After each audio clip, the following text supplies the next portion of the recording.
Jiang Fei felt as if she was dying. A weight like a great stone pressed down on her chest, crushing the breath out of her. 1 second she had been driving and listening to an audiobook. The next 2 cars collided, and she was trapped beneath the wreckage. She tried to push at the heavy thing pressing down on her when a man's voice suddenly sounded by her ear. Fei, once the rice is cooked, no one can force you to marry that Wei Sanlang anymore. Baboon. What on earth? Jiang Fei's eyes flew open. Above her a man panted heavily, already fumbling impatiently at her clothes. On instinct Jiang Fei threw a punch. While the man clutched his face and rolled off the bed with a cry, she twisted over and hid in the corner, finally able to take in her surroundings. This was a room decorated in an antique style. Both the man before her and she herself wore ancient-looking garments. Who are you? Jiang Fei asked. The man lowered his hand from his eyes, stared at her in astonishment. I'm Xingbong Zhao Xingbong. Fei, what's wrong with you? Zhao Xingbong. The name did ring a faint bell. He was the cannon fodder male supporting character from the audiobook she had been listening to before the car crash. It couldn't be that much of a coincidence, could it? Jiang Fei pointed at herself. Do you know who I am? Zhao Xingbong looked bewildered. Jiang Rufei, what on earth is the matter with you? Jiang Fei squeezed her eyes shut. Damn it. She had transmigrated into the novel, not as the protagonist, but as the cannon fodder female supporting character, whose name differed from hers by just one character, Jiang Rufei. What kind of woman was this supporting character? A fool with nothing but a pretty face and an empty head, the sort who loved to scheme but could never do the math. Her family had arranged a fine marriage for her, but she refused to marry Wei Sanlang of the Marquis Dingyuan household. Instead, she insisted on marrying Zhao Xingbong, the useless son of the Grand Chancellor. Urged on by her third younger sister, she had written a letter inviting Zhao Xingbong here for a secret rendezvous. After the rice was cooked, she had expected the Zhao family to come and propose. But Zhao Xingbong made no move. In the end, a small sedan chair carried her through his side gate as a concubine with the promise that if she bore him a son, she would be raised to wife. Zhao Xingbong quickly grew tired of her and cast Jiang Rufei aside. Unable to bear loneliness, she began an affair with the steward's son. Later she contracted a filthy disease, and after she died her body was wrapped in a straw mat and thrown into a mass grave. At the thought, Jiang Rufei suddenly snapped alert. She and Zhao Xingbong were alone in this room. Exactly the scene she had been listening to before the car crash. She had read that book long ago, and only pulled it out to pass the time while driving. If her memory was right, what came next was while Jiang Rufei was in a moment of intimacy with Zhao Xingbong, someone kicked the door open and caught them in bed. What could she do? Even as she thought, Zhao Xingbong was already walking toward her, pulling off his clothes. Wait! Jiang Fei shouted. Startled, he froze. What's the matter? Jiang Fei's mind raced. If she let the plot run its course, her life would be over. She couldn't afford to lose face like that. In the book The Wei Sanlang, she was betrothed to came from a family of equal standing to Zhao Xingbong's. Whenever anyone mentioned Wei Sanlang, someone was sure to compare him with Zhao Xingbong, so Zhao secretly strove to outdo Wei at every turn.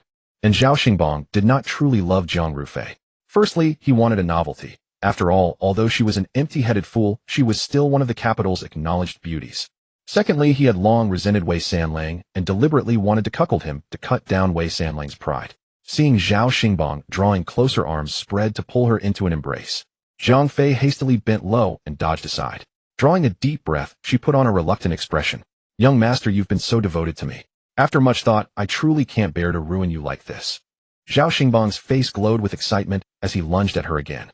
Fei, don't be afraid. That Wei San wouldn't dare do anything to me. Even if I marry you, he can only swallow this bitter loss. Besides, he had never intended to marry this woman. He was only using her to humiliate Wei Mingzhen.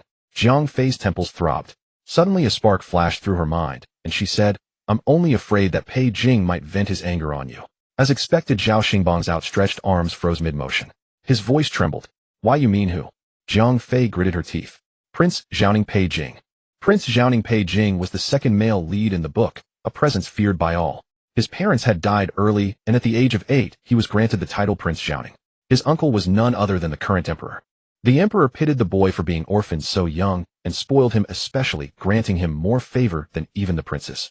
It was even rumored that Pei Jing was actually the emperor's own son, which was why his majesty indulged him so. Pei Jing held immense power over the court, but his temperament was erratic, his moods impossible to predict. Those who crossed him might lose a hand or a foot at the least, or be flayed and have their tendons ripped out at the worst. Once at a palace banquet, he had even cut off a minister's head in front of the emperor. Everyone in the capital said in private that Pei Jing was a madman to be avoided at all costs. Sure enough, Zhao Xingbong's face instantly went paper white. He had only wanted to use Jiang Rufei to humiliate Wei Sanlang and take a little advantage along the way. How could he have imagined that this would drag in the madman Prince Zhaoning Pei Jing? That man was a murderous fiend who killed without blinking, a complete madman. Even the emperor indulged him. Who would dare provoke him? Why you? How could you have provoked Prince Jiaoning? Zhao Xingbang's voice shook as he instinctively backed away. Jiang Fei lowered her head and pretended to hesitate. A few days ago I happened to meet him on the street, and he took a fancy to me. Zhao Xingbang studied that face. It was indeed of ethereal, jade-beautiful quality. And he had heard that Pei Jing loved tormenting beauties, so it was entirely possible he had set his eyes on Jiang Rufei. Seizing the moment, Jiang Fei pressed on. Pinching her sleeve, she feigned tears. If Pei Jing wants to take me by force, I have no way out. But even if he takes me by force, he will never win my heart. Zhao Lanju and I. In my heart, there is only you. Zhao Xingbang's heart nearly stopped. He stumbled backwards several steps. Any filthy thoughts in his heart had been scared clean out of him. He waved his hands hastily. Fei Fei, no second Miss Jiang, this matter. This matter needs more consideration. Are you afraid? No. Zhao Xingbang denied, at once terrified that the woman might turn her love into hate and spread word that he had seduced and abandoned her. If that reached Pei Jing's ears, wouldn't he be done for? I just can't bear to let you be wronged by a union without a proper matchmaker. Zhao Xingbang fabricated glibly. Jiang Fei was secretly delighted. She knew the trick had worked and that it would settle things once and for all. From now on, Zhao Xingbang would not only stop pestering her, he would not even dare breathe a single word to anyone. The name Pei Jing was really useful. Then will you come to my house to propose? Jiang Fei blinked at him. Zhao Xingbang swallowed hard. Propose, my eye. The moment he went to propose, the madman Pei Jing would probably chop off his legs and make him crawl there. This matter. I will certainly go home and discuss it carefully with my parents. Jiang Fei forced a smile. Master Zhao is so good to me.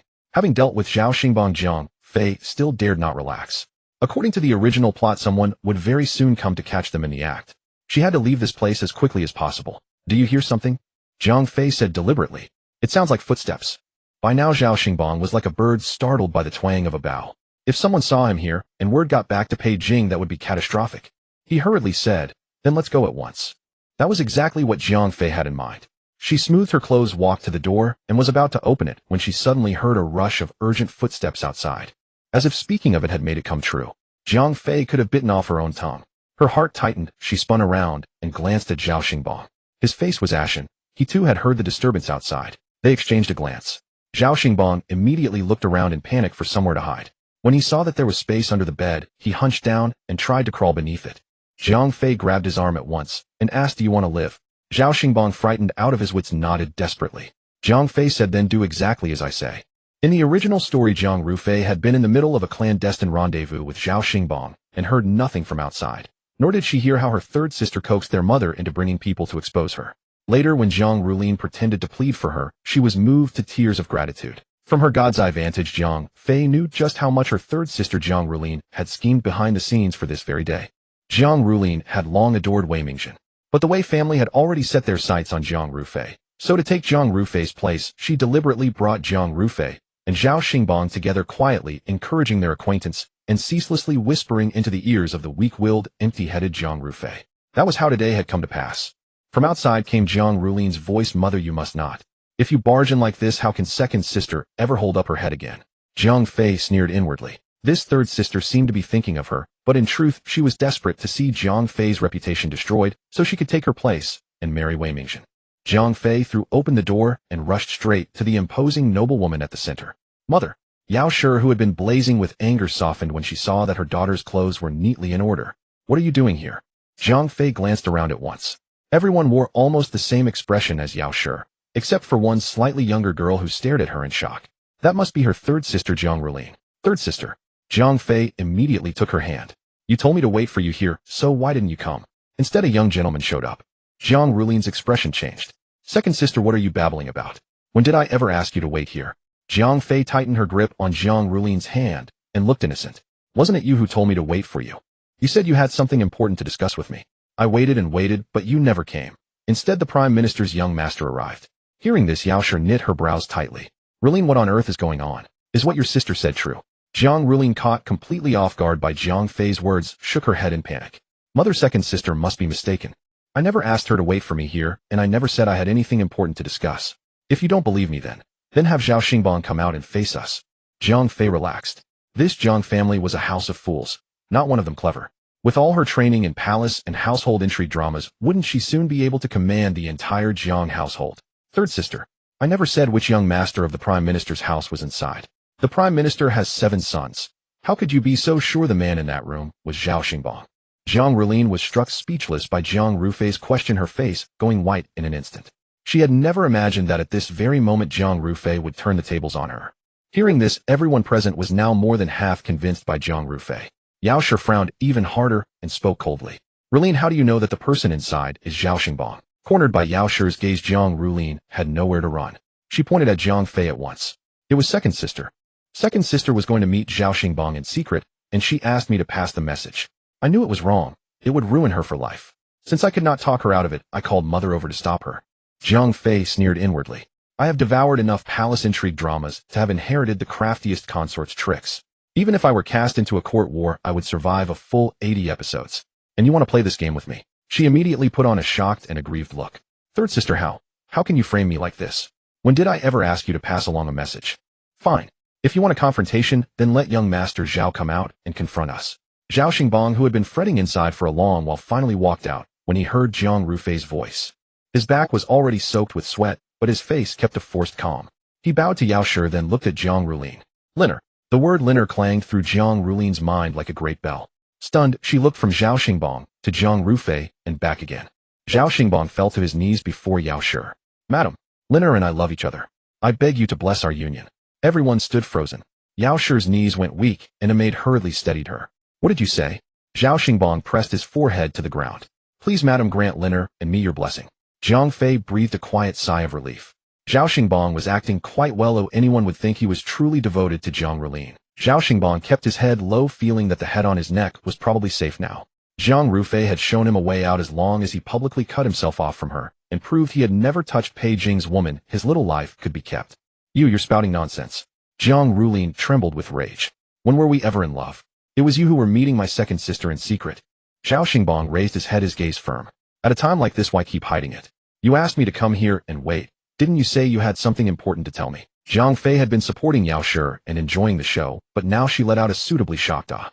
So third sister made an appointment with young Master Zhao, and also asked me to wait here for you. Third sister, next time, don't arrange both meetings in the same place. If someone were to see young Master Zhao and me in the same room, I could never clear my name. Not even by jumping into the Yellow River. Hearing this, everyone exchanged uncertain looks. Jiang Rufei's words were so clear that anyone with half a brain could see the truth. Yao Shi's expression shifted darkly as her gaze swept among the three. Jiang Fei was full of confidence. The scales had already tipped in her favor. She was about to win her first battle since entering this book. Yao Shi clenched her fist and suddenly asked young Master Zhao, says he and Liner are in love. Do you have proof? Zhao Xingbang said the fact that she asked me to come here is proof enough. Yao Shi let out a breath and sneered. So there is no real evidence. Without evidence, on what grounds does young Master Zhao soil my daughter's reputation with empty words? Jiang Fei's heart jumped. How could she have forgotten? In the original story, Yao Shi was extremely partial. Of her 4 children, the one she liked least was Jiang Rufei, and because she had given her so little guidance, Jiang Rufei had been raised into a spineless fool. Zhao Xingbang was clearly caught off guard by Madame Yao's reaction, momentarily stunned.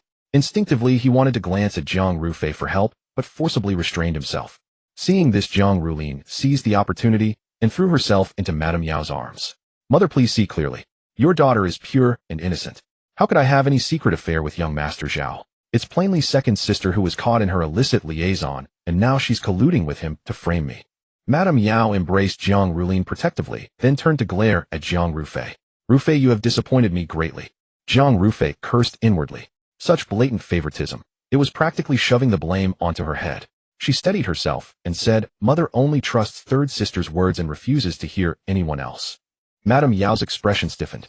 Since you claim you have no illicit relationship with young Master Zhao, just produce evidence, and naturally, I will believe you. Jiang Rufei cursed her mother silently. So none of what I said earlier counts. Whoever accuses must provide proof. Did you never learn the law? Suddenly a spark of inspiration struck her. She could not prove her own innocence with Zhao Xingbang, but she could prove Jiang Rulin's involvement beyond a doubt. Jiang Rufei smiled at Jiang Rulin, who seemed to realize the implication, and her expression turned ugly. Jiang Rufei then addressed Zhao Xingbang. Third sister claims she delivered messages between us, so I assume you have my letters, young Master Zhao. Zhao Xingbang looked at her with a troubled expression, hesitant to speak. Then bring them out, Jiang Rufei said. Holding his sleeve, Zhao Xingbang's face paled. The letters were indeed still on him. He'd seen people begging for death, but never someone so eager to expose their own affair. If she wanted to die, he certainly didn't. Bring them out. Jiang Rufei locked her gaze on him. Zhao Xingbang produced the letters, clutching them timidly. Jiang Rufei snatched them away, unfolded them, and immediately declared, "This is not my handwriting." Zhao Xingbang's eyes widened in shock, while Jiang Rulin's face drained of color. Jiang Rufei skimmed through the letter, then held it out to Madame Yao. "Mother surely recognizes your daughter's handwriting. This letter bears my name, but it is not written in my hand. How could this be?" Madame Yao's hands trembled slightly as she took the letter and examined it meticulously, her expression growing darker by the moment. I was. Jiang Rulin pointed at Jiang Rufei. "She made me write it for her." Jiang Rufei did not refute, only shook her head, and looked at Madame Yao. "Since it has come to this, if mother insists on pinning this crime on me, then I shall not argue further. Consider it repayment for the grace of giving me life." These words struck deeply, and Madame Yao's face turned pale. Seeing this, Jiang Rulin immediately rushed over, grabbing Madame Yao's sleeve and weeping profusely. "Mother, your daughter has been wronged. This letter was forced upon me by second sister. She said her own handwriting was too messy and feared young Master Zhao would disdain her, so she had me write it." Jiang Rufei spread her hands. "I never did such a thing." At this point, even Madame Yao could no longer shield her. She struck Jiang Rulin across the face and rebuked sharply, "No matter how fiercely sisters quarrel, you should not hold such a grudge against your elder sister." Jiang Rufei pursed her lips, dismissing it all as a mere grudge. Seeing her displeased expression, Madame Yao added, "This is your fault. Go and properly apologize to your sister, and remain confined to the estate for half a month." Madame Yao's favoritism toward Jiang Rulin was all too evident. Jiang Rufei had only come to avoid being caught in bed with someone, so managing to deflate Jiang Rulin's arrogance was a pleasant bonus. Returning to the Jiang estate by dusk, Madame Yao informed Jiang Rufei that tomorrow was the birthday of the matriarch of the Dingyuan Marquis Manor, and she was to attend the banquet as well. Having just transmigrated and endured such an ordeal, Jiang Rufei was utterly exhausted. She collapsed onto her bed, unwilling to move a muscle. Tomorrow at the Marquis Manor, she would likely meet Wei Sanlang. This diverged completely from the original storyline. Having altered the course of events today by not consorting with Zhao Xingbang, did that mean she still had to marry Wei Mingzhen? At this thought, Jiang Rufei sprang up from the bed and tentatively called out, "System. System." In the novels she'd read, transmigrators usually had a system, like having an assistant that offered guidance or help, though some had systems that were just moronic husks. Laughing ha. After waiting a long while, Jiang Rufei was about to give up when a reply finally echoed in her mind. "Host." Jiang Rufei sighed in relief. "Why did you take so long? Couldn't connect to the network earlier. So what do we do now?" The system stalled for a moment. "Hold on, let me load the storyline first." A moment later, a thunderous exclamation exploded in her mind. "What?" The deafening sound startled Jiang Rufei so badly she leapt off the bed, and she could even detect a hint of terror in the system's cold electronic voice. "It's over," the system said. "Everything is over." "What's wrong?" Jiang Rufei began to panic as well. The system explained, "You died unexpectedly in your original world, and your task here is to ensure the plot proceeds normally. But you've already disrupted the original storyline." Jiang Rufei's head throbbed with frustration. "You never told me I had to follow the original plot. Transmigrating only to end up in bed with someone. Who could stomach that?" They fell silent for a moment. Jiang Rufei asked, "So what do we do now?" The system hesitated briefly. "It's fine. You're just supporting characters meant to highlight the protagonist. Not that important. Although the process has changed, as long as we ensure the ending remains the same and the protagonist's main storyline proceeds normally, it should be fine. Since the plot has been disrupted, the tasks that were meant for Jiang Rulin will now fall to you." Jiang Rufei nodded. Great. She had just been promoted from an extra cannon fodder to the second female lead. Instant promotion. She was secretly delighted when her body suddenly stiffened. Wait a minute. She remembered that in the book, almost the entire Jiang family were villains. Jiang Rufei's elder brother coveted the female lead, her younger sister envied her and conspired against her, and in the end they were all massacred by the second male lead, Pei Jing. So, Jiang Rufei stared blankly. "So one of my tasks is to have Pei Jing kill my entire family just to keep the plot going?" "Exactly," the system said. "We must ensure the plot proceeds exactly as in the original novel." "To hell with your exactly." Jiang Rufei couldn't help but curse furiously in her mind. What kind of misanthropic task was this? As a member of the Jiang family, she had to ensure her entire family's demise. Sensing her fury, the system hurriedly reasoned, "The main issue is that the plot should have unfolded as in the book. You being caught in bed with Zhao Xingbang, then your third sister marrying into the Wei family and causing all sorts of trouble for the female lead. Now everything is chaotic. We can't salvage the details, so we have to focus on the outcome. As long as Pei Jing kills your entire family, the plot can proceed normally." "Huh." Jiang Rufei sneered. "What a fine task. Either commit adultery the moment I transmigrate, or have my whole family slaughtered." The system, knowing it was in the wrong, tried to console her. "Host, why not look at it from another angle? Now you don't need to commit adultery. You just need to have your family killed. Isn't that much better than before? Jiang Rufei, I thank you sincerely. I refuse, said Jiang Fei. System, refuse what? Refuse to let my entire family die. The system pondered for a moment. The old watchdog at the back gate of the Jiang residence can stay. Jiang Fei was speechless for a moment. Then what if I don't cooperate? You can't expect me to work for you without any benefit, can you? If the system had a physical form, it would probably be rolling its eyes to the heavens right now. Having handled so many transmigration novels, it was the first time it encountered such a difficult host. She had barely arrived and already caused a major disruption, completely derailing the plot, and on top of that, she was so uncooperative. Are you price gouging? The system asked. Jiang Fei said with a righteous air, I call it maximizing my own interests. System, if you refuse to cooperate, the system will send you back and replace you with someone who will cooperate. Jiang Fei grinned. Isn't that perfect? Send me back, and I'll just go back. System, have you forgotten? Your original body died in a car accident. After being sent back, you won't be able to return to your own body. You'll be trapped in the void forever. Jiang Fei fell silent. Then after thinking, she said, so what benefits do I get if I cooperate to the end? You can live 2 more years. As the plot proceeds normally after this body dies, I will find you a better body in your original world, allowing you to live out the rest of your life happily. Jiang Fei, deal. The system said, good, the task line has been changed successfully. Remember, this is the only chance to change it. The next morning, the Jiang family headed to the Dingyuan Marquis Manor. The carriages in front of the manor had already formed a long queue. They waited a while before entering the manor, which was filled with guests and brimming with festive joy. Jiang Fei, a 21st century sunflower of the motherland, had never seen such a grand occasion. The most she had attended were rural open-air banquets. In the original book, Madame Yao was very disdainful of her daughter Jiang Rufei and rarely brought her to such events. Moreover, she was just a cannon fodder character, so the author naturally wouldn't spend much time describing her. At this point, she had to rely on herself, modeling her behavior after the proper young ladies she had seen in TV dramas. Madame Yao glanced at Jiang Fei. Didn't sleep well last night. Jiang Fei nodded. I appreciate your concern, mother. I'm just a little nervous. Madame Yao looked at her in surprise. This daughter had never been likable. She was brainless, tongue-tied, dull, and rash in her actions. Apart from having a pretty face, there was really nothing good about her. But today she suddenly knew her manners. And yesterday her eloquence was nothing like Jiang Rufei. It was as if she had become a different person. As she was pondering, a richly dressed noblewoman approached them, followed by 2 maids. The visitor was the lady of the Dingyuan Marquis. She exchanged pleasantries with Madame Yao with a smile. Madame Yao then said to Jiang Fei, the lady Marquis and I have some private words to share. The garden of the manor has lovely scenery. Why don't you go for a stroll? The lady Marquis also smiled. There are several snow spray flowers blooming beautifully by the waterside pavilion. I'll have a maid take you to see them. Jiang Fei understood that this was arranged for her to meet the 3rd son of the Wei family, which suited her just fine. Since she would eventually marry into the Wei family, it would be good to meet him first and build some rapport. Besides, she could also secretly look for that madman Pei Jing. Jiang Fei curtsied to the 2 ladies and then followed the maid away. Yesterday, after the system finished briefing the mission, it vanished. It was said that the system had thousands of hosts, and just switching between worlds caused sparks to fly. It would probably be too busy to manage Jiang Fei in the short term, so she would have to rely on herself. Jiang Fei thought all night. To ensure that her entire family died at the hands of Pei Jing, she would have to run headlong down the path of self-destruction. It was hard to live, but not hard to die. Jiang Fei considered cursing Pei Jing, that madman, spreading rumors about him, or even taking advantage of him. She remembered that the author had described Pei Jing as quite handsome, so sacrificing a little of herself was not out of the question.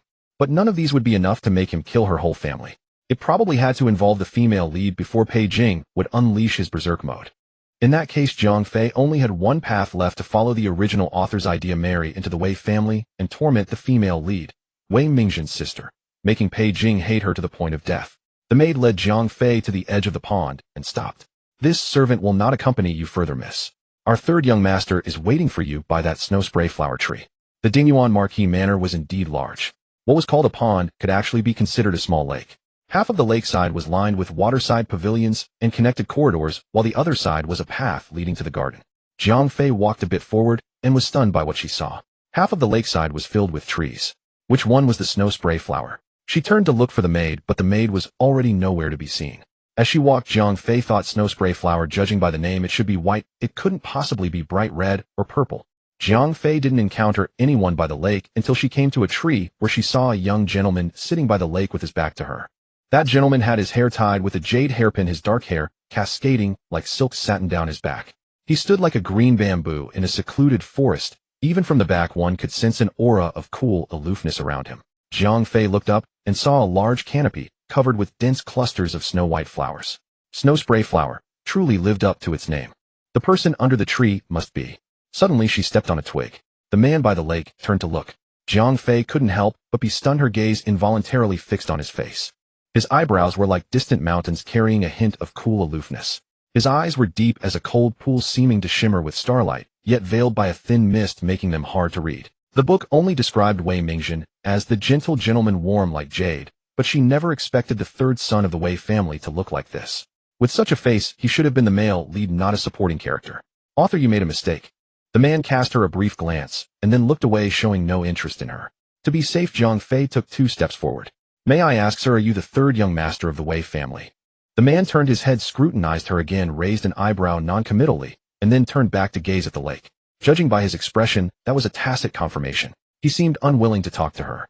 Jiang Fei stepped aside, calculating in her mind. Madame Yao had told her to behave well, and not to incur the third young master's dislike. But since he didn't want to engage with her, she couldn't just throw herself at him. She didn't harbor any illusions of a perfect marriage with Wei Mingjun. After all, she would die in 2 years. As long as she could marry into the family, maintaining a superficial relationship would be enough.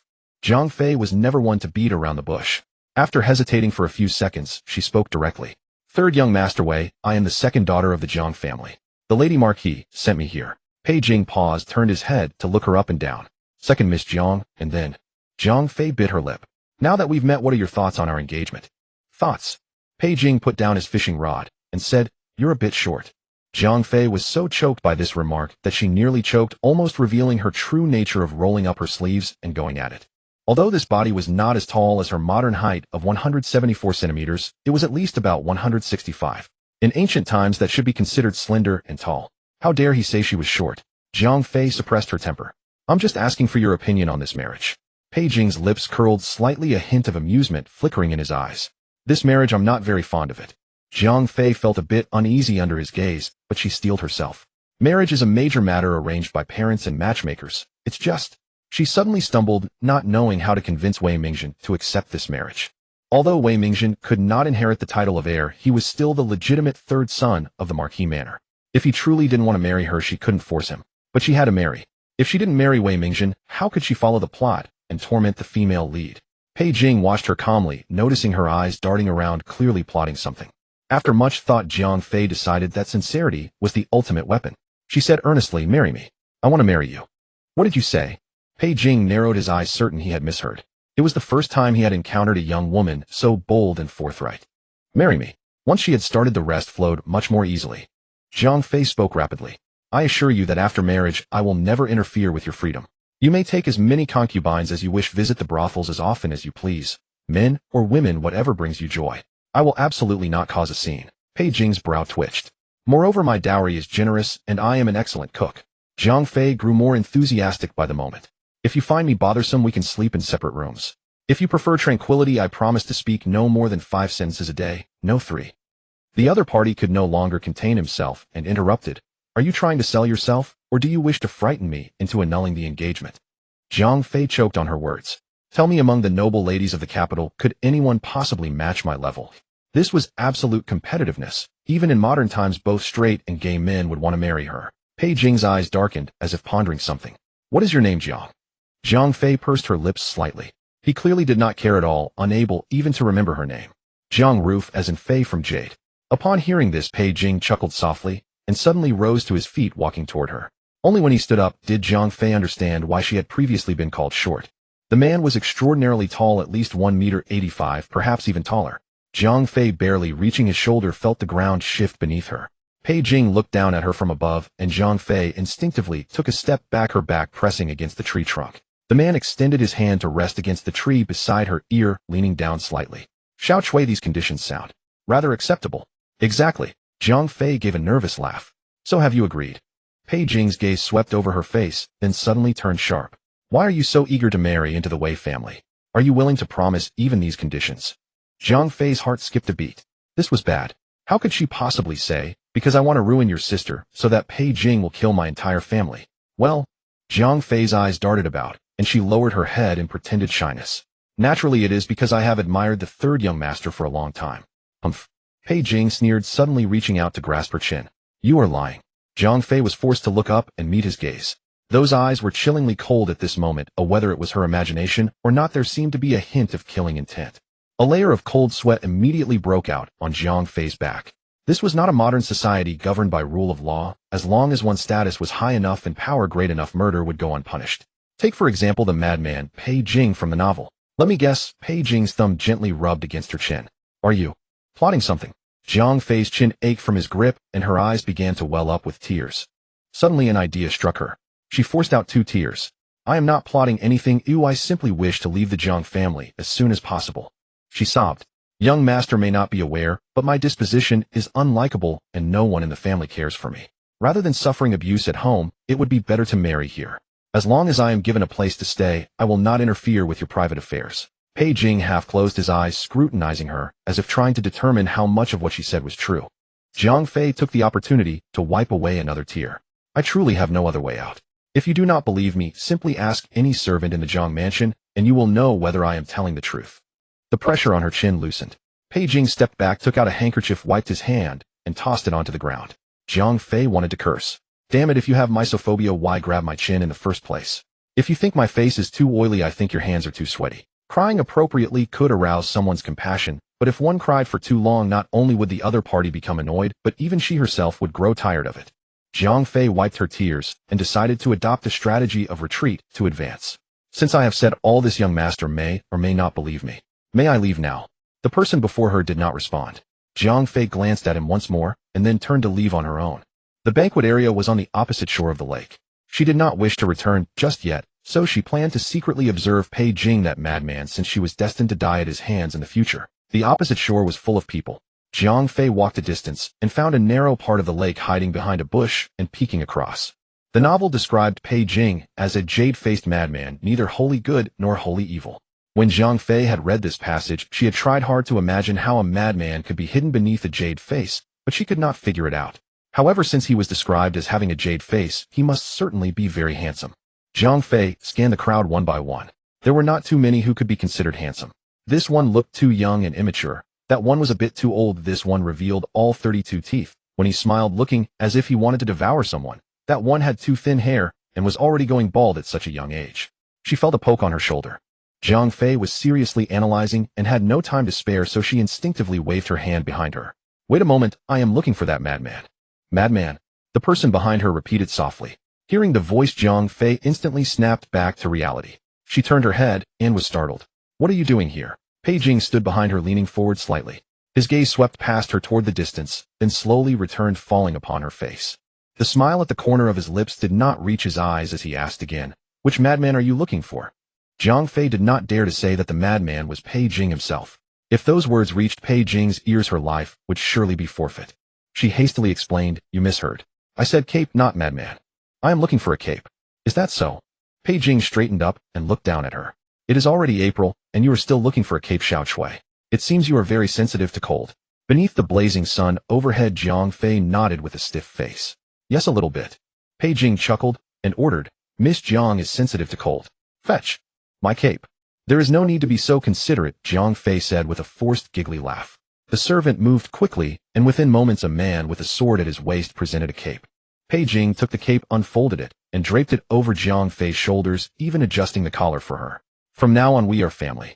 Naturally, I must be more considerate toward you. Jiang Fei's eyes lit up. Do you mean you have agreed to honor the engagement? Pei Jing raised his brow. When did I say I would not marry you? Jiang Fei was speechless. After a moment of thought, she asked, are you sure you want to marry me? It is not impossible. Jiang Fei's eyes darted about. She grabbed him and pointed toward the opposite shore. In that case, since we are family from now on, could you point out who is Zhao Ning Wang Pei Jing? Pei Jing looked down at her, pondering her previous words, and suddenly burst into laughter, his shoulders shaking slightly. What are you laughing at? Jiang Fei asked irritably. Pei Jing, so the madman you were looking for is Pei Jing. Jiang Fei was startled. His comprehension was excellent. Indeed, he was her future husband. She immediately put a finger to her lips in a shushing gesture. Do not let anyone else hear those words, or you may bring disaster upon yourself. Pei Jing's gaze lingered on her face for a moment, then a meaningful smile curled his lips. You do know how to fear death. Jiang Fei gave an awkward smile, thinking to herself, I am afraid, but I will still strive to court death in the future. Pei Jing raised his hand, his long fingers pointing toward the pavilion on the opposite shore. Do you see that man wearing a blue-green brocade robe drinking tea? Jiang Fei followed his gaze. In the pavilion sat a man leisurely poised, his slender fingers holding a teacup. Sunlight filtered through the eaves, casting him in a light that made him appear as delicate as a fine brush painting.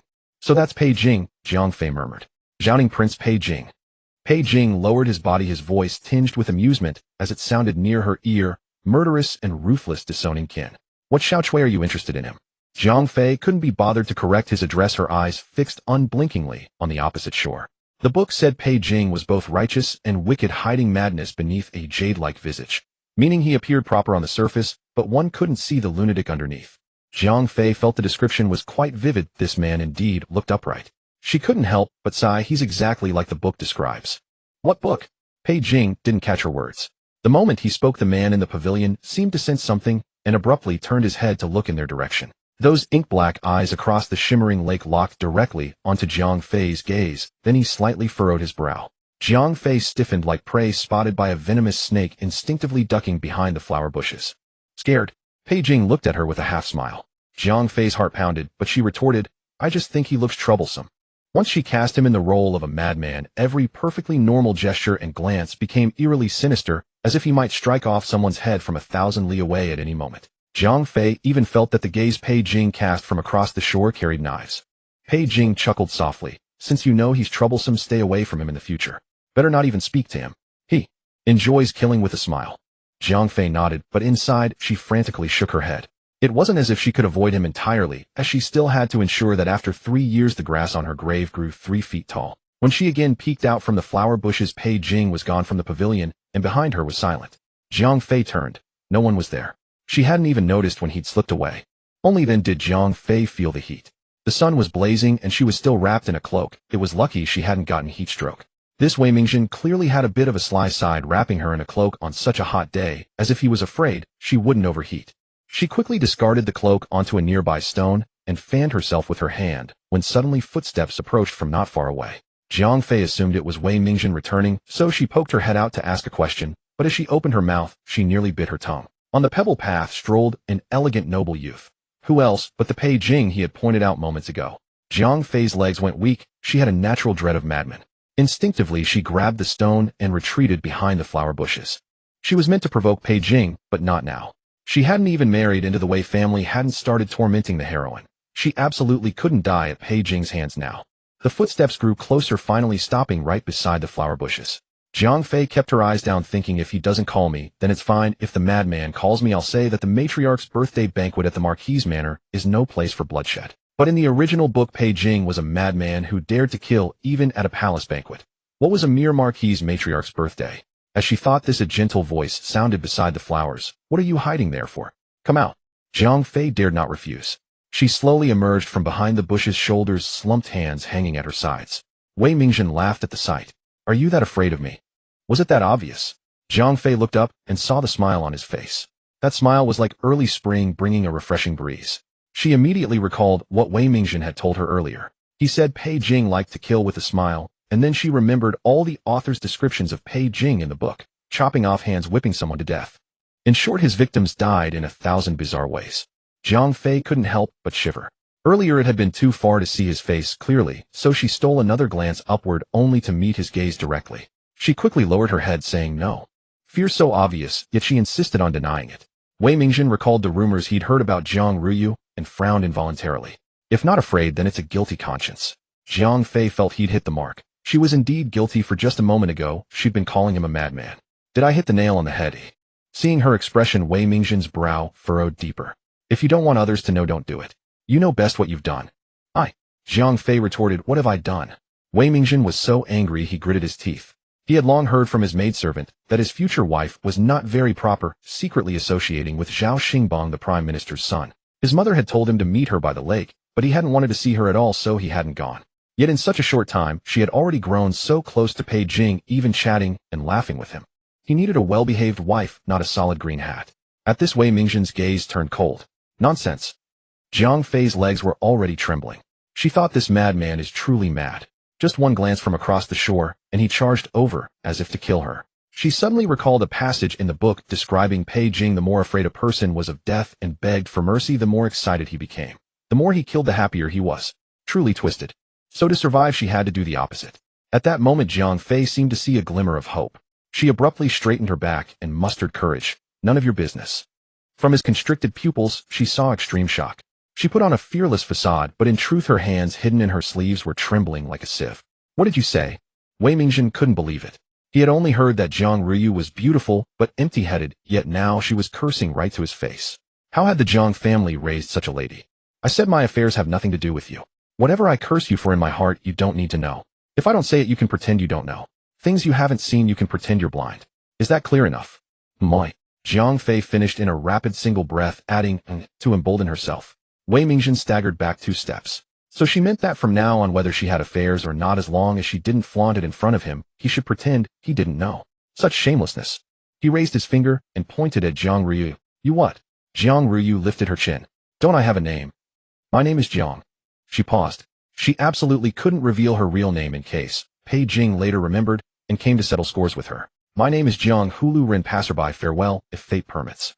With that, Jiang Fei bolted, afraid that Pei Jing would catch her and not let her leave. After running a distance, Jiang Fei remembered she'd forgotten the cloak Wei Mingzhen had given her. It looked expensive and she couldn't afford to lose it. She sneaked back and hid behind a tree, seeing that Pei Jing was still sitting on the stone with her cloak lying beside him. She couldn't very well walk over and say, "Hey madman, where's my cloak?" Jiang Fei watched as he grabbed the cloak and put it down again, appearing several times as if he wanted to hurl it into the lake.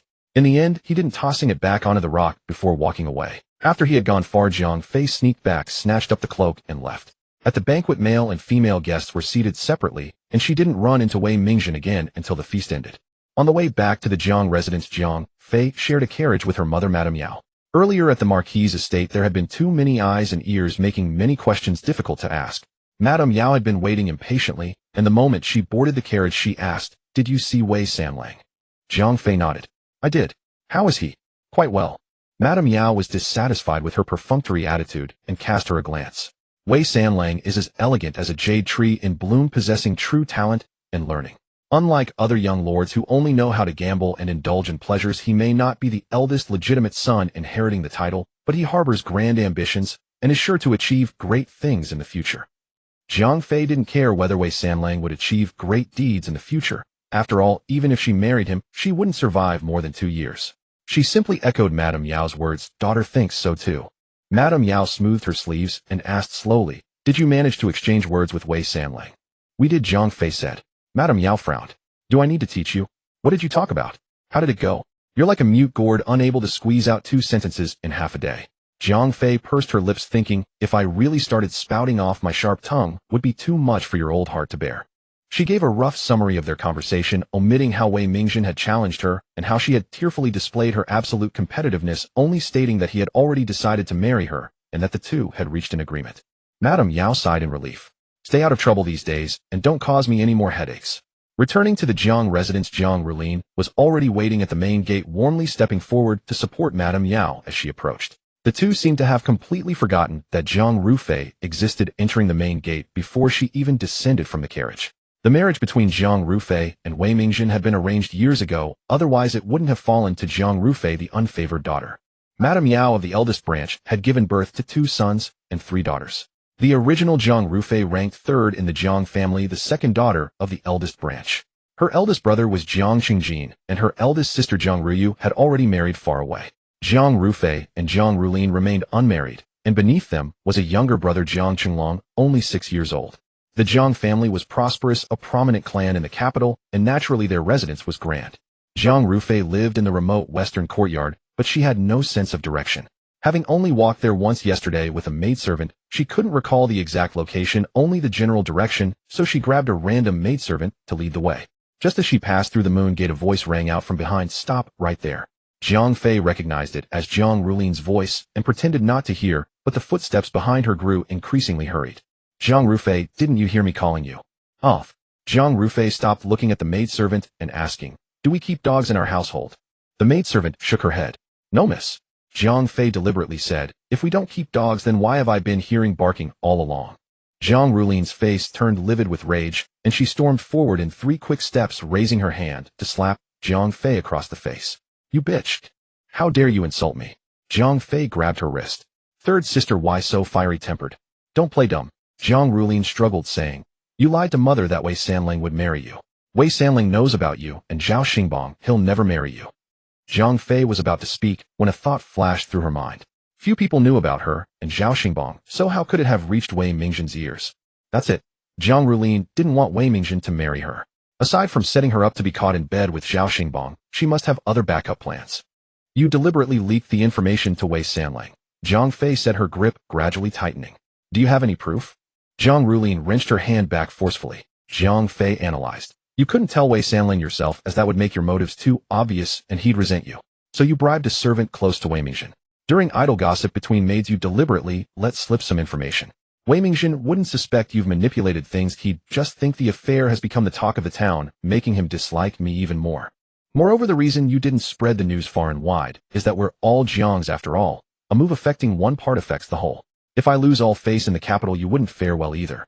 Jiang Rulin stood dumbfounded. Jiang Rufei's analysis was spot on word for word. How could she know all this? Wasn't this fool usually stupid? How had she suddenly become so clever?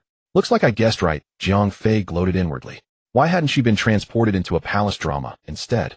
With such clear thinking, she could easily outlast 2 emperors in a palace drama. So what if you guessed right? Jiang Rulin said. You can go accuse me to mother, but no one will believe you. Who said I was going to accuse you? Jiang Fei stepped closer, smiling cheerfully. How about I do you a favor? Jiang Rulin was taken aback. How would you do that? No, Jiang Rufei, are you plotting something? Jiang Fei crooked her finger, and when Jiang Rulin leaned in, she said, when I marry Wei Mingzhen, you'll come as my dowry maid, and I'll grant you the position of concubine. You? How dare you insult me like this? Jiang Rulin flew into a rage and lashed out with her hand. This time Jiang Fei didn't catch her wrist. Instead, she sidestepped and stuck out a foot. Jiang Rulin couldn't stop her momentum, tripped over Jiang Fei's foot, and fell flat on her face. Jiang Fei cheerfully withdrew her leg. Find yourself something to do instead of wasting your time. Jealous rivalry over a man didn't align with Jiang Fei's modern woman's core values. Men were fleeting clouds, the mission was what mattered. Ignoring Jiang Rulin sprawled on the ground, Jiang Fei clapped her hands and headed to her own courtyard. Upon returning, the yard was eerily quiet, with only a maidservant dozing under the eaves. She didn't even wake as Jiang Fei passed her and entered the room. Jiang Fei picked up the teapot on the table. It was light, not a single drop of tea trickling out.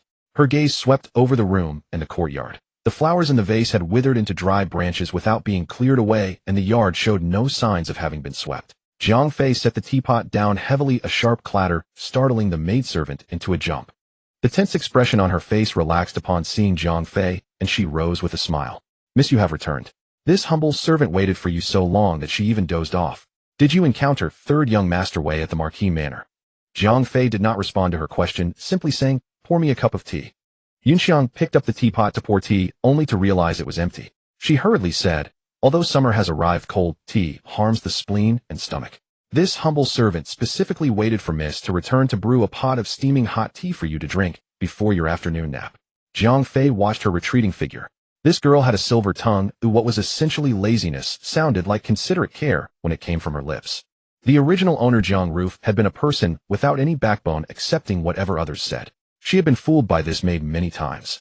However, there was no way around it. She was a minor supporting character who was already beautiful. If she were also written as intelligent, she would steal the female lead spotlight. Therefore, in the book, the original owner, Jiang Ruf, was no different from a fool, a pure cannon fodder.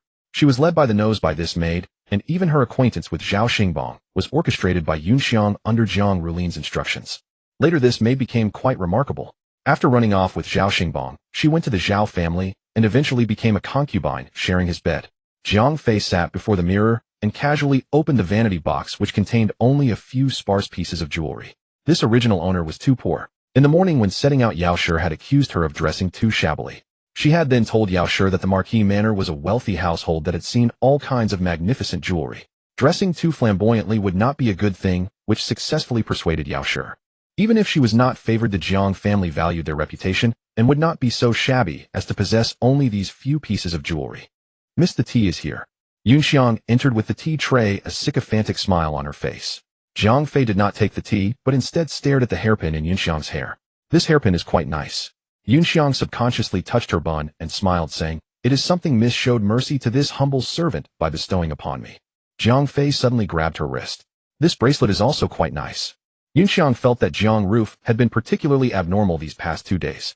Usually she would pull her in as soon as she returned to tell her the situation and ask for advice. But yesterday upon returning she lay on the bed, without saying a word, completely ignoring her. This is also something Miss bestowed upon this humble servant. Oh, Jiang Fei smiled. What great merit did you accomplish to deserve such expensive gifts from me? Yunxiang forced a smile. This humble servant only did her best to serve Miss and offer advice. After speaking, she lowered her voice. Miss, third young Master Wei is ultimately not a suitable match. Why don't we write to young Master Zhao again? What for? To write to him? Jiang Fei asked deliberately. Yunxiang handed her the tea again. Naturally, to invite young Master Zhao to come and propose marriage. Jiang Fei almost laughed out loud. With such a genius, how could the original owner keep being led by the nose? It was truly a life and death struggle between two fools. As for the current Zhao Xingbang, let alone proposing marriage, he probably wouldn't even dare to look at her. Let him come propose so I can make room for your third miss. Yunxiang's face turned pale in an instant, and she dropped to her knees. I have been loyal to Miss all along. How can Miss say such a thing? Jiang Fei bent down, pinching the hairpin in Yunxiang's hair with 2 fingers and gently pulling it out to play with it between her fingers. I have treated you well recently, haven't I? Have you ever lacked fine jewelry or good food? You ungrateful thing who eats from one bowl but serves another. Yunxiang knelt on the ground with her shoulders hunched. Miss, you wrong me. Shut up. Jiang Fei had no patience to listen to her excuses and stated her purpose directly. Return everything you have taken from me exactly as it was. Yunxiang looked up. But those were gifts bestowed by Miss. I bestowed them upon my loyal servant. Are you one? Jiang Fei placed the hairpin back into the vanity box and beckoned Yunxiang with a finger, signaling her to remove the bracelet. Reluctantly, Yunxiang slipped off the bracelet and looked up at Jiang Roof with teary eyes. This humble servant has been loyal to Miss. Jiang Fei took the bracelet and tossed it carelessly into the vanity box. Looking down at Yunxiang, she asked, besides what I bestowed upon you, haven't you stolen quite a bit from me over the years? Yunxiang's heart skipped a beat, and she hurriedly shook her head. Miss, this humble servant truly has not. Aside from what Jiang Roof had given her, she had indeed taken quite a lot. Jiang Roof only had her as a personal attendant, becoming increasingly dependent on her. Even if she had discovered something, she would not have exposed it. Why the sudden change? Has not. Jiang Fei chuckled lightly. The allocations from the mansion and the gifts from grandmother and mother are all recorded. If they are not here with me, they must be with you. Call mother over, and we can check immediately. Yunxiang finally panicked and hurriedly kowtowed. Miss, forgive me. This humble servant was merely confused for a moment, thinking that Miss would not use these items anyway, so I kept them in safekeeping for you. Safekeeping? Jiang Fei sneered. Then tell me, where are these items now, eh? Yunxiang hesitated and stuttered, unable to speak for a long time. Those jewelry pieces, she had worn some on herself, secretly sold others for silver to subsidize her family, and even gave a few to the maids around Jiang Rulin, asking them to speak well of her in front of Jiang Rulin. Jiang Fei had no patience for further nonsense and stated directly, I give you 3 days to return everything I own, item by item. Otherwise, she leaned forward slightly, her voice soft, but laced with threat. I will report your theft of your master's belongings to mother. Yunxiang shuddered all over. Yaosher's management was extremely strict.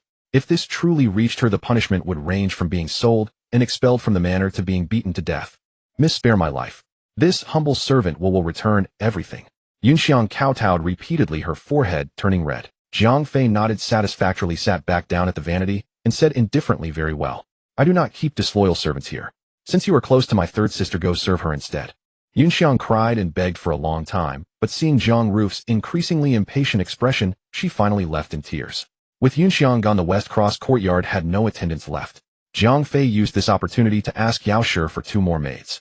For the next 2 days, Jiang Fei simply lay flat. She had never lived such a carefree life before. No work, no cooking, waking up naturally. After all, she was also an orphan in the modern world. If she weren't a short-lived character in the book, living as Jiang Roof would not be bad. Before the 3rd day was up, Yunxiang returned bringing a box with her. This was something Jiang Roof had anticipated from the start. Jiang Rulin would never accept a maid dismissed by Jiang Fei, otherwise what would others think? Jiang Rulin cherished her reputation above all else, and would not ruin her image for a single maid. Moreover, since Jiang Roof no longer trusted Yunxiang, she had no further use for her. But Yunxiang still had utility for her. She deliberately drove Yunxiang away, waited for the other party to be abandoned by Jiang Rulin, and see reality clearly, and incidentally, got her jewelry back. It was a win-win situation. Yunxiang knelt before Jiang Fei, holding the box with both hands, her eyes red and swollen from crying. Miss, this humble servant knows her mistakes. I beg you to show mercy and let me return to serve. I will devote myself wholeheartedly in the future and have no other intentions. Jiang Fei took the box, opened it, and glanced inside. There were quite a few pieces of jewelry, though Jiang Fei was not clear on exactly how many the original owner had possessed. Is this all? Yunxiang hurriedly said the rest. This humble servant cannot gather them all at once. Some have already been pawned, and some. She bit her lip, daring not to speak further. Jiang Fei calmly closed the box, her tone indifferent. I naturally know how much is missing. Considering our past association, you have had your merits, even if not your contributions. From now on you will stay in the courtyard to do chores, and will not serve me personally anymore. Yunxiang looked up, still wanting to plead her case, when a burst of hurried footsteps suddenly came from outside the door. Immediately after, a strange maid's voice rang out. Miss Second Young Lady, the old madam requests your immediate presence at Songha Hall. Jiang Fei frowned. What did the old madam want with her at this time? Jiang Fei asked, Grandmother, what do you wish to see me about? The maid who came to summon her was from the old lady's courtyard. With a flat expression she said, You'll know once you go, miss. The household maids were accustomed to currying favor with the powerful while trampling on the weak. Due to the impending engagement with the Wei family, the maids had been exceptionally warm to her just 2 days ago, yet today their attitude suddenly shifted. Could there be some problem with the betrothal to the Wei family?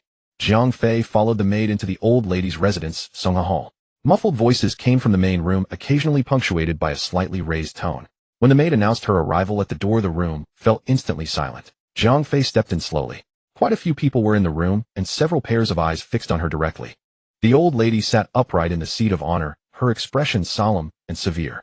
Madame Yao sat to one side, her face equally displeased. Apart from Zhang Rulin, there were several other women in the room, presumably aunts from the other branches of the family. The atmosphere was so cold and stern, like a courtroom.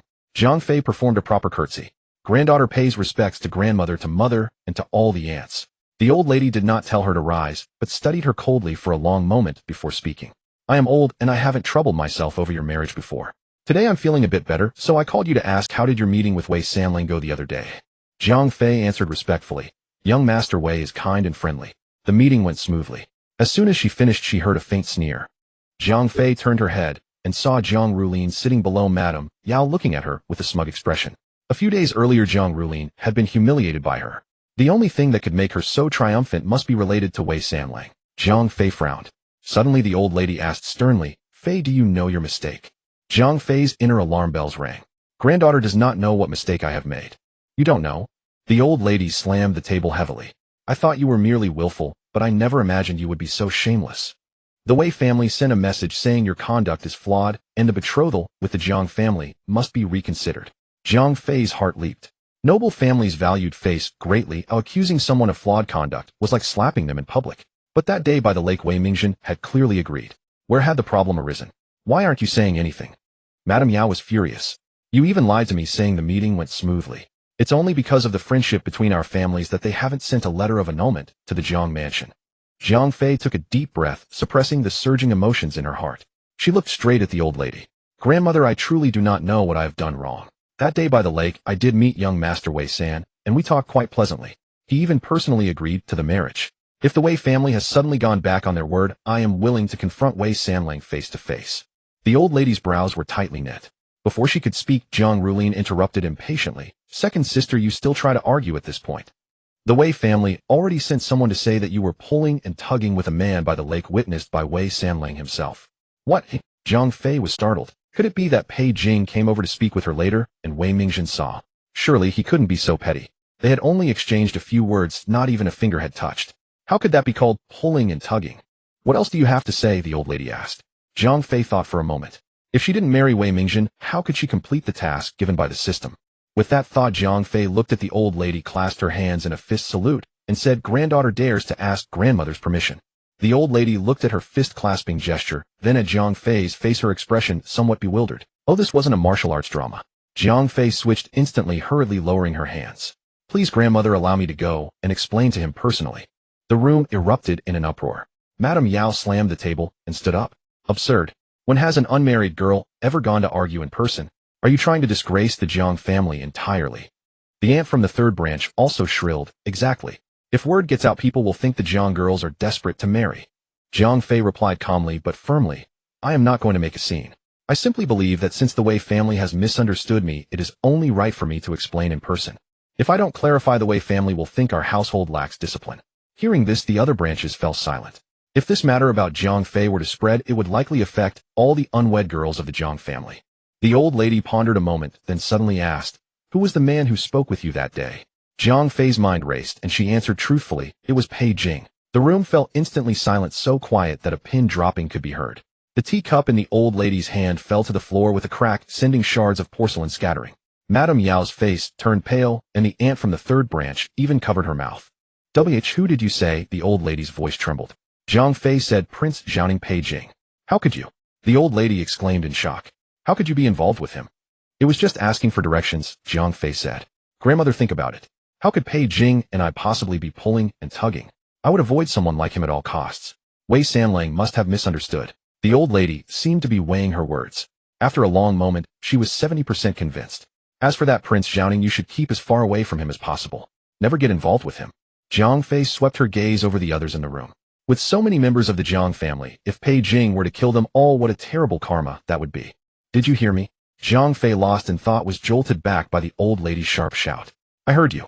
Then, about Wei Sanlang, do I need to go and explain? Explain what? Zhang Rulin suddenly interjected. Wei Sanlang already spared your face by saying it that way. Grandmother hasn't spoken yet. Who are you to interrupt? Zhang Fei shot her a glance. You? Enough, the old lady interrupted. It is truly inappropriate for an unmarried girl to handle this. I will deal with this matter myself. Fei, you may leave. Zhang Fei withdrew from the main room. Before she had gone far, she heard voices resuming from within. They kept everything from her, treating her as an outsider. It seemed that the original owner had indeed lived a very difficult life in the Zhang family, otherwise she wouldn't have clung to a maid as her lifeline, letting Yunxiang lead her by the nose. After a while, the ladies from the various branches filed out of the old lady's room one after another. Madame Yao and Zhang Rulin were the last to leave. Once everyone had dispersed, Madame Yao said, In the future, control your expression. Your intentions are almost written on your face. Do you think your grandmother is easy to fool? Zhang Rulin was already resentful, and being scolded by Madame Yao only made her more indignant. I just can't accept it. The betrothal to the Wei family was for the second miss of the Zhang family, but it should have been mine. Madame Yao suddenly stopped, looking around warily. Fortunately, besides her personal maid, there was no one else. She lowered her voice. Don't mention this matter again. Be careful of walls having ears. But, no buts. Madame Yao interrupted her, took Zhang Rulin's hand, and comforted her. Rulin, you should know that if you gain something, you must lose something. You have taken something from her, so you must give something in return to keep the balance. Besides, marrying Wei Sanlang may not be a good thing. As soon as the two left, a figure appeared at the corner of the corridor. Not knowing what those people discussed after Zhang Fei left that day, the old lady later ordered her to be confined to her room for reflection. Since Zhang Rulin could wander around the manor even under confinement, Zhang Fei followed suit, strolling about the estate while observing where she might secretly slip out. She had arrived in this world without ever exploring the streets outside. Being trapped in the manor would drive her mad. Zhang Fei sat by the stone table, lost in thought. What did Yao and Zhang Rulin mean by those words that day? Was the second young lady of the Zhang family supposed to be Zhang Rulin? Then who was she? Was she actually the third young lady? And what was the purpose of such a swap in order? Zhang Fei pondered carefully, but the book seemed to make no mention of this matter. Was it a change caused by her transmigration into the story, or did the original author simply deem it unworthy of ink for a minor side character? She tried calling the system twice, but after waiting for a long time, there was no reply. She had to find a way to slip out. Staying trapped in the manor was no solution. If Wei Mingjin truly did not intend to marry her, but chose someone else instead, that would be utterly unacceptable. As Zhang Fei ate pastries while thinking, a piece of shortbread suddenly slipped from her fingers, fell to the ground, and rolled a few times. Just as she bent down to pick it up, a grimy little hand darted out from behind the rockery, snatched the shortbread, and retreated. Zhang Fei deliberately dropped another piece. When the hand reached out again, she grabbed it swiftly and pulled the person out. It was a girl of about 13 or 14, curled up in the crevice of the rockery behind the stone table, forcing a red date down her throat. Upon being discovered, she trembled in terror, choking on the date until her eyes rolled back. Zhang Fei quickly gave her a heavy pat on the back. The red date fell from the girl's mouth. She tried to pick it up, but Zhang Fei stopped her. Who are you? The girl shook like a leaf in the wind. Spare me, miss, please spare me. What is your name? Which courtyard do you belong to? Zhang Fei asked. The girl's voice was barely a whisper. This servant is called Jiaojiao, a maid doing odd jobs in the storeroom. Zhang Fei then noticed the slender arms beneath her sleeves, as if she had never had a full meal. Are you very hungry? Jiaojiao nodded vigorously. Zhang Fei held up a pastry. How long have you been in the manor? This servant was sold to the Zhang residents at the age of 6. Zhang Fei nodded and waved the pastry before Jiaojiao's eyes. Since you've been here so many years, you must know everything about the manor well. Jiaojiao's eyes gleamed at the pastry, and she swallowed hard. Very well. Then let's make a deal. Zhang Fei looked around and lowered her voice. Do you know of any place where one can slip out unnoticed? Half an hour later, Zhang Fei was already walking the main street of the capital, followed by a chattering lackey. Miss, if we're discovered, it'll be terrible. Then don't let anyone find out, Zhang Fei said. Zhou Tao followed behind her, a rope tied around her wrist extending to Zhang Fei's wrist. The two were now in the same boat. Zhang Fei did this partly to prevent them from getting separated. She feared she might not find her way back, and partly to keep Zhou Tao from secretly reporting to the authorities. They wandered from morning till noon, and by now were ravenous. Zhang Fei had money in her pocket from pawning 2 pieces of jewelry, so she headed straight for a restaurant. The private room's window faced the street. Zhang Fei sat by the window eating, while watching the commotion and sighing. On the way she had seen many shops. With the knowledge she possessed, opening a shop in the capital to earn some silver should be no problem. With luck she might even become a wealthy merchant. But unfortunately she was short-lived. In 2 years she would die with all the Jiang family members. Even if she earned money she wouldn't live to spend it. Rather than struggle, it was better to lie low. She would strive to marry Wei Mingjin as soon as possible, extract a dowry from the Jiang family, squander it all before her death, and enjoy 2 years of life in this world. Just as Zhang Fei was about to withdraw her gaze, her peripheral vision caught a carriage stopping diagonally across the street. When she saw the person alighting, her eyes lit up. Wasn't that Wei Mingjin? She had been worrying about how to meet him, and here he came right to her doorstep. Zhang Fei waved her hand behind her. Zhou Tao leaned in, a bun in one hand and a chicken leg in the other, her mouth stuffed full. Zhang Fei pointed at the spot where the carriage had stopped. What place is that? Zhou Tao finally swallowed the meat in her mouth and said indistinctly, that is Lufeng Gardens. I see. Zhang Fei said. It's a brothel, right? Zhou Tao shook her head repeatedly. It's an opera house, a place for listening to music. Only the nobility can enter. An opera house was even easier. No need to scheme a way in. Zhang Fei wiped her hands, dragged Zhou Tao along, and left. Zhou Tao still yearned for the feast on the table. What about the food? First things first. Zhang Fei pulled Zhou Tao downstairs in a hurry and headed straight for Lufeng Garden across the street. Before the burly guard at the entrance could question her, she used the power of money, tossing a silver ingot, and smoothly entered Lufeng Garden. The place looked plain from the outside, but inside it was a different world. At the center of the opera house was a stage with a magnificent red and gold caisson ceiling. Carved tables and chairs were already filled with people, surrounded by 2 tiers of elevated seats. Zhang Fei pulled Zhou Tao along, searching for Wei Mingjin among the crowd. With his family background, he would surely not be in the main hall. He must be in some private room upstairs. Zhang Fei was about to go upstairs when a man by the stairs stopped her. May I ask, miss, which private room have you reserved? Second floor, Zhang Fei replied vaguely, and tried to walk on. The attendant blocked the staircase, a suspicious look on his face as he scrutinized her, his tone taking on a hint of disdain. If you haven't reserved a room, miss, you cannot go up to the private suites. Today the main hall is also full, so perhaps you should come another day. His tone was like that of a haughty eunuch in the palace. Zhang Fei could only regret not having worn all her jewelry to dazzle his dog eyes that looked down on others. I'm looking for someone, Zhang Fei said bluntly. Who? Wei Mingjin. Before the attendant could speak, Zhang Fei added, I am his fiancé. The attendant drew in a breath. Young Master Wei III had indeed reserved a private room on the 2nd floor. If she really was Wei III's fiancé, he couldn't afford to offend her. If this woman was bold enough to impersonate, letting her go up wouldn't be blamed on him. With that thought, the attendant immediately changed his expression and said with a smile, so it's young Master Wei's fiancé. Please go up to the private rooms on the 2nd floor. Young Master Wei's room is the 4th one. I want to escort you up. Zhang Fei nodded and lifted her skirt to ascend the 2nd floor. The private rooms on the 2nd floor formed an arc around the stage below, offering the best view. The attendant only said the 4th room, but didn't specify counting from the left or the right. Zhang Fei walked along the corridor. When she reached the 4th private room, she looked inside. It was empty. Then she counted from the other end. At the 4th room, faint sounds of a zither drifted out. Zhang Fei pressed her face to the door and peered through the crack. Sure enough, she saw Wei Mingjin reclining on a couch, holding a folding fan with a beauty on each side, and another playing the zither in the room. A beauty beside him offered a cup of wine, which he brushed aside with his fan, then lifted his chin. Drink. He certainly knew how to enjoy himself, and shamelessly so, claiming he had been entangled with men, while he himself was here living it up. Double standard, dog. Bastard. Zhang Fei crouched at the door crack, cursing him from head to toe inside, and out, her mouth twitching like a patient with facial nerve disorder. Zhou Tao watched from the side, terrified, tugging at Zhang Fei's sleeve. Miss, your expression is getting more and more ferocious. Inside the room, Pei Jing looked over the moment he heard the noise outside, then waved his folding fan, and the doors flew open on both sides. Who is it? Get in here. Zhang Fei was still in the posture of peeking and directly met eyes with Wei Mingjin in the room. What kind of hearing in kung fu is this?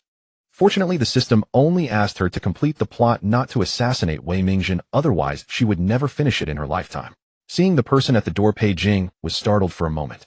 That day at the Dingyuan Marquis' mansion, he had teased this girl for fun, never expecting to meet her here. Pei Jing leisurely flicked his folding fan. Are you looking for me? Already discovered, Zhang Fei simply stepped into the room, Wei Mingjin, what a coincidence. The singing girls in the room all looked at her in unison, seemingly shocked that she directly called his name, then lowered their heads. Pei Jing was stunned for a moment, then suddenly laughed. It seemed she still didn't know his identity, which made it even more interesting. Second Miss Jiang, Pei Jing sat up speaking slowly. You wouldn't be here to catch me cheating, would you? How is that possible? Jiang Fei expressed shock. I said before, no matter how many women you find, whether they're men or women, I won't interfere. I can even help you take concubines. Pei Jing gently swayed his folding fan. Since you're not here to catch me, would you like to listen to opera together? Jiang Fei didn't stand on ceremony and sat directly opposite him. Then I'll be an uninvited guest. Pei Jing waved his hand, and the beauties beside him tactfully withdrew. He then looked at the person Jiang Fei had brought. You two leave. Jiao Tao hesitated, looking at Jiang Fei, and only after Jiang Fei nodded did she leave the room. The room quieted down, and Pei Jing asked, What brings you here today to listen to opera? I sneaked out.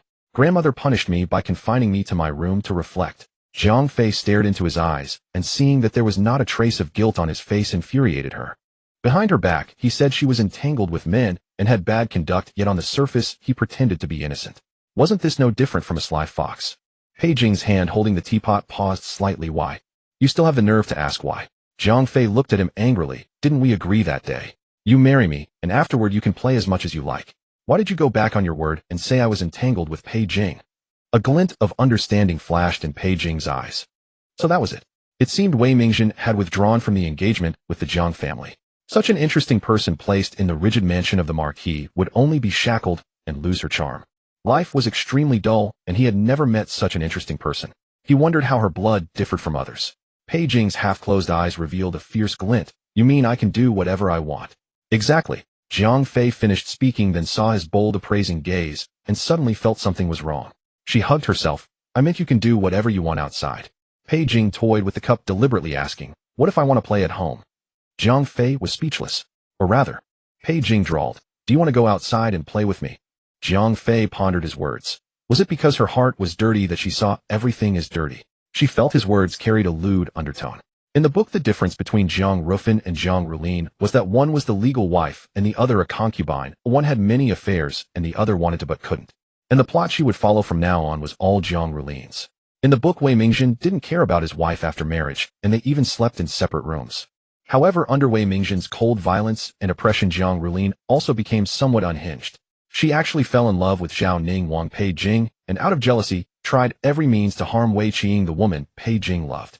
Logically, Wei Mingjin wouldn't touch her. He would rather sleep with a pile of documents than with his own wife, so he was probably just scaring her. With this thought, Jiang Fei suddenly felt more confident. First, marry me before talking. If you're going to break the engagement, then shut up. Pei Jing was taken aback by her cursing and gave her a few more looks. She indeed had none of the demeanor of a noble lady of the capital, but rather a bit of a wandering knight spirit. A wandering knight. Pei Jing's mind suddenly flashed with a face, and the light in his eyes turned cold instantly. He raised his folding fan to lift Jiang Fei's chin. You're so eager to marry into the Wei family. Jiang Fei raised her chin and tried to dodge back. Unexpectedly, Pei Jing was faster. The fan pressed forward, and Jiang Fei was caught off guard and pinned to the ground. The cold fan rib pressed against her throat, instantly tensing her body. You? Jiang Fei stared at the Wei Mingjin, whose face had suddenly changed. Are you crazy? Pei Jing looked at her for a moment, then suddenly laughed. Yes, I am indeed crazy. Jiang Fei felt something was wrong, but couldn't figure out what exactly. Just as she tried to get up, she heard a faint schwa sound, and the sensation on her neck turned icy cold. Jiang Fei lowered her eyes, and her pupils constricted. A thin blade had emerged from the top of the folding fan, pressing right against her throat. Pei Jing seemed to be examining her neck. It was slender and fair, as if it could snap with a twist. With just a gentle stroke of the fan, the blade would cut a gash across her pale skin. Then the flesh would split open and warm blood would spurt out, contrasting with her fair complexion. Surely a beautiful sight. Pei Jing's Adam's apple moved. A touch of red at the corner of his eyes, like an unstained bloodstain, made his phoenix eyes even more eerie and alluring. Jiang Fei gasped sharply, not daring to breathe or swallow too deeply. If she wasn't mistaken, she once again saw the murderous intent in his eyes that she had seen at their first meeting. Why you? What do you want? Jiang Fei stammered in fear. Pei Jing leaned down, staring at her face, and seeing the terror in her eyes, smiled with satisfaction. The red in his eyes deepened, and the blade on the fan pressed a little closer. He said slowly, I hate the spirit of a wandering knight the most. Jiang Fei suddenly remembered in the book the person Wei Qing loved, the male lead, was from the #1 martial arts sect, the sword casting pavilion. In the book, Wei Mingjin was extremely opposed to his sister being with the male lead, thinking that a noble lady marrying a martial artist would surely lead to an unstable life. That must be the reason. Because it touched on the future brother-in-law he disapproved of, Wei Mingjin flew into a rage and wanted to kill. This reasoning made sense. Wait, don't get excited. Jiang Fei quickly tried to calm him down. I just read a storybook recently. If you don't like it, I've read others. I can cosplay mini roles for you. Jiang Fei's words made Pei Jing pause. He squinted. Cosplay. It means imitate. Jiang Fei swallowed her saliva and carefully explained, I can imitate a noble lady guaranteed to be dignified and proper. She suddenly changed her tone, imitating the lady she had played before. Yao, suppressing me here like this is a bit too forward. After finishing the imitation, before seeing his reaction, Jiang Fei herself got goosebumps. It didn't resemble a chaste noble lady at all, but rather a courtesan pretending to resist. Pei Jing seemed amused and suddenly laughed. He thought for a moment, how about we play a game? What games? Pei Jing stepped back slightly. I'll count to 3. If you can run out of this room, I'll spare your life. If not, he narrowed his eyes in warning. 3 counts. With his martial arts, by the time she reached the door, he would just wave his hand, and the door would slam shut. She wouldn't stand a chance. He was toying with her, treating her like a monkey. Jiang Fei wasn't stupid. She pointed at the thing around her neck. Then you must at least let me go first, and let me adjust before we start. Pei Jing withdrew his folding fan. When can you? The person on the ground sprang up like a carp, yanked the door open, and shot out. Pei Jing. Jiang Fei felt this was the fastest she had ever run in her life, even surpassing her high school record of 13.8 seconds for the 50-meter dash. Jiang Fei burst out of the private room, didn't see Jiao Tao, and made straight for the stairs, afraid to waste a single second. Just a few steps down, she suddenly halted. Downstairs, a man about to step onto the stairs looked up at her, frowning the moment he saw her. Who else could it be but the infamous madman Pei Jing? Jiang Fei had drunk too much water at noon and nearly peed herself from fright. This was her instinctive reaction upon seeing Pei Jing, mainly because the author had portrayed him as utterly deranged in the novel, leaving a deep impression. Wei Mingjin was accompanied by a few friends, one of whom had seen Jiang Rufei before and pointed at her, saying, Isn't she? Wei Mingjin coughed softly, and the man immediately fell silent. It would indeed be improper to speak a young lady's name in public. Go on up first. Wei Mingjin tilted his head slightly, addressing those beside him. They started climbing the stairs, and Jiang Fei stepped aside, then lowered her head and descended, praying the man wouldn't recognize her. The stairs soon came to an end. Jiang Fei turned sideways, ready to slip past him, when a hand suddenly reached out and landed directly on the railing in front of her. Wei Mingjin looked at Jiang Rufei with hostile eyes. What are you doing here? Listening to opera. Going where? Going home. Wei Mingjin glanced up at the upper floor, snorted coldly. What guilty conscience are you carrying now? Guilty conscience again. Jiang Fei had no idea what she should feel guilty about, so she couldn't help but look up and ask, Why should I feel guilty? Wei Mingjin was choked with anger. You shouldn't. Jiang Fei said with utter justification, Isn't it only right for me to connect with others in advance? Wei Mingjin's eyes turned red with fury, and he flung his wide sleeves. You're simply impossible to reason with. Jiang Fei was about to speak when footsteps suddenly sounded from behind her. She turned around. The Wei Mingjin, who had earlier threatened to kill her, now stood on the steps, one hand behind his back, twirling the folding fan with the hidden blade, wearing an expression of amusement. Jiang Fei then looked at Pei Jing at the foot of the stairs. His face was even more grim than before. This was truly baffling. Wasn't Pei Jing supposed to be the second male lead, harboring feelings for Wei Mingjin's younger sister Wei Xing? By all logic, Pei Jing should be eager to please Wei Mingjin if he wanted to become his brother-in-law, yet he looked as if he wished to kill him. What was going on? Jiang Fei was completely confused, standing in the middle of the stairs, her gaze darting between the two men, nearly shaking her head like a rattle drum. Wei Mingjin's expression turned to one of realization. He looked at Jiang Rufei and said coldly, So this is why the second young lady is here.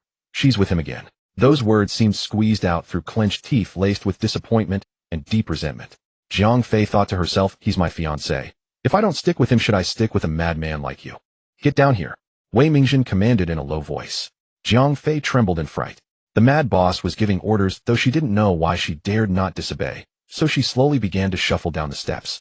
The moment she moved, Pei Jing from upstairs spoke lazily, Xiao Chui, if you leave, our agreement will be void. Jiang Fei froze in place, unable to go up or down. Just now, Wei Mingjin had genuinely wanted to kill her. If she hadn't run fast, she might have died under that flashy fan of his. Who knows how the author crafted such characters? None of the male supporting roles are normal. Between two evils, choose the lesser. Whoever turns back is a fool. For now, this lunatic is safer than that one. Jiang Fei steeled her heart, took a few steps down to stand beside Pei Jing, and said sincerely, You called me down. Was there something you needed? Wei Mingjin was taken aback, then turned to look at Jiang Rufei. Those eyes were too clear, too deceptive, and at this moment they held a hint of sincerity as they looked at him, almost bewitching. He lifted his gaze to the upper floor. Pei Jing still wore a smile, but it had turned sinister, sending chills down one's spine. Wei Mingjin knew Pei Jing was unpredictable, but he couldn't fathom why he had suddenly taken an interest in Jiang Rufei. He stepped forward to shield her, looking at Pei Jing upstairs, and said, "Go wait for me in the carriage. I have something to say to you." After saying this, he waited for a moment, but heard no movement behind him. Wei Mingjin turned around, frowning at Jiang Rufei. Jiang Fei pointed at herself. "Are you talking to me?" Wei Mingjin looked at her with frustration. Who else could it be? Jiang Fei was speechless, thinking this man is truly sick, seriously sick. If you're talking to me, why are you staring at him? How was I supposed to understand? She gave an awkward smile, took a few hesitant steps, then turned back to look at the man upstairs just as their eyes met. He was the son of the Dingyuan Marquis' household. Pei Jing probably wouldn't kill him on a whim, especially since Wei Mingjin was Wei Xing's elder brother. One must respect the monk to respect the Buddha. Pei Jing watched the figure disappear out of the shop entrance. If he wasn't mistaken, the girl had glanced back at him with a hint of worry, but she seemed to be worried about the wrong person. Jiang Fei left the tavern, and sure enough saw Jiao Tao squatting by the door. It was early summer in the 4th month, the scorching sun hanging high, especially at noon when the heat was most intense. Both of Jiao Tao's cheeks were flushed from the sun. Seeing Jiang Rufei come out, she quickly stood up. "Miss, why did you come outside?" Jiang Fei asked. "The waiter told me to wait outside." Jiao Tao let out a sigh of relief. "Miss, can we go home now?" Jiang Fei wanted to leave too, but the madman had ordered her to wait outside for him. How dare she run off? There was a carriage parked on the right side of the main gate, though she didn't know if it belonged to Pei Jing. Either way, it couldn't be cooler than standing outside. "We'll have to wait a while." The two stood under the eaves to escape the noon sun. Jiang Fei heard a very loud gurgling sound. Jiao Tao touched her stomach and looked at her awkwardly. "I'm not hungry. It's just making noise on its own." Jiang Fei thought of the meal they hadn't touched and felt a pang of regret. She fished out a handful of copper coins and handed them to Jiao Tao. "There's a meat pie stall over there. Go buy a few to fill your stomach." "How many can I buy?" Jiao Tao clutched the coins. "With that money, buy as many as you want." Jiao Tao dashed off and returned quickly. Jiang Fei was dumbfounded as she stared at the large string of pies Jiao Tao held threaded on a bamboo strip. At least a dozen or more. "Buying that many, can you even finish them?" Jiao Tao said sheepishly, "Might not be enough." Jiang Fei was astonished. Such an enormous appetite. No wonder she always went hungry in the manner. A single person consumed the rations of 4 or 5. With that capacity, she could easily become a food streamer in modern times. "No meat." Jiang Fei looked at the plain flatbread in Jiao Tao's hand. Jiao Tao raised the other hand, holding 2 more. "These 2 have meat." Jiang Fei grew suspicious. "Why only buy 2? Jiao Tao swallowed a mouthful of the flatbread and said, "If I bought all meat ones, I'd only get 6. Not enough to fill me. 1 meat flatbread is as filling as 3 plain ones." Jiang Fei was speechless. It was both pitiful and amusing. For the first time, Jiao Tao could eat freely. While munching, she said, "That person is really handsome." Jiang Fei lowered her gaze to Jiao Tao and asked, "Who are you talking about?" Jiao Tao chewed the flatbread and mumbled, "The one on the stairs earlier. He's so handsome, miss." "Who is he?" Seeing Jiao Tao eat with such relish, Jiang Fei felt her own appetite stir. She took a flatbread from Jiao Tao's hand, and the 2 of them crouched side by side nibbling. "The one upstairs, you mean?" Jiang Fei took a bite. "He's my fiancé, Wei Mingjin, the 3rd son of the Wei family." Jiao Tao said, "Oh," thought for a moment, then suddenly stopped chewing. With a puzzled look, she asked, "But miss, if the one upstairs is your fiancé, why did the one downstairs tell you to wait for him?" Jiang Fei glanced around and said in a low voice, "The one downstairs is Pei Jing. Have you heard of Pei Jing?" Though Jiao Tao had never eaten pork, she knew what a pig looked like. The name of Pei Jing, the Prince of Jiaoning, was thunderous. She nodded in terror. "I know." Jiang Fei pointed to her own head and said, "Let me tell you, he's got a screw loose. You don't want to provoke him, or he might go berserk and start killing people." "Such a terrifying person," Jiao Tao said, frightened. "Miss, why don't you stay far away from him?" "You think I don't want to?" Jiang Fei bit into the flatbread angrily, as if she were gnawing on the flesh of Pei Jing and Wei Mingjin. "I have no choice. It's not that I want to provoke him. He's the one who keeps coming after me. I'm just playing along to save my own skin. Do you think it's easy for me?" Jiao Tao nodded, half understanding. "Oh, miss, you're so pitiful. Now you get it," Jiang Fei warned. "From now on, if you ever run into Pei Jing, avoid him at all costs, got it?" Jiao Tao nodded fearfully. I won't provoke him." Jiang Fei patted her head approvingly and took a bite of the flatbread. As her gaze dropped, she noticed 2 embroidered brocade shoes peeking out from beneath a brocade robe beside her. Jiang Fei slowly raised her head. The sunlight was so bright that she squinted, unable to make out the person's face. Clutching the meat flatbread, she rose to her feet. When she finally saw the face clearly, she nearly choked on the flatbread. Why is it you? If not me, who did you think it was? Pei Jing asked. Jiang Fei retreated 2 steps warily. I already ran out of the room. You can't go back on your word. Pei Jing said coolly. I was just teasing you. What good would killing you do me? So you're really not going to kill me? Jiang Fei remained suspicious. I won't kill you. I mean what I say. Jiang Fei sighed in relief, peered inside, and patted her chest. Good thing it's you who came. If Pei Jing had heard what I just said, I'd be done for. A rare smile curved Pei Jing's lips. Are you referring to the part where you said he's crazy and would kill people when he snaps? Or the part where he's always coming after you? Shoo. Jiang Fei tugged him aside and whispered, don't let him hear that. If he comes to question me later, I'll say you taught me to say it. Pei Jing studied her for a moment. And what do you think would happen if he found out? He'd probably kill me. Jiang Fei asked, still shaken. If I became your wife, would he stop killing me? Pei Jing gave a cold, sinister smile, not answering. Instead he asked, where are you going? I'll escort you. Jiang Fei pointed toward the theater. He told me to wait for him. So should I still wait? No. Then what if he wants to kill me? Pei Jing gave her a faint glance. With me here he wouldn't dare. Jiang Fei felt relieved. I'll be going then. No need to see me off. With that she grabbed Zhou Tao and ran. Pei Jing withdrew his gaze as her figure disappeared into the crowd. A sword-bearing guard appeared beside him. Your Highness, Duanjiao said, staring intently at the direction they had vanished. This woman shows no respect for authority and behaves erratically, a grave offense. Shall I kill her? Duanjiao waited a long time for a reply. When he turned his head, he met Pei Jing's icy stare. He quickly knelt, cold sweat streaming down his back. This subordinate overstepped. What an amusing person, Pei Jing said, slightly lowering his gaze and twirling the folding fan in his hand.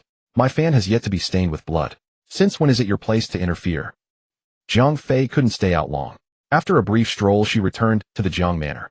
At the back wall of the manor there was a dog hole hidden by flowers and weeds which the servants had never discovered during repairs. Zhou Tao crawled through the dog hole first. Jiang Fei, still not adept at the maneuver, reached inside. Give me a hand.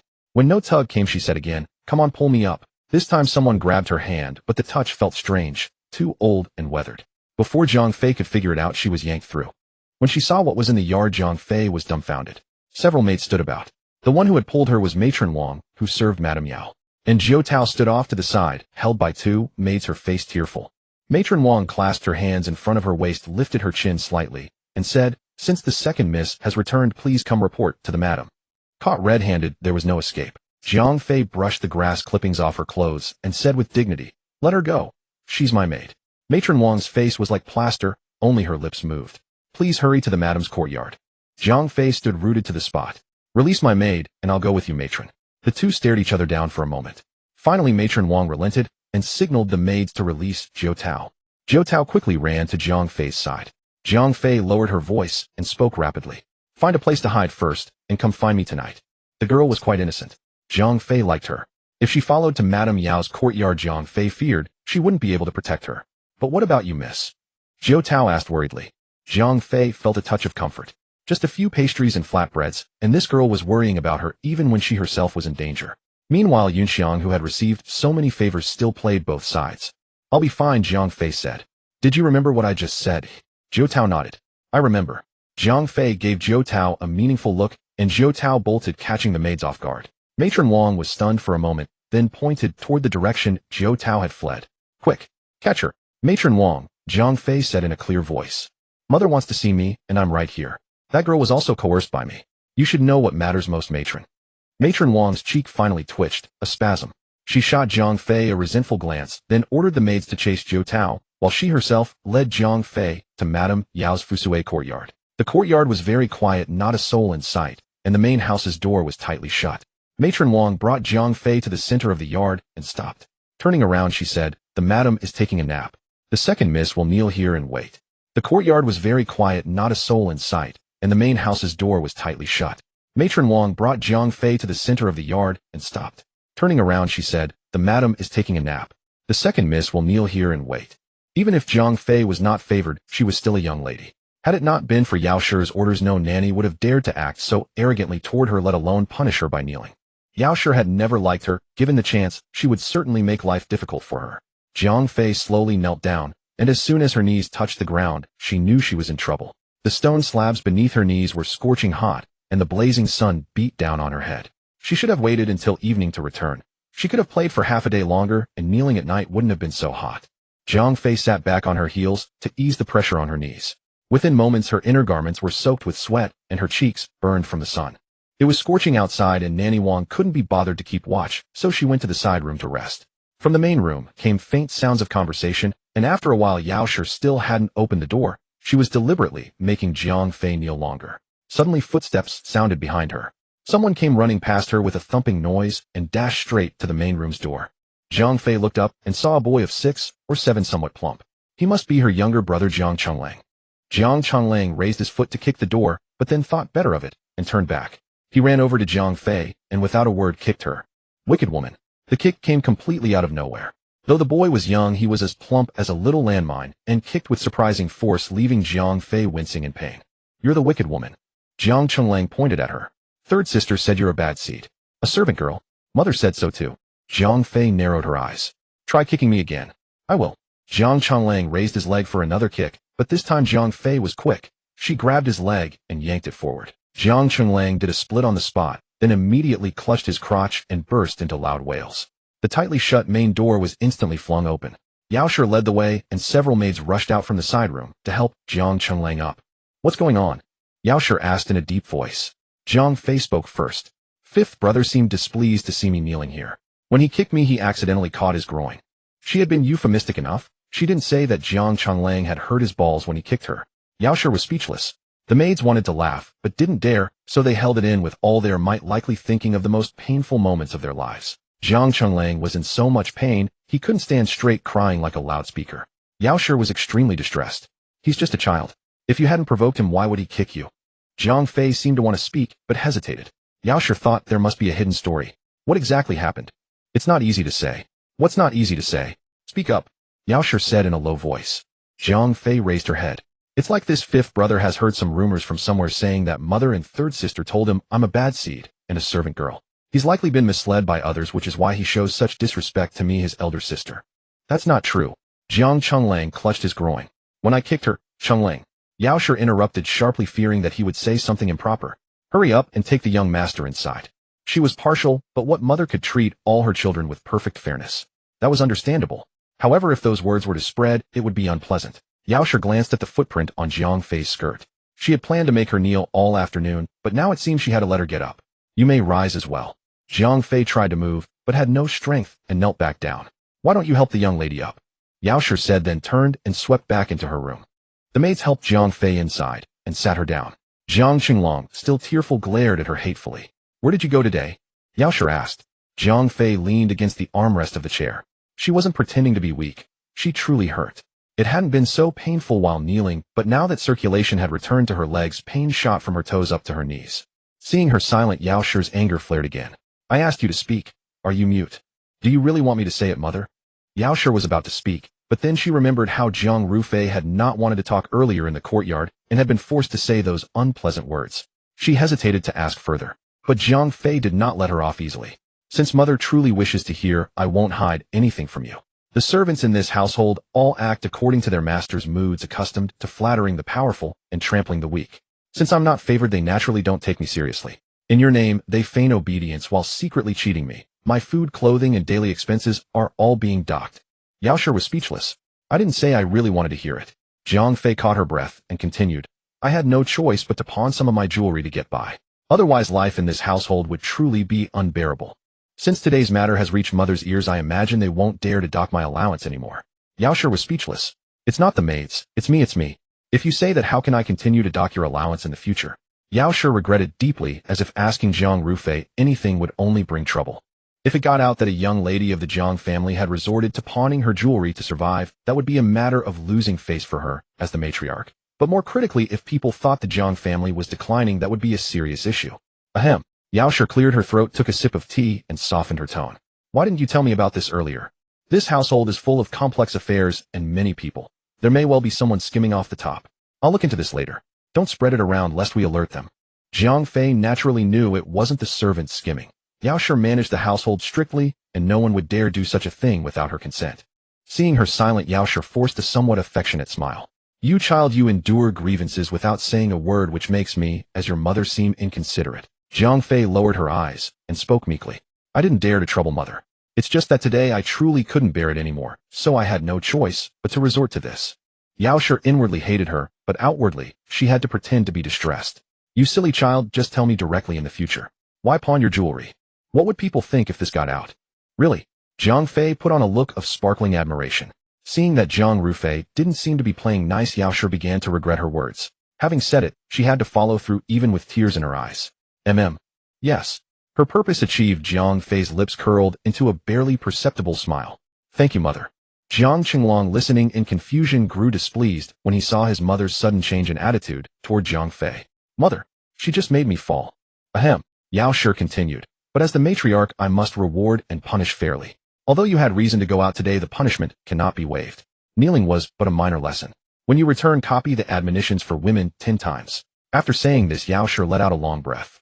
Zhang Rufei had made her feel embarrassed, so punishing her made her feel much better. But she was also puzzled. Since the day Zhang Rulin had taken her to catch the adulterer, Zhang Rufei seemed like a different person. Had she finally become enlightened? Then you may go back. Yes. Zhang Fei extended her hand to the maids who helped her stand. After taking a few steps, she turned back. Mother, there's one more thing I forgot to mention. Yao Shi's nerves, which had just relaxed, immediately tightened, and her spine straightened involuntarily. What else? It's like this. Zhang Fei said, the silver from pawning the jewelry was lost on the way. Should we report this to the authorities, or? Madam Yao. If they reported it, not only would she lose face, but the entire Jiang household would be disgraced. She took a deep breath. The authorities are not idle either. Let it be lost.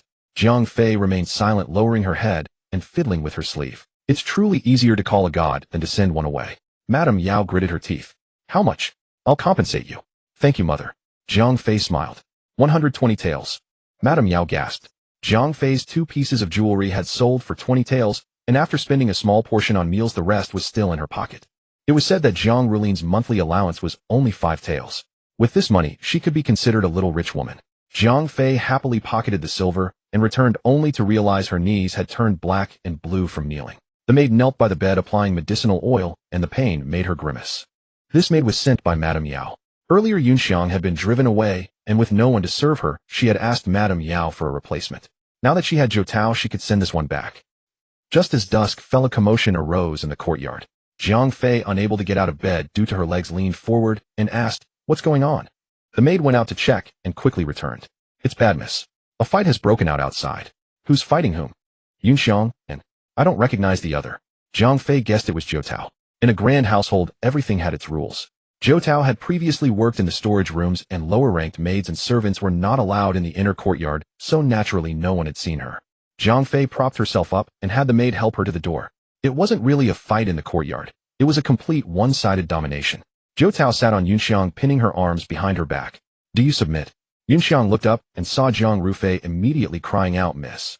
Zhou Tao also looked up at the sound and broke into a grin. "Miss?" Zhang Rufei lifted her chin. "Let her go first and come in." Zhou Tao released Yunxiang, who scrambled up and knelt again, looking deeply wronged. "Miss, she wears the badge of a lower-ranked maid. I wouldn't let her in, but she insisted on forcing her way in and even hit me." Zhang Fei's legs ached, and she grew annoyed at the sniffling. "Are you hurt?" "No. Zhou Tao has sense. As long as you're not hurt, that's fine. From now on, she's a maid in my courtyard. You should get along well." Yunxiang was choked by Zhang Fei's words and bit her lower lip. In the past, she had been the most favored before Zhang Rufei, always given the best things, and one could say Zhang Rufei had listened to her in everything. How had she changed so suddenly? Zhang Fei led Zhou Tao into the room and dismissed the other maids, leaving only the 2 of them. When they had entered, Zhou Tao had noticed that Zhang Rufei walked with a limp. She helped her sit on the bed and asked anxiously, "What's wrong with your leg, miss?" "I was punished by kneeling." Zhang Fei let out a hiss. Zhou Tao quickly removed her shoes, lifted her legs onto the bed, and placed a pillow behind her. "Does it hurt, miss?" "It's okay." Zhou Tao reached out to rub her legs, but Zhang Fei quickly stopped her. If she massaged it, she would probably scream like a stuck pig. Zhang Fei leaned back on the bed. Now that she was free, she had time to review the day's events. She felt that Pei Jing had a strange attitude toward her. They had never met before, so why did he treat her that way at their first meeting? It was as if he had a possessive desire for her and disliked her being with other men. At this thought, Zhang Fei straightened up immediately. Zhou Tao was about to lift her pant leg to check the wound when she was startled. "Did I touch your injury?" Zhang Fei seemed not to hear the question. She grabbed Zhou Tao's arm and said seriously, "Tell me, with Pei Jing's attitude toward me, could it be that he's fallen for me?" The topic was too abrupt, and Zhou Tao didn't react for a moment. "Oh, I think it's possible." Jiang Fei leaned back again, crossing her arms and muttering to herself. Look, every time I'm with Wei Mingjin he shows great dissatisfaction, and his words are full of jealousy. Zhou Tao nodded vaguely. Oh. Jiang Fei clicked her tongue and said cheerfully, a femme fatale. It seems I'm just too charming. Zhou Tao, what should I do? Jiang Fei lay down and buried her face in the pillow. If Pei Jing really likes me, how can I continue my mission? How can I get him to kill someone? Zhou Tao was puzzled, watching Jiang Rufei smile and frown by turns. What mission? Kill someone. You're still young, you don't understand the hardships of us adults. Jiang Fei said earnestly. It'll be fine when you grow up. Zhou Tao said, oh, okay, since the miss said she didn't understand, then she didn't. The miss had given her cakes and prevented her from being punished, so whatever the miss said was right. Jiang Fei was immersed in her own thoughts, thinking hard, when suddenly she found a clue from a gap. No. Although Pei Jing said things like, why are you with other men? His eyes showed disgust toward her. If he truly liked her, he wouldn't have that look. So the person he liked wasn't her. And every time he encountered her, she was with Wei Mingjin. If he didn't like her, could it be? Could it be? Could it be? Jiang Fei was shocked by her own thought, her eyes wide. Could Pei Jing actually like Wei Mingjin? Zhou Tao was about to bring her tea. When she heard this, her hand shook, and the teacup nearly fell to the ground. Prince Zhaoning likes third young master Wei. This conclusion truly shocked even the simple-minded Zhou Tao. She reached out and touched Jiang Rufei's forehead. It was a little hot, but not to the point of a fever-induced delirium. Jiang Fei fell asleep with this alarming thought. In the middle of the night, a ding-dong notification sound suddenly rang in her mind. Your system is now online. Jiang Fei half closed her eyes, wanting to curse. It came neither early nor late, but chose to disturb her sleep. The system said with slight apology, sorry, I forgot about the time difference. Jiang Fei, what are you here for? Of course, to see you and check on your progress. Let me see Wei Mingjin's affection level toward you. What? Affection level? Jiang Fei instantly woke up. You have this. Why didn't you tell me earlier? The system said nonchalantly, you didn't ask. Isn't this something every system has built in? Jiang Fei was speechless. The system paused briefly. Alright, it's out. Wei Mingjin's current affection level toward you. Jiang Fei waited for a long time, but the system didn't say the number. How much? The system's voice even became strained. First tell me, what exactly did you do? Jiang Fei suddenly had a sense of foreboding. I didn't do anything. I was just maintaining our relationship as usual. Wei Mingjin's current affection toward you minus 3,000. Jiang Fei nearly fell off the bed, asking incredulously, how? How much? It's increased minus 3,001. How is this possible? The system was also shocked. I remember when I last connected with you, the affection was 20. What did you do to make it drop to minus 3,000? Jiang Fei tugged at her hair in frustration. Aside from the fact that he wanted to kill me, wasn't everything else fine? When we parted, Wei Mingjin even offered to see me off. I can't figure it out no matter how I think about it. Where did it go wrong? With her hair a mess, Jiang Fei still tried to struggle. Can a minus 3,001 affection level make him marry me? The system corrected. Actually, it's minus 3,002 now. Jiang Fei collapsed back onto the bed, feeling utterly hopeless. 30 years of hard work, and now I'm back to square one. She suddenly remembered her analysis before sleep and sat up. Can I check Pei Jing's affection toward Wei Mingjin? The system. What a twisted request. So far it had served over 10,000 hosts, and no one had ever made such a twisted request. To check the affection of a male supporting character toward the male second lead. I can't check that. They're not dating, so we don't track such brainless data. We should respect possibilities. What if? Jiang Fei was born in Chongqing and grew up in Sichuan, a true Sichuan Chongqing native, and had seen such things many times. The system said speechlessly, no what if, but I can check Pei Jing's affection toward you. Jiang Fei didn't care about that. She didn't need to win over Pei Jing, nor did she want him to like her. Even if the affection was negative 10,000, it didn't matter to her. But better than nothing. How much? The system paused again. Every time it paused, Jiang Fei felt like a guillotine was about to fall. She asked with a trembling voice, it's not 100,000, is it? Or 1,000,000? The kind that wants to kill me immediately. The system's voice trembled even more. What did you do? Jiang Fei made a miserable face. Just tell me, let me give up. The system 12. Jiang Fei sighed in relief. Oh, that's fine, that's fine. The system added expressionlessly, fine. When I last logged off, it was 0. So in just a few days you made Pei Jing's affection toward you increase by 12. At this rate you'll become the princess of Zhaoning next month, making him want to marry no one else. Congratulations, host.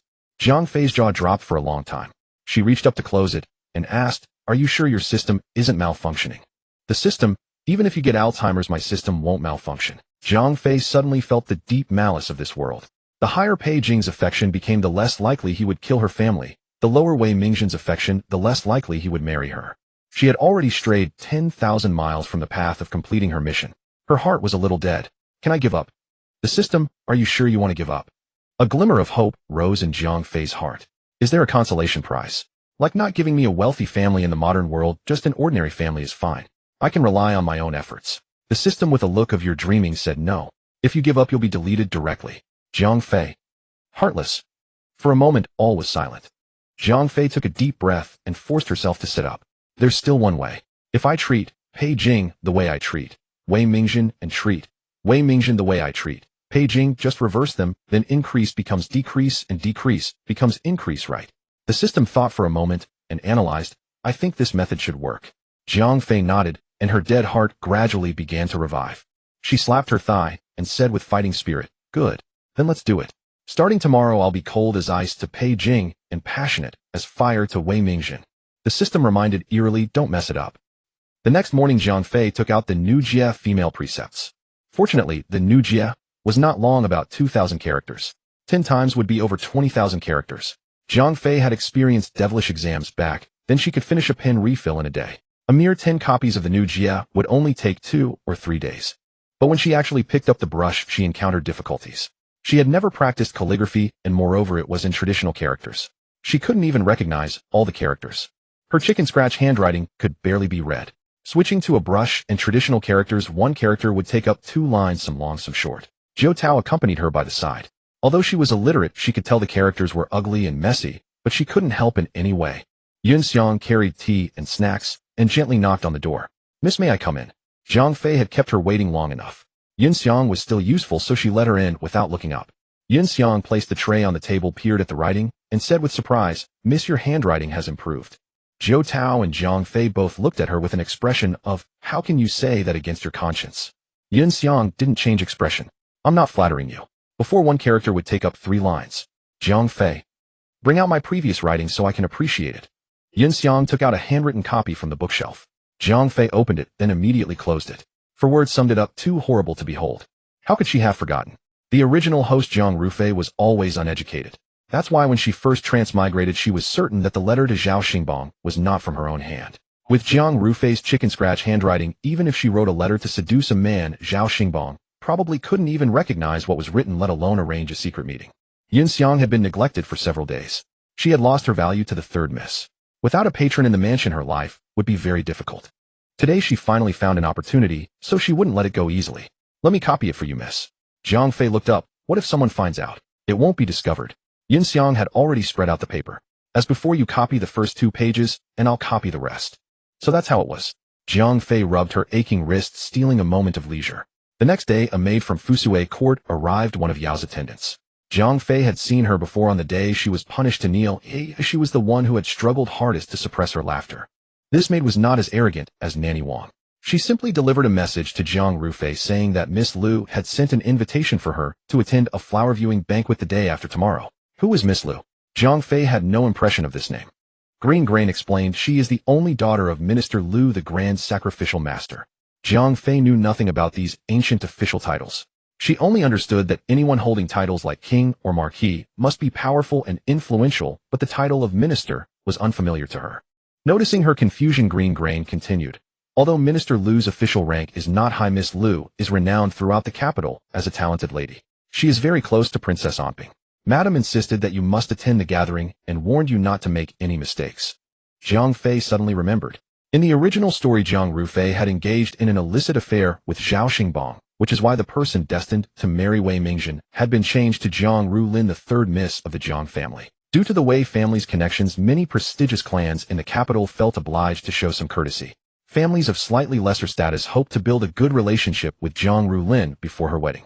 Most importantly, the Wei family had not yet publicly announced their intention to break off the engagement, so everyone remained unaware of the situation.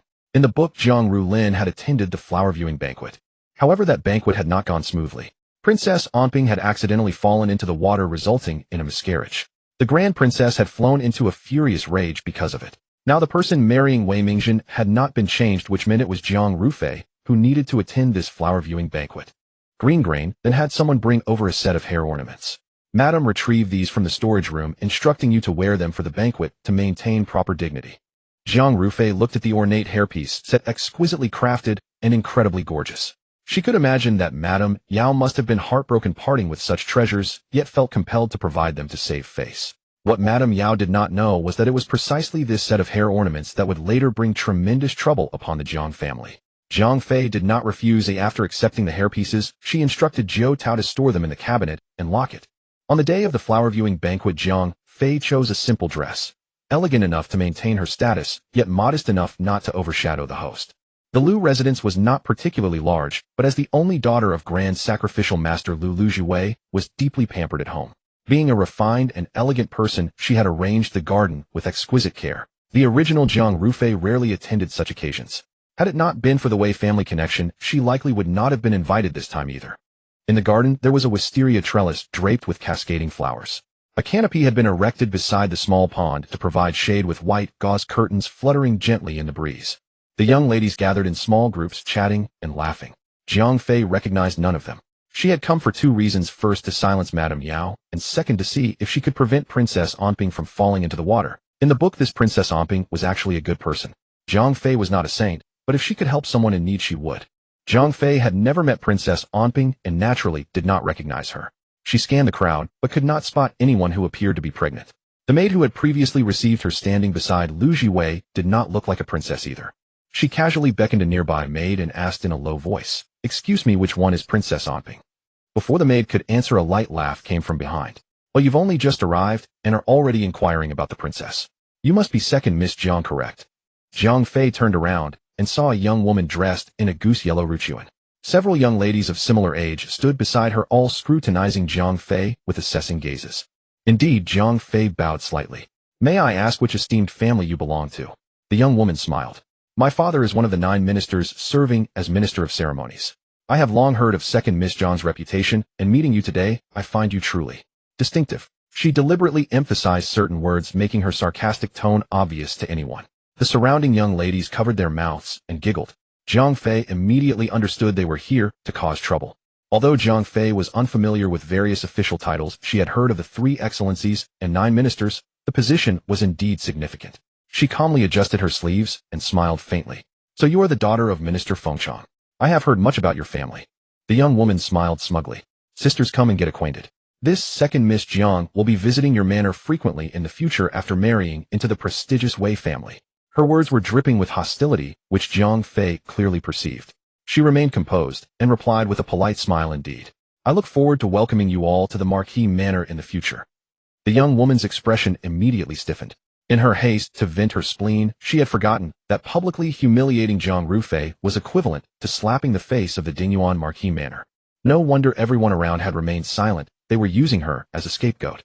"Rulin," one of the young ladies said, "let us go find Miss Lu first." Jiang Fei now understood why this girl harbored such intense hostility toward her. This was Zhou Rulin, a woman notorious in the book for her two-faced nature. She was a so-called friend of Jiang Rulin who would stab her in the back, and she would appear frequently later in the story.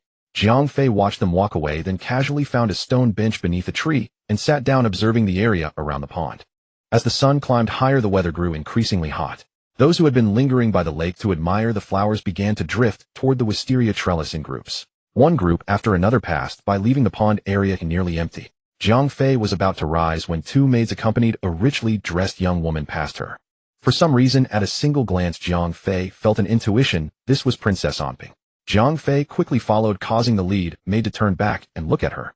The wisteria trellis was located diagonally across from them, requiring a half-circle walk around the pond to reach. Sunlight swept across the stone path, and the ground suddenly reflected fragmented shards of light, dazzling Jiang Fei's eyes for a moment. She instinctively turned her head to avoid the glare, then focused her gaze again. She noticed several scattered pearls on the ground that had not been there before. "Careful!" As Jiang Fei shouted the warning, the person ahead slipped, her body tilting sideways toward the pond. The 2 maids accompanying Princess Onping, one leading the way and one on the inner side, reached out but were unable to catch her in time.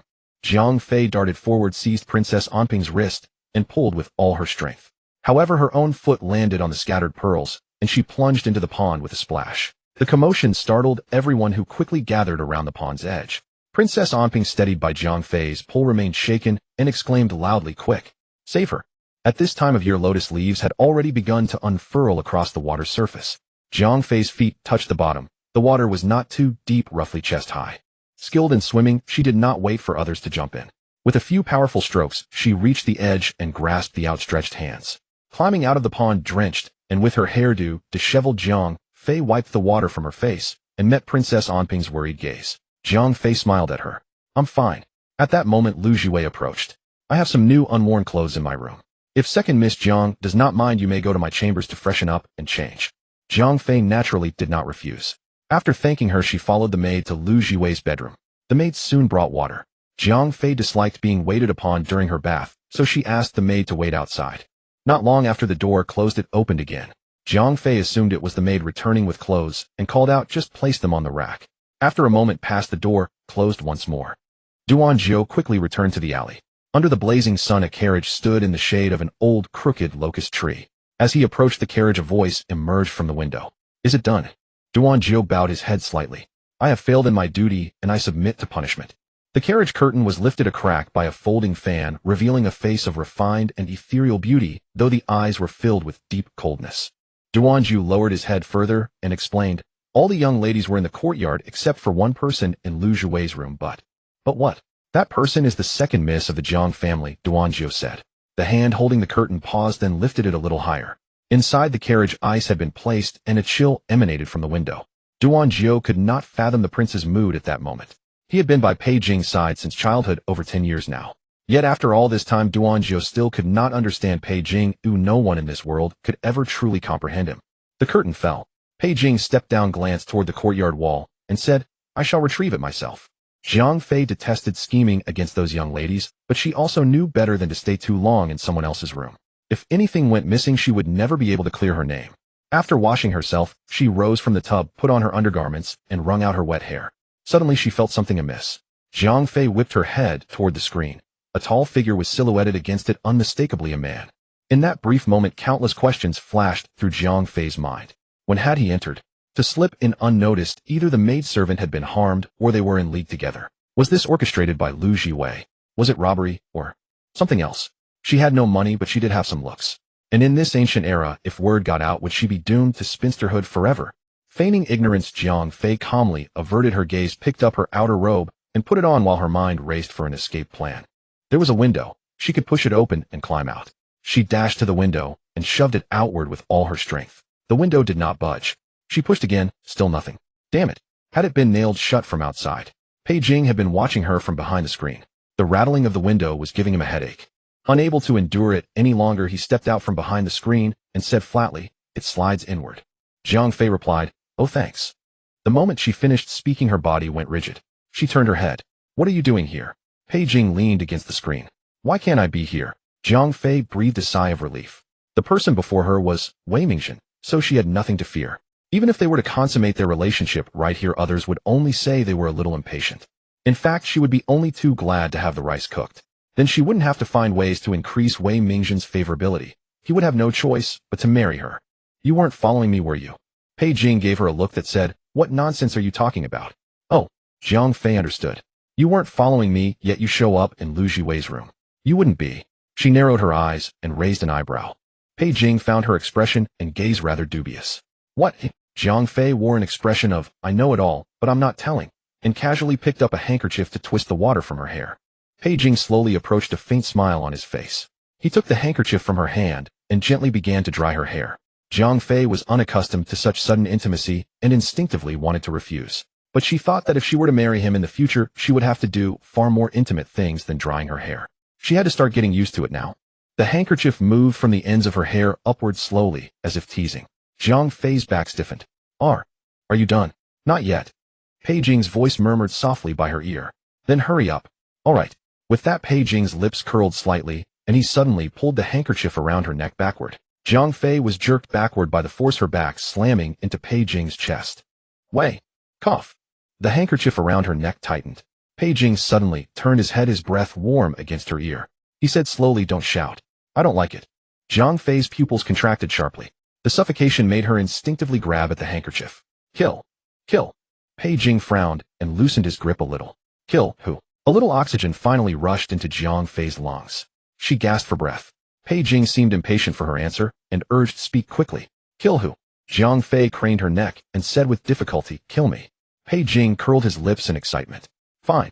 The handkerchief tightened again. Wait, I haven't finished speaking. Jiang Fei quickly grabbed Wei Mingjin's hand, her fingernails almost digging into his skin. I haven't finished. Pei Jing was startled and loosened his grip. What other last words do you have? At that moment, Jiang Fei wanted to curse him up to his ancestors' 18 generations. Kill me, and you might lose your wife. She finally shouted it out, which made Pei Jing freeze, and he unconsciously released the handkerchief. Freed, Jiang Fei immediately retreated to the window and stared warily at Wei Mingjin. My God, this man was so crazy, even crazier than Pei Jing. Pei Jing at least hid his madness behind a jade-like face, but this one didn't even bother to hide it. Why do you always want to kill me? Jiang Fei rubbed her neck. It was bound to be bruised tomorrow. Pei Jing, didn't you ask me to kill you? I hadn't finished speaking, okay? Jiang Fei shouted at him angrily. What's the rush? It's like you're rushing to death. Just wait for me to finish my sentence. Pei Jing was silent. Having already yelled, Jiang Fei pressed on. Do you even know what it means to treat a lady with tenderness? Do you know what chivalry is? Drying my hair is fine, but you go straight to choking me. A big man with a big backside, and you still don't dare admit you wanted to kill me. If you didn't want to kill me, why would you choke me? Pei Jing was silent for a moment, as if he finally understood the torrent of words she had unleashed. I choked you because I wanted to know what you were guessing. Jiang Fei erupted in fury. You could have just asked. Did you have to choke me? Would I not have told you if you hadn't? Pei Jing was stunned by her yelling. No one had ever dared speak to him like that. Everyone feared him, dreaded him, treated him with caution, and kept their distance. But many people won't speak unless you give them a taste of your power. That was the conclusion Pei Jing had drawn over the years. Only by making people fear him could they not look down on him. Jiang Fei rolled her eyes. She stepped forward and jabbed Pei Jing's chest with her finger. Learn to speak properly from now on. Don't go around scaring people. First communicate. If communication doesn't work, then think of another way. The mouth is not just for eating, it's also for talking. Got it? She withdrew her hand and rubbed her fingertips together. The feel was actually quite nice. She regretted using only one finger earlier. She should have pressed both hands right on his chest. Pei Jing vetoed, immediately no. Jiang Fei. Truly impossible to communicate. She tried to bypass him and head outside, but her wrist was suddenly seized. Jiang Fei turned around, glaring at him fiercely. What else do you want? Pei Jing pressed his lips together. You haven't told me your speculation yet. Exasperated, Jiang Fei was thoroughly defeated. This man was not only mentally deranged, but also stubbornly obstinate. How did she end up with such a fiancé? After all this commotion inside, there was still no movement outside. It seemed he really had knocked everyone out. If she didn't tell him, this man probably wouldn't let her leave. Jiang Fei plopped herself onto a chair, crossing her legs. Pei Jing watched her movements, his lips just about to part when she pointed at him. If you want to hear it, don't speak. Pei Jing's fingers curled slightly, but in the end he remained silent.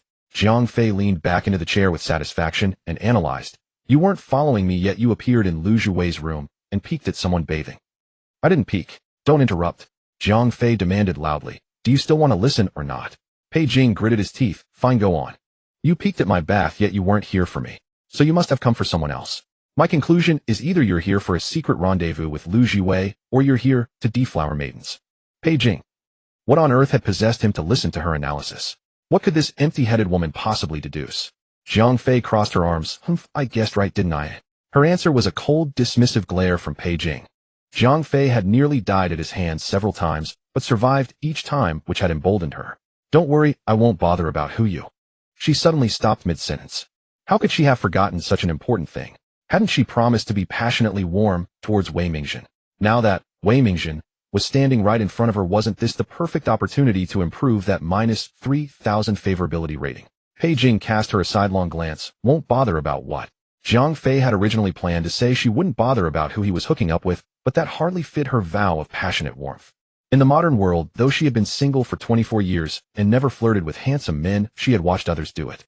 So she changed her tune, batting her eyes at Wei Mingjin. I won't care whose heart you hold. Oh, as long as my heart can only hold you, that's enough. Watching her blinking eyes, Pei Jing's eyebrow twitched. Xiao Chui, are you ill? Jiang Fei clasped her hands together and nodded. Must be lovesickness. Pei Jing. Suddenly footsteps sounded outside the door, followed by a knock. Second, Miss Jiang, are you ready? Pei Jing's eyes sharpened. Jiang Fei looked at Wei Mingjin and called out, almost ready, coming right away. She tentatively took 2 steps toward the door, and when he didn't stop her, she relaxed. After a few steps, Jiang Fei paused, turned back, and said softly, Hey, how about we go fishing in a couple of days? Pei Jing looked at her suspiciously. Fishing for what? Jiang Fei curled her lips into a crooked smile and made a heart shape with her hands. Loving you till death. Pei Jing. Great, he was thoroughly disgusted. The door opened and closed, footsteps faded into the distance, and all fell silent. Pei Jing stepped around the folding screen, stared blankly toward the door for a moment, then suddenly lowered his head and laughed. Jiang Fei had no idea how Wei Mingjin had managed to sneak into Lu Jiwei's room undetected. Perhaps he had slipped in while the maidservant was away. By the time she reached the garden of the Lu Manor, a banquet had already been set up beneath the wisteria trellis. At the head sat Princess Anping and their hostess Lu Jiwei, while 2 rows of low dining tables extended below, nearly all occupied. Only 2 tables at the very end remained empty. Jiang Fei made her way to the back, unconcerned about her seat. Sitting at the rear, she could feast freely without drawing attention. Princess Miss Lu's second Miss Jiang has arrived. The maidservant announced her arrival. A crowd of heads turned in unison toward Jiang Fei. Just as Jiang Fei was about to sit down, finding so many eyes fixed on her, she had to straighten up from her crouch and offer a graceful smile to everyone. Though she could indeed be a bit of a goofball, by nature she could still put on a proper act when needed. Princess Anping smiled and waved her over. "Why are you sitting all the way back there? I've saved a seat for you right here." Only then did Jiang Fei notice an empty dining table on the right side of Princess Anping. She walked over and expressed her thanks. "Thank you, Princess." Jiang Fei took her seat and swept her gaze around the gathering. Some returned her smile, others pretended not to see her, and a few wore expressions of disdain or envy. Princess Anping raised her wine cup. "Today you saved me. It is I who should be thanking you." Jiang Fei also raised her cup, pondering for a moment. Could a pregnant woman drink alcohol? Or perhaps Princess Anping herself didn't even know she was pregnant. "Allow me to drink this toast first. However, Your Highness, you look a bit pale. I wonder if you've been startled. Alcohol may harm your health. Earlier I noticed several mulberry trees bearing fine fruit by the pond. Perhaps we could have a servant pick some and squeeze the juice. It nourishes the liver and kidneys and also benefits the hair and complexion." Upon hearing this, Lu Jiwei immediately dispatched a maidservant to fetch the mulberries. Princess Anping set down her wine cup. She had been feeling unwell these past few days, unable to eat much, but the mention of mulberry juice actually whetted her appetite. "I hear your name is Ru Fei." Jiang Fei nodded. "All the sisters in my family share the Ru character in their names." Princess Anping had heard some unfavorable rumors about Jiang Rufei, but seeing her in person today presented a starkly different picture. This young woman carried herself with propriety and grace, was courteous and well-mannered, and unlike others, she didn't seek credit for every little thing.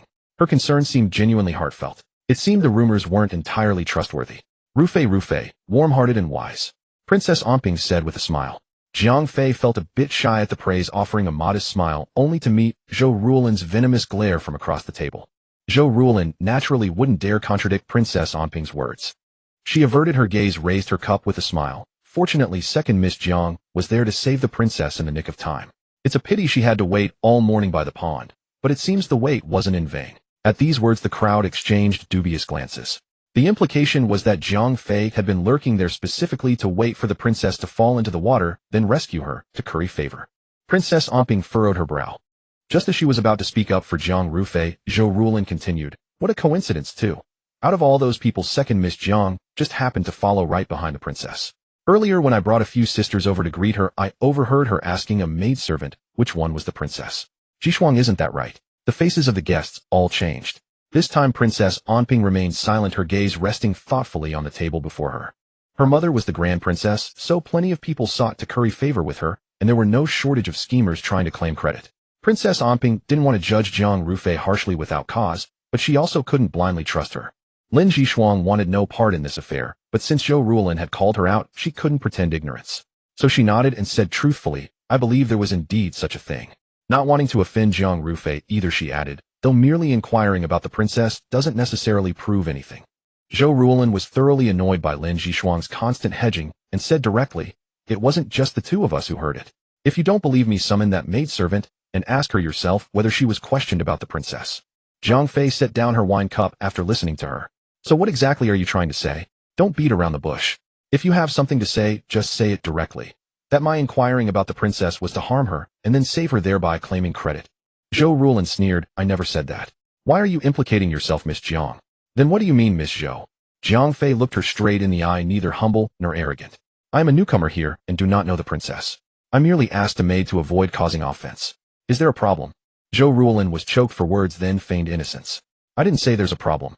I'm just curious. How could it be so coincidental?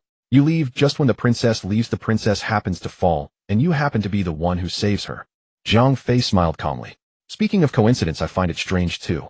Zhou Ruolin suddenly felt a sense of foreboding. Jiang Fei said, "So many people passed by the lotus pond. Why did the princess fall? Was it because all the young ladies ahead had such sharp eyes that they could precisely step around the pearls?"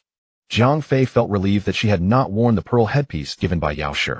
Because in the original story Jiang Rulin attended the flower viewing banquet and the princess slipped on a pearl, fell into the water, and miscarried. And Jiang Rulin's pearl headpiece happened to be missing a few pearls, no one knew when. Huh. Zhou Rulin laughed. You've admitted it. You must have deliberately dropped the pearl, made the princess fall, and then saved her. What did I admit? How do you know the princess slipped on a pearl? You've incriminated yourself. If that's the case, you know too, so you're also a suspect. Zhou Rulin was exasperated. Afterward, someone examined the path. Of course I know it was a pearl. I have eyes. I happened to see the pearl glistening. Zhang Fei continued. But I have one question for you, Miss Zhou. Since those walking ahead didn't fall, that means the pearl appeared later. Since I was walking behind the princess, how could I have secretly thrown the pearl to the front of the princess? Zhou Rulin was stumped, then seized on one point. Since you saw it, why didn't you warn the princess? Zhang Fei said nothing, just stared at her with a deep gaze. Zhou Rulin was about to press her advantage, but then heard Princess Anping clear her throat softly. She did warn me. At these words, Zhou Rulin's face froze. Princess Anping set down her teacup, casting a cold glance at Zhou Rulin. Rufei did warn me to watch my step, but by then I had already stepped on the pearl. Zhou Rulin's face went pale. In an instant her handkerchief unconsciously twisted. Princess, please understand. I had such suspicions only because I was worried about you. After all, your noble person cannot afford any mishap. Enough. Princess Anping's voice was soft, but carried undeniable authority. Today is a flower viewing banquet. We should not speak of such unpleasant matters. I have my own judgment. Let the banquet begin. The matter had been laid bare. Zhou Rulin had thoroughly offended someone and gained nothing in return. Only then did the atmosphere warm up. Everyone could be an actress, each one better at pretending than the last, acting as if nothing had happened. By afternoon the temperature rose higher and the flowers in the courtyard began to wilt. The flower viewing banquet ended. As the feast dispersed, Princess Anping deliberately kept Jiang Fei behind. I happen to be going to the southern part of the city. Rufei, why not come with me? To be honest, Jiang Rufei did not save Princess Anping out of pure kindness. As the saying goes, having connections in court makes things easier. Building a good relationship with the powerful might prove useful in the future. Jiang Fei boarded Princess Anping's carriage. Different people had different carriage regulations. The princess's carriage was very spacious, easily accommodating 4 or 5 people. She guessed that Princess Anping hadn't invited her simply because it was on the way. She had already prepared herself. Sure enough, as soon as the carriage left the Lu residence, Princess Anping spoke with a grave expression.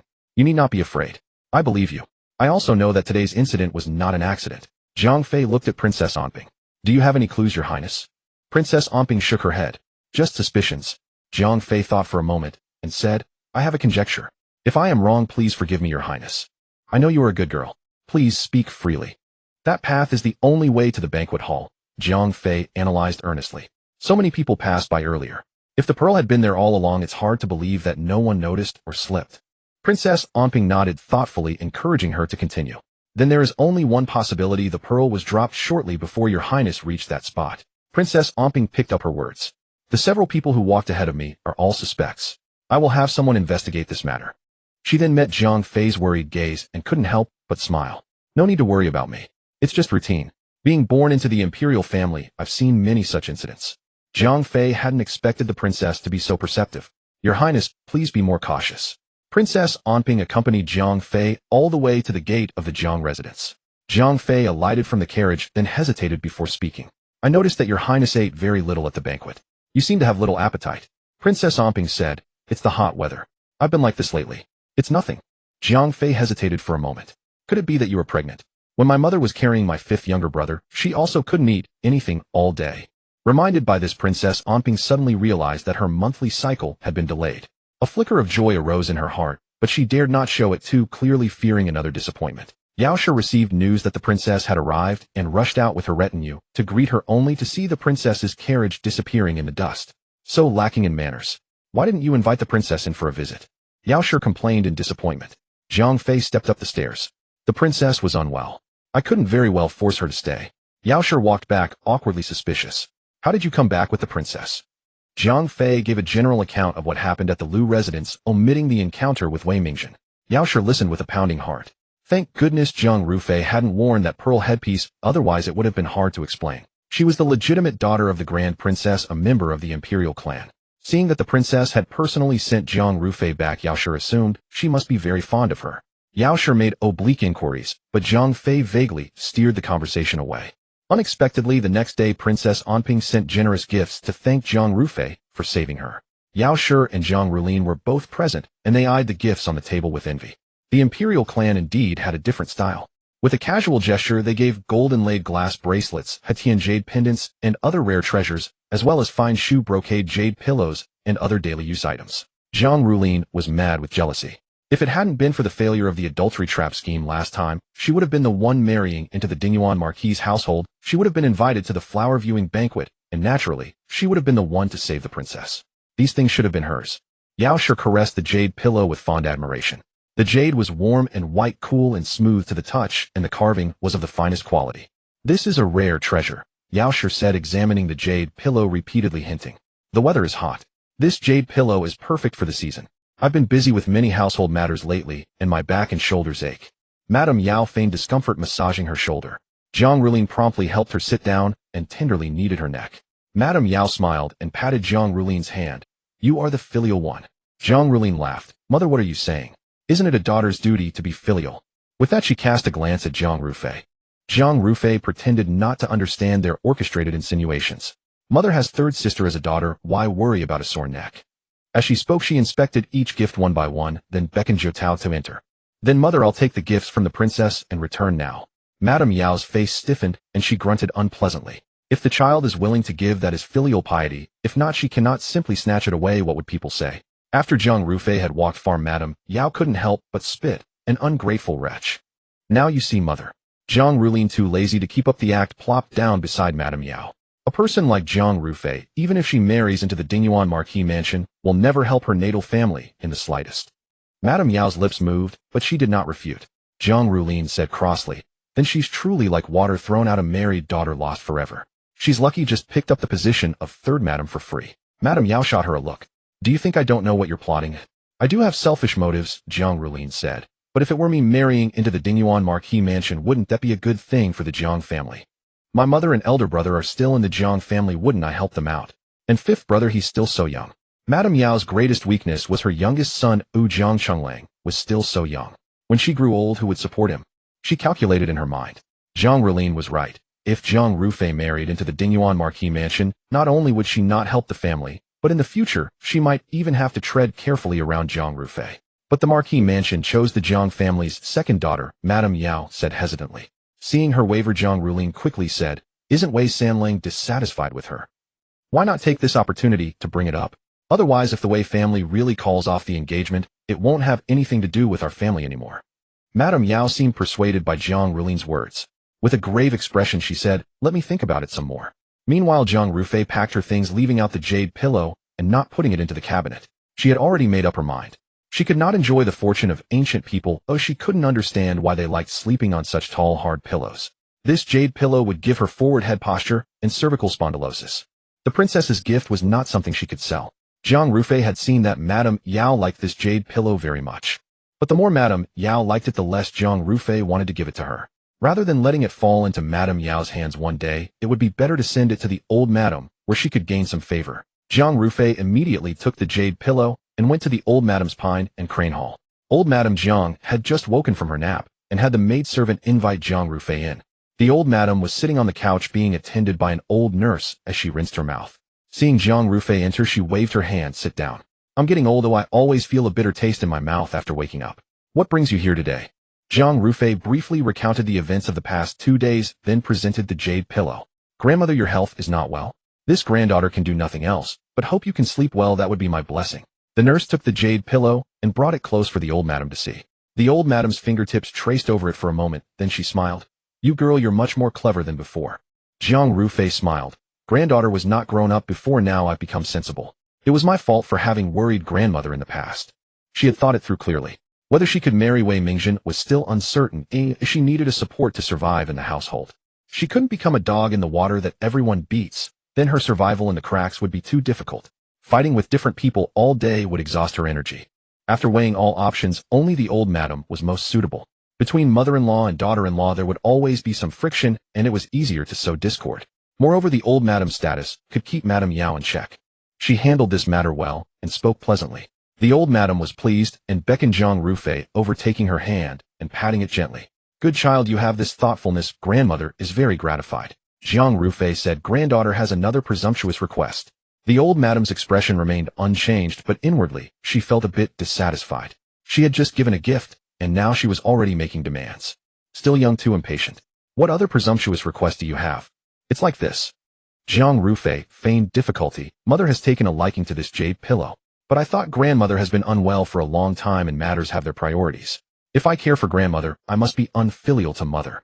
If mother gets angry, I beg grandmother to put in a good word for me. Right now she won't listen to anything I say. So that was the matter. It seemed she had misunderstood her. The old madam nodded knowingly. You need not worry about this. A mother would not take offense over such a thing. She knew that Madame Yao's favoritism was excessive, but after all, she could only turn a blind eye. After returning, Jiang Rufei carefully went through the book's contents in her mind. She had read it several years ago, and with so much time passed, some parts of the plot were already blurry. The book said that after the flower appreciation banquet came the Empress's birthday, and then the Wei family would formally come to propose marriage. But now Jiang Rufei was not so sure. After all, too many changes had occurred in between. The person to marry Wei Mingjin had become her, and between her and Wei Mingjin there was still a negative affection of over 3,000 points.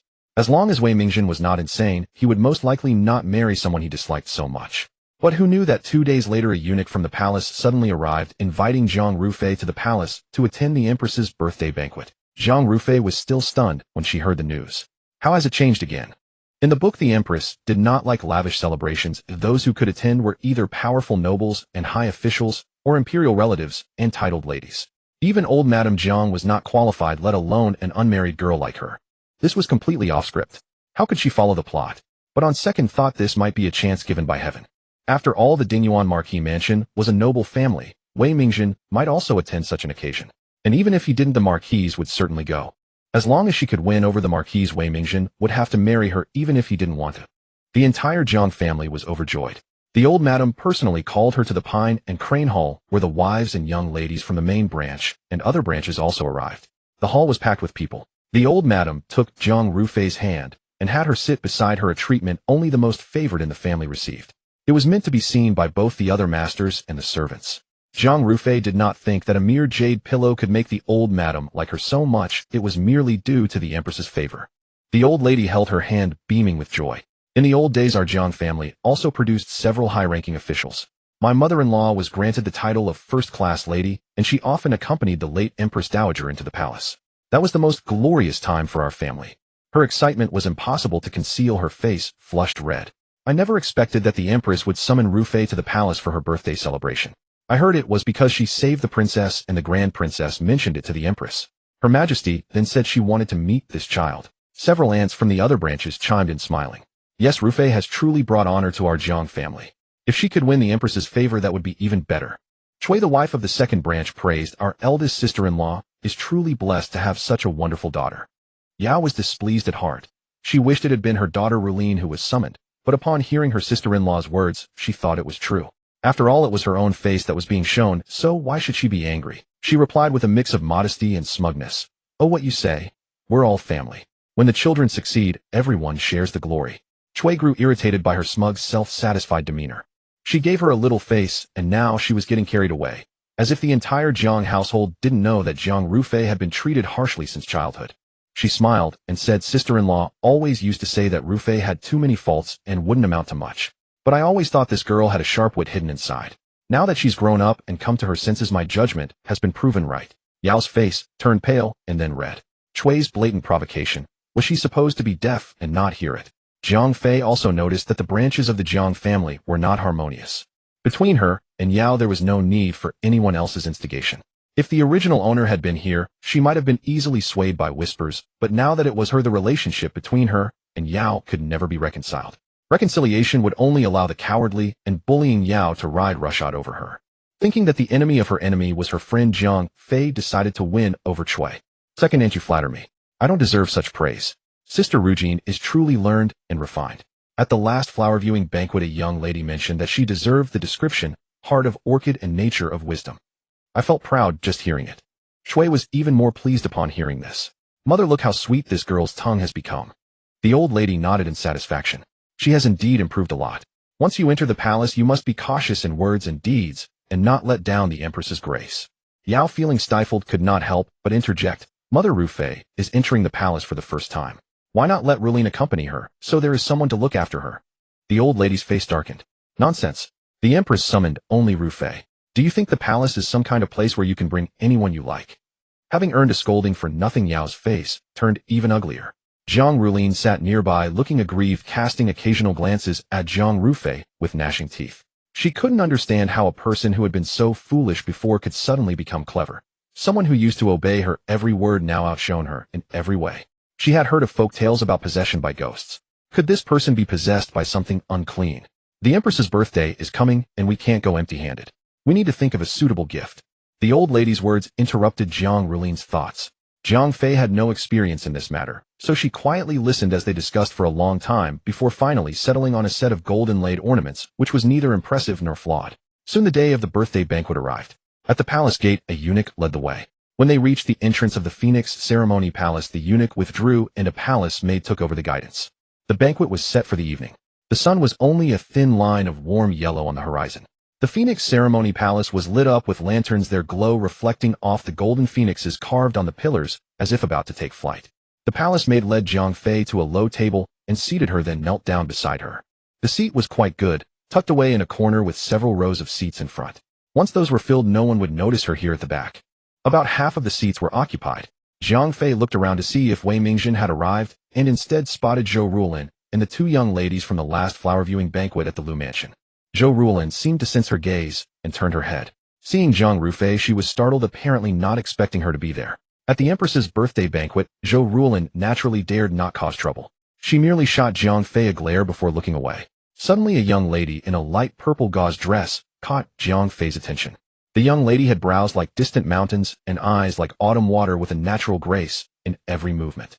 She sat alone on her seat, just like Zhang Fei, but her seat was much closer to the main dais. Seeing that she kept staring in that direction, the palace maid beside her thoughtfully said, "That is the young lady of the Dingyuan Marquis Mansion. Would the second Miss Zhang like to go over and greet her?" The young lady of the Dingyuan Marquis Mansion. That must be Wei Xing, the heroine of the book. She was the key to Zhang Fei's mission. Zhang Fei immediately stood up, but as she took a step, she saw a familiar figure walk over to Wei Xing first. Wasn't that Pei Jing? They exchanged a few words, and Wei Xing rose reluctantly, her expression serious, and followed Pei Jing away. Zhang Fei's heart sank. In the book, Pei Jing was infatuated with Wei Xing. He was a reckless madman who feared nothing. Could he be about to do something excessive to Wei Xing? Thinking this, Zhang Fei quickly got up and stealthily followed. Outside, the palace lantern swayed, but it was much darker than inside the hall. Zhang Fei dared not get too close. As she rounded a rockery, her wrist was suddenly grabbed. Zhang Fei was startled, and then a large hand covered her mouth and nose. It was a familiar scent, the scent of Wei Mingzhen. Pei Jing released his hold and looked at her. "Where are you going?" Zhang Fei quickly pointed in that direction and whispered. Wei Xing was taken away by a madman. Hurry and save her. Which madman? Who else but Pei Jing? Pei Jing's narrow eyes lifted slightly at the corners, reflecting the lantern light, his pupils deep as an unfathomable cold pool. "Oh," he replied slowly. Zhang Fei thought he was too calm. "Aren't you worried?" "Not worried. If you're not worried, I am." With that, she pushed his hand away and chased after the direction Wei Xing had gone. Pei Jing watched her retreating figure, and a rare sense of anticipation arose within him. He wanted to see how Zhang Rufei would react when she realized she had mistaken the person. Zhou Rulin returned to her seat, uneasily, trembling uncontrollably. Just now she had seen Zhang Rufei sneak away, so she had secretly followed. But what she saw was a shocking sight. Zhang Rufei was actually with the Prince of Zhaoning. The prince was highly skilled in martial arts, so she dared not approach, only watch from afar. But their movements were clearly intimate. When the prince embraced Zhang Rufei from behind, she did not scream or call out. Moreover, from the way they spoke to each other, it was obvious their relationship was far from ordinary. She should never have provoked Zhang Rufei, and certainly should not have sought trouble with her. "Rulin, what's wrong?" Lin Jishuang, who was sitting beside her, noticed that her face had grown increasingly pale after she returned from outside, and asked with concern. Zhou Rulin opened her mouth, and for a moment, she wanted to reveal what she had just seen. But then she thought better of it. The Prince of Zhaoning and Zhang Rufei had deliberately chosen a secluded spot for their rendezvous precisely because they did not want to be discovered. If word got out and the prince investigated, wouldn't he make an example of her? No. Zhou Rulin forced a faint smile. "It's nothing. I just suddenly felt a bit dizzy." Zhang Fei pursued the direction where Wei Xing had left, and when she reached a secluded spot, she finally saw the two of them. The two were standing half a meter apart. The spot was sheltered from the wind, and though she could not hear what they were saying, it was evident that their emotions were growing increasingly agitated, and soon they began to argue. Zhang Fei crouched low behind a thicket, watching as Wei Xing seemed unwilling to prolong the entanglement, and turned to leave. Pei Jing grabbed Wei Xing's wrist, and the two immediately began to struggle. To be honest, Zhang Fei was actually a bit scared. She felt an instinctive dread of Pei Jing, mainly stemming from the descriptions of him in the book. After all, she had a very vivid impression of Pei Jing killing someone at the palace banquet in the book. Throughout history, she could not think of anyone else besides the emperor who would dare to do such a thing. Fortunately, Wei Xing was here. In the book, Pei Jing would not kill someone in front of Wei Xing. Moreover, Pei Jing's favorability toward her was currently 12, so he should not kill her. This being the case now was the perfect opportunity to build a good relationship with Wei Xing. Having made up her mind, Zhang Fei leaped out from the thicket and declared in a clear voice, "Let her go." The two who were struggling were both startled, and they saw Zhang Rufei rush over in 3 quick steps and push Wei Mingzhen. Wei Mingzhen staggered back 2 steps stunned and asked, "What are you doing here?" "Never mind that." Zhang Fei turned to look at Wei Xing and asked with concern, "Are you all right?" Wei Xing, not knowing where she had appeared from, said, "Huh. I'm fine." "Good, you're fine." Zhang Fei did not want to linger here, so she took Wei Xing's hand and said, "Let's go." "Wait." Wei Mingzhen blocked her way. "Since when does our family matter concern you? Can't you see she doesn't want to? Yet you still pulled her. What's wrong with me pulling her?" Wei Mingzhen said angrily. This was his family affair. Was Zhang Rufei sick? Why did she have to jump in? Zhang Fei braced herself and said, "Since I saw it, I can't just ignore it. Besides, I am her future sister-in-law. What's wrong with me protecting her?" Wei Mingzhen's eyes widened. When had he ever said he would marry her? How dare she claim to be Wei Xing's sister-in-law? You haven't even married into the Marquis's mansion, yet you're already meddling in family affairs. If you do marry, and it will be unbearable. She and I will be family sooner or later, so of course I have to take care of her. Zhang Fei stuck out her neck stubbornly. Wei Mingzhen. As the two were confronting each other, a palace maid hurried over. "The banquet is about to begin. Please, honored guests, take your seats." If it weren't for the auspicious timing of the banquet, Wei Mingzhen would have really wanted to have a proper talk with her. He, as the elder brother, was disciplining his own sister. What right did she, a future sister-in-law whose marriage was not yet settled, have to interfere? Wei Mingzhen flicked his sleeves and turned to stride away. Zhang Fei breathed a sigh of relief watching his retreating figure and immediately comforted Wei Xing. "Don't be afraid." Wei Xing looked at her and smiled. "It's fine. I'm not afraid of him." That was true. Since Pei Jing liked Wei Xing, he would not lay a hand on her. At least in the book, during the period when Pei Jing imprisoned Wei Xing out of jealousy, he never used force on her. He treated her with fine food and drink, granting her every wish, as if he would give her the moon if she asked for the stars. "You are Zhang Rufei, my future sister-in-law," Wei Xing said. Zhang Fei felt a bit embarrassed being called that. "I just said that impulsively earlier. The marriage hasn't even taken place yet." "You are really beautiful." Wei Xing examined her. "My third brother is lucky." Zhang Fei gave a dry laugh. "Let's hurry back." "Okay." Wei Xing took her arm and walked back. "I like you, sister-in-law. If you marry into the family, we can keep each other company." She spoke so sincerely that Zhang Fei felt a pang of guilt. She wanted to marry Wei Mingzhen precisely because of Wei Xing, and later, she would still have to frame her in various ways according to the plot of the book. Having too high a moral sense was not good either. Even a small thing could easily make her feel guilty. Zhang Fei forced a smile and said, "Your brother doesn't seem very satisfied with me. Who knows if this marriage will work out?" "It will definitely work out." Wei Xing looked at her seriously. "Don't worry, sister-in-law. Although third brother is a bit cold-natured, he values his promises above all. Since the two families have a betrothal, he will definitely marry you." When the two returned to the banquet, the seats were almost all filled. Zhang Fei sat down in her own seat. There were several rows of people in front of her, and she could see many dark backs of heads. She turned her head to look through the gaps, and saw that Wei Xing had already taken her seat. But, wait. Zhang Fei's heart suddenly leaped, and she almost stood up. She stared intently at the person beside Wei Xing. It was Pei Jing. How did Pei Jing end up sitting next to Wei Xing again? Could he be planning to do something improper again? Where was Wei Mingzhen? Leaving such a big wolf beside his own sister, he was really at ease. Suddenly a eunuch's shrill voice rang out in the hall. "The emperor arrives. The empress arrives." Zhang Fei quickly lowered her head and followed the crowd in performing the kowtow. When she looked up, the emperor and empress had already taken their seats. The emperor was dressed in a bright yellow dragon robe, his expression indifferent, his eyes as calm as an ancient, while revealing neither joy nor anger. The empress had a gentle smile in her eyes, wearing a gold-embroidered phoenix robe, with peonies, dignified and magnificent. The emperor raised his hand to the crowd. "Rise. Today is the empress's birthday, a day of great joy. You need not be so restrained." After speaking, his gaze swept over the lower seats, and when he withdrew his eyes, there was a faint trace of displeasure. The empress said, "Today is my birthday. I am deeply honored that all the prince's ministers, relatives, and nobles have spared the time to come. May everyone enjoy the feast to the fullest, celebrate this auspicious occasion together, and may the fortunes of our great Zhao prosper." The empress raised her wine cup, clinked it with the emperor's, and drank it all in one gulp. The ministers immediately shouted in unison, wishing the empress eternal blessings, happiness, and health. "May our great Zhao's fortunes flourish." The sound of silk and bamboo instruments suddenly rose, and dancing girls glided in twirling their sleeves. Everyone toasted and drank the wine in their cups shimmering. Jiang Fei watched the dancing girls in the pool and understood why everyone wanted to be emperor. She also wanted to be one.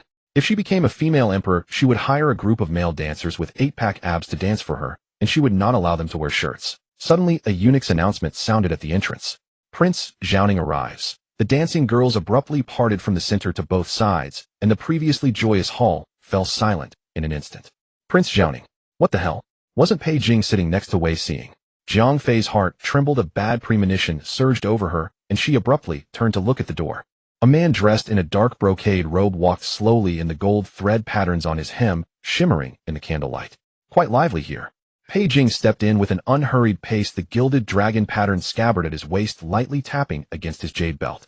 Each crisp sound seemed to strike the spines of everyone present. Jiang Fei stood petrified, completely stunned.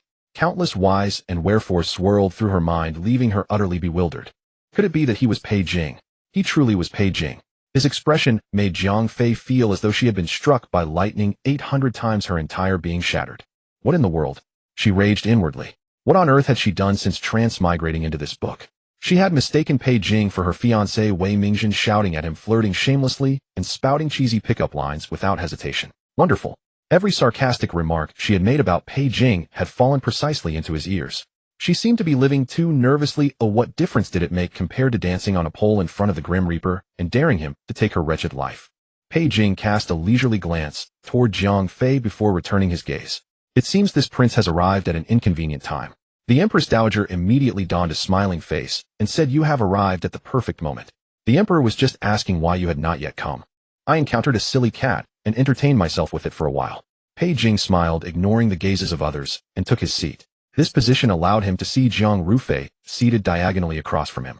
She sat at the very back row, her eyes vacant as she stared blankly ahead.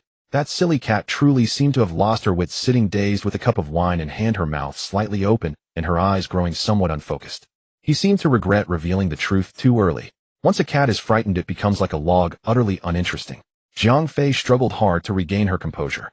She still wanted to confirm once more. Raising her trembling hand, she pointed at the person who had just taken his seat and asked, who is he? The palace maid was startled and quickly pressed down her hand, gently whispering, "That is Prince Zhaoning, miss. You must never point your finger at a prince." Jiang Fei pointed again at the man beside Wei Xing. "Then who is he?" The palace maid's expression grew even more peculiar. Was this second Miss Jiang so terrified by Prince Zhaoning that she could no longer recognize her own fiancé? That is third young Master Wei. Jiang Fei's heart died completely. She replayed in her mind the events between Pei Jing and Wei Mingzhen over the past few days. She could only blame Pei Jing for acting so normal that day, so normal that she never connected him with the crazy second male lead in the novel. She also had to blame that tree, who said Wei Mingzhen was waiting for her under it. Most of all, she should blame that damn Pei Jing. When she had asked him if he was third young Master Wei, he had not denied it. The music resumed, and the dancers began their performance once more. The palace maid beside Pei Jing timidly approached to pour wine. He waved his hand lazily, resting his chin on his fingers, tapping the table lightly with his fingertips, yet his gaze never left Jiang Fei. She remained in that dazed state, sitting motionless with her neck hunched like a frightened quail. After sitting for a while, Jiang Fei secretly glanced toward Pei Jing, only to accidentally meet his gaze. She quickly looked away, hiding behind someone else's figure. Zhou Rulin had been watching Prince Zhaoning and Jiang Rufei all along. She naturally noticed the long gaze Prince Zhaoning had fixed upon Jiang Rufei, as well as the shy avoidance in Jiang Rufei's eyes after their gazes met. There must be an affair between the two. This could have been leverage Zhou Rulin used against Jiang Rufei, but Jiang Rufei's lover happened to be Pei Jing, someone she could never provoke. Yet she could not simply let Jiang Rufei go. Zhou Rulin's gaze shifted, and she suddenly noticed Wei Mingzhen. His eyes fell upon Prince Zhaoning, then followed his gaze to Jiang Rufei, and he frowned slightly. Throughout the entire banquet, Jiang Fei's mind wandered elsewhere. She dared not even glance toward Pei Jing, and the delicacies before her were utterly unappetizing. After enduring until the Empress Dowager dismissed the court and the Emperor sent Pei Jing away, the guests began to leave one by one. Jiang Fei felt her limbs go weak as she slowly rose her legs, feeling as though they no longer belonged to her. She tried to lower her presence, shuffling toward the palace exterior, wanting to leave quickly, but her legs would not move faster. Damn legs. Jiang Fei pounded her thighs hard. Damn legs, run faster. What are you standing around for? Do you want to wait to die? A soft chuckle came from beside her. Jiang Fei turned her head quickly. Standing nearby were Wei Xing and Wei Mingzhen, the real Wei Mingzhen. Heaven meant to destroy me, Jiang Fei thought. If the person she least wanted to see was Pei Jing, then the person ranked second was none other than Wei Mingjin. What happened to your leg, sister-in-law? Wei Xing asked. Jiang Fei almost wished she could die on the spot. Her legs went soft and she nearly knelt. She forced a smile far uglier than a cry and said, nothing, I just sat too long and my legs went numb. Wei Xing stepped forward to support her. The palace banquet lasts quite long. You should move around more while seated. I saw you sitting still from afar and could not remind you properly. Would you like to sit down and rest for a while? No. Jiang Fei hurriedly refused. I will be fine if I walk around a bit. Running into Wei Mingjin was already unfortunate, as she did not want to encounter Pei Jing as well. Wei Xing supported her as they walked outward. Third brother, why don't we see sister-in-law off? No. Jiang Fei awkwardly withdrew her hand. Please just call me by my name. My name is Rufei. Calling me sister-in-law is still somewhat inappropriate. Wei Mingjin stood beside her with a cold expression, his gaze complicated as he looked at her. Jiang Fei felt her scalp tingle under his stare and only wanted to leave quickly. I suddenly remember there is soup simmering at home. I must leave first. After saying this, Jiang Fei wanted to slap her own forehead. What a terrible excuse. Where had her brain gone? Come back quickly. Wei Xing chuckled and patted Wei Mingjin's arm. Stop scowling like that. Look how scared you have made sister-in-law. Wei Mingjin found it strange. Had she not been so arrogant earlier, saying she would manage his family affairs? Why could she not even bear to look at him now? Jiang Fei only wanted to find a crack in the ground and crawl into it. No, she would rather transmigrate back to modern times overnight by a standing ticket train ride and flee this planet. It was so humiliating. What had she done? When her fiancé objected to her being with another man, she had told him none of your business. When her fiancé objected to her being with another man, she had told him she was bonding with someone else. Any one of these actions in this era would warrant drowning in a pig cage. The fact that Wei Mingjin had not killed her spoke volumes about his good temper. Jiang Fei fled as if her life depended on it, leaving Wei Xing bewildered and Wei Mingjin with a strange expression. Third brother, do you not think sister-in-law is quite cute? Wei Mingjin recalled her pounding her legs and cursing them, and his furrowed brows relaxed slightly. But thinking of the words she had once spoken to him, his expression darkened again. I do not find it so, he said coldly. Wei Xing scoffed. You are so rigid, whoever marries you will have bad luck. As the two walked toward the palace gate preparing to board their carriages, someone hurriedly approached from behind. Please stay a moment. Wei Mingjin turned around. The young lady who called out to him was someone he had seen before, but did not know well. Wei Xing whispered softly that is Zhou Fengchang's daughter, Zhou Ruolin. Zhou Ruolin stepped forward. By now night had completely fallen. Around the palace gate carriages came and went, and few people noticed this corner. Third young master Wei, Miss Wei. Wei Xing returned the greeting, and Wei Mingjin nodded slightly. Zhou Ruolin hesitated before speaking. Third young master Wei, might I borrow a moment of your time? Wei Mingjin looked at her with slight surprise. Miss Zhou, this is improper. Zhou Ruolin said. I will only take a moment of your time, third young master. I have something important to tell you. Wei Mingjin was about to refuse. It's about Jiang Rufei. The words of refusal caught in his throat. Wei Mingjin pursed his lips, hesitated for a moment, then took a few steps to the side. Zhou Ruolin quickly followed, glancing around, and lowered her voice. This matter is none of my concern, but I cannot bear to see third young master Wei being deceived. Wei Mingjin frowned. Speak plainly. Does third young master Wei know that Jiang Rufei has an illicit affair with Prince Xiaoning? Zhou Ruolin deliberately emphasized the last two words. Wei Mingjin immediately furrowed his brows. Miss Zhou, mind your words. You don't believe me. Zhou Ruolin said urgently. I saw it with my own eyes. They were secretly meeting in the garden before the banquet. Wei Mingjin's face instantly darkened like water. Miss Zhou, he interrupted coldly, slandering someone's reputation without evidence will have consequences. Zhou Ruolin's face paled. Everything I said is true. Jiang Rufei, she. Enough. Wei Mingjin's anger surged and he said coldly. I already know that second Miss Jiang is acquainted with Prince Xiaoning. It is certainly not an illicit affair as you claim. Although he had repeatedly seen Jiang Rufei and Pei Jing together, it was always in public, never reaching the level of an illicit affair as Zhou Ruolin described. Besides, no one would be foolish enough to rendezvous inside the palace. You know? Zhou Ruolin asked incredulously. Since you know, you should be clear that they are definitely not merely acquaintances. I am aware of this matter, Wei Mingjin said in a deep voice. Besides, it is none of your concern. Please guard your tongue, Miss Zhou, and do not casually defame others. Zhou Ruolin stood frozen like a wooden chicken. How was this completely different from what she had imagined? Her original plan was to tell Wei Mingjin, who was Jiang Rufei's fiancé, and being cuckolded, he would surely swallow this humiliation. Then there would be a conflict between the Dingyuan Marquis mansion and Prince Xiaoning's residence. Jiang Rufei would be ruined, and she would reap the benefits. Even if the Dingyuan Marquis mansion, fearing Prince Xiaoning's power, did not openly break ties, they would not tolerate Jiang Rufei. But why had neither scenario occurred? Wei Mingjin knew yet remained so forbearing. Was he afraid of Pei Jing, or was he hopelessly in love with Jiang Rufei, even willing to accept being cuckolded? Zhou Ruolin clenched her handkerchief in frustration, a trace of venom flashing in her eyes. Since young Master Wei can endure this, then I have spoken too much. She turned and left. Wait. Zhou Ruolin felt a flicker of hope, but then she heard Wei Mingjun say coldly, do you know the consequences of spreading such rumors? A layer of cold sweat broke out on Zhou Ruolin's back. I know. Pei Jing might kill her, and the Dingyuan Marquis mansion would not let her off easily. Wei Mingjun nodded and walked past her toward the carriage. He appeared calm, but inside he was extremely unsettled. Jiang Rufei was his fiancée. If there was anything to be said, it should be said by him, not interfered with or stirred up by an outsider. He did not want to think ill of Jiang Rufei, but he had indeed seen her interacting with Pei Jing several times. He had originally considered breaking off the engagement directly, but feared that overthinking might ruin her life. A woman who had been jilted would only be able to marry beneath her station. So he had delayed making a decision. Wei Xing was still waiting by the carriage. When she saw Wei Mingjun, she asked, what did Zhou Ruolin come to tell you about sister-in-law? Nothing. If it's nothing, why are you scowling? Wei Mingjun softened his tone. It's just nonsense.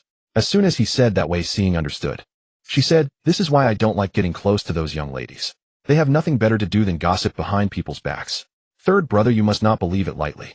Yao Shi had not yet gone to bed so late precisely because she wanted to ask about the palace banquet. She had ordered the gatekeeper to have Jiang Fei come to her Fusue garden as soon as she returned. But she waited and no one came. Later a servant reported that the second miss had gone straight to her own courtyard as soon as she returned and said she would come tomorrow. Yao Shi had waited until now only to be told tomorrow. Her anger flared. Husband, look at this child, Yao Shi said furiously. Jiang Bingshi smiled and tried to smooth things over. Tomorrow is fine. There's no rush. Besides, it's so late. Let's rest. Yao Shi was most annoyed by his easygoing nature. He said everything was fine. When she married him, she thought he was gentle and they could get along, but she never expected him to be so placid, not even competing with the second and third branches. If it weren't for her having some means, she didn't know how badly their main branch would have been bullied. While helping him take off his outer robe, Yao Shi complained, look at her. Has she ever put me her mother in her eyes? After a trip to the palace, she thinks she's someone important. Forget it, it's no big deal. Yao Shi grew more furious the more she thought about it. She put away the clothes and turned around. I want to see what this girl is so busy with. Jiang Bingshi quickly tried to dissuade her. Oh my lady, it's so late. Late nothing. Yao Shi shook off his hand. As her mother, am I not allowed to see her? Jiang Bingshi, unable to persuade her and too lazy to argue, took off his shoes and went straight to bed. He had never wanted to meddle in household affairs anyway. Yao Shi stormed into Jiang Fei's western cross courtyard with her personal matron. As soon as they entered the courtyard, the light in the room suddenly went out. Yao Shi was speechless with rage, pointing at the door. What does she mean by this? Zhou Tao opened the door carrying a basin of water and bowed low. Madam, the young lady has already retired. Yao Shi sneered. Not asleep earlier, not asleep later, but the moment I come she sleeps. She went to sleep long ago, Zhou Tao corrected. She retired as soon as she returned. It was just me tidying up in the room. Yao Shi glanced at the basin of water she was carrying, then at Yun Xiang standing under the eaves, and said, you come with me. Yun Xiang followed Yao Shi outside the courtyard. Did the second miss go to sleep right after returning? Yao Shi asked. Yun Xiang was considered an old servant in the household, having served Jiang Rufei for many years. In the past, she would have told the truth so that Jiang Rufei would be scolded, and then she would comfort her, making Jiang Rufei even more obedient to her. But now it was different.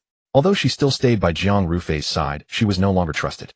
A maidservant out of favor had a hard life.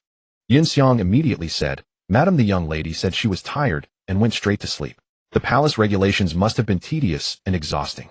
Yao Shi's expression softened slightly. She cast another dissatisfied look into the courtyard and left. Once Yao Shi was gone, Yun Xiang immediately went to the room door to curry favor. Young lady, I told Madam that you were already asleep, and she has left. There was no sound from inside the room. Yun Xiang was about to knock when the door was pulled open from within. Zhou Tao looked worried and said, she still won't speak and won't say what happened in the palace. Jiang Fei flung herself onto the bed the moment she returned from the palace, lying there like a half-dead corpse. Her mind was a chaotic mess of everything that had happened these past days, and she was trying to figure out how to salvage the situation. But the mess was far too broken. She racked her brains but couldn't think of a way to resolve it. And so it went until nearly dawn when the system's notification sound rang in her mind again. Jiang Fei didn't want to say a word. The system was too unreliable, often losing connection. If only it had given real-time updates like other people's systems, she would have realized she had mistaken the person right away and wouldn't have gone further and further down the wrong path in completing the task. System, I'm back again. Jiang Fei's eyelids drooped, showing no reaction. Seeing her lack of response, the system raised its voice. Host, urgent mission. Huh. Jiang Fei finally stirred. In this damn book world, before she had even finished one mission, another one had to come. Hee, just kidding, the system said cheerfully. Jiang Fei closed her eyes weakly, wondering if the system would still be able to laugh once it learned the truth. The system seemed to be in a good mood today, its voice light and brisk. Host, would you like to check Wei Mingjin's favorability toward you? I don't want to, Jiang Fei said weakly.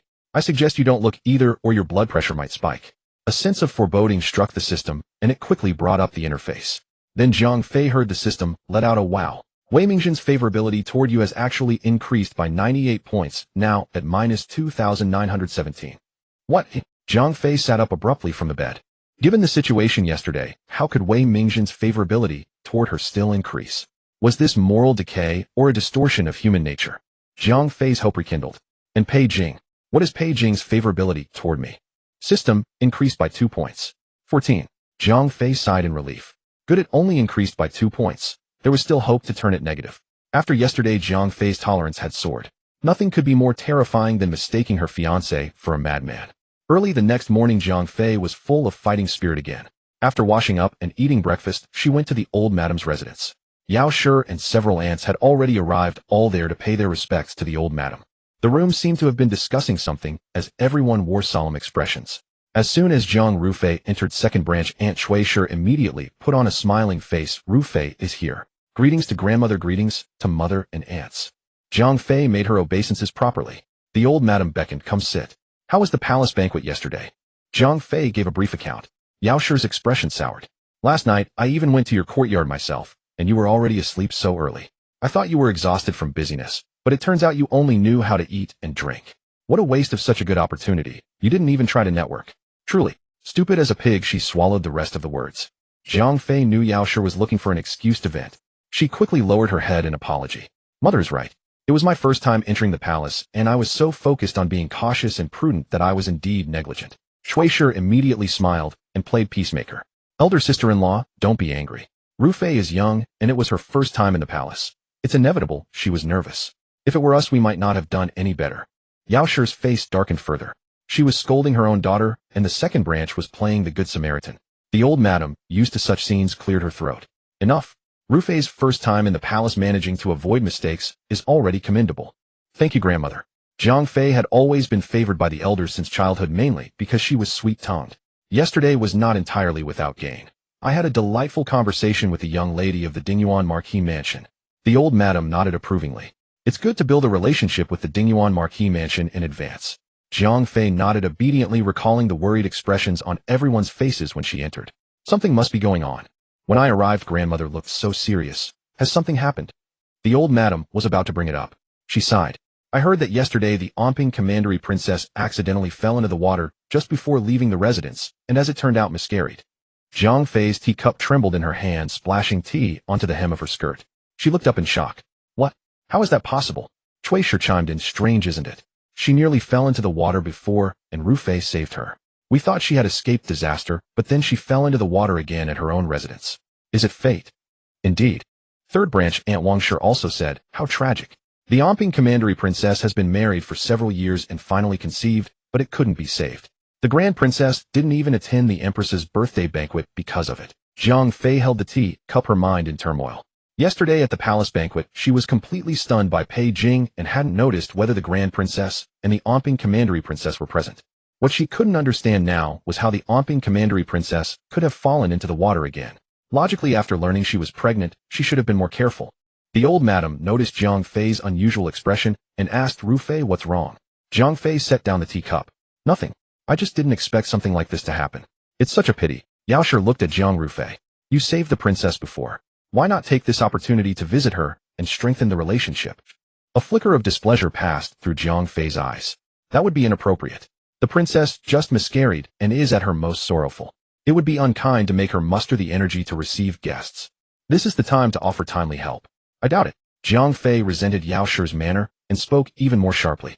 Going now would only make people think we're trying to curry favor. Yao Shi was furious. She was thinking of Jiang Rufei's best interests, but the girl was contradicting her at every turn. How utterly ungrateful. Jiang Fei continued, I'll visit after the princess has recovered a bit. That's fine, the old madam agreed. I'll prepare some gifts and you can take them over then. Jiang Fei agreed and left after sitting for a while. She remembered from the book that after the Onping commandery princess miscarried, she shut herself away from visitors and couldn't emerge from her grief for a long time, even considering becoming a nun. Later, the Onping commandery princess went to the Jinglian nunnery on the outskirts of the capital, intending to shave her head, but failed. She brought back a lotus flower from the nunnery to keep saying it was to pray for the soul of the unborn child, and only then did she begin to feel better. Zhang Fei thought for a moment. The Onping commandery princess lacked nothing. Instead of giving her something she didn't need, it would be better to help her with the task of requesting the lotus. After the crowd dispersed, Zhang Fei told the old madam about her plan to request the lotus, and the old madam greatly approved. She only told her that the Jinglian nunnery was unlike other nunneries. Its lotus flowers were extremely difficult to obtain. Requesting a lotus might not be easy, but it was worth a try. The Jinglian nunnery was located on Tinquan Mountain 50 li outside the capital. Zhang Fei set out from the city early in the morning and arrived at the foot of Tinquan Mountain by evening. The nunnery sat halfway up Tinquan Mountain. There was no carriage road leading up, only a flagstone path for walking. At the foot of the mountain was a small market where nearby farmers gathered on the 3rd, 6th, and 9th days of the month. There was also a crude inn for servants accompanying guests to rest, and horses and carriages were parked in a thatched shed. As Zhang Fei's carriage passed by, she noticed a simple carriage in the shed. The driver was unharnessing the horses. She noticed it because the carriage was quite unusual. Its exterior was extremely crude, yet even Zhang Fei, who knew nothing about horses, could tell the horse pulling it was of superior quality. It must be some high-ranking official trying to conceal his identity. It seemed that person had already gone up the mountain. Zhang Fei, accompanied only by Jiao Tao, ascended the stone steps to Jinglian nunnery as dusk descended. The nunnery provided modest lodgings for pilgrims, yet the summer heat had thinned the crowds, leaving the entire side courtyard empty and steeped in profound tranquility. At the break of dawn the following day, Zhang Fei rose and washed. She pushed open the window to find the mountains shrouded in swirling mist, with the faint distant sound of chanting sutras drifting through the air. Jiao Tao, still groggy with sleep, asked, "Miss, are you going to seek the lotus this early?" "The early bird catches the worm," Zhang Fei replied. "You needn't come. Bringing a maidservant to seek the lotus would hardly show sincerity." "Oh," Jiao Tao said, squinting. "Then I'll wait for you to return for the morning meal." Zhang Fei pulled on her outer robe. "Don't wait for me. Seeking the lotus is no easy task. It won't be quick. I'll have to work for it." Jiao Tao, barely awake, murmured an acknowledgement, and pulling the covers over herself, fell back asleep. Stepping out of the lodging, Zhang Fei immediately felt the air had turned considerably chillier than the day before. The mountain mist hung thick and heavy, the clouds pressing unnaturally low, draping the dark green peaks in a veil of gray-blue gloom, a portent of imminent rain. Upon reaching the main hall, Zhang Fei encountered an elderly nun around 60 years of age sweeping the stone steps. The nun's face was kind and benevolent. She pressed her palms together in greeting. "Amitba, you've come so early to offer incense, benefactor." Zhang Fei returned the greeting with respect. "Good morning, venerable. I have come to request a pure lotus." The nun looked her over carefully. "The pure lotus is cultivated by lay devotee Qinglian and is rarely given away. I fear your journey may be in vain, benefactor." Seeking the lotus would not be easy. That was something Zhang Fei had known all along. "You said it's rarely given, venerable, not never. Perhaps fate has brought me here to you." The nun pondered for a moment, then pressed her palms together. "You speak with reason, benefactor. I was too attached to form. In that case, I shall take you to see lay devotee Qinglian. However, she is of an indifferent temperament. Whether you obtain the lotus will depend entirely on your karmic connection." Joy surged within Zhang Fei, and she quickly bowed.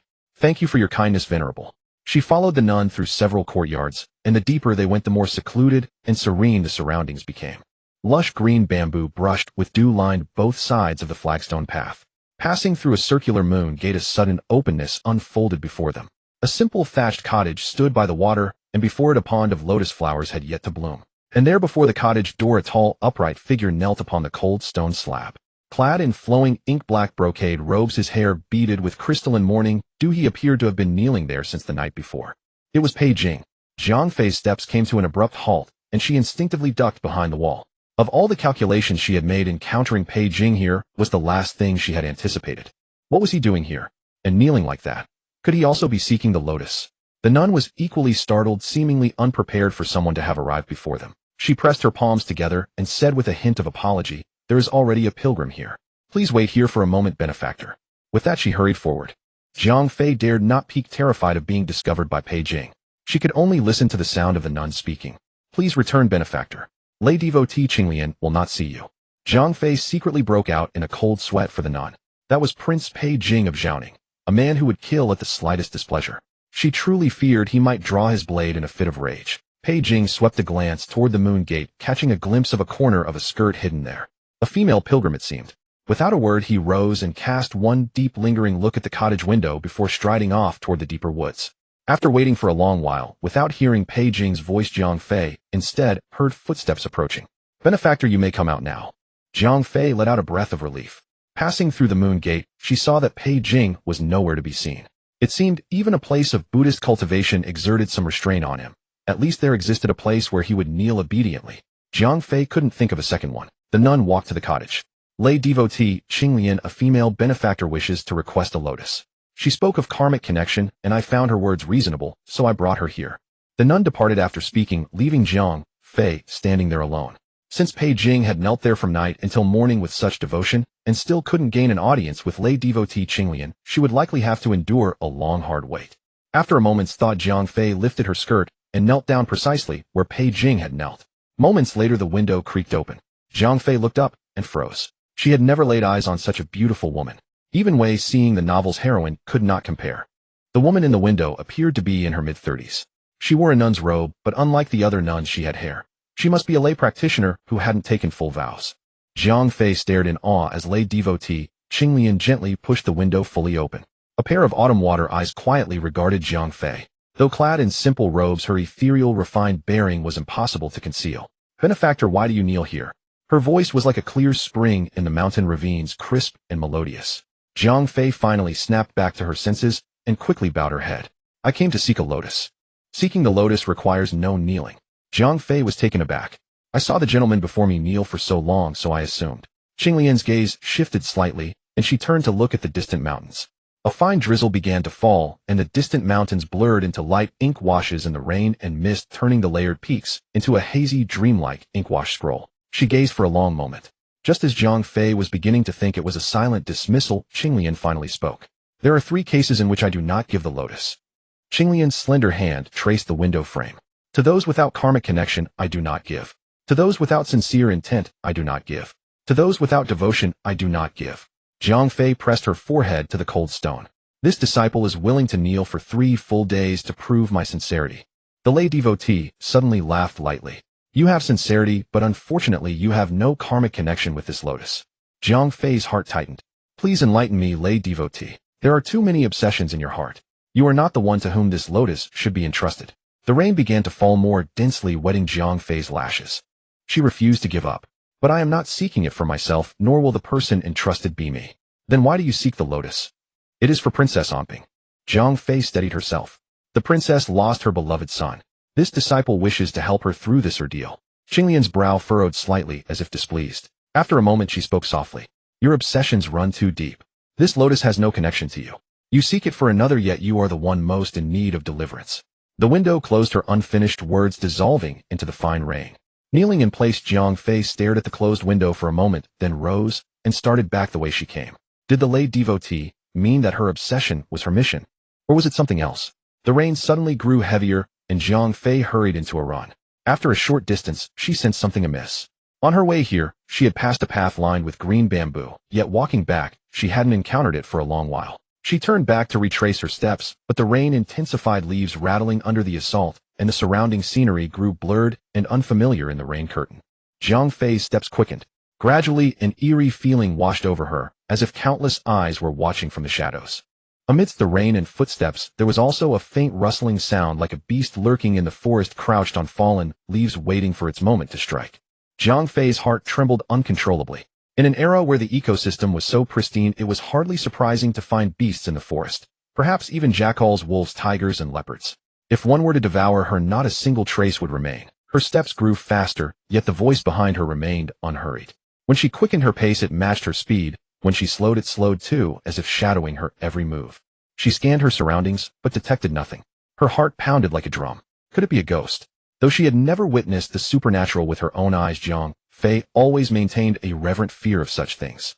Her back was soaked with cold sweat and rain.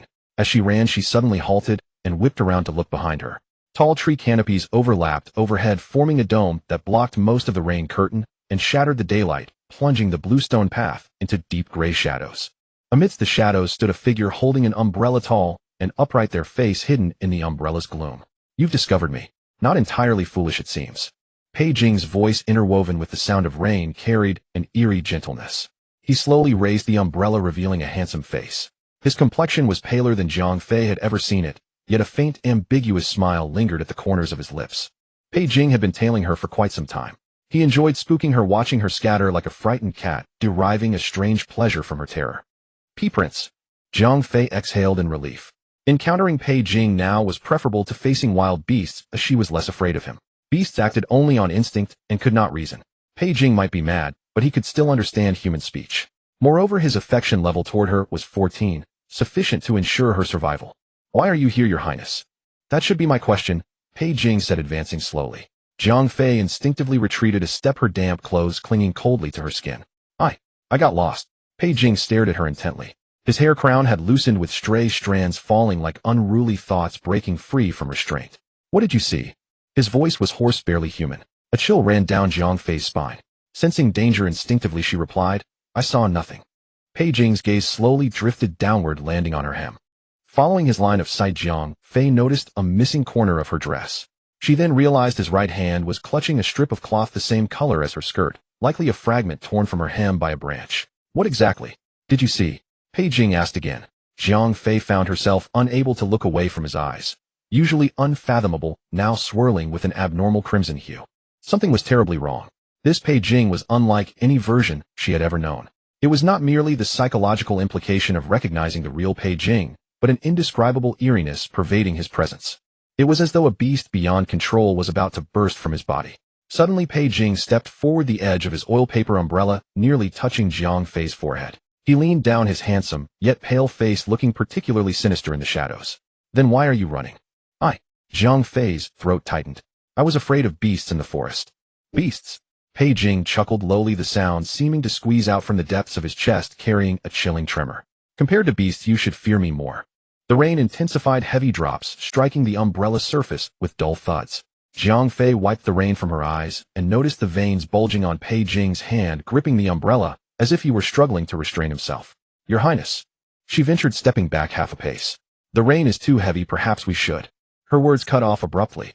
A tremendous force pinned her against the tree trunk. Pei Jing's hand clamped around her throat like an iron vice. Jiang Fei's pupils contracted sharply. This was different from every previous encounter.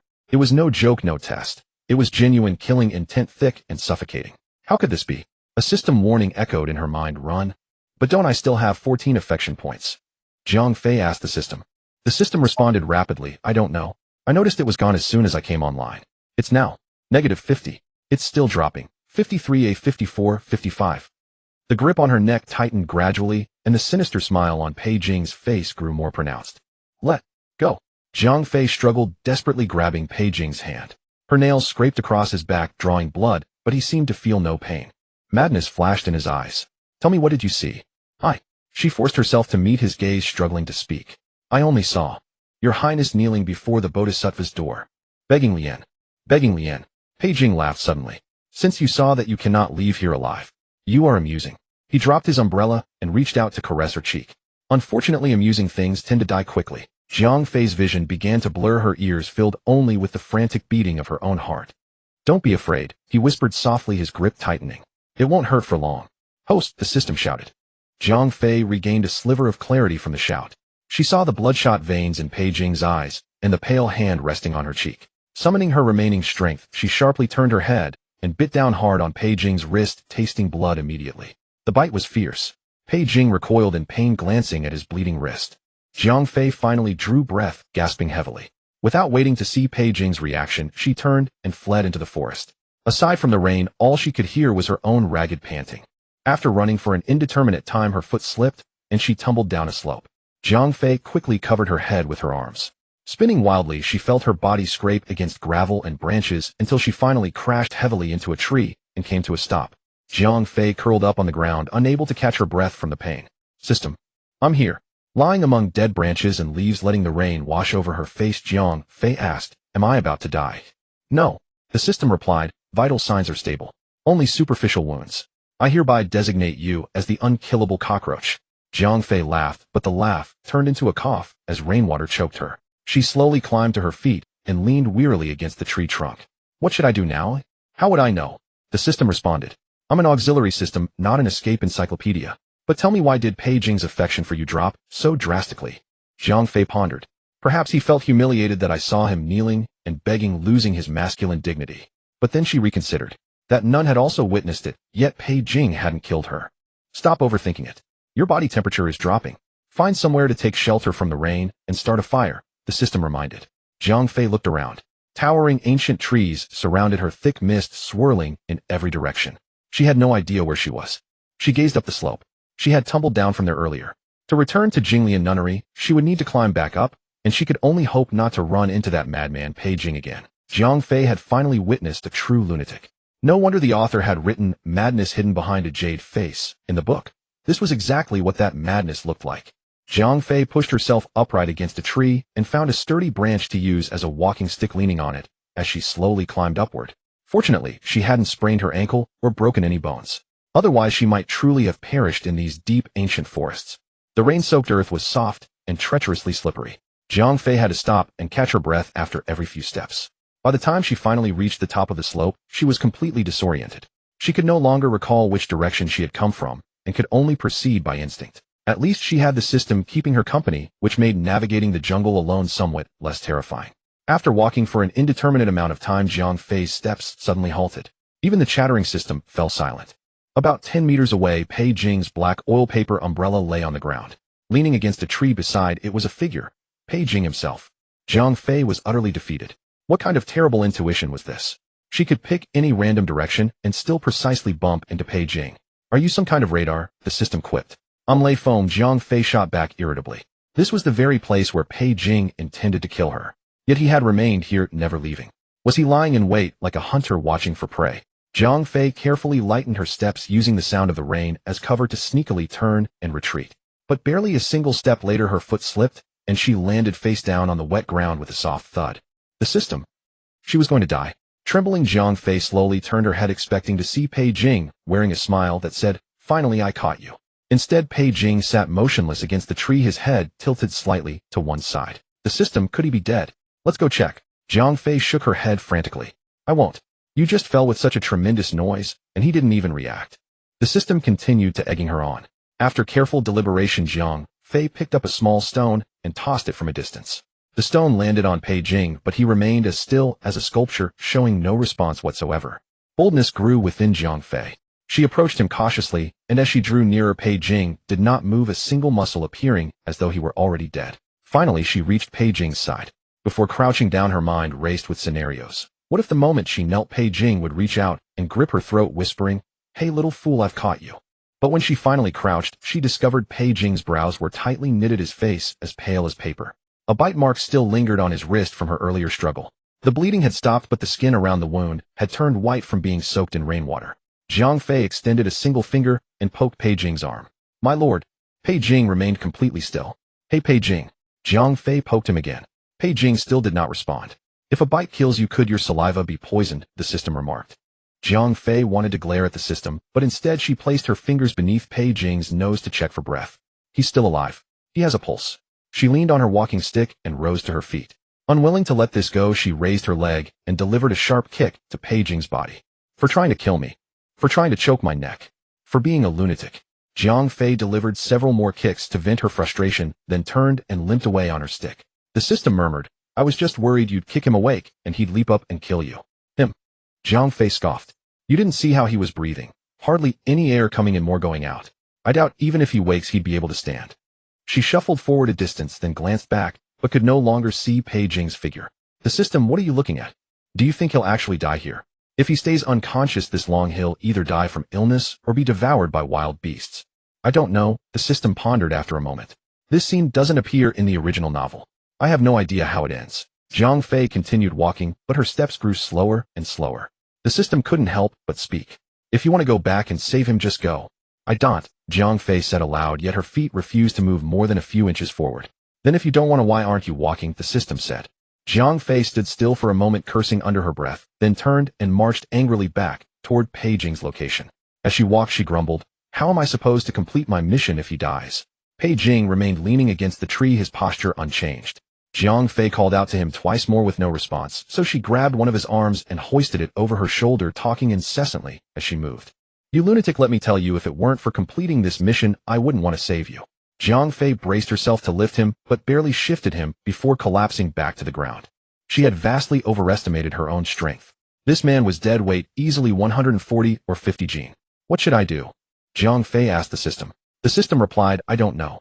Jiang Fei scanned her surroundings. The forest was filled with nothing but trees and underbrush, though there were some dry branches scattered about. She searched the area and gathered several pieces of firewood, tossing them onto the ground. She then tore strips from the hem of Pei Jing's robes to fashion a makeshift stretcher, pushed him onto it, and dragged him through the forest. Towering trees formed dark green barriers, fragmenting the sky above and shielding them from the heaviest rain. The forest floor was uneven. The stretcher frequently caught on rocks and tree stumps, forcing her to stop and reposition them repeatedly. Jiang Fei was exhausted. Several times she considered simply abandoning Pei Jing and being done with it. Pei Jing, you're so heavy. Eat less in the future. Why grow so tall? Is the air fresher up there? She muttered incessantly as she dragged him along. The system couldn't resist chiming in. You should conserve your energy. Jiang Fei stopped and placed her hands on her hips, gasping for breath. You're a system. Don't you have any items? What kind of items? Like strength pills or something. The kind that give you incredible power. The system rolled its eyes. What kind of absurd dream are you having? Jiang Fei sighed in resignation and continued dragging Pei Jing forward. After an unknown amount of time, the sky grew progressively darker. They failed to find a cave, but Jiang Fei did discover a protruding rock formation. The shallow space beneath it was narrow but sufficient to shelter both her and Pei Jing. Jiang Fei dragged Pei Jing inside and slumped against the stone wall, too exhausted to lift a single finger. Her clothes were completely soaked. She hadn't felt the cold while moving, but the moment she stopped, a deep chill seized her body, and she began to shiver uncontrollably. She had never carried a fire starter on her person, so she could only hope this delicately raised nobleman had the sense to bring one. Jiang Fei searched his belongings, and to her surprise found a small silk pouch in his sleeve. It was hardly more than a leather pouch, and she wasn't even sure what it was supposed to be. But when she opened it, the fire starter inside had remained dry, untouched by the rain. Behind the crevice in the rocks, some leaves and branches that had escaped the rain still lingered, dampened by the recent downpour. As the fire sprang to life, the sky darkened. Jiang Fei removed her outer robe, wearing only her undergarment, as she drew close to the flames, warmth gradually returning to her body and her chattering teeth finally stilling. The system had already gone offline while she was gathering firewood, leaving her to fend for herself.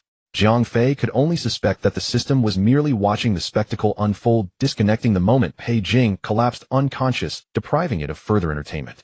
Jiang Fei leaned against the rock wall, sitting quietly. It seemed she would have to rest here for the night, hoping no nocturnal beasts would stumble upon them. By now Jiao Tao must have realized she was missing and would likely send people to search for her. After all, Pei Jing was missing too. Though many wished for his death, there were surely plenty who would come looking for him. At this thought, Jiang Fei glanced at Pei Jing. She could not bear the thought of others finding him already dead. If that were the case, her own death sentence would follow swiftly upon her discovery. Jiang Fei shifted closer to Pei Jing and reached out to touch his forehead. It was not hot, rather it was chillingly cold, as if he were already dead. She pressed her fingers beneath his nose and sighed in relief. He still breathed. Removing Pei Jing's outer robe, she was left in nothing but her undergarment, then moved him closer to the fire to warm him. Aside from that, there seemed to be little else she could do. Though her stomach had been growling all day from hunger, she knew no way to hunt. She could only gnaw on wild berries gathered while collecting firewood, the sour and astringent juice causing her face to pucker. She turned her head toward Pei Jing, still lost in unconsciousness. Under the firelight, his features appeared exceptionally deep and defined. The night wind whistled through the rock crevices, producing a mournful sound reminiscent of a wolf's howl. Jiang Fei curled up her body and could not help but lean closer to Pei Jing. Having a living person nearby always provided a measure of courage. It was certainly better than facing the darkness alone. As the night grew deeper, Jiang Fei was exhausted both physically and mentally, her head nodding repeatedly with drowsiness. Unsure how long she had dozed off, Jiang Fei's head suddenly jerked forward, nearly striking her knee. She rubbed her eyes, then suddenly heard the crisp snap of a dry branch nearby. Crack!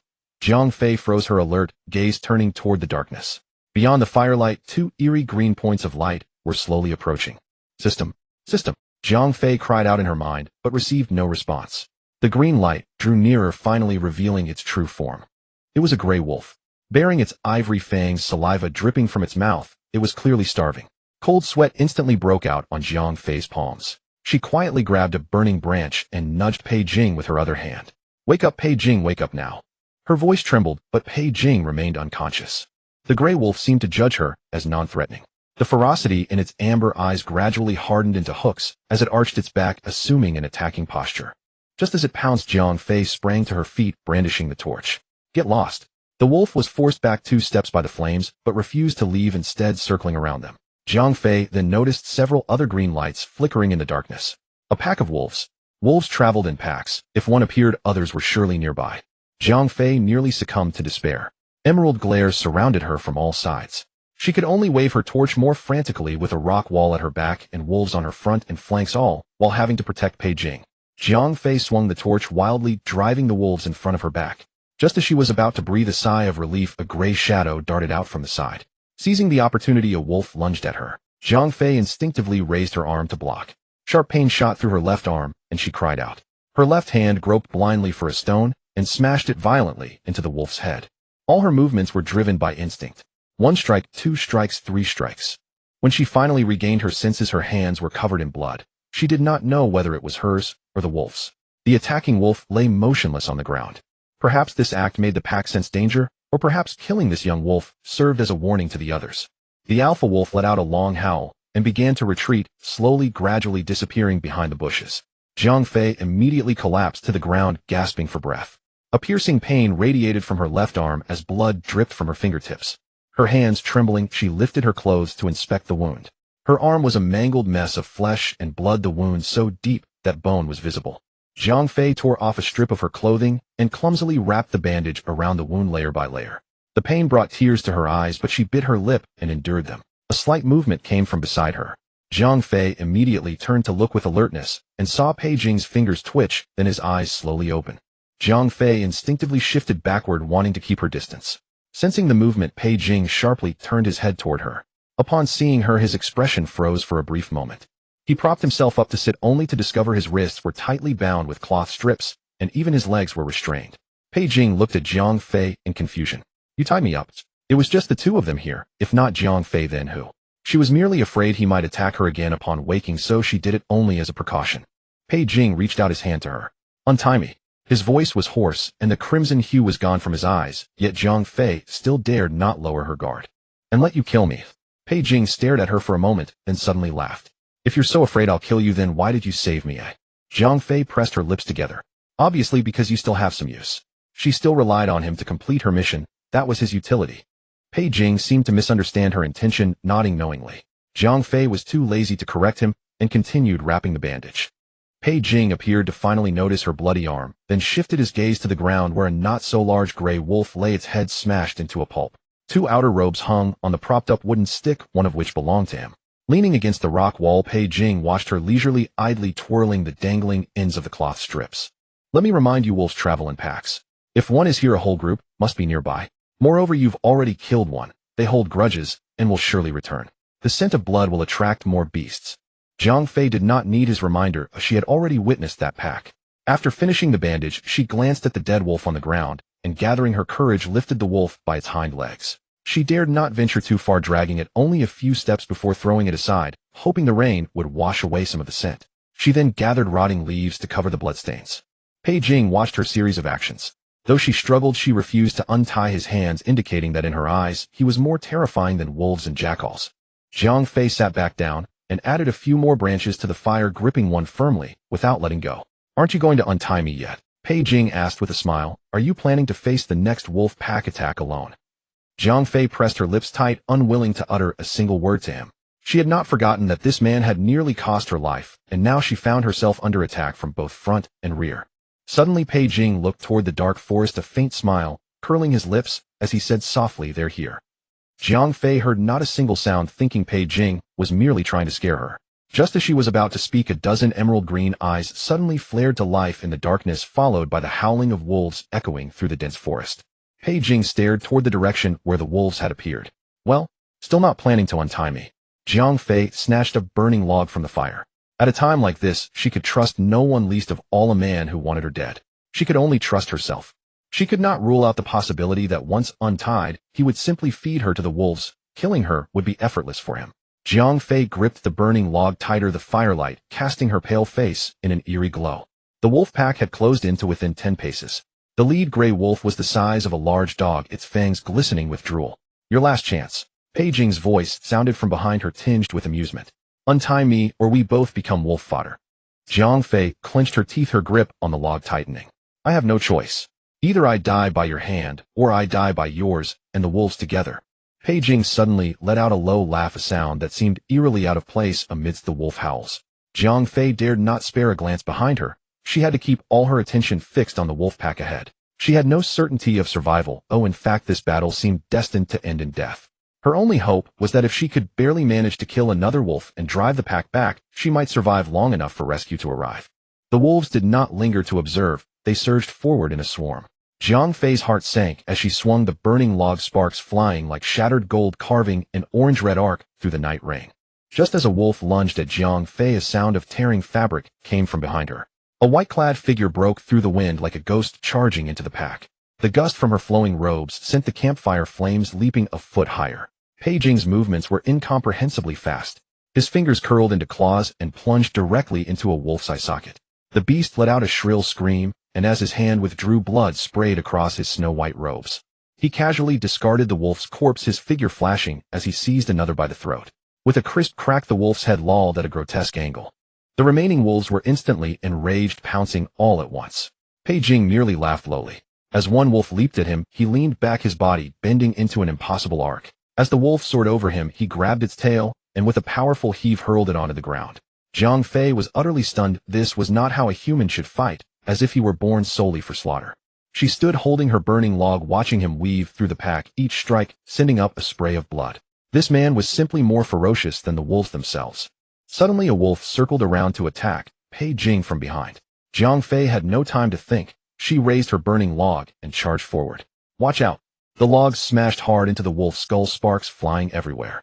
The wounded beast turned and lunged at Jiang Fei instead. Just as the wolf was about to bite Jiang Fei's throat, a figure flashed past. Pei Jing grabbed the beast by the throat and flung it several meters away with brutal force. The last few wolves finally sensed the danger and fled, tails tucked between their legs. A cold gleam flashed in Pei Jing's eyes as he picked up a burning log from the ground and threw it. With a whoosh, the log pierced through a wolf's abdomen, pinning it firmly to the muddy ground. He turned to look at Jiang Fei. The crimson hue in his eyes had not yet faded, and dark, swirling emotions churned within his pitch-black gaze, emotions she could not decipher. Now, Pei Jing stepped closer, his voice low and dangerous. It's time to settle our score. By dawn, the sudden rain had ceased. Puddles reflected the gray walls, black tiles, and lanterns hanging beneath the eaves. A black horse galloped through the puddles at full speed. As it turned the corner at the end of the alley, the rider yanked the reins, hard landing before the vermilion lacquered gates of the Zhang mansion. He nearly tumbled from the saddle and rushed to knock on the door. The mansion's main gate soon opened, and the messenger hurried inside. Jiang Bingshi and Madame Yao had barely woken when servants roused them, and they hurried to the front courtyard. The messenger had rushed overnight from Jinglian nunnery, soaked to the bone, and before even taking a sip of tea reported that the second miss had gone missing in the mountains. Madame Yao remained unruffled. I thought it was something serious. I suppose she was just being playful and wandering about. The messenger was the mansion's groom, speaking anxiously. Madame, the second miss has truly gone missing. She originally went to seek blessings from Master Qinglian. But when she hadn't returned by afternoon, her maid went to check and learned that the miss had left the master's residence early. No one at Jinglian nunnery had seen her since. I set out last night to deliver this news. By then the nunnery's people had already been dispatched to search, likely heading toward the rear mountain. Madame Yao rolled her eyes. If she went to the rear mountain, then we simply wait for her to return. There's no need for such panic.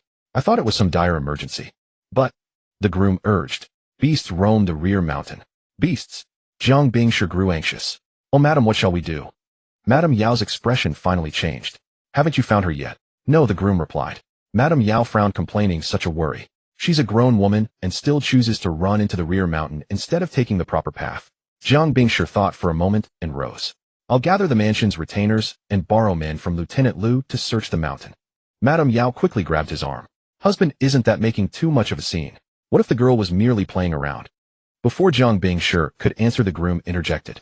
Sir, there's no need to go. Someone has already reported to the palace, and Lieutenant Liu has set out with his men. Both Jiang Bingshi and Madame Yao were startled. Reported to the palace. Why? The groom replied, because another person has gone missing along with her, Prince Zhaoning. Madame Yao slumped back into her chair. They disappeared together. The groom stole a furtive glance at Madame Yao. Someone saw Prince Zhaoning following the second miss into the rear mountain. An oppressive silence fell over the hall. Zhang Rufei and Pei Jing had disappeared together. Even if they were found, the rumor that a lone man and woman had spent the night deep in the mountains would spread like wildfire. Regardless of whether anything improper had occurred, the gossips would paint a damning picture. Jiang Bing, sure a man lacking resolve, was instantly flustered by the news. "Madam, what should we do?" Madam Yao soothed him. "Husband, do not panic yet. Hold off on dispatching the retainers. I will go inform mother first and see what she thinks." Jiang Bing, sure, nodded repeatedly. Very well, very well. Madam, please go quickly." Yao Shi skipped breakfast and hurried to Songha Hall to see old Madam Jiang. Old Madam Jiang, a devoted Buddhist who rose early to chant scriptures, was already up. Upon seeing Yao Shi arrive so early, she ordered her maids to usher her inside. As soon as Yao Shi entered, she said, "Mother, something has happened." Old Madam Jiang immediately asked, "What is it?" Yao Shi then recounted what the carriage driver had told her, embellishing the details to make the situation sound even more dire. "Have you sent people to look for him?" Old Madam Jiang's face darkened. "I have. The matter has even disturbed the palace. I fear the news will spread." Old Madam Jiang pondered for a moment before saying, "The urgent priority is to prevent the news from reaching the Dingyuan Marquis Manor. The palace may not release news of Prince Xiaoning's disappearance. If our household members keep their lips sealed, the matter will not leak." Yao Shi nodded and managed a forced smile. "Mother always knows what to do. You have caused me and Bingshi great anxiety." A maid served tea, and old Madam Jiang took a sip before saying, "Although the emperor has sent people, our manor must also dispatch a few loyal servants to search. They must be tight-lipped. Anyone who dares to speak a single word extra will be beaten to death." Yao Shi nodded in agreement. Although she should have risen immediately to make arrangements, she remained seated. Having dwelled in the deep mansion for many years, old Madam Jiang could tell at a glance that Yao Shi had something else to say. "Is there anything else?" Yao Shi smiled faintly. "I still have some concerns. I wonder if mother remembers the letter from the Dingyuan Marquis Manor that arrived previously." "What about it?" Yao Shi continued. "Upon reflection, I find it increasingly difficult to control Rui Fei. Especially after she rescued Princess Anping, she has grown increasingly arrogant, relying on her powerful backers and showing less respect for me, her own mother." Yao Shi spoke without noticing the strange look in old Madam Jiang's eyes. Jiang Ruifei had already hinted at her mother's dissatisfaction when she delivered the jade pillow that day. It seemed Yao Shi's suspicions were well-founded. "I have watched this child grow up, and perhaps it is my fault for not teaching her properly," Yao Shi went on. "She has become more and more unruly. The other day, she actually climbed out through a dog hole in the wall to go out and play. I feared you would be angry, so I kept it from you." Although Yao Shi currently managed the household accounts, old Madam Jiang was not blind and was well aware of what had transpired in the manor, including Jiang Ruifei's punishment of kneeling and copying texts. Old Madam Jiang said calmly, "I know you have never favored this child." Yao Shi's expression stiffened, but she quickly donned a smile. "I admit I have not treated them equally. This is my fault. But you also understand the reasons. Who wouldn't favor a well-behaved daughter? Mother, would you not agree?" Old Madam Jiang did not respond. Yao Shi continued, "Now that such an incident has occurred, we cannot rely on others to keep the secret. It is better to be safe than sorry. If the news truly leaks, it will be too late." Old Madam Jiang looked at Yao Shi suspiciously. "What is your suggestion?" "I was thinking that since the Dingyuan Marquis Manor has strict rules and Ruifei's temperament is so difficult, she might cause trouble after marriage, making the situation unmanageable." Old Madam Jiang took a sip of tea and asked, "She is not even married yet. What trouble could she possibly cause?" "If trouble does arise, it will indeed be too late," Yao Shi replied. She added, "Moreover, this incident involves a member of our Jiang family. Rui Fei is also entangled with Prince Xiaoning. These are people we cannot afford to offend." Old Madam Jiang's expression grew increasingly grim, but Yao Shi seemed oblivious. "I was thinking that since this has happened and the Marquis Manor is already dissatisfied with Rui Fei, perhaps we should mention to the old Marquis that we could substitute Relene instead." "Absurd." Old Madam Jiang slammed her teacup onto the table. "The news has not even leaked yet. You as the mother are already eager to blame Rui Fei. If this marriage were swapped for Relene, how would others view Rui Fei? How could she ever hope to marry well in the future?" Yao Shi was startled by the sudden reprimand and trembled. "Mother, please calm yourself. It is only because of this incident that I have considered such a thing." Old Madam Jiang's face was dark. "This is a marriage, not a transaction to be swapped at will. Do you think Relene is more suitable for this match? Or do you believe that by aligning with the Marquis Manor, your own Yao family will also benefit?" Yao Shi hurriedly knelt down, tears welling in her eyes. "I would never harbor such thoughts. If this does not leak, all is well. But if it does, and the Marquis Manor cancels the engagement, how could Relene ever hope to marry well?" She grabbed old Madam Jiang's robe. "Mother, Rui Fei may be your granddaughter, but Relene is your legitimate granddaughter. You must consider her future." Old Madam Jiang pointed to her wrinkled face. "You could even contemplate swapping brides. Do you still care about my dignity? I have turned a blind eye to how you have treated Rui Fei over the years. But now you dare to scheme about the Marquis Manor's marriage. I fear you have lost your mind." This was the harshest words old Madam Jiang had ever spoken to Yao Shi in this life. Recalling the news she had received, that Jiang Ruifei had gifted her the jade pillow, she realized how easily Rufei had won her over. Seeing Yao Shi kneeling and weeping uncontrollably, old Madame Jiang reached out to help her up. Her tone softened. You should know whom I favor most. But this concerns the honor of the Jiang family. Under no circumstances can we do this unless absolutely necessary. Do you understand? Yao Shi harbored deep resentment, but dared not say more. She agreed and left. Now, it is time to settle our score. As Pei Jing stepped closer, Zhang Fei instinctively retreated until her back pressed against the cold stone wall. She could only point the burning wooden stick at him. Don't come any closer. What is there to fear? Pei Jing's face broke into a smile, a hint of mockery flashing in his eyes. If I wish to kill you now, do you truly think this pathetic torch could stop me, eh? He grabbed the stick, and Zhang Fei, no match for him, watched as he snatched it away and threw it into the fire. She watched helplessly as he continued to advance until they were only half a meter apart. Zhang Fei knew she had no escape. As Pei Jing reached out to her, she instinctively closed her eyes. But his hand stopped suddenly before her, remaining raised in the air. Pei Jing studied her face. Her tightly shut eyes, pressed lips, and trembling eyelashes all betrayed her fear, yet she made no plea for mercy. Truly stubborn, not a tame cat, but a wild mountain cat with an unyielding spirit. He chuckled softly. How can you treat my wound if you refuse to open your eyes? Zhang Fei was startled and slowly opened her eyes, her gaze wary as it fell upon the hand before her. On the pale back of his hand were 2 deep scratches likely inflicted by wolf claws. Blood droplets dripped from his fingertips, darkening the muddy ground beneath. Pei Jing tilted his head. You saved me, and I saved you in return. Our debts are settled. So should you not tend to the wounds I sustained while saving you? Zhang Fei stared at the gruesome wound, wondering what game this man was playing. She tentatively reached out, slowly extending her hand. Seeing no movement from Pei Jing, she finally grasped his wrist through her sleeve. The two sat by the fire. The clothes hanging on the wooden stick had already dried. Zhang Fei had intended to tear more strips from Pei Jing's outer robe. However, those eyes followed her every move, so she turned her hand around and tore a piece from her own dried outer garment. There were no proper conditions here, so she could only make do with a temporary bandage. Zhang Fei pulled Pei Jing's hand over, ready to wrap the cloth strip around his wound, but Pei Jing suddenly withdrew his hand, looking at her with a strange expression. Is this how you plan to bandage my wound? This was far too perfunctory. Zhang Fei held the cloth strip, wearing an innocent expression.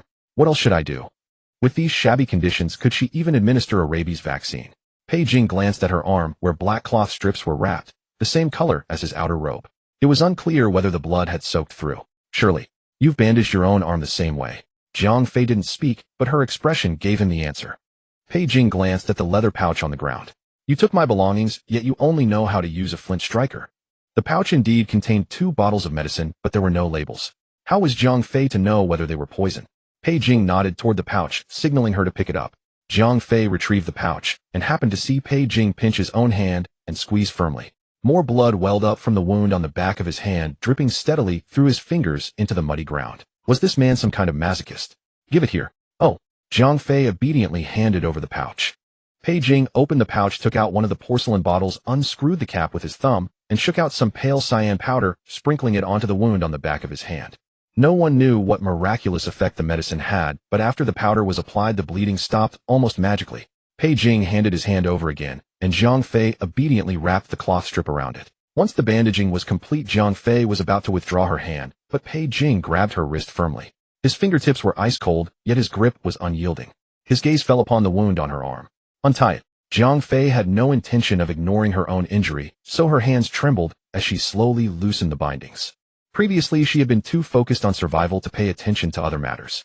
Now that her life was secure, the physical pain began to overwhelm her. Her movements were too slow, and Pei Jing, growing impatient, grabbed her hand and tore away the remaining black cloth. The moment he saw it, he froze. Several gruesome wounds marred her arm, the flesh torn and curled, the edges already turning a faint shade of blue. You certainly know how to endure pain, Pei Jing said, glancing at her.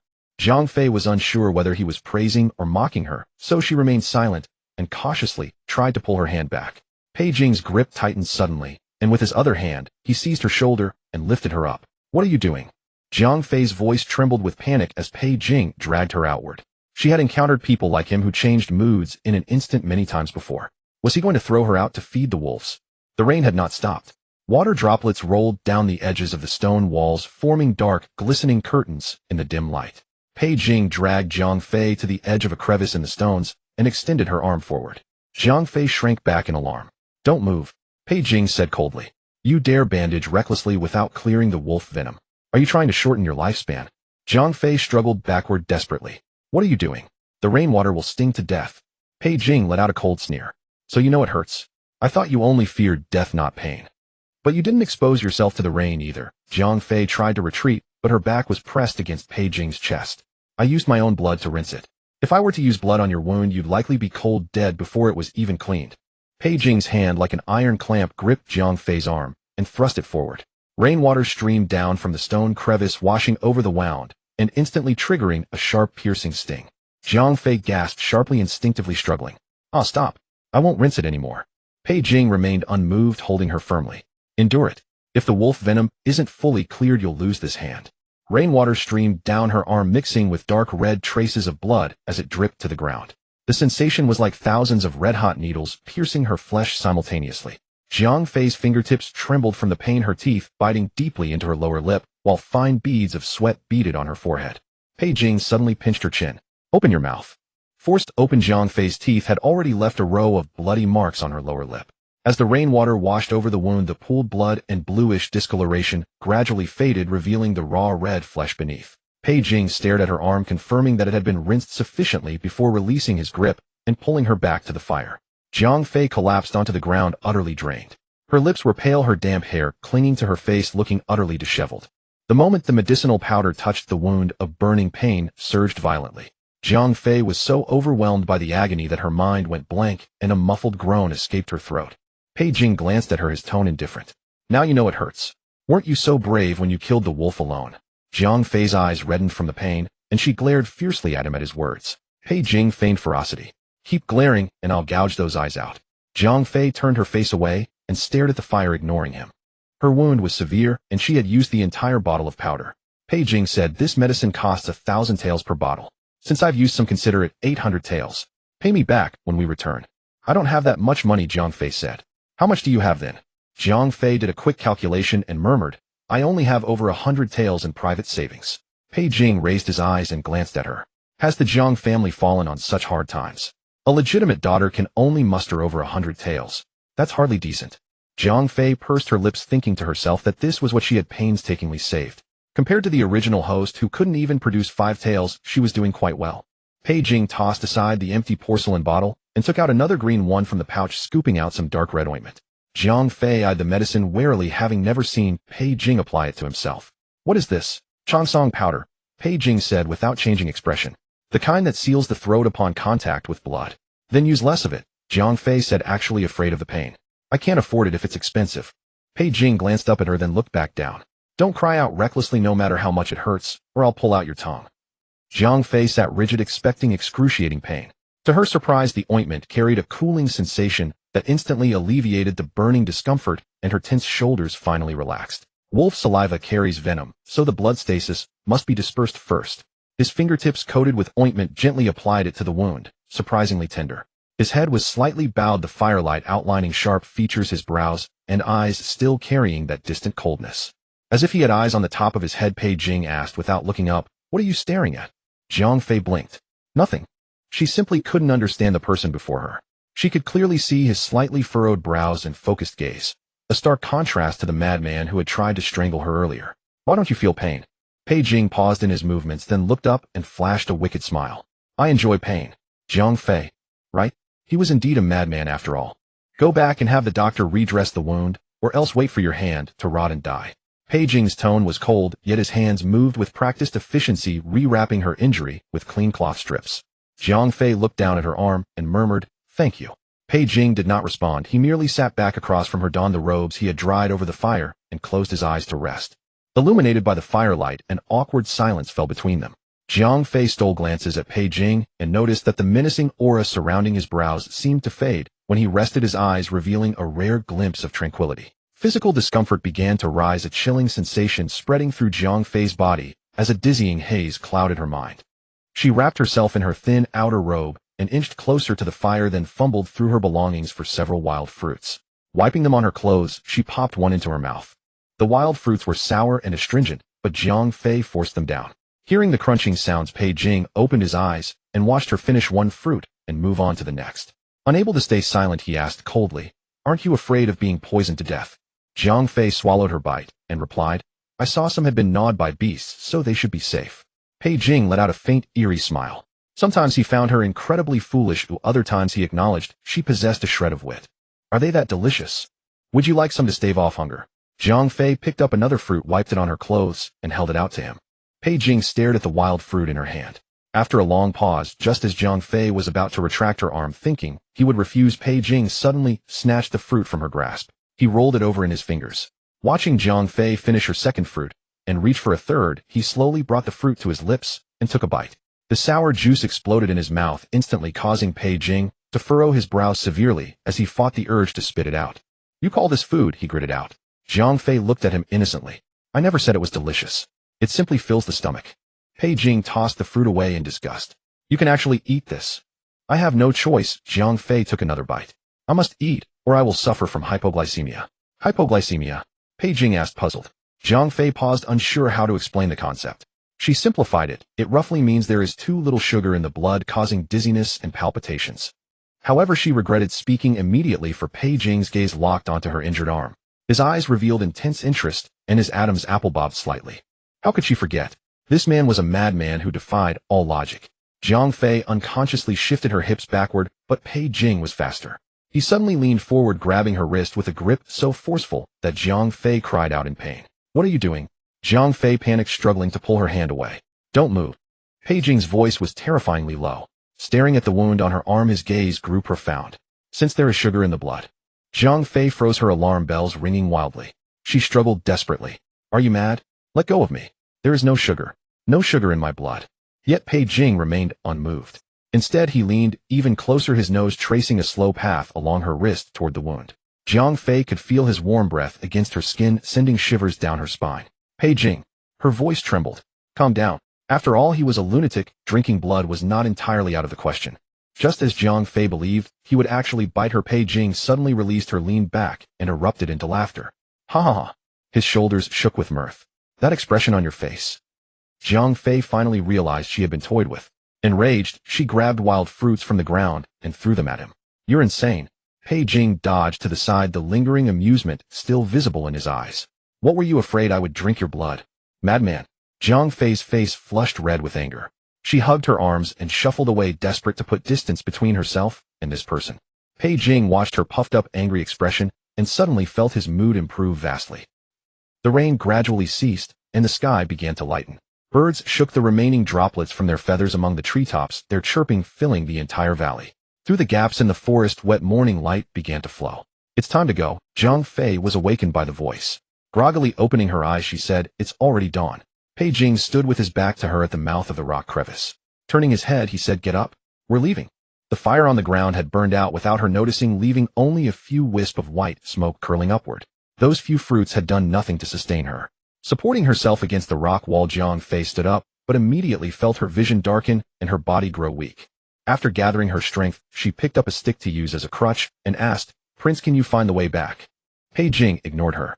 He picked up his outer robe from the ground and put it on. After taking 2 steps, he stopped, looking down at his hem.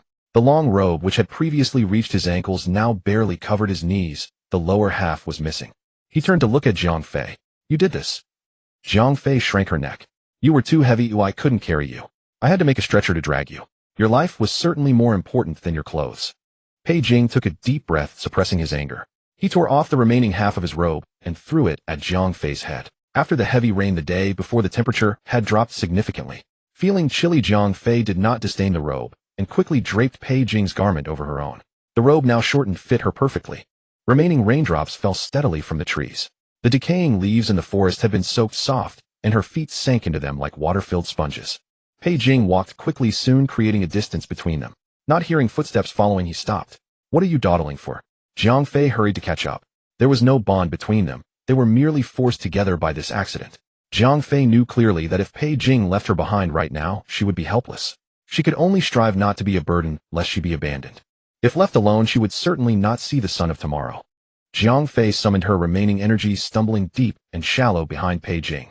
She did not know how long she walked before her vision began to blur, Pei Jing's figure appearing and disappearing among the tree shadows. She clenched her teeth, trying to quicken her pace, but suddenly her foot slipped, and she tumbled forward. The expected pain did not come. Instead, a warm hand steadily supported her shoulder. Pei Jing had returned at some point. His voice carried obvious disdain. Can't you even walk? Jiang Fei wanted to defend herself, but found her lips trembling too violently to form a complete sentence. Pei Jing's hand suddenly pressed against her forehead. He smiled and said, Xiao Cui, you're nearly cooked. Jiang Fei. If she had any strength left, she would have boiled a pot of water to let him experience what truly cooked meant. End of excerpt. Before Jiang Fei could react, Pei Jing bent down and lifted her horizontally into his arms. Instinctively, Jiang Fei grabbed his collar and whispered, You could have carried me on your back. She had always felt that being carried in someone's arms was far more intimate than a piggyback ride. You're in no position to pick and choose, Pei Jing said coldly as he walked forward with her. I will never turn my back to anyone. After a few steps he added, You're really heavy. Not as heavy as you, Jiang Fei replied weakly. Do you have any idea how much effort it took me to drag you that far? Pei Jing glanced down at her. You're only a little lighter than a wild boar. Jiang Fei managed a strained smile. You've carried a wild boar before. Pei Jing shifted her weight in his arms. I'm carrying one right now. Jiang Fei pursed her lips and fell silent, too exhausted to banter any further. Her body swayed with each step and her head began to spin. After a while she tentatively leaned her head against Pei Jing's shoulder. She wasn't about to make things harder for herself. This position was much more comfortable. Pei Jing's steps faltered. He glanced down at her, saw her face as pale as paper, and swallowed the words that had been on the tip of his tongue. Jiang Fei's slightly unfocused eyes traced the sharp, clean lines of Pei Jing's jaw. In a daze she thought to herself, this man's words were harsh, but his embrace was unexpectedly warm and reliable. It was quite a coincidence. If she hadn't saved Pei Jing and left him to fend for himself in the woods, she wouldn't have had a fire starter to keep warm, nor would she have been able to drive away wild beasts with fire, and Pei Jing wouldn't have carried her down the mountain. Perhaps this was what the Buddha called karma. The good fruit of the good seed she had sown had saved her life. After walking for a good while longer, Pei Jing suddenly stopped and said, They're here. Jiang Fei listened carefully, and amid the rustling of the wind through the treetops, she heard faint shouts. Once again she marveled at Pei Jing's sharp hearing. Pei Jing set Jiang Fei down on a stone that hadn't fully dried, yet raised his hand and whistled. Soon a chirping reply came from the forest. Pei Jing looked toward the direction of the sound and extended his hand to her. Jiang Fei stared blankly at the palm opened before her, then slowly placed her hand in his. Pei Jing frowned and turned around only to see her gripping his hand. He shook her off abruptly. What are you doing? Aren't you going to pull me up? Jiang Fei looked innocent. Give it back. What? Jiang Fei looked completely bewildered. My robe, Pei Jing said with a raised eyebrow. What got used to wearing it? Reluctant to return it. Only then did Jiang Fei remember that she was still wearing his outer robe, and she quickly took it off. Several guards in close-fitting attire had already pushed through the bushes and arrived. Duan Zhu, the leader, visibly relaxed when he saw Pei Jing. Thank heavens we found you, Your Highness. Are you injured? I'm fine. Pei Jing replied flatly, then reached out and snatched the half of the robe that Jiang Fei had been holding. Caught off guard, Jiang Fei stumbled and quickly grabbed the tree trunk beside her for support. Duan Zhu glanced hesitantly at Jiang Fei. Second Miss Jiang. No need for questions. Pei Jing expressionlessly tossed the robe to Duan Zhu, took the garment handed by a guard, and put it on. Send 2 men to escort her back to Jinglian Nunnery. With that he strode briskly in the direction from which the guards had come. Duan Zhu quickly assigned a few men to escort Jiang Fei, then hurried to catch up with Pei Jing. Your Highness, did your illness act up again? Pei Jing didn't answer, his silence spoke for itself. He was quiet for a moment, then suddenly asked, if a conscious person and an unconscious person encounter a pack of wolves, how should the conscious person escape? Naturally, by using the unconscious one as bait, Duan Zhu answered without hesitation.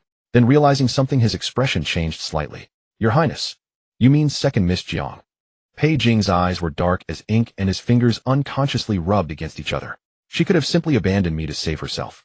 She could have left him behind to fend for himself, yet she still went through all the trouble to drag him into the crevice of the rocks to shelter from the rain. She could have used him as bait to ensure her own safe escape, yet she still used her slender arms to block the pack of wolves. And all this even though she had nearly died at his hands just moments before. A person like this, was she to be called foolish or wise? Duan Zhu knew what his master was thinking and reported on what had happened after Pei Jing's disappearance. Your Highness's disappearance alarmed His Majesty. Pei Jing paused mid-step, but did not interrupt. Duan Zhu continued. Last night His Majesty sent Lieutenant Liu to lead the Northern Army to search the mountain. Pei Jing frowned. He came himself? His Majesty did not come. The frown gradually relaxed, and Pei Jing continued walking. Duan Zhu followed behind, hesitated for a moment, then spoke up. It was Qinglian Jusher who sent the message. Pei Jing's pace gradually slowed, and a subtle stiffness seemed to settle over his entire being. 2 guards carried Jiang Fei on a makeshift stretcher running swiftly through the forest. Since the guards were all men, they dared not carry her on their backs or in their arms, so they had cut down trees and tied them into a simple chair to carry her. Modern people didn't bind their feet, and Jiang Fei actually didn't mind being carried on someone's back. After all, in the modern world, mouth-to-mouth resuscitation during a drowning was perfectly normal. Before long, two figures appeared ahead. Pei Jing had run off so quickly earlier that Jiang Fei had assumed he would be long gone by now. She hadn't expected them to catch up with him so soon. Earlier, she hadn't had a chance to say thank you before he left. Jiang Fei had intended to offer her gratitude, but just as she was about to speak, she noticed that Pei Jing's shoulders were tensed like a drawn bow. Even from a short distance away, Jiang Fei could feel the cold, forbidding aura radiating from him. The surrounding guards sensed it too, and they remained silent as cicadas in winter. This atmosphere lasted until they emerged from the forest. The view gradually opened up, and the scattered buildings of Jinglian Nunnery came into sight along the mountainside. Several nuns stood at the gate of the nunnery. When they saw Pei Jing, they hurried forward to pay their respects. Amitabha, the prince's celestial blessings have guided him safely.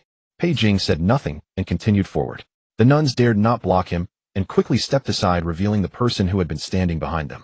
It was a woman dressed in a simple nun's habit with only a green jade lotus hairpin in her hair. She stood silently on the stone steps at the gate. It was Qinglian Jusher, whom Jiang Fei had seen before. Pei Jing stopped abruptly. Jiang Fei clearly saw his pupils contract sharply, as if he had been frozen in place. Those eyes, always filled with mockery, now revealed an unconcealable shock, and the hand at his side slowly clenched into a fist. Qinglian Jusher's distant gaze fell on Pei Jing's trembling hand, then slowly rose to his face. Without a word, she turned and walked back into Jinglian Nunnery. Jiang Fei clearly saw Pei Jing's shoulders slump slowly, as if his spine had been removed, revealing a dejection she had never seen before. He stood rooted to the spot, his gaze still fixed stubbornly on the direction Qinglian Jusher had disappeared, until her silhouette was completely swallowed by the gate. "Young master." Duan Jiao approached cautiously. Pei Jing turned his head, casting a cold glance at Jiang Fei before speaking with icy tone, "Send her for medical treatment." "Miss Jiang," Duan Jiao said softly, "I will escort you inside for treatment first." Jiang Fei nodded, and supported by the nun and monk walked toward the nunnery.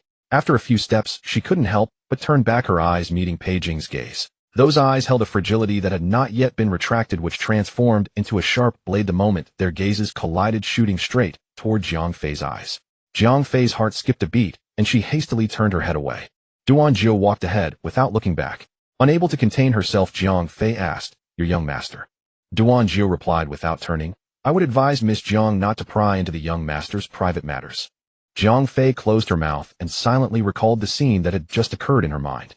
Based on Pei Jing's reaction, it was clear that the Qinglian lay Buddhist was someone different to him. The two were at least 10 years apart in age, and since Pei Jing's romantic interest in the book was Wei Xing, what kind of feelings did he hold for this Qinglian lay Buddhist? Jiang Fei suddenly shook her head vigorously. What was she doing? The person she needed to win over now was Wei Mingzhen. She needed to make him develop affection for her and marry her. Why waste time on others? Ever since returning from escaping the back mountain, Jiang Fei had fallen ill. This time the illness struck like a landslide. Wind-cold fever combined with infection kept her tossing and turning with a high fever for a full day before it finally broke. During that time, the system logged in once and mocked Jiang Fei, saying she was as hot as a kettle and might be cooked into an idiot. Fortunately, there were skilled Buddhist nuns and monks in the nunnery. When the Jiang family sent people to fetch her back to the mansion, they were told that Jiang Fei was too ill to endure the journey, so she remained at the nunnery to recover. After lying in bed for 3 days, Jiang Fei was finally able to get up. On the 5th day, 2 more incense burners visited Jinglian Nunnery and were directly led by the abbess to the side courtyard where Jiang Fei resided. Jiang Fei was drinking medicine while Jiao Tao escorted the guests inside. Wei Xing, dressed in a lotus-purple silk dress, entered Jiang Fei's room accompanied by a maid. Sister-in-law. This form of address initially made Jiang Fei uncomfortable, but after hearing it repeatedly, she grew accustomed to it. Why have you come to Jinglian Nunnery as well? Jiang Fei had been drinking medicine lately, and the pot on the table contained only clear water, making it unsuitable for hosting guests. She asked Jiao Tao to brew tea, and Wei Xing also dismissed her maid. I went to the Jiang mansion to find you, but your people said you were ill and recuperating at Jinglian Nunnery. Since I had nothing better to do, I came here. Why have you lost so much weight? Wei Xing took her hand, and then looked at her bandaged arm. What happened to your hand? I was playing around and wandered into the back mountain where I bumped my head on a small wolf. Jiang Fei explained. Wei Xing gasped, a wolf. Jiang Fei nodded.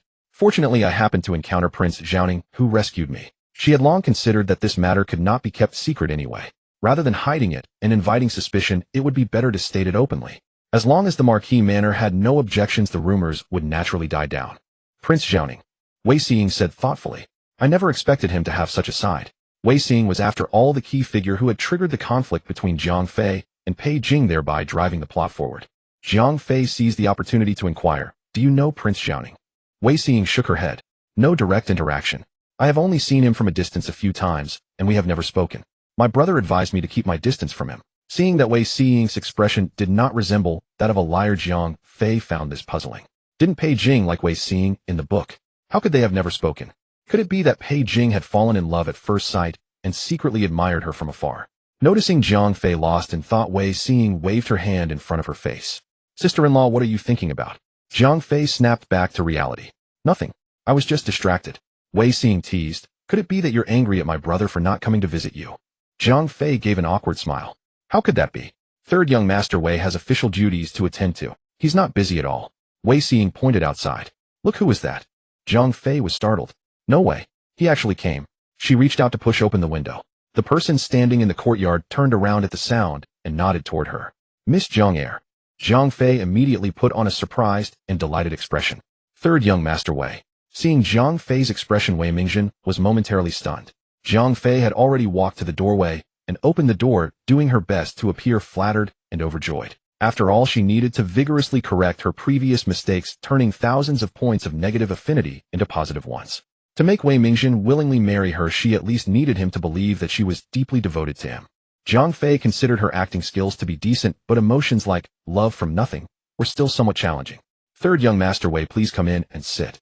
Wei Mingzhen kept one hand behind his back. "I am afraid it would be inconvenient. Since my sister is also here, there is no inconvenience." After saying this, she stood at the doorway looking at him with eager expectation. After hesitating for a moment, Wei Mingzhen still stepped into the room. "I apologize for the intrusion." Wei Xing rose from her seat. "I said I wanted to come visit you, but my brother insisted on accompanying me. He is surely using me as a shield, but actually he wanted to come see sister-in-law." Wei Mingzhen's brows furrowed and he was about to refute, but an expression of wild delight had already appeared on Zhang Fei's face. "Really? Third young Master Wei, are you really here to see me?" Zhang Fei almost gagged at her own exaggerated acting. She knew perfectly well that Wei Mingzhen could not possibly be coming to see her.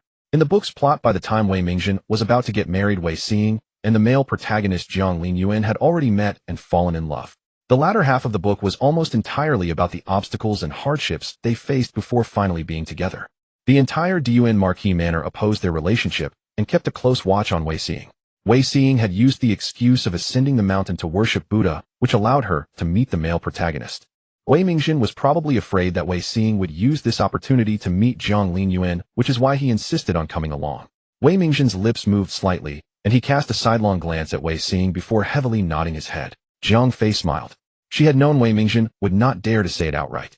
This was exactly the opportunity she needed to make a scene. "I knew it."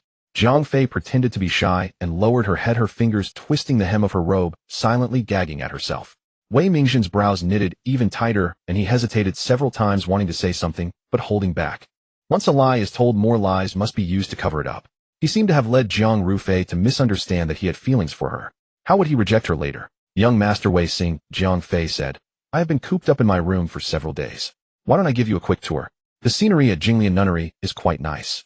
Wei Mingzhen had not yet figured out how to refuse, but Wei Xing had already taken hold of Zhang Fei's arm. "It's perfect if sister-in-law can take us around to relieve our boredom." Zhang Fei led the two of them on a stroll nearby. When Wei Mingzhen urged Wei Xing to return home, she insisted on staying at the nunnery. Having no choice, Wei Mingzhen remained on the mountain. However, Jinglian Nunnery did not have lodging for male visitors, it only allowed short-term worship visits. Those wishing to stay overnight had to go to the inn at the foot of the mountain. This was precisely why Wei Xing had insisted on staying. Zhang Fei knew that come nighttime it would likely be the moment when the book's male and female protagonists met. The sun gradually sank westward, its lingering glow spilling over the layered mountain ridges, dyeing the bluestone slabs before the door a warm gold. When Wei Xing pushed the door open and entered, Zhang Fei was changing her dressings. The wound on her arm had already healed, but even after full recovery, it would likely leave a stubborn scar. "It's going to leave a scar," Wei Xing remarked with a frown. Zhang Fei smiled at her. "It's fine, just a scar. As long as your brother doesn't mind." "How dare he," Wei Xing said. "Besides, my brother isn't the kind to judge by appearances." Zhang Fei, in truth, wasn't entirely indifferent. But this body wouldn't be hers for long. Once the mission was complete, she would die at Pei Jing's hands within, at most, a year or so. So whether the scar remained or not truly didn't matter. The weather was hot, so the wound couldn't be wrapped too thickly. After bandaging and pulling down her sleeve, it was hardly noticeable. Jiao Tao and Wei Xing's maid delivered the meal together and then withdrew. The temple forbade meat, and these days they lived on bland vegetables with no oil. Jiang Fei was so famished she could almost eat a person.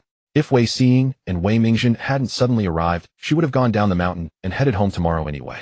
During the meal, Wei Xing kept glancing out the window, watching the sun sink lower and lower, her face growing increasingly restless. Jiang Fei knew.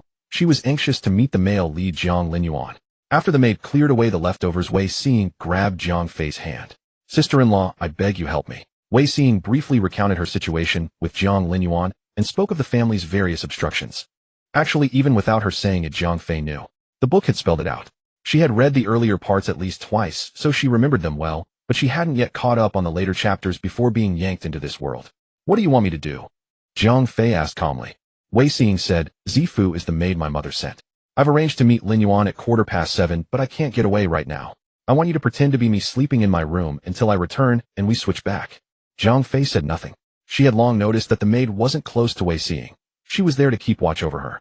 For the sake of her future mission, she did need to grow closer to Wei Xing and earn her trust before proceeding with the next steps. But this was a risky gamble. If discovered, not only would Wei Mingzhen refuse to marry her, but the entire Dinyuan Marquis household would oppose the union.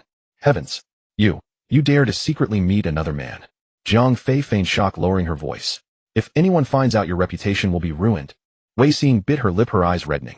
"I don't care about reputation at all. Sister-in-law, please help me. I truly have no other way." She tightly gripped Jiang Fei's hand. "Linyuan and I truly love each other." Of course Jiang Fei knew. Back in college, she had stayed up late reading this book, weeping more than once when the male and female leads were torn apart and faced trials. She had gnashed her teeth in hatred at the Jiang family in the story. She never expected to suddenly become a member of that same Jiang family. "Sister-in-law, please." Wei Xing's tears fell in a steady stream. "Just help me this once." She was naturally beautiful, and when she cried, she looked like a pear blossom glistening with rain.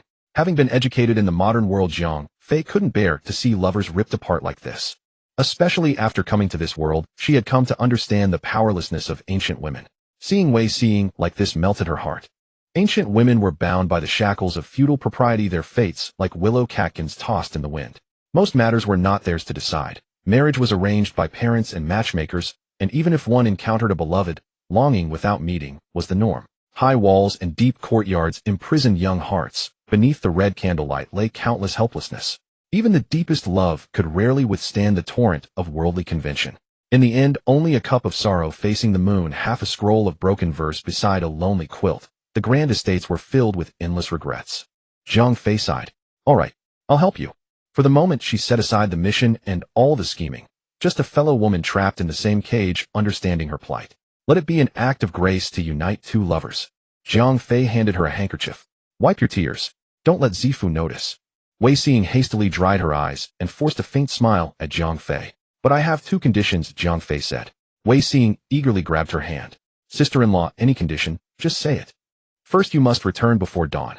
Jiang Fei raised two fingers. "Second, tell me where you're meeting." Seeing Wei Xing hesitate, she quickly explained, "In case something goes wrong, I can send someone to find you."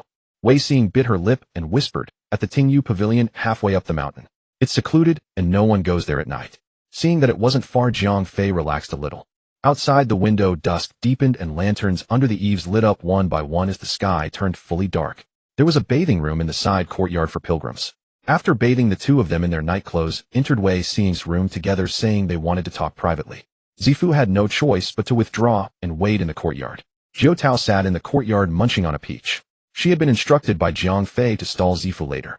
She had never been entrusted with such an important task, and before it even began, her heart was pounding in her chest. As the night grew deeper, Zifu glanced toward the room several times. At exactly 7:15, Wei Xing's voice came from inside. "Sister-in-law, you go back first. I'll have breakfast with you tomorrow morning." Zifu hurriedly rose, about to go over, when Jiao grabbed her arm. "Peaches, for Miss Wei to eat." Zifu looked at this foolish maid, thinking she only knew how to eat all day long. 5 bowls of rice, and still not stuffed to death. "My young lady doesn't like peaches." "Keep them for yourself," Zifu said, trying to pull her hand away. "They're not sour," Jiao insisted earnestly, "just a little small." Seeing Jiao's determination to have her way, Zifu accepted the peach. As she turned, she caught sight of second Miss Jiang, hair loose, and in her nightclothes, walking toward her own room with her back to Zifu. Zifu entered the room and set the peach on the table. Seeing the bed curtain already lowered, Wei Xing lay on her side under the blanket. "Miss, are you going to sleep?" Zifu asked softly. Jiang Fei, facing the wall, gave a muffled mem. Zifu washed up, blew out the single lamp, and slept on the small couch in the corner. Soon the sound of Zifu's steady breathing filled the room, followed by the opening and closing of the adjacent door. Wei Xing must have slipped out. Zhang Fei lifted the curtain a crack to peek, then lay back down. Afraid that Zifu might wake and check on her in the middle of the night, she forced herself to stay awake, but calling the system to chat got no response. A wisp of white smoke drifted through the gap in the window. A quarter of an hour later, a figure in black pride opened the door and slipped inside. Only the maid's faint snoring filled the room. The black-clad man walked to the bedside and lifted the curtain, revealing the person on the bed sleeping soundly. He produced a black cloth sack, slipped it over the sleeping person's head, wrapped them in the blanket, hoisted them onto his shoulder, and flew off into the night. In a daze, Zhang Fei felt someone gently nudging her shoulder. She slowly opened her eyes to find Wei Xing standing before her, with the first sliver of morning light already appearing at the window. Zhang Fei propped herself up and sat slowly, her head feeling heavy and dizzy with no memory of when she had fallen asleep the night before. She hurriedly glanced toward the lower bunk by the window. Zifu was still in a deep sleep, completely unaware of Wei Xing's arrival. The two of them quickly exchanged clothes. Zhang Fei returned to her own room, and after a while Wei Xing arrived with an awake Zifu to accompany Zhang Fei for breakfast. The table was set with plain porridge and simple side dishes. With Zifu present, neither dared to discuss the events of the previous night, so they fell back on casual chatter. When do you plan to return, eh? Zhang Fei asked. Wei Xing replied, I'll stay a few more days. How is my sister-in-law? Zhang Fei, craving meat, actually longed to return home for a hearty feast. However, as long as Wei Xing did not leave, Wei Mingzhen likely would not depart either. It was such a prime opportunity to get close to third young master Wei that she naturally could not let it slip away, so she could only endure it for now. I will leave when you do. Wei Xing assumed she had stayed behind to cover for her, and looked at her with gratitude. Zifu cleared the bowls and chopsticks, then brought water for Wei Xing to rinse her mouth. Noticing the dark circles under Wei Xing's eyes, she could not help but ask, Miss, did you not sleep well last night? It was not that she had not slept well, as she had not slept at all. Wei Xing, who did not favor Zifu, glanced at her indifferently, and said, You, however, slept quite soundly. Zifu lowered her eyes. This servant acknowledges her mistake. I do not know what happened last night, but I slept so deeply. Wei Xing waved her hand dismissively. You may go. Zifu carried the chamber pot out of the room. On the corridor, Zhou Tao was munching on a steamed bun. Seeing Zifu, she asked, What is wrong with you? Zifu rubbed her neck. I do not know what it is, but after sleeping I feel exhausted all over, and my head is dizzy. Could it be a stiff neck, eh? The conversation between the two outside drifted into the room and reached Zhang Fei's ears. She also raised her hand to press against her forehead. Only after Zifu had walked far away did she say, It is quite strange. That room of yours. Last night the moment I lay down I fell into a deep unconscious sleep. Now my head feels a bit dizzy as well. Perhaps the pillow is unfamiliar. Zhang Fei shook her head. I do not know. The pillows and bedding in the guest rooms of the nunnery were all identical, yet she had stayed in her own room for many days without such issues. About last night. What, eh? Wei Xing raised her eyes. You did not do anything right. Wei Xing looked puzzled. Do what? You know? That thing. Zhang Fei did not know how to phrase it. Wei Xing paused for a moment, then seemed to suddenly understand. Her face flushed red. No, we did not. We did not cross the line. Lin Yuan respects me greatly. Zhang Fei nodded. After finishing her meal, Wei Xing rested for a while. In the morning, Wei Mingzhen intended to come up the mountain to find her, so she needed to replenish her energy, first to avoid letting him notice anything amiss. Upon learning that Wei Mingzhen was coming up the mountain, Zhang Fei freshened up thoroughly. She changed into a pale cyan ruchuan, adorning her hair with only a white jade hairpin, giving her a plain and elegant appearance. Zhang Fei looked at herself in the bronze mirror from different angles and nodded in satisfaction. This attire was neither too deliberate nor too flashy, yet it highlighted the frailty of someone recovering from illness. She had to seize this opportunity to increase Wei Mingzhen's favorability toward her and win him over completely. The outlines of the distant mountains gradually became clear. As the sunlight struck them, the pale cyan mist was shattered and scattered by the wind. Light and shadow filtered through the branches and leaves, breaking into golden speckles. This was a secluded courtyard located on a hill near Jinglian Nunnery. Pei Jing had it built years ago. The environment here was tranquil, not far from the capital, making it a place where he occasionally stayed for a short retreat. Duanjiu stepped up the stone stairs and stopped beneath a crooked-necked pine tree. Not far away was a cliff edge where a person sat. Their robes fluttered wildly in the mountain wind, their silhouette appearing desolate and lonely. Duanjiu stood silently by their side for a long time. Only when the mountain mist dispersed did the person turn their head. Have they been sent back? Miss Wei was sent back long ago, Duanjiu replied. Your Highness need not worry, no one discovered anything. Pei Jing fell silent for a moment. Investigate her background more thoroughly, especially regarding her when she was 6 or 7 years old. Duanjiu acknowledged the order. Pei Jing stood up, adjusted his sleeves, and said, "She will likely remain in the nunnery for some time. Let us go and visit Jinglian nunnery." Wei Mingzhen did not come up the mountain in the morning. Instead, he sent a servant to deliver a message. As he held an official position, official documents had arrived from the capital requiring his review, so he could not come in the morning.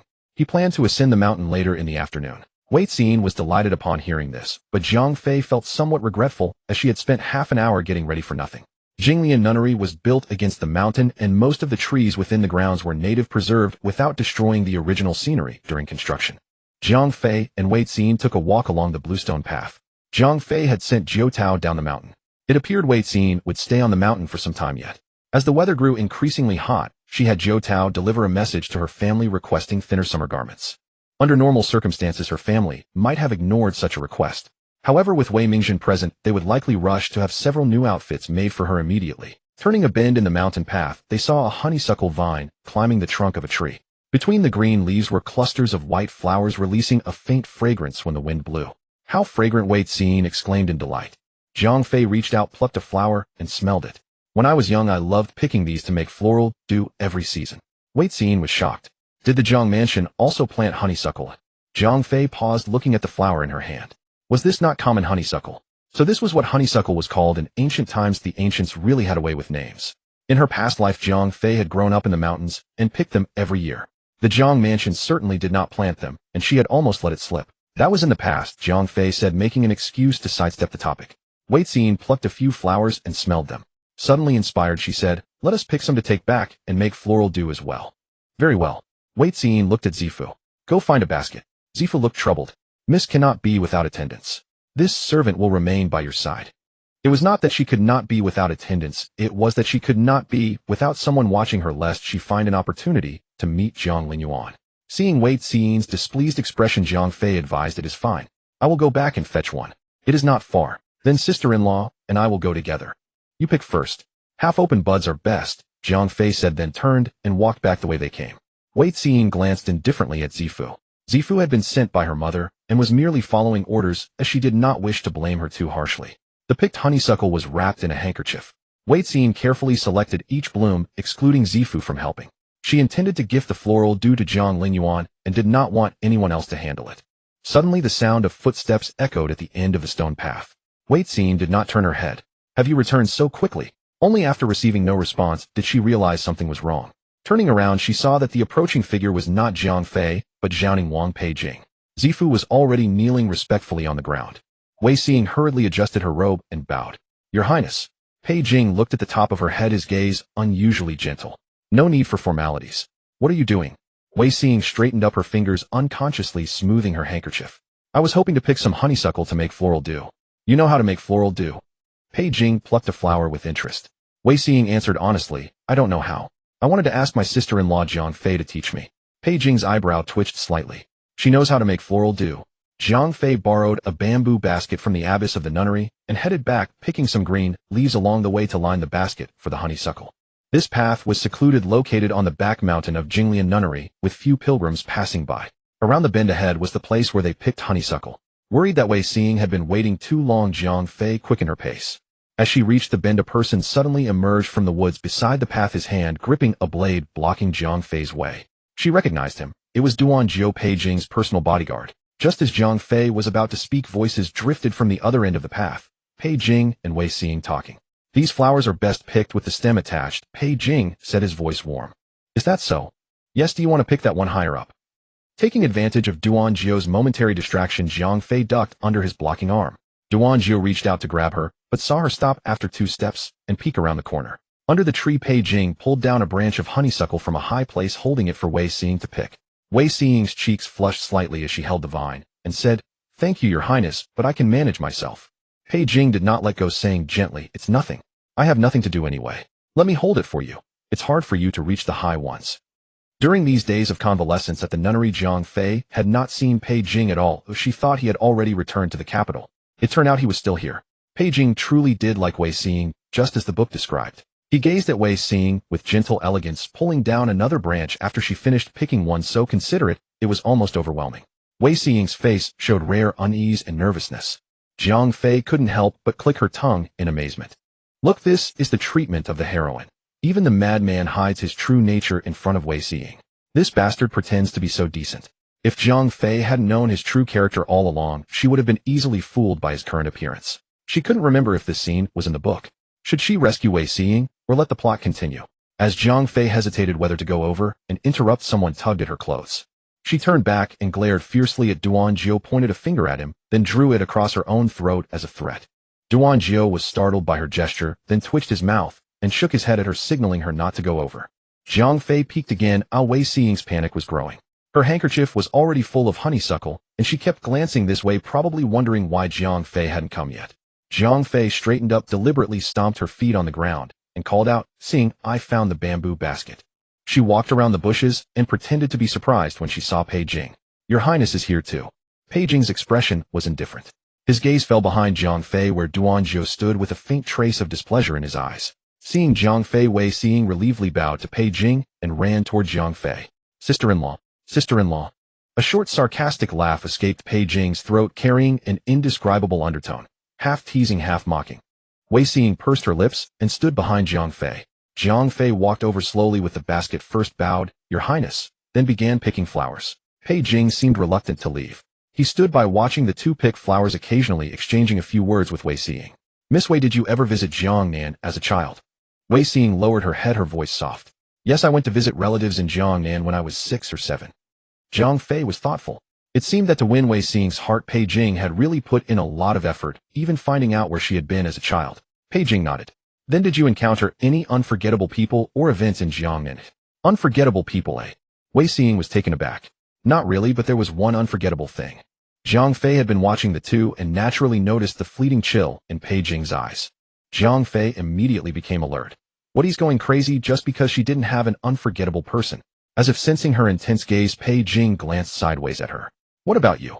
Unexpectedly, Pei Jing suddenly asked her. Zhang Fei was stunned. She had transmigrated into the book halfway through. The book didn't start from her childhood. How would she know? "I haven't." Zhang Fei chose a safe answer. "I grew up in the capital, and I never." Pei Jing didn't seem to care about her answer. Before she could finish, he turned his head back to Wei Xing. "Zhang Fei, you bastard. I shouldn't be here, I should be underground." The two chatted a few more sentences, then Pei Jing left for some business. Once he was gone, both of them sighed in relief. Zhang Fei patted her chest. "Finally sent that ancestor off." Wei Xing looked at her. "Sister-in-law, are you afraid of Prince Zhaoning?" Zhang Fei couldn't quite describe her feelings toward Pei Jing. She was a little afraid, mainly afraid of his sudden madness, but deep down she didn't think he was as bad as the rumors claimed. Instead of answering, she asked, "And you?" Wei Xing thought for a moment. "I think Prince Zhaoning is not as terrifying as the rumors say." The basket was almost full enough for making floral dew. The two carried the flowers back, borrowed the kitchen from the abbess, and after working until the afternoon, finally finished making it. They stored it in bamboo tubes and clay pots. Wei Mingzhen only came up the mountain afternoon. After visiting Wei Xing, he went back down.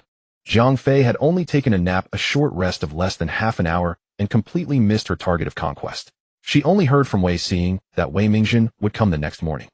The next day, Wei Mingzhen arrived close to noon. Zhang Fei had gotten up early that morning, determined to show her virtuousness to Wei Mingzhen and demonstrate her cooking skills. Her left-hand injury hadn't healed, yet so cooking took longer than usual. Fortunately, she finished the meal by noon, had Jiao Tao carry it to the side courtyard, and set a full table under the locust tree in the yard. The last dish, Wensi tofu, was placed on the table. Zhang Fei nodded with satisfaction and asked Jiao Tao to invite the Wei siblings out. The first principle of winning over a male supporting character: display your strengths. Wei Xing walked over from the corridor, surprised at the full table. So many vegetarian dishes today. Zhang Fei pursed her lips in a smile. Thinking that third young master Wei must be tired from the journey up the mountain, I specially prepared some simple home-style dishes. You made these? Wei Xing exclaimed in surprise, then turned to drag Wei Mingzhen, who had just stepped out of his room, down. Third brother, come quickly. Sister-in-law made these dishes especially for you. Wei Mingzhen, dressed in an indigo blue long robe, looked slightly uncomfortable as he was pulled down by Wei Xing. Zhang Fei guessed that her last meeting was a bit too intense, making Wei Mingzhen uncomfortable. She decided to take it slow from now on, like boiling a frog in warm water, and make sure she cooked him thoroughly. His gaze fell upon the stone table, a clear expression of astonishment crossing his face. These are all made by you. Zhang Fei felt a surge of pride within, yet her exterior remained entirely composed. She nodded with a smile, playing the part of the modest hostess. Only humble fare, I hope you will not mind. As they took their seats, the teapot rested to Zhang Fei's left. She reached out to lift it, but her wrist trembled slightly. Careful. Wei Mingzhen's eyes were quick. He caught the teapot before it could spill. Their fingertips brushed, and Wei Mingzhen's fingers twitched almost imperceptibly. A faint smile appeared in Jiang Fei's eyes. The second rule of conquering the male supporting character creates subtle physical contact. Every detail of today's meal, from the choice of ingredients to the placement of the teapot and chopsticks, had been meticulously designed. Honestly, she had never studied so hard for her college entrance examinations. Noticing the bandages still wrapped around Jiang Fei's left hand, Wei Mingzhen's brows furrowed slightly. You are injured, why go to such trouble? It is nothing serious. Jiang Fei was becoming rather fond of her virtuous act. She said, the vegetarian dishes in the mountains are too plain. I feared Lord Wei would not be accustomed to them. Since you have been busy with official duties, yet still took the time to visit, this is the least I could do to share your burdens. Wei Mingzhen looked at her, a rare hint of unease flashing in his eyes. He knew deep down that he had not come to visit Jiang Roof. He was merely worried about Wei Xing. Yet here she was cooking with an injured hand, personally preparing this meal for him. Looking at the table laden with vegetarian dishes clearly prepared with great care, Wei Mingzhen's tone softened. Miss Jiang, you are too kind. Jiang Fei observed his reaction and secretly rejoiced. Wei Mingzhen was still too much of a gentleman. If she had known a single meal could elicit such a response, she would have cooked for him every day until he was stuffed. I'm nearly starving to death. Wei Xing broke the slightly awkward and ambiguous atmosphere between the two. She deliberately tapped her chopsticks against her bowl, making a clinking sound, and blinked at them. If you continue being so polite, the food will get cold. Wei Mingzhen frowned. Seeing you must not. I know, Wei Xing interrupted. I can't tap the bowl. Fine, then I shall begin. She casually picked up a piece of food from the dish in front of her, chewed twice, and then her eyes widened in surprise. What is it? Is the taste wrong? Jiang Fei asked, deliberately confident in her culinary skills. Wei Xing shook her head, swallowed, and said, it's just too delicious. Sister-in-law, your cooking is this good. Eat more if you like it. Hidden deep within the bamboo forest, a small stone pavilion stood. When the mountain wind blew, the bronze bells on the eaves chimed with a clear ringing sound. Your Highness, it is time for your vegetarian meal. The abbess carried a black lacquered food box and placed several simple dishes on the stone table. Pei Jing's gaze swept over the table, a plate of pan-fried spring rolls, a bowl of shredded tofu in clear broth, a dish of stuffed bamboo shoots, and a bowl of luanjai. Jinglian nunnery usually prepared simple meals of rice porridge and seasonal vegetables for pilgrims. Today's menu was quite different from usual. Pei Jing picked up his ebony chopsticks and tasted a slice of bamboo shoot. Wrapped in the umami of vegetarian stock, it surprisingly held the sweet freshness of crab meat. This taste. He raised an eyebrow. The nunnery's dishes today are quite unique. The abbess, about to leave, stopped at his words. A pilgrim cooked today and made extra. Since the nunnery is humble, I feared we might neglect your Highness's palate. Seeing the dishes were fine, I dared to bring them for you to try. The skill is indeed good. Pei Jing looked up. A pilgrim was allowed to cook personally in your nunnery. The abbess replied, it was third young master Wei of the Dingyuan Marquis Manor. Lady Jiang wished to borrow the kitchen to prepare a vegetarian meal. We merely provided convenience. Pei Jing's chopsticks paused over the bowl of luohan, Zhai's appetite vanishing. He tossed his chopsticks down. They ate their fill and left the rest for me. The abbess looked terrified. Your Highness misunderstands. It was not leftovers, a Lady Jiang simply made extra while cooking. Pei Jing rose abruptly, his sleeve sweeping past the stone stool. He walked a few steps, and then stopped suddenly. Duanjiao. Duanjiao stepped forward, immediately bowing. This subordinate is at your service. Pei Jing tilted his head slightly, a curve forming at the corners of his lips and brows. Go and do a favor for me. Meanwhile, the atmosphere in the side courtyard was quite different. To allow Jiang Fei to rest quietly, the nunnery had arranged for other pilgrims in a separate side courtyard. Only Jiang Fei and Wei Xing stayed here, making the meal particularly peaceful. It was evident that the entire Dingyuan Marquis Manor doted on Wei Xing. In a noble household, such a lively and free-spirited personality was rare, indicating she was greatly indulged. Take her relationship with Zhang Linyuan, for example. Another family would have locked her up, but the Marquis Manor, fearing she would become depressed, merely sent a maid to keep an eye on her. Now that Wei Xing had been won over by Jiang Fei, once Wei Mingzhen was also conquered, she could smoothly marry into the Dingyuan Marquis Manor and cause trouble from within through Wei Xing's trust. The plan sounded perfect. Jiang Fei was lost in thought when a figure appeared at the doorway. Duanjiao, hand resting on the hilt of his saber, entered the courtyard and bowed to them. Young Master Wei, Miss Jiang. Wei Mingzhen put down his chopsticks. What is the matter? Duanjiao clasped his hands. I have come on behalf of our lord to return a favor. They were all confused, unsure what favor was being returned, when Duanjiao clapped his palms twice. A guard entered the doorway carrying a lacquered tray. The moment Duanjiao looked at Jiang Fei, a sinister premonition flashed through her mind. Miss Jiang. Jiang Fei's heart sank. Duanjiao said respectfully, our lord has tasted the vegetarian meal you prepared personally and is very satisfied. He has ordered me to present this gift in return. Jiang Fei was stunned. No, the vegetarian meal she had specially prepared to seduce Wei Mingzhen had somehow become a meal she made personally for Pei Jing. Oh, that's not. Please look, miss. Duan Jiao interrupted, lifting the silk cloth covering the tray.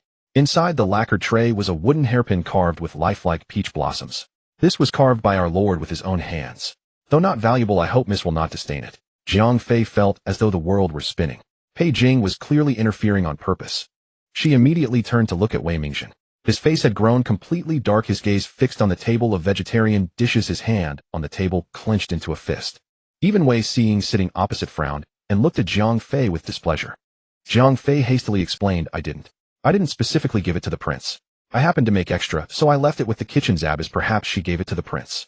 Wei Xiying's furrowed brow relaxed, seemingly convinced. Wei Mingzhen maintained his expression, making it hard to tell whether he believed it or not. After all, Jiang Fei had a history of such incidents. She had been caught several times by Wei Mingzhen in the company of Pei Jing, though it was due to mistaken identity. Wei Mingzhen, however, was completely unaware of the reason. Duan Jiao added, the prince also said that Miss Zhang's arm was injured because of him. He will surely search far and wide for renowned physicians to find a way to remove the scar. Please do not worry about it. Jiang Fei felt like dying ere it seemed she couldn't clear her name, even if she jumped into the Yellow River. What exactly did Pei Jing intend to do? Didn't he like Wei Xiying? By doing such a thing in front of the Wei siblings, wasn't he digging a pit for himself? Jiang Fei's blood rushed, and she nearly fainted from anger, raising her hand to support her forehead. Duan Jiao set down the lacquer tray and left with the others. Wei Mingzhen's gaze shifted slightly. The peach blossom hairpin in the tray was exquisitely carved, even the pistils were rendered in minute detail. It was evident that it had taken considerable effort, not something completed in a day or two. Miss Jiang, do you know the meaning of peach blossoms? No, I don't. Jiang Fei shook her head. Wei Mingzhen looked at her. Peach blossoms symbolized the sentiments of spring. Jiang Fei. Wei Mingzhen rose and said to Wei Xiying, I'll head down the mountain first. If you wish to return home, just send someone to inform me. After saying this, he left without looking back. Jiang Fei knew that if Wei Mingzhen left like this, the Jiang residents would most likely receive a letter of annulment from the Dingyuan Marquis Manor tomorrow. She couldn't blame Wei Mingzhen. If she were in his shoes, she would have annulled the engagement even faster. She hurried back to her room, grabbed something from the table, and chased after him. Jiang Fei lifted her skirt and trotted all the way, finally catching up with Wei Mingzhen at the gate of Jinglian Nunnery. Wei Gongzi, please wait. Wei Mingzhen stopped, but did not turn around. There were still a few incense pilgrims at the gate, not a suitable place to talk. Jiang Fei stepped forward close to Wei Mingzhen and said, if you're going down the mountain, let me walk with you for a stretch. She was breathless from chasing him, her cheeks flushed and her hair slightly disheveled. Wei Mingzhen had a refusal on the tip of his tongue, but he nodded anyway. Since words needed to be spoken clearly, walking a stretch with her was harmless. The two walked along the descending path. The bluestone road was covered with fine leaves rustling underfoot. Jiang Fei looked behind her. There were no pedestrians on the mountain path ahead or behind, so they could speak freely. Wei Gongzi. Wei Mingzhen took 2 more steps, but hearing no footsteps following, he turned around and said, Miss Jiang, please speak your mind directly. If Wei Gongzi wishes to annul the engagement, I accept. Wei Mingzhen raised his head in surprise. How could she? He had thought she came to persuade him. Jiang Fei said, but there is one matter I wish to clarify with you to avoid any misunderstanding. You once saw me with Prince Zhaoning. In fact, I mistook him for you. On the day of the Grand Matriarch's birthday feast, the Marquise said you were waiting for me by the Spirea, but you didn't come. I mistook Prince Zhaoning for you, and later mistook you for Prince Zhaoning. Wei Mingzhen's face showed undisguised shock. If what Zhang Rufei said was true, then recalling that day, her avoidance and fear when facing him were not due to a guilty conscience, but rather the terror displayed because she thought he was Pei Jing. And the second time they met at Lufang Garden, her assertive claim of building a connection ahead of time now made sense. Wei Mingzhen, then? What about the palace banquet that day? Jiang Fei lowered her head. I thought you were Prince Zhaoning, and I was worried that Xiying might be in danger. So it was for Xiying that you... Wei Mingzhen's voice suddenly choked, a complex emotion flashing in his eyes. It was he who had first listened to the maidservant's gossip and formed a preconception, wrongly believing she was a flirtatious woman, interpreting all her actions in a filthy light. No wonder she hadn't dared to look at him even once when the palace banquet ended. I've already explained the vegetarian dish matter, Jiang Fei continued. As for the injury on my arm, I don't deny what Duan Jiao said. When the prince was in danger, I couldn't stand by and watch him die. I would have done the same for anyone. I apologize for the earlier mistaken identity, but I don't believe I was wrong in that matter, and I won't change my ways in the future. After saying this, Jiang Fei handed over the bamboo tube filled with honeysuckle flower dew and smiled at him.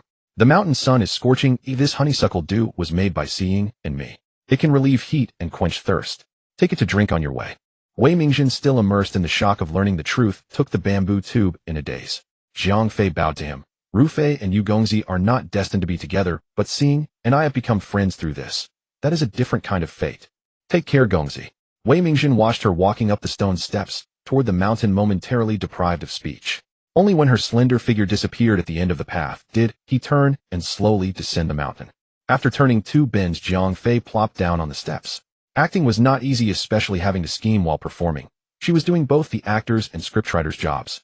A solely aggressive approach evidently wouldn't work, especially when Wei Mingjin had already developed a defensive attitude toward her. Any action she took seemed to him to harbor hidden motives. The tea she offered was seen as flattery, her solicitous inquiries as ulterior motives, and even an ordinary smile was twisted. Through Wei Mingjin's prejudiced lens, all her actions became tactics of intending to marry him. That was why Jiang Fei had taken a big step back by accepting his annulment at the start. Of course, she was only saying it to ensure her subsequent explanations would no longer seem purposeful in Wei Mingjin's eyes. Wei Mingjin was a man of integrity. If he believed her words, he would likely feel a sense of guilt toward her. Jiang Fei rested her chin on her hand, thinking that in this lifetime, she had never schemed so meticulously for a man. A leaf suddenly fell from the tree, landing right on Jiang Fei's shoulder. She raised her hand to brush it off, and another leaf fell, landing precisely in her palm. Jiang Fei looked up and saw Pei Jing leaning against the tree, playing with a lush green leaf between his fingers. She shot up from her seat, about to curse loudly, but forced the words back. "You. How is the prince here?" If it were anyone else, she would have delivered a mighty flying kick and sent the meddling troublemaker rolling down the mountain. "Is the first thing you say to me every time always this same question?" "It was I who came first." Pei Jing looked down at her, then suddenly leaped down from the tree, leaning close to whisper in her ear, "You really are good at acting. Your ploy of retreating to advance is, in my opinion, exceedingly clever." His breath against her ear was warmer than the mountain breeze. Jiang Fei instinctively stepped back, but her foot caught on the stone step, and she fell backward. She instinctively reached out to grab something to steady herself. When she straightened up and saw the scene before her, darkness flashed before her eyes. Darker than what lay before her eyes was the face of Pei Jing. His outer robe hung askew, exposing one shoulder and a broad expanse of firm chest, pale as moonlight, a cold whiteness rarely touched by the sun. Pectorals. Such massive pectorals. Jiang Fei gazed in shock at the scenery before her. I knew it would be like this. Last time a mere poke with her finger had felt so satisfying, and she had regretted not touching it with her whole hand. Now upon closer inspection, it indeed matched her guesses perfectly. Jiang Fei's gaze was uncontrollably glued to the display. Forgive her for looking so starved. Although she had never dated anyone in her past life in the modern world, she had watched suggestive performances. Those men generously offered their bodies for viewing free of charge, truly acts of great kindness. Moreover, Pei Jing's physique was exceptional. If he were in the modern era, countless men and women of all ages would be drooling over him, eager to become his devoted fans. What a miscalculation. When Pei Jing had been unconscious in the mountains, why hadn't she thought to check him out then? Jiang Fei's mind had drifted to the heavens, oblivious to Pei Jing's increasingly darkening expression. Have you seen enough? A warning voice rang in her ear. No.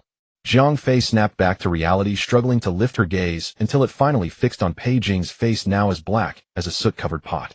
I have seen enough. Pei Jing's cheeks twitched with suppressed emotion, his gaze dropping to Jiang Fei's hand. Jiang Fei hastily let go. Seeing his shoulders still largely exposed, she quickly reached out to pull his robe back up, covering the pale white skin. Her fingers brushed against the skin of Pei Jing's collarbone. Pei Jing turned his head aside and clicked his tongue. What are you doing? He snatched her wrist. I'm so sorry, truly sorry. I didn't mean to touch you intentionally. She truly hadn't meant to. She wasn't lying a single word, even if her gaze had perhaps looked a bit like that of a famished wolf. I see no sign of shame whatsoever, Pei Jing said coldly. Far from being ashamed, she had actually stared at his chest for quite some time just now. Jiang Fei admitted this, but could she really be blamed? With such male beauty right in front of her, she wasn't blind or foolish. Wasn't this only human nature? She tried to gently pull her hand back. Pei Jing's gaze dropped, sweeping over her injured arm. The gauze was wrapped tightly in multiple layers, as if she were afraid others wouldn't know she was hurt. He frowned and pulled, causing the gauze to loosen and fall away from her arm, leaving only a thin inner layer. Pei Jing said, for the sake of Wei Mingjin, you've put in considerable effort. Feigned helplessness, the pity play. What else do you know how to do? Jiang Fei withdrew her hand, balled up the gauze, and stuffed it into her sleeve. She muttered softly, if your majesty hadn't interfered, things would have gone much more smoothly. Are you accusing this king? Jiang Fei replied, this subject dares not. She fell silent for a moment, then hesitantly murmured, your majesty. Speak. Jiang Fei glanced at the stone path, seeing no one, and asked in a low voice, your majesty deliberately interfered. Could it be that, you know? What? Gathering her courage, Jiang Fei said, could it be that you're jealous of Wei Mingjin and have feelings for me? A look of being struck by lightning appeared on Pei Jing's face. Jiang Ru Fei. See, Your Majesty, you even remember my full name. This must mean. Pei Jing narrowed his eyes, a mixture of coldness and amusement swirling within them. He slowly stepped up the stairs. Jiang Fei subconsciously stepped back, her foot landing on a bluestone step. The next moment, Pei Jing grabbed the back of her neck and pulled her forward. Good heavens! Was this person about to kiss her? She had only used a provocation tactic intentionally to disgust Pei Jing and deter him from causing trouble in the future. Pei Jing's face stopped mere inches from hers, their noses less than an inch apart. Jiang Fei's heart skipped a beat, unable to suppress its rapid pounding. This face was simply too stunning. Why couldn't such a face belong to her target, Wei Mingjin? Although Wei Mingjin would be considered a leading young actor in the modern entertainment industry, Pei Jing's face was truly otherworldly. Their breaths were mere inches apart. Jiang Fei's eyes fell into the shadow of his eyelashes as he looked down. Just as she thought Pei Jing was about to kiss her, wondering what to do, a cunning glint flashed in his eyes. He suddenly squatted down, hoisted her over his shoulder, and strode up the mountain path. Jiang Fei was caught off guard, hanging head down over his shoulder, nearly letting her saliva flow into her nostrils. No way. Was he going to force himself on her? Hey, what are you doing? Jiang Fei asked. Pei Jing's footsteps remained swift. This king sees that your mind is not quite right, so I am helping you drain the water from your brain. Jiang Fei was bounced so violently that she nearly vomited her lunch. Wanting to punch Pei Jing's back, but daring not to, she could only grab onto his clothing. Enough. Quick, put me down. Is that enough? Jiang Fei covered her mouth and mumbled, I'm about to vomit. Pei Jing dropped Jiang Fei from his shoulder as casually as one would discard a sack of potatoes. Jiang Fei barely found her footing, still covering her mouth and retching. Pei Jing immediately stepped back 2 paces, looking at Jiang Fei with utter disdain. After a moment, Jiang Fei composed herself, patted her chest, and said, I was only guessing. If your majesty had no such intentions, why come looking for trouble? Pei Jing shot her a cold glance. Has this king ever needed to ask for your opinion on his actions? That hairpin wasn't carved by your majesty personally, was it? Pei Jing looked at her, as if she were an idiot. Do you take this king for someone with nothing better to do? Jiang Fei nearly ground her teeth to dust. If you're not bored, why go looking for trouble for no reason? She had never encountered anyone who interfered and deceived others, yet remained so self-righteous. Words of rebuke circled in her mouth several times, only to be forcibly swallowed back. More infuriating than her bald-bellied supervisor, who created problems out of nothing at work. Couldn't you have used gold or jade instead? Jiang Fei couldn't help but complain. Pei Jing glanced at her sideways. You want gold or jade? Jiang Fei nodded honestly. I kind of do. You should at least compensate me for mental distress. What isn't worth much? Mental distress compensation. The words lingered on Pei Jing's teeth, and he suddenly smiled. Very well. Jiang Fei looked up, the words really barely leaving her lips when she saw Pei Jing's sinister grin. Since you like gold so much, how about this king kills you and has a golden coffin made to seal you inside? Jiang Fei. Having taken advantage of him and managed to retreat unscathed, she should be content. She must not push her luck and further provoke Pei Jing. If your majesty has no other matters, I shall take my leave. You don't want the gold? I dare not ask for it. Pei Jing chuckled lightly and strode up the stone steps quickly, leaving Jiang Fei far behind. Returning to Jinglian Nunnery, the stone table in the east courtyard had already been cleared, and Jiao sat on the threshold dozing off. Jiang Fei reached the doorway, her thoughts suddenly stirring. She changed direction and headed toward Wei Xian's room. She hesitated for a moment at the door, then raised her hand to knock. Xian, it's me. Wei Xian had sought Jiang Fei's cover the previous night to meet Jiang Linyuan and was preparing to make up on sleep. Hearing Jiang Fei's voice, she called out, Sister-in-law, come in.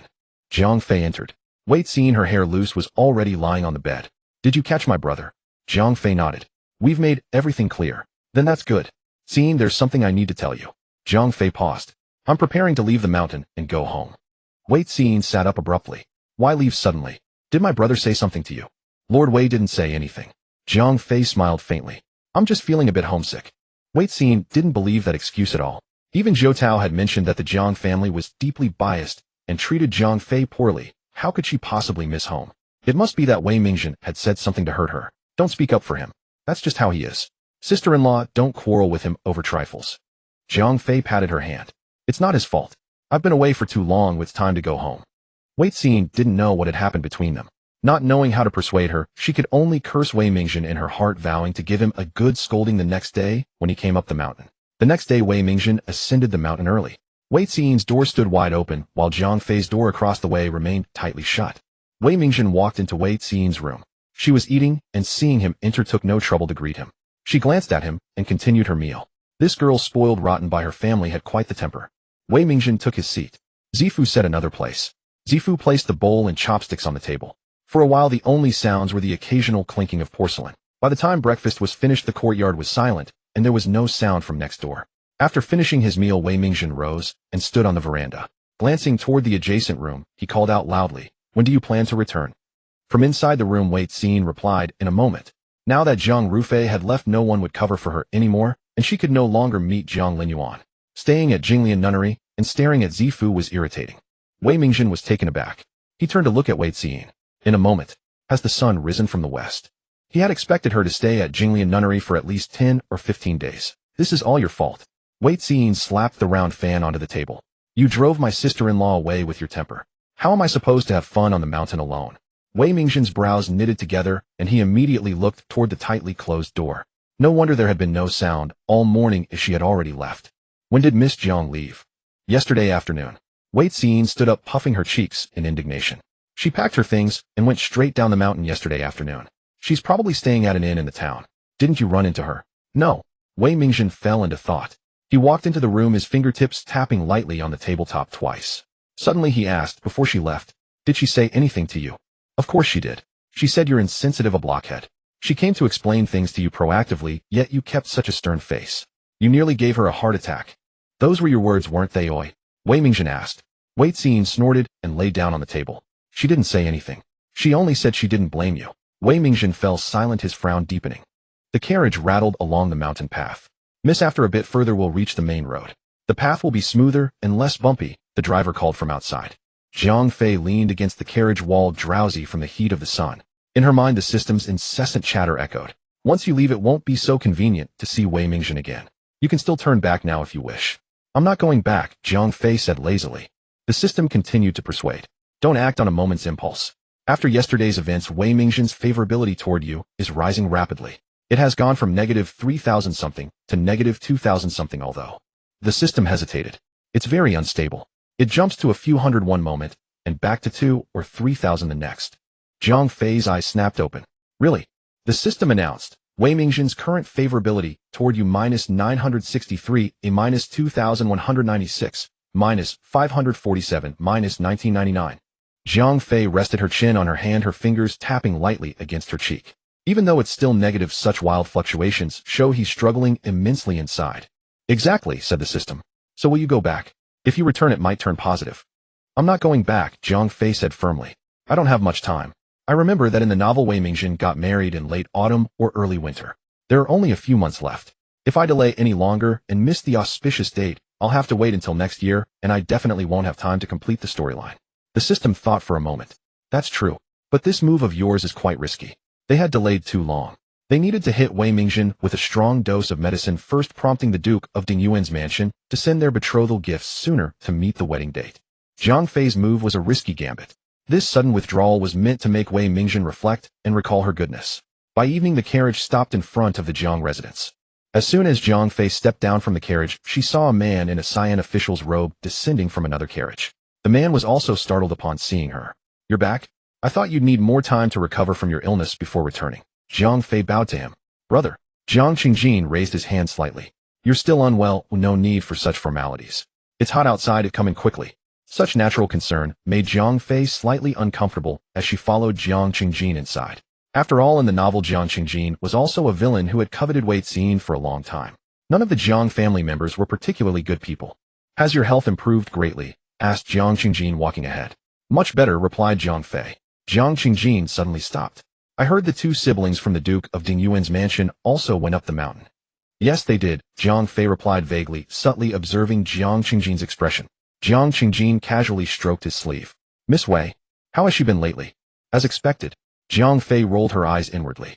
No wonder Jiang Qingjin broke his habit of ignoring her to greet her today. This so-called elder brother showed absolutely no restraint in his feelings for Wei Xin.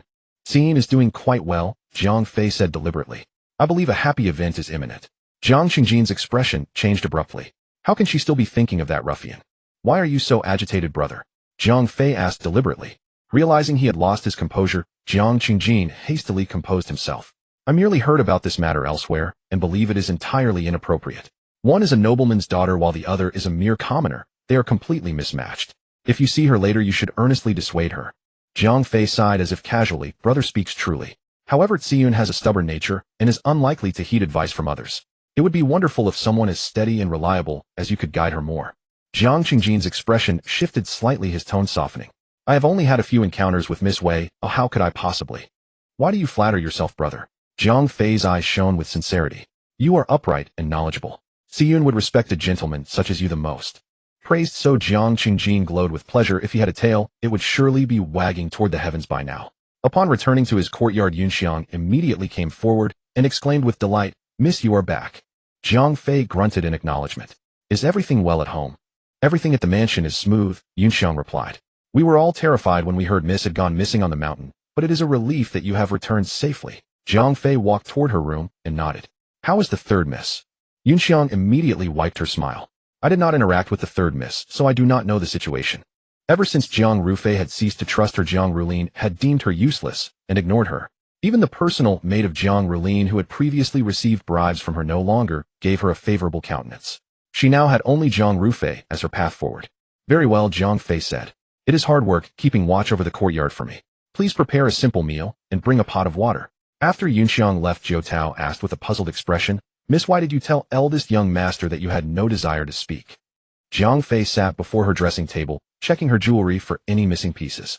How do you know it was words I did not wish to speak? Zhou Tao tilted her head. After you finished speaking just now, you retched several times. Jiang Fei. It seemed she still needed to practice her acting skills. Her conviction was insufficient. After all, she still needed to advance the plot, draw closer to Jiang Qingjin, and subsequently wreak havoc on the female lead together, as written in the book. Also, Miss, why did you keep Yunxiang? I can serve you just as well. Jiang Fei looked at Zhou Tao. Let her handle the menial chores. You only eat and drink all day? Is that not a good thing? Not good. Zhou Tao puffed her cheeks indignantly and raised her arms. I am strong. I want to do menial work. I eat so much precisely to have the strength to work. Jiang Fei smiled and reached out to ruffle Zhou Tao's hair. You truly do not know how to enjoy life. She gazed at Jiang Rufei in the mirror. She had looked at this face many times, yet it still took her breath away. Her brows were like distant spring mountains shaded with ink, and her cherry lips were naturally crimson. Truly, the lotus cannot surpass the beauty of her makeup. Keeping Yunxiang was of course for matters after marrying into the Dingyuan Marquis manor. Those were dirty deeds, and Zhou Tao was too innocent. Jiang Fei did not wish for her to taint the girl's heart by following the plot. It was best to let Yunxiang handle such matters. As evening fell, Jiang Fei finished her meal and rested. She rose early the next day, preparing to pay respects to the old madam and briefly report recent events. Jiang Fei had just finished her toilet when a maid entered the courtyard saying that someone from Jinglian Nunnery had come to see her. Jiang Fei, accompanied by Zhou Tao, followed the maid to the main gate. Before the gate stood a simple carriage beside which a nun stood quietly, exuding an aura transcending the mortal world. Jiang Fei hurried down the steps, clasped her hands in a Buddhist greeting, and said, Venerable Master, you have traveled far. Please come in for some tea and rest. Amitba. The nun returned the greeting. Benefactor Jiang is most compassionate. However, this humble nun has urgent business and dare not disturb the tranquility of your household. You departed in such a hurry the day before yesterday and left something behind at the nunnery. Lay Buddhist Julian has specifically sent me to deliver it to you. Jiang Fei felt rather embarrassed. She had not brought any valuable items, yet she had troubled someone to make a special trip. To trouble you to make this journey for something I left behind is truly. The nun walked to the carriage, lifted her hand to raise the curtain, and at that moment Jiang Fei was stunned. Inside the carriage sat a clay vat with a few emerald green lotus leaves protruding from it. What is this? Did not Lay Buddhist Julian refuse me? Jiang Fei was momentarily at a loss. When she had sought the lotus, Lay Buddhist Julian had clearly refused. Why had he suddenly changed his mind and sent it to her door personally? The nun explained. The Lay Buddhist said that although you are not destined for the lotus, you are destined for her. This lotus is a gift for you, settling the karma you planted. The Lay Buddhist also asked me to convey a message to you. What message? Jiang Fei asked. The nun manipulated the Buddha beads in her palm. The Lay Buddhist says, remember this, all encounters in this world are causes planted in past lives. This left Jiang Fei completely bewildered. She had met the Lay Buddhist only twice, and they had not seen each other again during her subsequent stay at Jinglian Nunnery. How had she gone from having no destiny with her to having one? And what did the latter part of that sentence mean? Thank you, Venerable Master. Jiang Fei clasped her hands. I will surely visit the mountain personally another day to thank the Lay Buddhist. The nun nodded. As the nun went to move the clay vat, Zhou Tao rolled up her sleeves. Let me. The vat's opening was more than a foot wide, filled with water, yet Jiaojiao lifted it down without any effort. Take it to my courtyard first, Jiang Fei instructed. Be careful, do not damage it. I won't. On the way back to the courtyard, Jiaojiao did not even pant, and not a single drop of water spilled from the vat. Is it heavy? Not at all. Jiaojiao patted the dust off her hands. I could actually lift it with one hand, but I was afraid of breaking the vat. Jiang Fei. She had truly underestimated Jiaojiao. She had thought her strength was merely boastful, but it turned out she possessed inexhaustible energy. Songha Hall was bustling with activity. The ladies and young miss from various households had already arrived and were chatting in the old madam's room. The weather is getting hotter by the day, said Cui Shi, fanning herself with a round fan. I recall it was not this hot last year. Mother should have ice placed in her room, while our second branch can wait a little longer. Yao Shi peered toward the door, and seeing Jiang Rufei had not yet arrived, her expression grew somewhat displeased. Jiang Rulin, seated nearby, comforted her. Mother, do not worry. Second sister may have simply slept in. Not paying respects yesterday was one thing, Yao Shi said impatiently. But today making so many elders wait for just one person is utterly unacceptable. Cui Shi and Yao Shi had never gotten along and always opposed Yao Shi. However, she felt Yao Shi's words were reasonable this time and said nothing. Jiang Rulin continued. Second sister went to seek the lotus for Princess Anping. Although she failed and nearly had an accident in the mountains causing father and mother great distress, it is fortunate that she is unharmed now. Failing to obtain the lotus is not a major matter. Cui Shi's fanning hand paused. She did not succeed. That is correct, Aunt Cui. Jiang Rulin smiled sweetly. The lotuses at Jinglian Nunnery are not easily obtained. Before second sister, when I originally wanted to warn her, but since she had such determination, I thought it worthwhile to let her try, even though the outcome would be the same. As she spoke these words, Jiang Rulin was filled with secret delight. If Jiang Rufei had succeeded in obtaining the lotus for the princess, she would have gained another ally to support her. Fortunately, the heavens had eyes, and she had returned empty-handed. Cui and Wang from the third branch exchanged a covert glance. Jiang Rufei had stirred up such a huge commotion this time. If she managed to obtain the lotus, she might redeem herself, but if she returned empty-handed, passing the old madam's scrutiny would not be easy. Cui inwardly congratulated herself for not having spoken up for Jiang Rufei earlier. Just then a maid at the door announced the arrival of the second miss. Jiang Fei entered wearing a moon-white silk dress and bowed to the old madam. Grandmother, forgive me, your granddaughter has arrived late. The old madam's expression was displeased. It was customary for the younger generation to wait for the elders to rise first. How could so many people wait for a junior like her? It was indeed improper. She had only shown this girl a bit of kindness, and already she was taking advantage of it, growing increasingly presumptuous. You're here, the old madam replied lazily. Jiang Fei then paid her respects to Yao and her two aunts, even greeting the other sisters, so that no one could find fault before walking to the seat beside Jiang Rulin and sitting down. Yao held her breath and looked at the old madam. Mother, please don't be angry. This child was not properly disciplined by me. I will instruct her more thoroughly later. I heard that sister returned empty-handed from Jinglian Nunnery. Jiang Rulin suddenly asked. Jiang Fei turned her head. Third sister, where did you hear that? Naturally from the servants in the mansion. Jiang Rulin pinched her handkerchief and laughed softly behind her hand. I heard that when you returned yesterday, you brought only a bundle. Don't be upset, sister. Not obtaining the lotus is not a big deal, but what? Jiang Fei asked. Jiang Rulin deliberately drew out her tone. But Prince Zhaoning disappeared on Tingquan Mountain. Such a major event naturally alarmed the palace. I heard that Princess Anping also knew you went to Jinglian Nunnery to pray for lotus for her, and she was quite moved. But now that you haven't brought the lotus back, how will you explain to Princess Anping? Jiang Fei looked at Jiang Rulin. How strange. Wasn't this lotus praying matter known only to our family? How did it reach Princess Anping's ears? Jiang Rulin's face stiffened for a moment, then quickly recovered. Since it has alarmed the emperor, everyone who entered or left Jinglian Nunnery would naturally be investigated. What's so strange about that? Is that so? Jiang Fei kept staring at her until Jiang Rulin's smile nearly faltered. Why are you staring at me? Jiang Rulin said crossly. I'm kindly reminding you to think of a solution ahead of time, lest you implicate the whole family. Yao interjected with a grim face. Rufei, since you undertook this task, returning empty-handed would make our Jiang family lose credibility. Upon hearing this, everyone in the hall showed reproachful expressions. Cui said nothing and took no side, sitting back to watch the show. After all, it was the eldest branch's affair, and it wouldn't cause trouble for her. The old madam furrowed her brows, her prayer beads turning rapidly in her hand. Jiang Fei picked up her teacup and took a calm sip. Third sister is quite well informed. Those who know would say you mean well, but those who don't might think you're waiting for a show. However, she raised her eyes with a hint of triumph. Those hoping for a show will likely be disappointed. Jiang Rulin's expression changed. The old madam asked hurriedly, what do you mean? Did you obtain the lotus?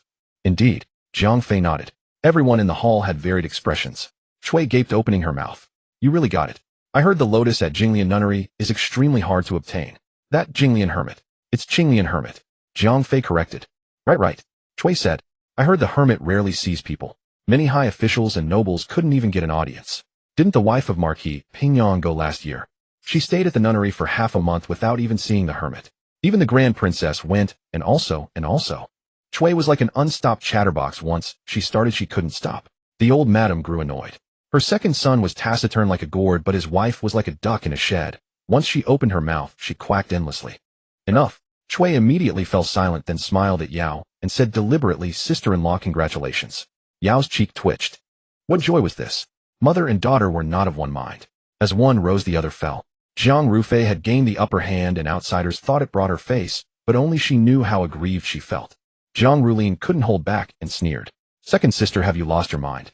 You returned empty-handed yesterday. Where did you get a lotus? Don't tell me you dug one from some wild pond to pass off as genuine. Jiang Fei didn't get angry, but chuckled lightly. Your words sound as if you can't wait for me to fail. Zhang Rulin clenched the handkerchief in her hand.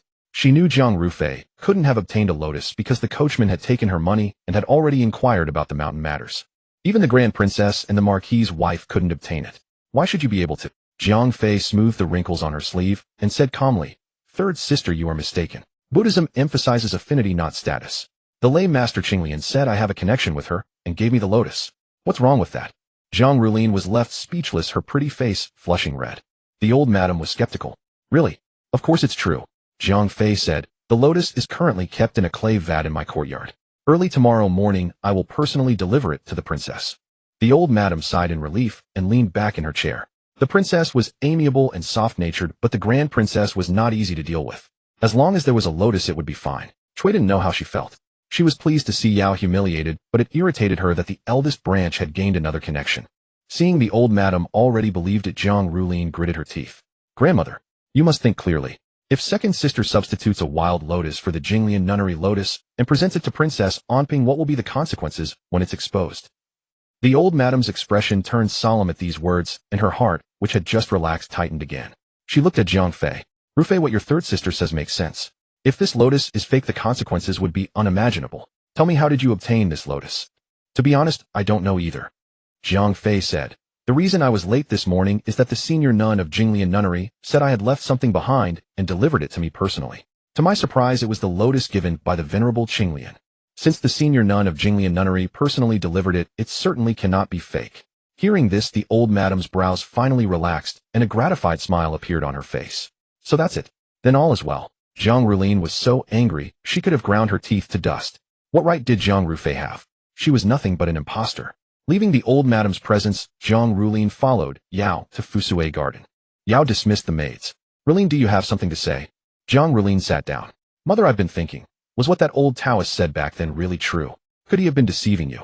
Yao's eyes deepened instantly. To be honest, she had been thinking about this matter from time to time lately. Sometimes when Zhang Rufei encountered misfortune, she felt that the old Taoist was right. When she saw Zhang Rufei recover, she felt she had been deceived.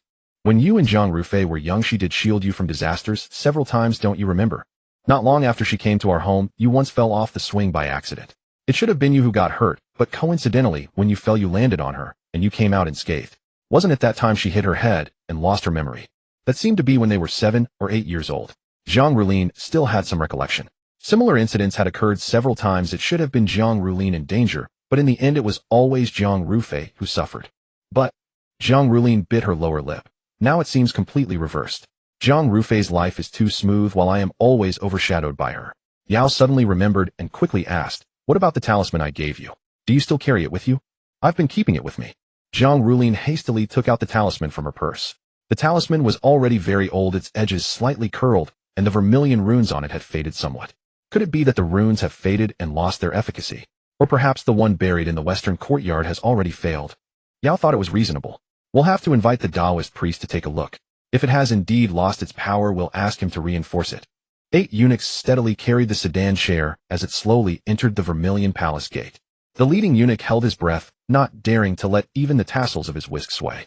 Those palace attendants who served in the Qianyuan Hall knew best that this Prince Zhaoning was unpredictable in his moods, a master who would dare to slam the door and walk out even in the emperor's presence.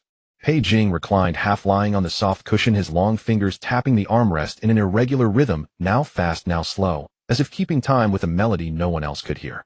Stop! Pei Jing suddenly spoke. The leading eunuch quickly halted, took small steps to the side, and said respectfully, Your Highness, do you have any commands? Pei Jing did not answer. Instead, he fixed his gaze on the palace wall where the silhouette of upturned eaves and brackets was elongated by the sunset. Along with it, his own shadow was also stretched, inexplicably vexing him. Forget it. I no longer wish to go. Return to the residence. The eunuch was greatly alarmed and said cautiously, Your Highness, the Qianyuan Hall is just ahead, and His Majesty awaits. Pei Jing seemed to smile lightly. What does his waiting have to do with me? Cold sweat broke out on the eunuch's forehead instantly. Such words were grossly disrespectful. If spoken by anyone else, they would be imprisoned. Only this Prince Jiaoning could utter such startling remarks every time he entered the palace, terrifying the eunuchs on duty. Your Highness. The eunuch's voice trembled as his knees went weak, and he knelt on the blue stone.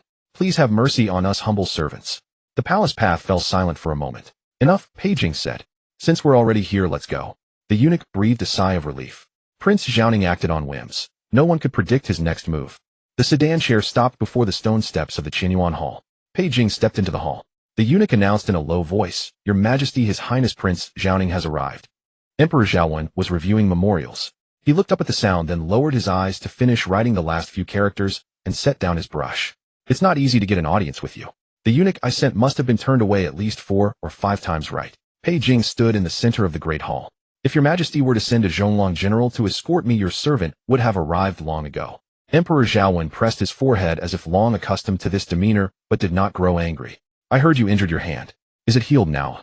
Pei Jing kept his right hand behind his back. It is already healed. Let the imperial physician examine it again later, said Emperor Xiaowen, lest it leave a chronic ailment. Pei Jing gave a faint smile. How many chronic ailments do I not already have? Emperor Xiaowen frowned, then slowly relaxed his expression. This time when you went to the nunnery, did you see her? Pei Jing's face darkened. The nunnery is full of Your Majesty's people. Shouldn't Your Majesty be the one who knows best whether I saw her or not? Must you always quarrel with me? Emperor Xiaowen's voice grew deeper. Your Majesty insisted on seeing me. I do not wish to come before you and anger you. If Your Majesty wishes to live a long life, it would be best to summon me less often in the future. Pei Jing. Emperor Xiaowen slammed the table, rattling the teacups. The eunuchs inside and outside the hall all fell to their knees in terror. The air grew so heavy it seemed ready to drip with moisture. After a long moment, Emperor Xiaowen took a deep breath and slowly leaned back into his dragon throne, yet he still maintained that nonchalant posture. The air grew so heavy it seemed ready to drip with moisture. After a long moment, Emperor Xiaowen took a deep breath and slowly sat back in his dragon throne. I heard that while in the mountains you grew close to the Dingyuan Marquis and the daughter of the Jiang family. You are also of age to marry. The Jiang girl is betrothed to Wei Sanling. Forget her. The Dingyuan Marquis' daughter is not yet betrothed, or you could choose another noble lady. If you like, Your Majesty. Pei Jing raised his eyes languidly. From Your Majesty's words, are you saying that I cannot touch what Wei Sanling has chosen and must pick from his leftovers? Must you twist my meaning like this? The Emperor's voice was laden with suppressed anger. I am thinking of your welfare. A faint, almost imperceptible cold smile hung on Pei Jing's face. Your Majesty does indeed think of me, but unfortunately it is too late. If I had been younger. Outside the hall before Prince Jing Pei, he had even mounted the steps. The eunuch at the gate of the Qianyuan Hall came down to greet him. Your servant pays respects to Prince Jing. Pei ascended the steps. His father still reviewing memorials. The eunuch lowered his voice. Your Highness, His Majesty is in council with Prince Xiaoning. It might be. Pei raised his hand to stop the eunuch, a gentle smile curling at the corner of his lips. No matter. I will wait here. He stood with his hands behind his back outside the hall. Suddenly the sharp sound of a teacup shattering came from within. Even this cannot be mentioned. Pei Jing's voice was laced with sarcasm. If Your Majesty had thought of me this way when I was young, why would things be as they are today, The hall door creaked open. Pei Jing met Pei Yi's gaze outside, and his steps faltered slightly.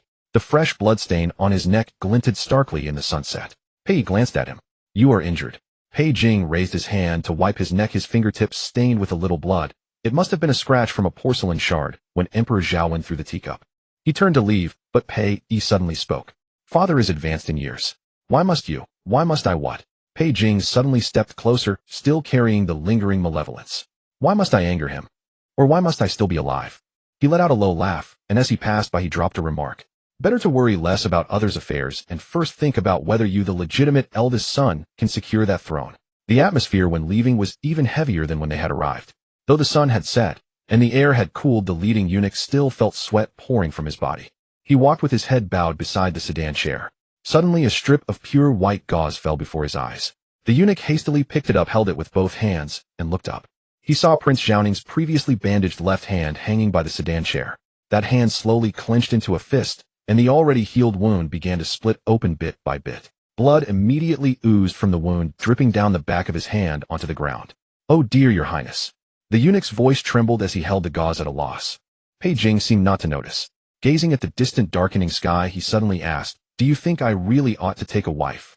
The eunuch dared not answer, but could not pretend not to hear. He chose his words carefully. "If Your Highness has such a plan, I imagine all the maidens in the realm would be eager to flock to you." Pei Jing turned his head and laughed softly. "It should be avoided like snakes and scorpions." The sky was pitch black, moths circling the lantern beneath the eaves as rain seemed imminent once again.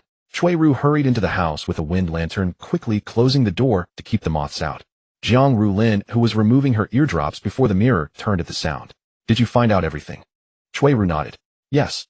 This afternoon the second miss sent a visiting card to Princess Anping, and the princess sent word back asking the second miss to come tomorrow." Jiang Rulin flung her eardrop into the dressing case in indignation. "Miss, what should we do now?" Cui Ru asked. Jiang Rulin clenched her teeth. If Jiang Rufei succeeded in this matter, Princess Anping and the Grand Princess would become her unshakable allies. She must not let this happen at any cost. "Go fetch that useless Yunxiang for me. It's time to use her." After a long while, Yunxiang crept in timidly and bowed to Jiang Rulin. "Third miss, why are you so late?" Jiang Rulin asked. "I waited until you had retired, Miss," Yunxiang replied, twisting the hem of her clothes, not daring to meet Jiang Rulin's eyes. Jiang Rulin personally rose to help her up. "I haven't seen you for some days." Yunxiang was flattered. "Third miss." Jiang Rulin drew Yunxiang to sit on an embroidered stool. "These days with my second sister, have you grown accustomed to it?" Yunxiang answered truthfully. "The second miss no longer trusts me as before, but she hasn't treated me poorly." "That's good," Jiang Rulin said. "Then my harsh dismissal of you was not in vain." Yunxiang raised her head abruptly. "Third miss, you mean?" Jiang Rulin sighed. "Silly girl, after all you've done for me, do you truly think I was willing to send you away? If I hadn't hardened my heart, would my second sister have taken you back? And how could you continue to help me?" At these words, Yunxiang's eyes reddened, her voice choked with emotion. "Third miss, I thought you really didn't want me anymore. How could that be?" Jiang Rulin said gently. "Besides Cui Ru, you are the one I trust most.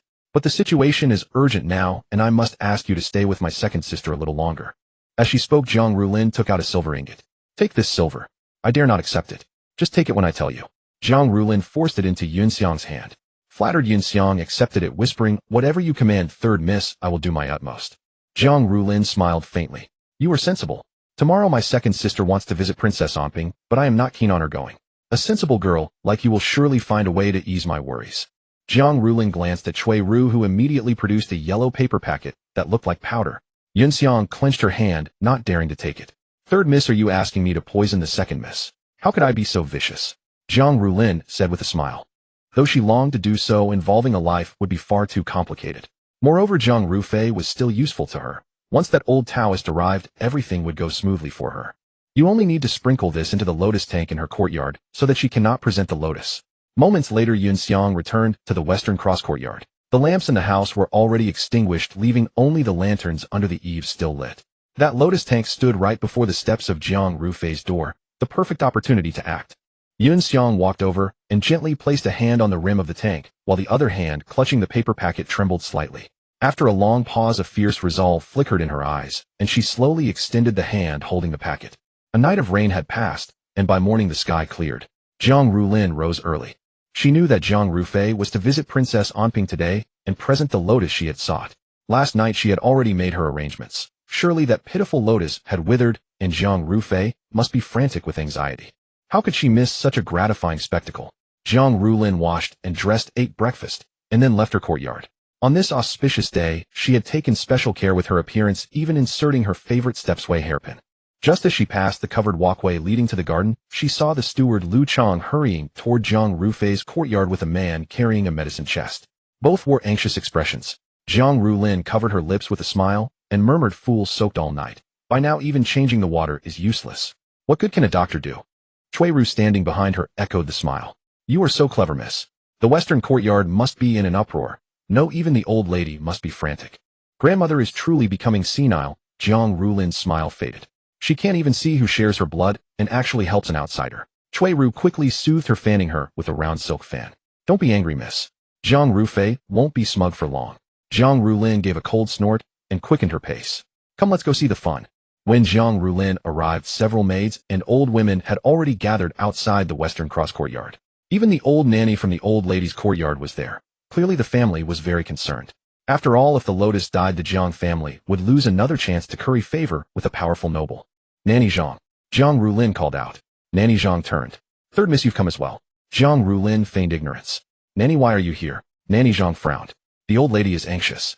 I'm waiting here for news so I can report back to her.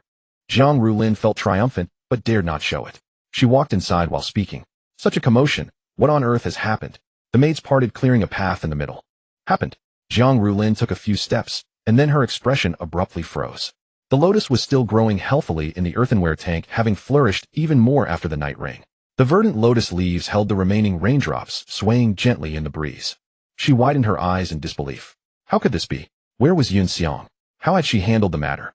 If the lotus was unharmed, why were so many people gathered here?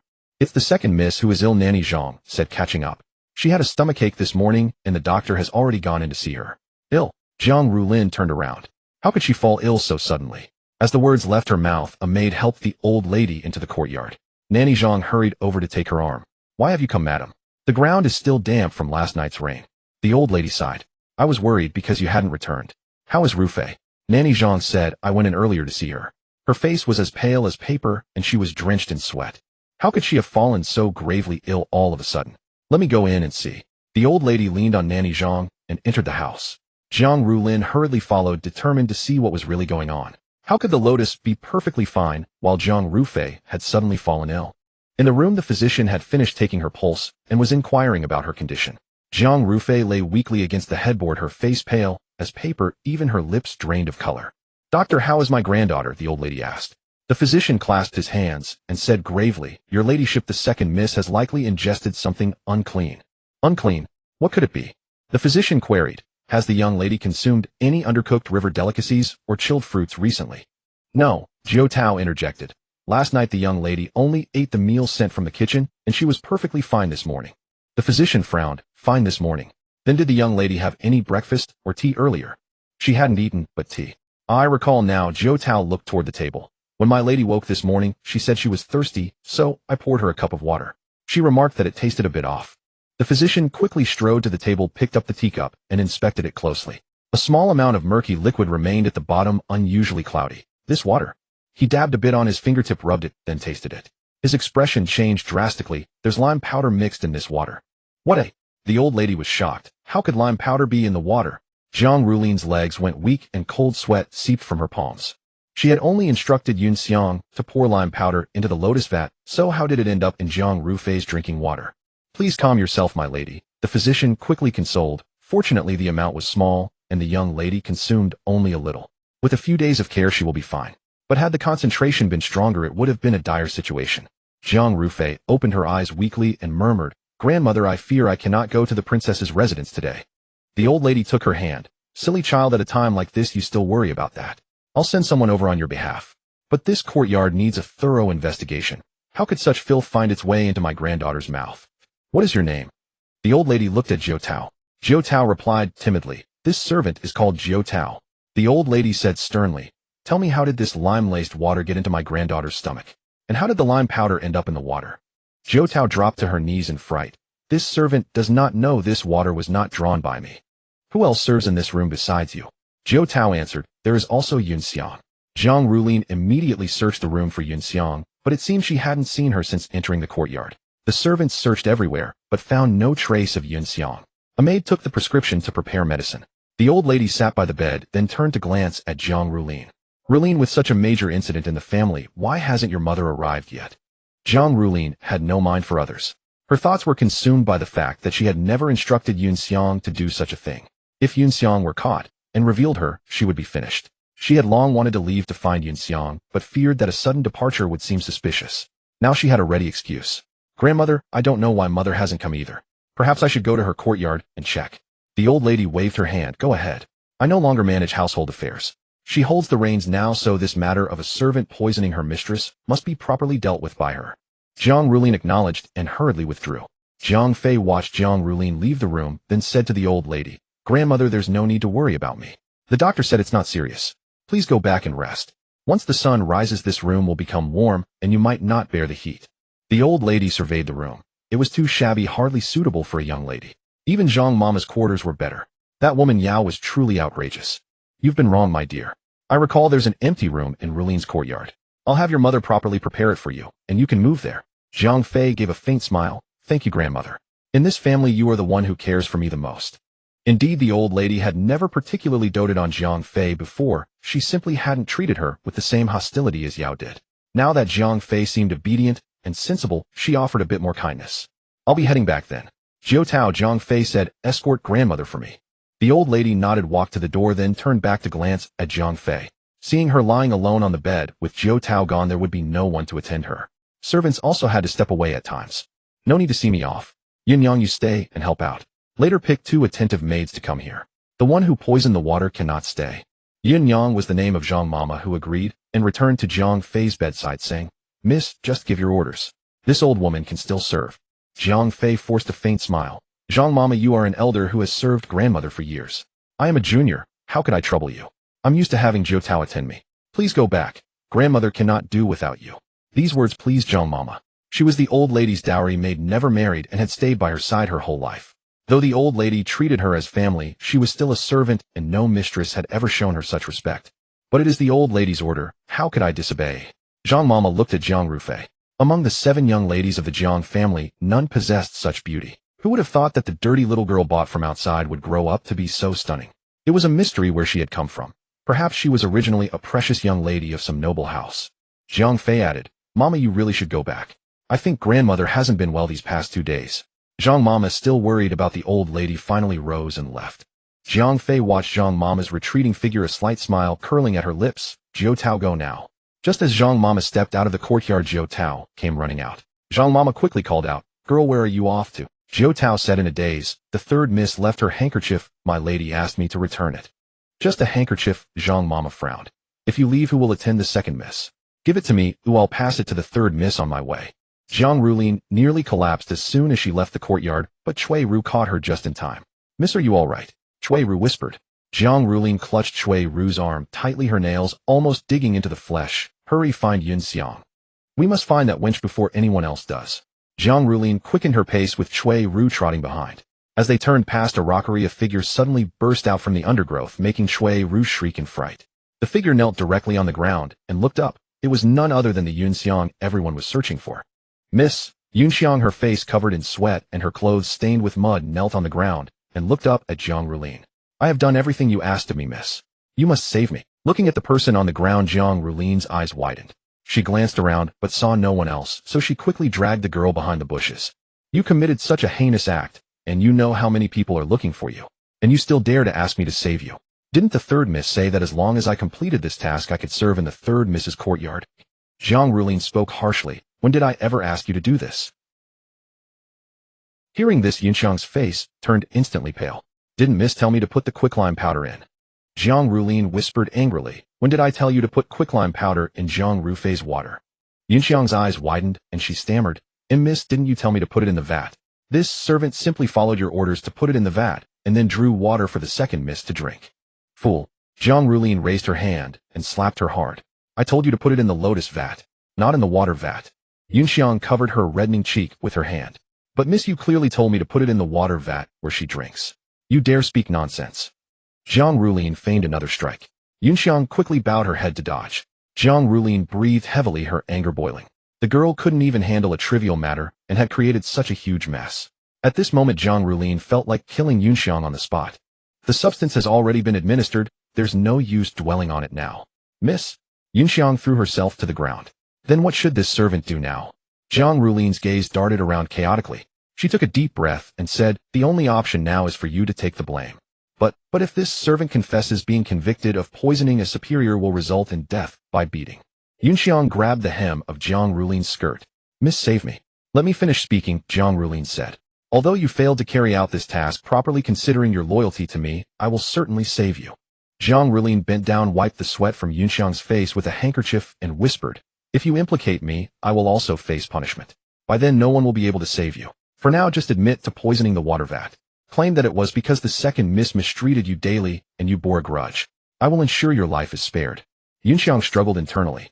But, will the old madam believe it? Why wouldn't she? After this incident, you certainly cannot stay in the mansion. I will see you out safely and give you 300 taels of silver as a cushion. Tears streamed down Yunxiang's face. This servant understands. Zhang Rulin breathed a sigh of relief and nodded. Good. Now go. Remember what I just told you. A dark glint flashed in Yunxiang's eyes as she whispered, this servant remembers. Zhang Rulin slowly closed her eyes, patted her chest to calm her racing heart, and listened to the sound of Yunxiang leaving the bushes. However, the footsteps only sounded for a few moments before stopping, followed by the sound of someone throwing themselves to the ground again. What is it now? Zhang Rulin asked impatiently.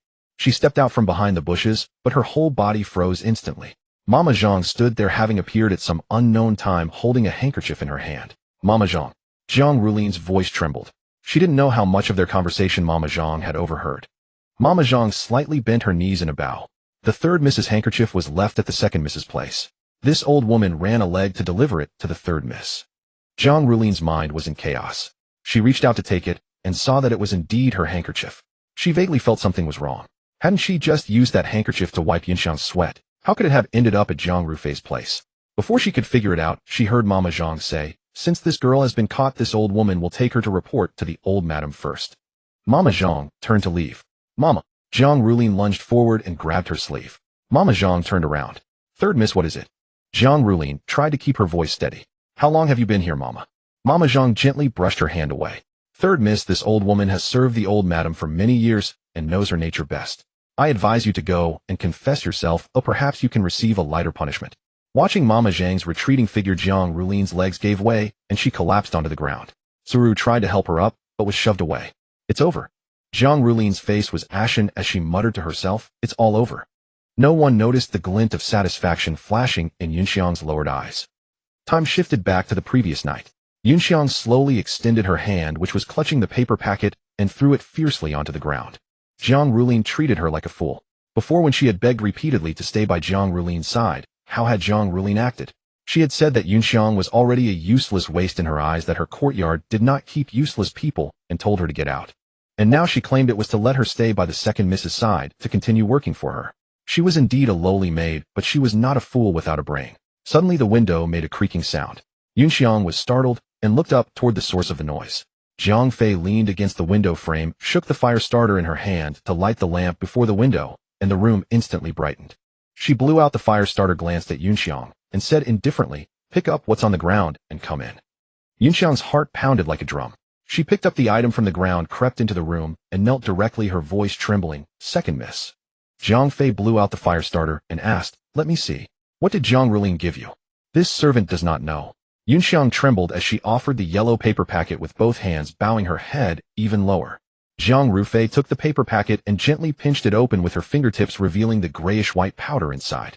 She rubbed it between her fingers. It felt slightly slick, a bit coarser than flour. She lowered her head, and before she even got close, she smelled a pungent odor. Quicklime powder. Zhang Fei raised an eyebrow. She told you to put it in my lotus vat. If this substance were scattered into the lotus vat by the time she woke up tomorrow morning, the leaves would likely have turned yellow and withered. Fortunately, she had felt restless all evening tonight. Suspecting that given Zhang Rulin's nature, she wouldn't give up so easily, she had extinguished the lamp and pretended to sleep. Sure enough, not long after she extinguished the lamp, she saw Yunxiang leave the courtyard, and when she returned, she kept standing by the vat. Yunxiang lay prostrate on the ground, her forehead pressed against the cold floor tiles. Yes. Lift your head. Zhang Rufei's voice was neither cold nor warm. Yunxiang looked up tremblingly and met Zhang Rufei's icy gaze. What benefit did Zhang Rulin promise you? The third miss gave this servant 10 taels of silver. Yunxiang's voice trembled. She said that after the task was completed, she would let this servant return to her courtyard to serve. Zhang Rufei let out a light laugh. Is that all she has to offer? How utterly unimpressive. Yunxiang bit her lip, then suddenly kowtowed heavily. Second miss, please see clearly. Although this servant accepted the silver, I never intended to harm you. I have already discarded the powdered medicine. Of course I know. Zhang Rufei said. Otherwise, do you think you would still be kneeling here to speak with me? Since that's the case, I'll give you a chance. First, tell me why you didn't follow Zhang Rulin's instructions. Yunxiang said, the third miss would discard me once I served her purpose. If there's a first time, there will be a second. If I truly followed her orders, and she shifted all the blame onto me, I would. Zhang Rufei slowly nodded. You're not foolish. But what if I have something I need you to do? Yunxiang raised her head. This servant is willing to serve the second miss. Jiang Rufei had Yunxiang rise and had just finished explaining her plan when Yunxiang knelt down again. No, I can't. I would be beaten to death. Jiang Rufei said, given what you did tonight, I could have you flogged to death, and no one would say a word. I give you two choices. Either you do as I say, and I'll ensure you keep your life, or I'll tell the old madam that you tried to poison me. Miss? Think carefully, Jiang Rufei said. If you choose the latter, no one in this household can protect you. Do you think Jiang Rulin can protect you? When you work for her, she'll only pin all the blame on you to save herself. But if you work for me, while I can't guarantee you'll remain unscathed, I can at least spare your life. A beating is unavoidable, but after it's done, I'll give you 200 taels of silver. Whether you marry later or start a small business, it'll be better than kneeling as a servant. Yunxiang calculated in her mind. Her monthly wage was less than 1 tael of silver. 200 taels was an amount she dared not even dream of. She would have to work for the Jiang family for 20 years to earn that much. Have you decided, Oi? Jiang Rufei asked, will you do it or not? Yunxiang raised her head. I will follow the second Mrs. orders. When the maid from the old madam's courtyard came to invite Madame Yao to the west courtyard, she was somewhat reluctant. After the maid left, Madame Yao walked with Nanny Wang and the maids complaining along the way.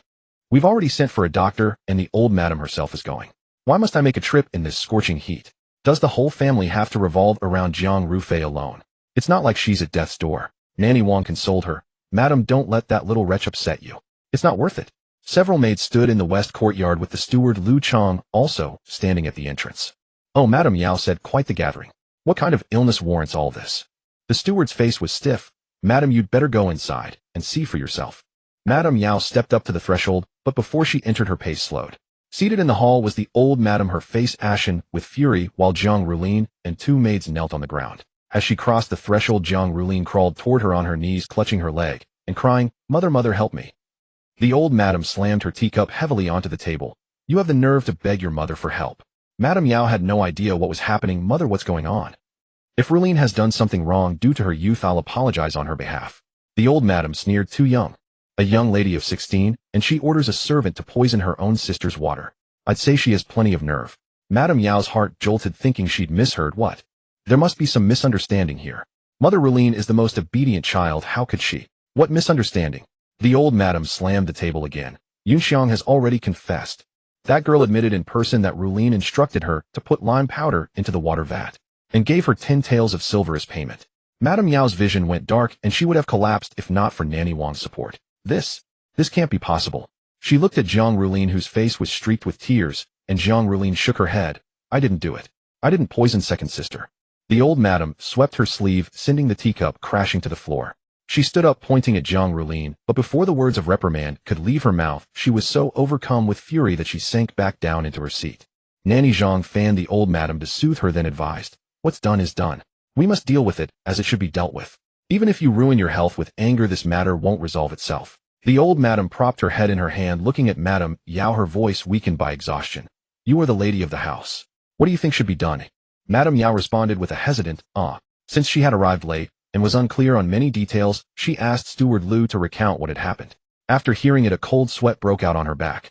Rulin had been caught red-handed by Nanny Zhang at the old madam's side, and Yunxiang firmly insisted she was acting on Jiang Rulin's orders.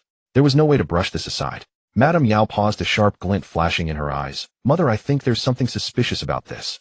Since Yunxiang is Rufei's maid, why would she suddenly take orders from Rulin? I suspect someone deliberately set a trap to frame Rulin. The old madam frowned. What do you mean by that?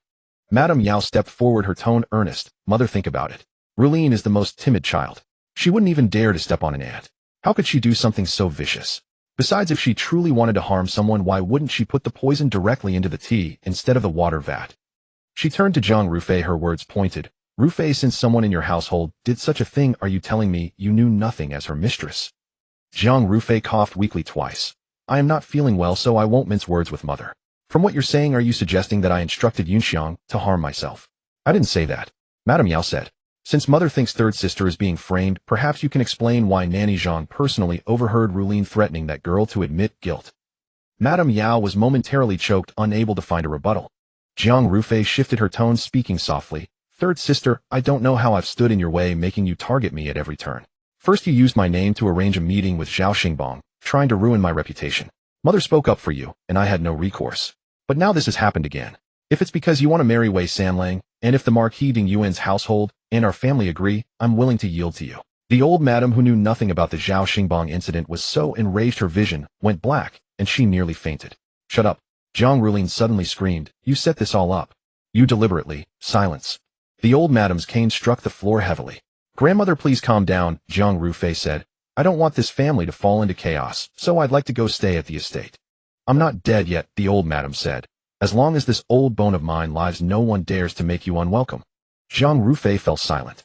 Actually, going to the estate would be better. No troublesome matters, and it would be more convenient to come and go. After all, she still needed to quickly win over Wei Mingzhen, and also keep an eye out for Pei Jing, who had nothing better to do than meddle in her affairs. After consoling Jiang Fei, the old madam turned her gaze to Madame Yao. It seems you cannot keep the scales balanced. You need not interfere in this matter. This old bones of mine can still take action. From this day forth, Rulin shall enter the ancestral hall to reflect upon her transgressions in seclusion, and shall not take a single step beyond its doors. Madame Yao hastily knelt, pleading, Mother. The old madam raised her hand and waved dismissively. The household shall remain under your stewardship. But if you persist in your obstinacy and cannot manage such matters, then it shall be entrusted to another. Madame Yao dared not speak another word. Over the years of managing the household finances, she had quietly diverted no small amount from the public coffers to support her own natal family. Jiang Fei blinked. She was not entirely pleased with this verdict, yet upon reflection, a young lady of noble birth could hardly be subjected to a flogging. And how shall this base slave girl be dealt with? Madame Yao inquired. What say you? The old madam replied. Madame Yao clenched her teeth. Let her be beaten to death. Yunxiang suddenly raised her head, instinctively seeking Jiang Ruyu's gaze. Jiang Ruyu pressed her index finger downward, signaling her to remain calm. The instigator merely faces seclusion, while the accomplice is to be beaten to death. Jiang Fei let out a soft laugh, leaving the rest unspoken, yet her face was laden with pure scorn. Madame Yao retorted angrily. Then what would you have me do? This is your grandmother's decision. Jiang Fei replied. I am not saying grandmother's decision is wrong. I merely feel the disparity between the two punishments is too great, and thus lacking in fairness. The old madam knew she had suffered injustice, and that such a light reprimand might not soothe her indignation. She spoke up at the opportune moment. Then tell me, Rufei, what do you think should be done? If Yunxiang is to be beaten to death, then the instigator should receive a flogging, and then enter the ancestral hall. That would be more fitting. Madame Yao's breath caught. You, mother, do not be hasty. I have not finished speaking. Jiang Fei continued. Since grandmother in her mercy has shown leniency to third sister, then let this maid also be at grandmother's disposal. If mother were to have her beaten to death, it might seem as though she wished to silence her. The old madam deliberated for a moment, finding the words not without reason. Rufei speaks sense. Since we are to show leniency, let it be leniency for all. Thus Rulin shall reflect in the ancestral hall and kneel for an hour each day. As for Yunxiang, she can no longer remain here. Give her a beating and sell her off. Jiang Fei nodded, deeming it barely acceptable. She did not truly wish for Jiang Rulin's death. I do not provoke others unless provoked. But since Jiang Rulin kept her gaze fixed upon her and sought to make trouble, she had to teach her a lesson, to let her know she was not to be trifled with, and that any future mischief would require careful deliberation. Thus ended the farce. When all had departed the room, Jiang Fei rose from the bed and rubbed her stomach. She was no fool. She would not truly pour lime water down her own throat. But she needed the physician to see that she was unwell. The ailment was 3 parts real and 7 parts performance, enough to pass inspection. Yet last night she truly should not have eaten hot pot followed by iced fruits. This body of hers was not her original iron stomach, far too fragile. She had made 3 trips to the latrine in the middle of the night. By the time Pei Jing left the imperial palace, the sun had grown fierce. A young eunuch held a parasol as he escorted him to his carriage, then watched the carriage depart before letting out a sigh of relief. Every time the emperor summoned Prince Zhaoning to the palace, he was invariably infuriated. Yet he would invite him again within a few days, not only bringing vexation upon himself, but also causing misery for the palace attendants. As the carriage entered the bustling streets, its pace slowed. After the rain several days ago, the weather had grown hotter by the day. Street vendors on both sides had propped up awnings that encroached upon most of the roadway, so that passing carts had to slow to navigate through. Duan Jiu slipped into the carriage. Regarding the matter of Miss Wei that you ordered me to investigate, Your Highness, I have discovered something. For the first time in half a day, some expression appeared on Pei Jing's cold face. He raised an eyelid slightly, signaling Duan Jiu to continue. Duan Jiu said, Your Highness ordered me to investigate Miss Wei last year, but the Dingyuan Marquis household has sealed the matter of Jiangnan 10 years ago tightly. I could only begin my investigation from Jiangnan instead, and managed to glean but a shred of information. The Dingyuan Marquis household publicly claimed that Miss Wei went to Jiangnan 10 years ago to visit relatives and stayed at her maternal grandfather's home for half a year. In truth, she stayed for less than a month. It seems she was lost for a period of time, and after she was found, the household erased all trace of the matter. Pei Jing's brow arched slightly. The reason they erased it is that the matter was not honorable. Being lost is not inherently dishonorable, unless, when she was lost, she may have wandered the streets as a beggar. Jiaojiao glanced at Pei Jing, hesitating. I have yet to find solid evidence confirming whether Miss Wei resorted to begging. Perhaps there was another reason. Begging. Pei Jing murmured the words, a morbid obsession churning in his eyes. If she did beg, then it is her. Seeing Pei Jing in such a state, Jiaojiao grew wary. This was a sign that his affliction was about to flare up again. The prince had been searching for someone for over a decade, and uncovering the truth of that year had become nearly an obsession. Only last year did he begin to find a lead, clutching at it like a lifeline. At times he would say that once found he would kill her or break her legs. At other times he would say that she had been exceedingly kind to him back then, and that he had vowed to repay her 100-fold. Indeed, Jiaojiao sought to reassure him. It should be as your highness suspects.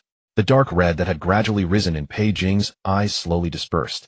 Jiaojiao had just breathed a sigh of relief when the carriage suddenly jolted to a halt and a commotion erupted outside. The guard driving the carriage apologized. Forgive me, your highness. A child suddenly ran into the middle of the road and was nearly struck. Pei Jing lifted the curtain, and a wave of heat surged through the gap. He turned his head and saw a boy being dragged to the roadside by a burly, brutish man who lashed at him with a whip without a second thought. You little beast, rebelling against me. The slaver bared his yellowed teeth as the whip struck the boy savagely. I scoured the land to find you a decent buyer, but you took off running like a wild hare, ruining my business. You're cutting off my livelihood. The carriage was about to move on when Pei Jing tapped the window frame. Stop. Jiaojiao tensed. Your highness, perhaps. Pei Jing raised his hand to silence him, his gaze sweeping across and landing on a slave shop sign beside the door. He then looked at the boy again. The child was no more than 7 or 8 years old, his skeletal body writhing on the ground under the whip, yet he bit his teeth and made not a sound. The slaver cursed. Run. Keep running. I'll sell you to a brothel and have the madam chain you with iron links. Let's see if you dare cause trouble then. The boy let out a muffled groan of pain, and the slaver whipped him with even greater fervor. He spat on the ground and struck several more times. You worthless thing. Under me you're worse than a dog. The old matchmaker leaning against the doorframe cracked melon seeds between her teeth. Take it easy, old woman tells you. Beat his face, and he won't fetch a good price. Pei Jing's pupils darkened, bloodshot veins spreading from the edges, and a faint thin smile even crept to the corner of his lips. Jiaojiao thought to himself that this was bad. He suspected the prince was about to have another episode. Jiaojiao was about to persuade him when Pei Jing lifted the curtain and stepped down from the carriage. The man dealer, still facing away, was whipping his horse. Pei Jing kicked him hard in the back. The kick sent the man dealer stumbling forward. A string of curses burst from his lips. Which blind dog dares to kick your father? He turned around, caught sight of the man in luxurious robes, and immediately swallowed the rest of his words. In the capital, nobles were everywhere. Judging by this man's demeanor and fine fabric, he was clearly not someone he could afford to offend. Though his heart burned with rage, he had no choice but to swallow his pride. Before the man dealer could speak, the matron standing under the eaves shoved him aside and greeted them with an oily smile plastered on her face. Oh, esteemed guest, please come in. I am the head matron here. Are you here to buy maids and servants, or perhaps a clever cook? We have everything you could wish for. Whatever kind of person you desire, we can find it for you. How nice. Pei Jing's slender eyes curved slightly upward, a faint smile gracing his lips, leaving the matron dumbfounded. Such beauty, such posture, such elegance. Could he be an immortal descended from the heavens? She had been selling people for years, yet she had never seen anyone so dazzlingly handsome as the nobleman before her. Pei Jing walked into the human trafficking agency, with Jiaojiao, who had a sword at his waist, following behind. The matron's face lit up even more. In the capital, only 3 types of people could afford to have sword-bearing guards at their side: members of the royal family, high-ranking government officials, or military guards. This young master was so distinguished and noble that he could not belong to the latter 2 categories. He must be of royal blood. A member of the royal family had not appeared at their agency in 50 years. Such clients were usually picky and difficult to please, but if one pleased them, they were extremely generous with their rewards. What kind of person does the esteemed guest wish to purchase? I can help you select. Those wretched goods dare not be brought before your eyes. Pei Jing glanced around. The agency was filled with long tables and benches for business negotiations. The matrons and dealers bustled about, serving customers, their noisy chatter grating on his nerves. Noticing the nobleman's displeasure, the matron quickly said, "There is an elegant room in the backyard reserved exclusively for esteemed guests like you. No need." Pei Jing's gaze shifted to the man dealer who had been whipping the person earlier. "I'll buy him." The matron and the man dealer were both stunned. The man dealer laughed loudly. "Esteemed guest, you must be joking. I am merely a merchant. How could I sell myself? Is that so? Yes, yes. The matron forced a smile. Look at him, he's just an old man, a rough fellow. We have plenty of pretty and clean maids here. Esteemed guest. Not selling. Pei Jing said. That's a pity. The matron felt that even his voice was so pleasant, his tone as soft, as if he were mourning a flower about to wither. Just as she was about to speak again, a flash of cold light appeared before her eyes. The man-dealer's laughter stopped abruptly. His smile had not yet faded from his face when he stared in disbelief at his chest. A long blade had pierced through his chest, leaving only the hilt exposed. A hand as white as jade rested on the hilt. Pei Jing released the hilt, and the man-dealer staggered backward 2 steps before collapsing to the ground with a thud. For a moment silence fell over the agency. Then chaos erupted. Screams filled the air as the agency descended into disarray. Customers rushed to escape, overturning tables and chairs, spilling tea sets, and jostling each other to get out the door. Murder! Murder! The matron screamed, crawling backward, but Duanjiao stepped on her skirt. Duanjiao pressed his hand to his empty scabbard, feeling a headache coming on. The man-dealer deserved to die, but the prince killing someone on the street would surely cause an uproar at the censorate. Tomorrow morning, they would present their impeachment to the emperor. Pei Jing calmly took out a snow-white handkerchief, wiped his fingers, and looked at the matron. His voice was so gentle it sent shivers down her spine. He won't sell while alive. But we can discuss a price now that he's dead. The matron collapsed on the ground, her teeth chattering uncontrollably, the smell of urine spreading from beneath her skirt.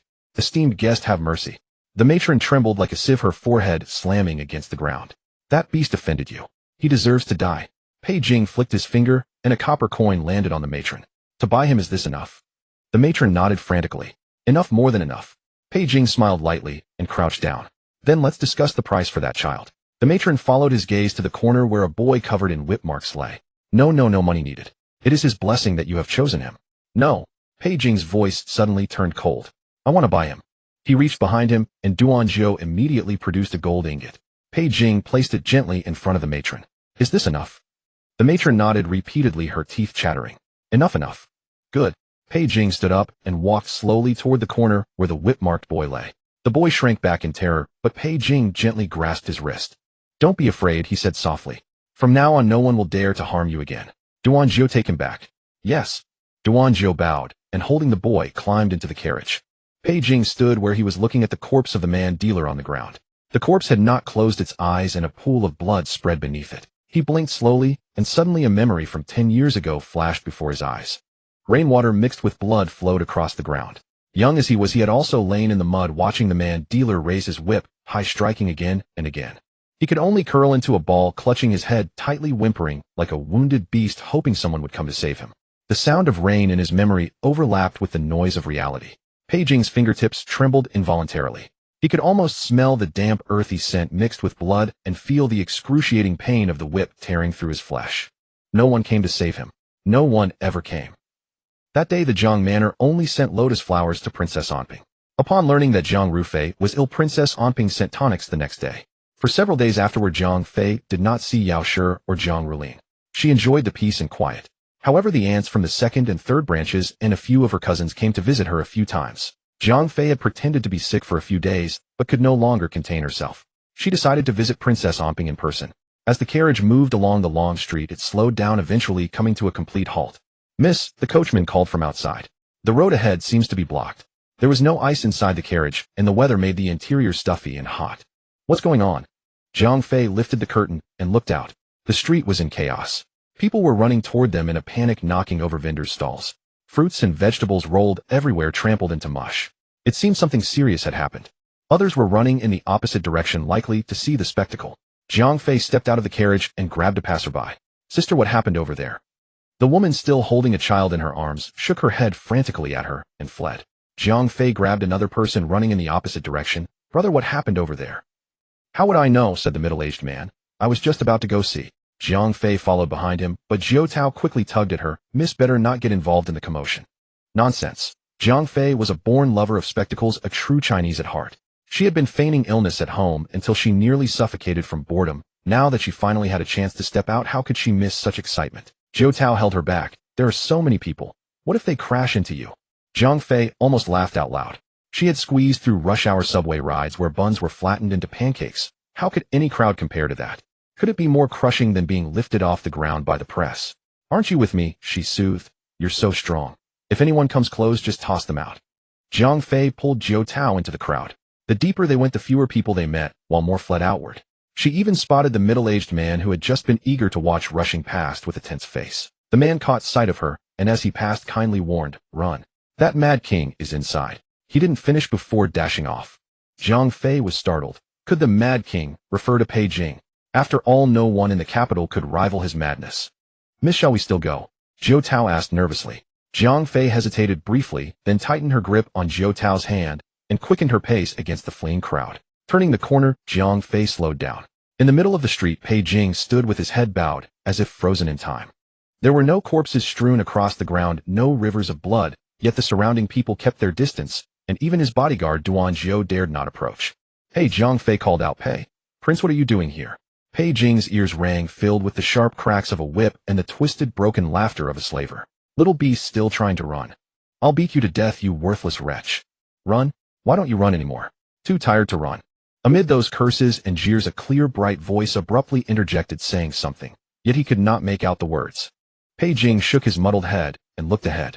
The curses faded, leaving only his own heavy breathing in his ears. The bloody world was torn open by that voice, and in the light stood a blurry figure, just like the one he had seen when he was starving on the street corner years ago, when a grimy girl, holding a steamed bun, had woken him from his stupor. "Qiao Jiaojiao," Pei Jing murmured, "save me."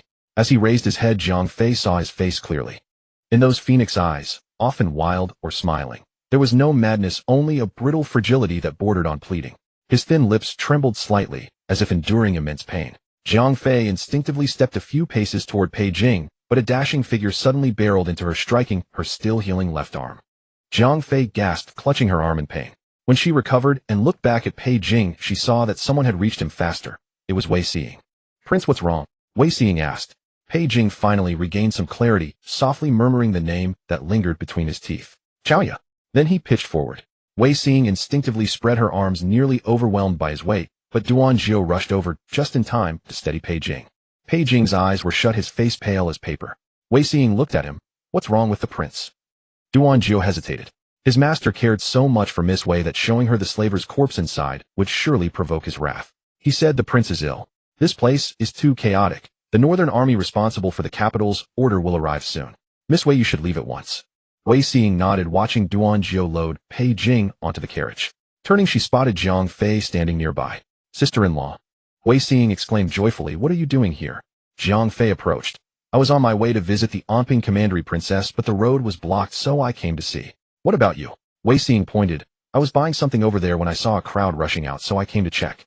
I have no idea what happened. Why did everyone flee?" She too loved a good spectacle, yearning for the Jianghu and open fields. Otherwise she wouldn't have fallen for Jiang Linyuan. Zhang Fei was still baffled. Could Pei Jing really be so formidable that just standing there would scatter the people in terror?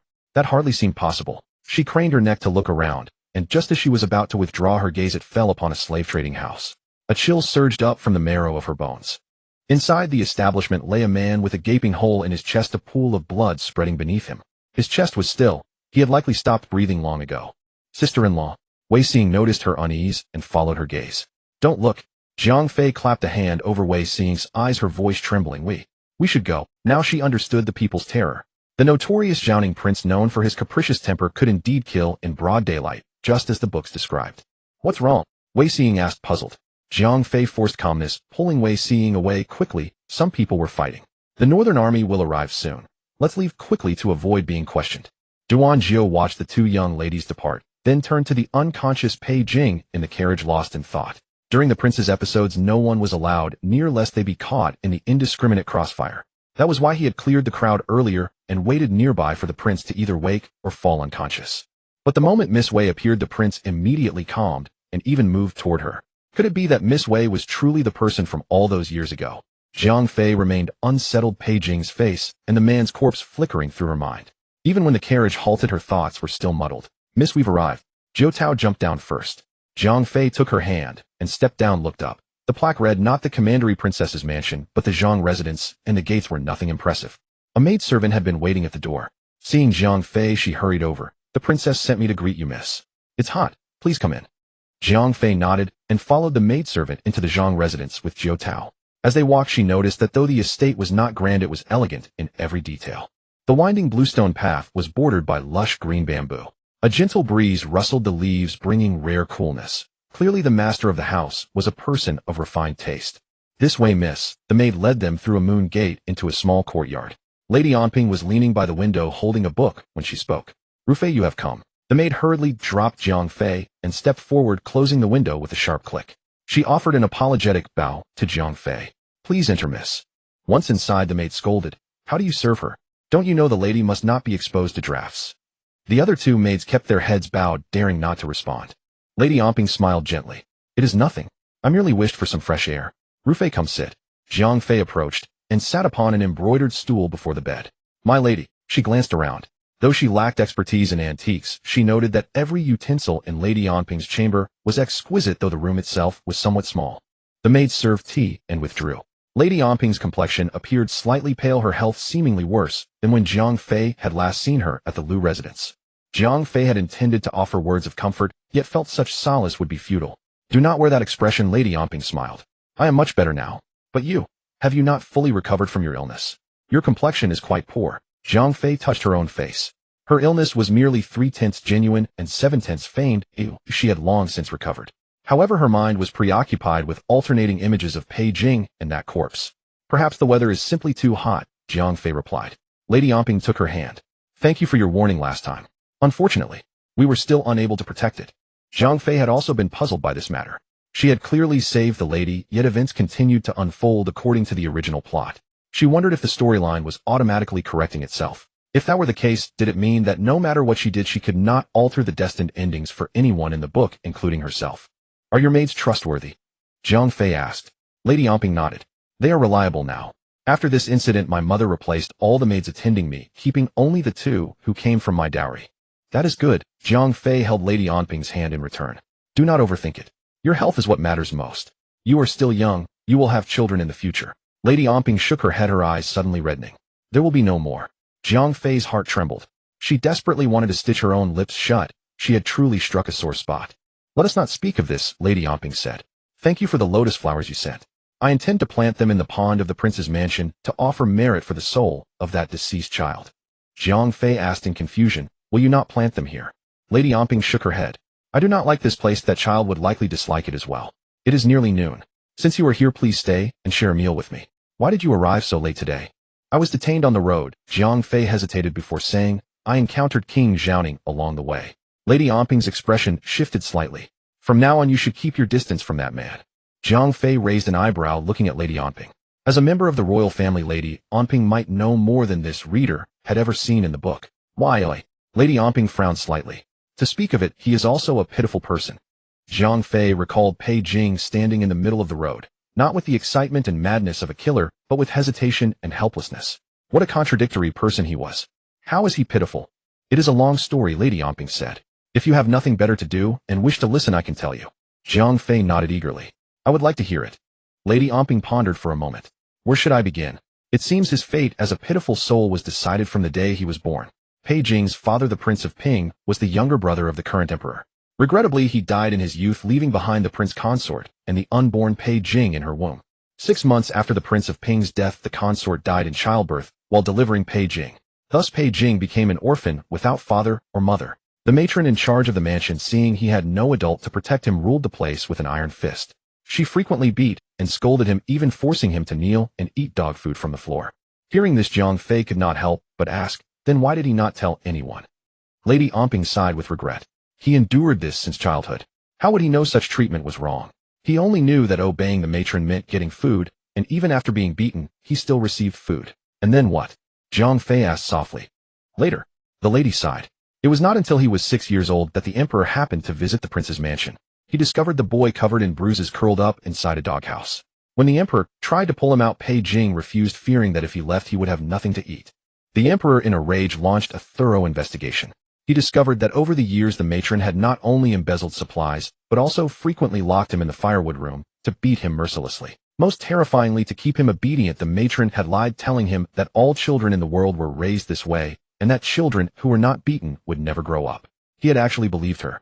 The steam from the teacup rose, curling, forming a thin mist between the two. Jiang Fei suddenly recalled that rainy night on Tinquan Mountain. She had asked Pei Jing if it hurt, and he had replied that he liked the pain. At that time she had thought it was a joke, but now it seemed perhaps it was true. For the young Pei Jing, pain meant there was food. A member of the imperial clan was living worse than an ordinary commoner. Lady Omping continued. The emperor in a fury executed the matron and over 100 servants in the mansion, then brought Pei Jing to the palace to be raised. However, palace life was not easy either. He still had to endure bullying from the other princes. Zhang Fei strained to recall the descriptions of Pei Jing in the book. She only remembered that he usurped the throne and slaughtered the previous emperor's descendants, leaving not a single survivor. Was he seeking revenge for the powerless Pei Jing of his youth? Zhang Fei asked. Since the emperor brought him to the palace, did he not care for him? He did care, Lady Omping said in a lowered voice. However, the harem was controlled by the empress, as you understand. The emperor was busy with state affairs and could not monitor Pei Jing constantly. For Pei Jing, such bullying was nothing compared to his previous life. For someone who had only just learned that food could be free of sand grains, that quilts could be soft and fluffy, and that one need not eat, while kneeling, those humiliations were a price he could endure if it meant a trade. A person whose life contained only bitterness would cherish even the slightest sweetness all the more.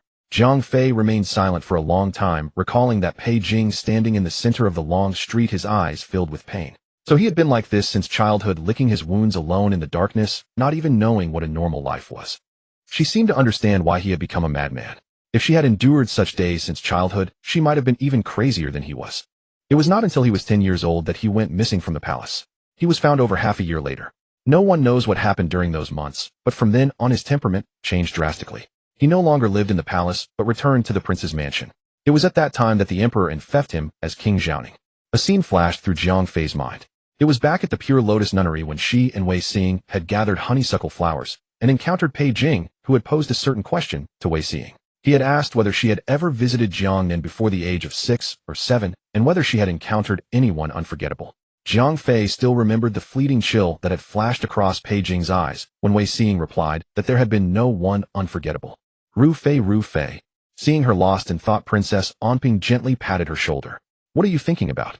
Zhang Fei snapped back to reality. Nothing. I just suddenly wondered. When Prince Zhaoning went missing at the age of 10, could it be that he went to Jiangnan? Princess Onping looked puzzled. Why would you have such a strange idea? Is it not reasonable? Princess Onping shook her head. That is impossible. When Pei Jing was found back, then it was in the capital. Jiangnan is thousands of li away. How could a 10-year-old child have traveled all the way to Jiangnan and then returned? Zhang Fei furrowed her brow slightly. After the emperor found him, he never mentioned where he had been during those missing days. Since he had already been recovered, no one pursued the matter further, and it was let to rest. However, it is true that he did visit Jiangnan 2 or 3 times afterward. Although Princess Onping had completely dismissed Zhang Fei's speculation, she still had a strong intuition that Pei Jing had indeed been to Jiangnan, not in the known timeline, but during the period of his disappearance. Wei Xing had gone to Jiangnan to visit relatives when she was 6 or 7 years old, exactly 10 years ago. This coincided perfectly with the time Pei Jing went missing. Coupled with the question Pei Jing had asked Wei Xing, it felt highly probable. After finishing her meal at the Zhang residence, Zhang Fei prepared to leave so as not to disturb Princess Onping's afternoon rest. Princess Onping quite liked Zhang Fei. Unlike certain noble ladies of the capital who were delicate and artificial, Zhang Fei was sincere in her words and demeanor. The princess invited her to visit often. As she departed, she was escorted by the maid named Qingxing. The midday sun was fierce, its light glaring off the stone tiles. Walking along a corridor, they saw a woman accompanied by her maid sitting on the veranda and scattering fish food into the pond below. Qingxing's expression immediately changed. She offered a slight bow. Consort Zhou. She was about to leave when the woman spoke. You must be the princess's guest. She was still quite young, and she scrutinized Zhang Fei from head to toe. You must be Miss Jiang, the one who rescued the princess from the Lu mansion. Zhang Fei nodded with a polite smile. What coincidence. The sun is at its peak now. Would Miss Jiang care to stay for a cup of tea? Qingxing gritted her teeth. Miss Jiang is in a hurry to return to her residence, so we must decline. Consort Zhou glanced at Qingxing. The princess's maids are indeed different. Someone is making decisions for Miss Jiang before she has even spoken. Qingxing was the princess's personal maid, so her attitude largely reflected the princess's own. The princess disliked Consort Zhou. As her guest, Jiang Fei naturally felt it inappropriate to grow too close to her. Besides, she herself did not care for that insincere woman. What Qingxing said is my own view, Jiang Fei replied. Qingxing, let us go. Consort Zhou's expression darkened. Only after they had left did she vent her frustration by throwing all the fish food in her hand into the pond. Jiang Fei followed Qingxing for a short distance, and Qingxing then said, in the future, if you encounter Consort Zhou, simply ignore her. The princess liked Miss Jiang, and Qingxing liked her too. Plus, seeing how Miss Jiang had handled Consort Zhou just now, Qingxing felt a sense of satisfaction. Jiang Fei was puzzled. Since you dislike Consort Zhou so much, why did you still bow to her? Qingxing said resentfully. It was the princess's order. Otherwise Consort Zhou would go crying to the Jun Marquis, claiming that the princess in her nobility even looks down on a concubine through her own servant. Jiang Fei. That was quite manipulative. Can the princess endure this? Judging by the residents, the Zhang family was hardly a prominent household. The princess had married down. Shouldn't she have ruled the household with an iron hand? It seemed normal for her maid to look down on a concubine. Qingxing hesitated for a moment, then sighed. The princess does not wish to quarrel with the Jun Marquis, so she tolerates everything. He is merely a Jun Marquis. Does he dare to quarrel with the princess? Jiang Fei said he has lost his mind. These words made Qingxing feel both relieved and frustrated. I didn't phrase it correctly. It's not exactly a quarrel. The Marquis simply grows distant afterward, and they cannot speak to each other for days. This was outright cold violence. Jiang Fei was appalled. Qingxing continued, moreover Consort Zhou is the Marquis's cousin. They shared a close bond since childhood, and she is adept at playing the part of the fragile victim. If the princess confronts her, it will make the princess appear domineering. Living at the Zhang residence is also the Marquis's idea. Yes, the Marquis says he is accustomed to living at the Zhang residence. Qingxing paused as if debating whether to speak, but finally whispered, actually, the princess has considered moving back to the Princess Manor. But every time she raises it, the Marquis claims that his colleagues in court would mock him for relying on his wife's family. The princess, considering his dignity, has dropped the subject. Jiang Fei frowned deeply. When she had entered earlier, she had suspected as much. Living at the Princess Manor would make the Marquis appear like a matrilocal son-in-law. The princess is far too gentle. Why fear them? She should simply make Consort Zhou kneel and pay respects morning and evening to teach her proper manners. Qingxing could only sigh. Jiang Fei understood. Since this was a marriage where the princess married down, it was unlikely that the elder princess had chosen the husband. More probably Princess Onping had petitioned for it herself. Princess Onping harbored genuine feelings for her husband, which is why she tolerated everything. This ambitious upstart had a favored cousin, but still married the princess. After marrying her, he failed to treat her well. Having obtained the title of Jun Marquis, he wanted to maintain the aloof pretensions of a scholar. He was truly hypocritical. This Jun Marquis clearly coveted the princess's prestige, while refusing to lower his own status, instead expecting the princess to accommodate him at every turn. Jiang Fei suddenly recalled Consort Zhou's hypocritical demeanor from earlier, and a wave of disgust washed over her. After leaving the Princess Manor, Jiang Fei boarded her carriage. This is utterly outrageous. You think so too, right? Jiang Fei had barely settled into her seat when the system suddenly spoke, startling her so much she nearly fell to the floor. When did you arrive? Why is there no notification sound? I noticed that every time the notification sound goes off, you jump out of your skin, so I turned it off. The system sighed. I've been very busy lately. There was a major issue with a storyline on Another World line, which delayed me by a few days. I just came online and immediately heard this gossip. Jiang Fei rolled her eyes. You're quite the idle system. You're always so eager to gossip. The system chuckled. It's a professional hazard. When I encounter melodramatic plots, I simply can't walk away. Jiang Fei now somewhat regretted not having read the book thoroughly. If she had known she would transmigrate into the story, she should have read it multiple times until she memorized it. Otherwise, she wouldn't be in a position where she forgot so many plot points. Will the princess eventually divorce this Marquis Zhang? The system replied, I'm sorry, host. We cannot spoil the plot. Jiang Fei was speechless. But I have already read it. How can that be considered spoiling? Then why are you asking me if you've already read it? Jiang Fei. What use was this system? It was simply the lowest spec system among all transmigration systems. However, the system changed its tone. It is not entirely impossible to tell you. Jiang Fei perked up slightly only to hear the system say, but it will require a small price from you. Jiang Fei had a gut feeling that this damn system was a scam. It would never be as simple as a small price. Let's hear it first. I can provide the key turning points of each character's life in the book, but you'll have to exchange them with favorability points. 10 favorability points per person. Jiang Fei sighed in relief. Alright then, I think the Princess Onping has quite a liking for me, so I'll exchange hers. The system said expressionlessly, it's not each person's own favorability that you use, but the favorability of key figures closely related to you, namely Pei Jing and Wei Mingxin. Jiang Fei felt like cursing. After a moment's thought, she said, then can I use Wei Mingxin's favorability? Since -2000 and -1000 are no different, I'll exchange for the whole book. The system remained silent for a long time. What's wrong? Jiang Fei asked. The system said, in the 21st century, would you also go to a sales office with no money at all and say you want to buy the whole building? Jiang Fei said that's too crude. She would never do such a thing. She was a typical wage slave, let alone buying a building. Even buying a toilet was difficult.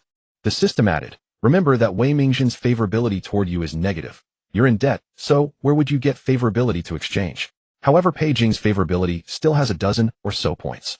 Do you want to exchange them? Exchange my ass. If I exchanged, they'd be gone. These few favorability points were her lifeline, otherwise she might get killed by Pei Jing with a single slash next time they met. Mentioning Pei Jing reminded Zhang Fei of the scene she had witnessed today. She frowned slightly, tapping the windowsill with her fingertip. System, tell me what exactly is the past between Pei Jing and Wei Xing. The system suddenly turned serious. Host, this information requires 66 favorability points to exchange. Zhang Fei almost wanted to strangle it. Why don't you just rob me? Look, do I look that wealthy? But this is a hidden storyline. The system drawled slyly. But considering how diligently you're working to complete the task, I can give you a friendly tip. Zhang Fei perked up her ears. It's just that Wei Xing indeed met 10-year-old Pei Jing in Jiangnan when she was 7. I knew it. Zhang Fei sat up excitedly. But then she felt speechless. It was as if he hadn't said anything at all. That was already the answer she had deduced herself. The key was that she still had no idea what specific interactions they had. Seeing Zhang Fei frowning and thought the system couldn't help asking, why are you so curious about Pei Jing? Isn't your current target Wei Mingzhen? The question left Zhang Fei stunned for a moment. It was a wake-up call. Right? Why was she always concerning herself with Pei Jing? She was completing Zhang Rulin's task in the book. In the book, Zhang Rulin had no interaction with Pei Jing at present, yet she had inadvertently come into contact with Pei Jing quite a bit. Zhang Fei thought it over and over. Pei Jing was also a crucial link in completing her task. Yes, that must be the reason. Zhang Fei rubbed her forehead, thinking this was probably a common ailment among all transmigrators. Always wanting to explore all the mysteries in the book, and she hadn't fully transformed from her reader identity. Her most important task now was to win over Wei Mingzhen, so she could marry into the Dingyuan Marquis mansion as she wished. She should focus her energy on Wei Mingzhen. It was the hottest time of day, and the carriage was stuffy like an oven. Zhang Fei had Jiaojiao hang up the curtains on both sides, and only then did she feel a little cooler. Stonebridge Street was no longer as chaotic as when she arrived. There were no running crowds, many street vendors had left, and a few pedestrians huddled together with gossipy expressions. The carriage passed the previous brokerage house. Its door was sealed with paper strips, and 2 officials stood under the eaves. The common folk kept far away from the place, while the tea house diagonally opposite was packed with people looking very lively. Zhang Fei's mind turned, and unable to resist her curiosity, she led Jiaojiao into the tea house. The ground floor hall was overcrowded, with every table of people huddled together whispering, as if discussing some earth-shattering gossip. Zhang Fei really wanted to rush over and join, but her appearance was too striking, so she had to follow the waiter to a private room on the 2nd floor. Once the door was closed, the sounds from downstairs were completely inaudible. Is business always this good here? Not at all, said the waiter, wiping the table. Please have a seat, sir. It's just that something happened on Stonebridge Street today, so everyone gathered to join in the excitement. Zhang Fei sat down. Discussing the imperial family is a serious crime. It seems you've heard about it too, sir. The waiter said, we can't control other people's mouths. The guests chat in secret, and when officials patrol, they switch topics. Without solid evidence, the officials can't do anything. Zhang Fei took out a piece of silver and tossed it to the waiter, who caught it with both hands, and asked with a smile, what would you like to order, sir? Nothing. Zhang Fei said, I just love hearing gossip. If you know what happened today, this silver is yours. The waiter's eyes lit up. He rubbed the silver in his hand and stuffed it into his waist pouch. Miss, you've asked the right person. My place is diagonally opposite the brokerage, so I know exactly what happened there. The waiter deliberately lowered his voice. Prince Zhaoning killed a man this morning at the brokerage across the street. It was the manager. Since there was little business in the early morning, I stood by the door and watched it all clearly. Last night a child had run away from the brokerage. The manager caught him back and was whipping him at the entrance. Prince Zhaoning happened to pass by, took a liking to the child, and killed the manager. Zhang Fei frowned slightly. So he took a liking to the child. Wasn't he just stopping injustice and punishing the child trafficker? The waiter looked puzzled. That child was bought by the trafficker. Isn't it natural for the manager to deal with his own property? Zhang Fei was silent for a long while. The difference in concepts between ancient and modern times was glaring at this moment. In modern times, child traffickers would be universally condemned. It's nothing.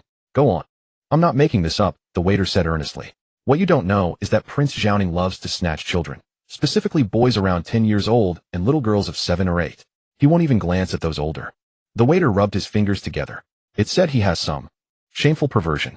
Zhang Fei was so startled that she nearly knocked over her teacup. Don't talk nonsense. The waiter was also startled and quickly waved his hands. Miss, calm down. These are just rumors, but some people have indeed seen Prince Zhaoning take children away. Zhang Fei said system. Before she could finish, the system said, you don't need to ask. I can't say because it's a hidden line. Zhang Fei seized the key point from the system's words, and suddenly a flash of inspiration struck her mind. The hidden plotline was connected to the encounter in Jiangnan 10 years ago. The children taken away by Pei Jing were all boys around 10 or 12 years old and girls around 7 or 8, which perfectly matched the ages of Pei Jing and Wei Xing 10 years ago. Then what happened to those children? Jiang Fei asked the waiter again. The waiter replied, no one knows. Perhaps when they grew up, Prince Jiaoning simply lost interest, had them killed, and buried them somewhere, without ceremony. Jiang Fei frowned deeply. Since you claim ignorance, you should not speak nonsense. Those base rumors outside are exactly how they are spread, through hearsay. The waiter nodded repeatedly in agreement. Miss is correct. I only heard it from others, I did not make it up myself. Jiang Fei waved her hand. Very well, you may leave. After the waiter departed, Jiang Fei lost all interest in staying any longer. Even if she went downstairs to listen, she would likely only hear more idle gossip and unverified tales, unable to find a single word of truth. Pei Jing slept an unusually long sleep, as if he would never wake up. The palace corridor seemed to have no end, with a group of ghostly shadows chasing behind him. Some were 2 or 3 years older than him, others 1 or 2 years younger. The ghostly shadows' bodies were elongated by the candlelight, their necks and thin arms stretching almost to his feet, so he could only run and run until he hid inside a carriage. The carriage rocked back and forth for a very long time, until he was nearly too weak from hunger to continue, before finally stopping at the foot of a mountain. His uncle, the sovereign king, led his personal guards up the steps. After waiting for a long time with no return, he followed the path they had taken up the mountain. It was very dark everywhere. Beneath the eaves, monks and nuns knelt in silent obedience, and guards stood ready for battle, yet none dared approach that small courtyard. 10-year-old Pei Jing had left. His condition had not been good, his body had not grown much. A 10-year-old child appeared no taller than a 7 or 8-year-old. He secretly slipped past the monks, nuns, and guards into the small courtyard. In the dream, the window seemed closed, yet also seemed open. Pei Jing stretched his neck to peer into the thatched roof hut. A tender, delicate voice came from afar telling him, "Ingyan, do not look." Pei Jing obediently did not look again. But he could not find the person calling him, and his heart grew increasingly panicked. That voice seemed to come from within his own mind, for he knew she simply did not exist here. He had to endure a very long and arduous period of suffering alone before he could meet that little girl who briefly pulled him out of the darkness. Outside, twilight had fallen. In the room, it was so quiet that even the sound of the candle wick popping could be heard clearly. "Xiaoya." Pei Jing suddenly opened his eyes, cold sweat soaking his night clothes, his chest still heaving violently. The prince has awakened. Duanjiao heard the commotion and immediately entered from the outer room, holding a bowl of medicine. The prince has been in a coma for a full day. Pei Jing stared at the floral patterns on the canopy, his voice somewhat hoarse. "I just seemed to hear Xiaoya's voice." Duanjiao helped Pei Jing sit up. "Does the prince recall what happened today?" Pei Jing would sometimes briefly lose a small segment of memory, unable to recall events that occurred before he fainted. Duanjiao asked this to confirm. "Are you referring to the matter of killing that beast? Or later?" Pei Jing's words paused. He suddenly asked, "Who was the person that appeared before me at that time?" The person the prince saw before losing consciousness was Miss Wei. Duanjiao replied. Miss Wei also gave the prince a hand. "I did not dare approach at the time." A slightly shocked expression appeared on Pei Jing's face. It really was her. He took the medicine bowl to his lips just as he was about to drink, but suddenly changed his mind and handed the bowl back to Duanjiao. "The prince will not drink the medicine." Duanjiao paused at the windowsill. "Even if consumed, it would have no effect. My last episode occurred less than half a month ago." Duanjiao held the medicine bowl, his lips pursed. The last episode had taken place at Tianquan Mountain, and it had only been a few days since his return. Indeed, the episodes were becoming increasingly frequent. In previous years, they occurred only once every few months. Pei Jing paced to the window. The last ray of sunset dyed the window frame red. His fingers traced the windowsill lightly. The wood grain, weathered by years of wind and frost, grew increasingly dim, like a faded old dream. "Duanjiao," Pei Jing suddenly spoke.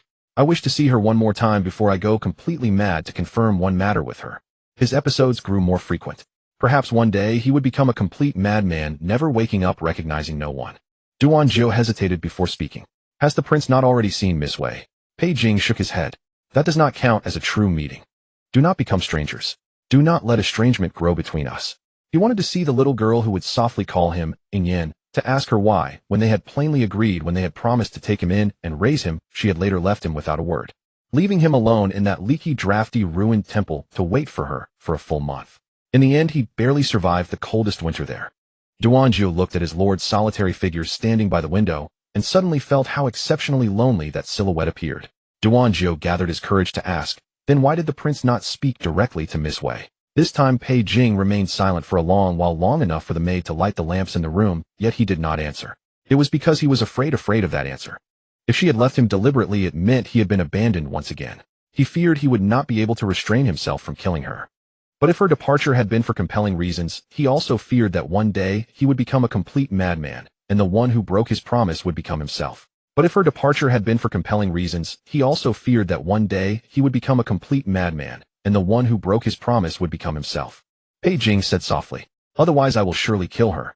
Duanzhou only realized after a while that the prince was still fixated on his earlier question. He gestured to the waiting maid signaling for the meal to be served, then continued, "The censorate will likely impeach you tomorrow for the matter of killing a man in the street." Pei Jing's lips curled into a cold smile. Candlelight cast a small shadow across his deep-set brows. Let them impeach. All these years apart from opening their mouths, what else can they do? He turned around. I should rather thank them. Without these noisy crows, these days would be far too dull. The more they impeach, the angrier that person becomes. I enjoy seeing the one who holds the 9-5 supreme power rendered helpless. 3 days later, Jiang Fei received an invitation from Wei Xing to visit the Dingyuan Marquis Manor for a chat. Jiang Fei naturally accepted, as she had not seen Wei Mingzhen since their parting at Jinglian Nunnery. After leaving him hanging for so long, she still needed to meet him.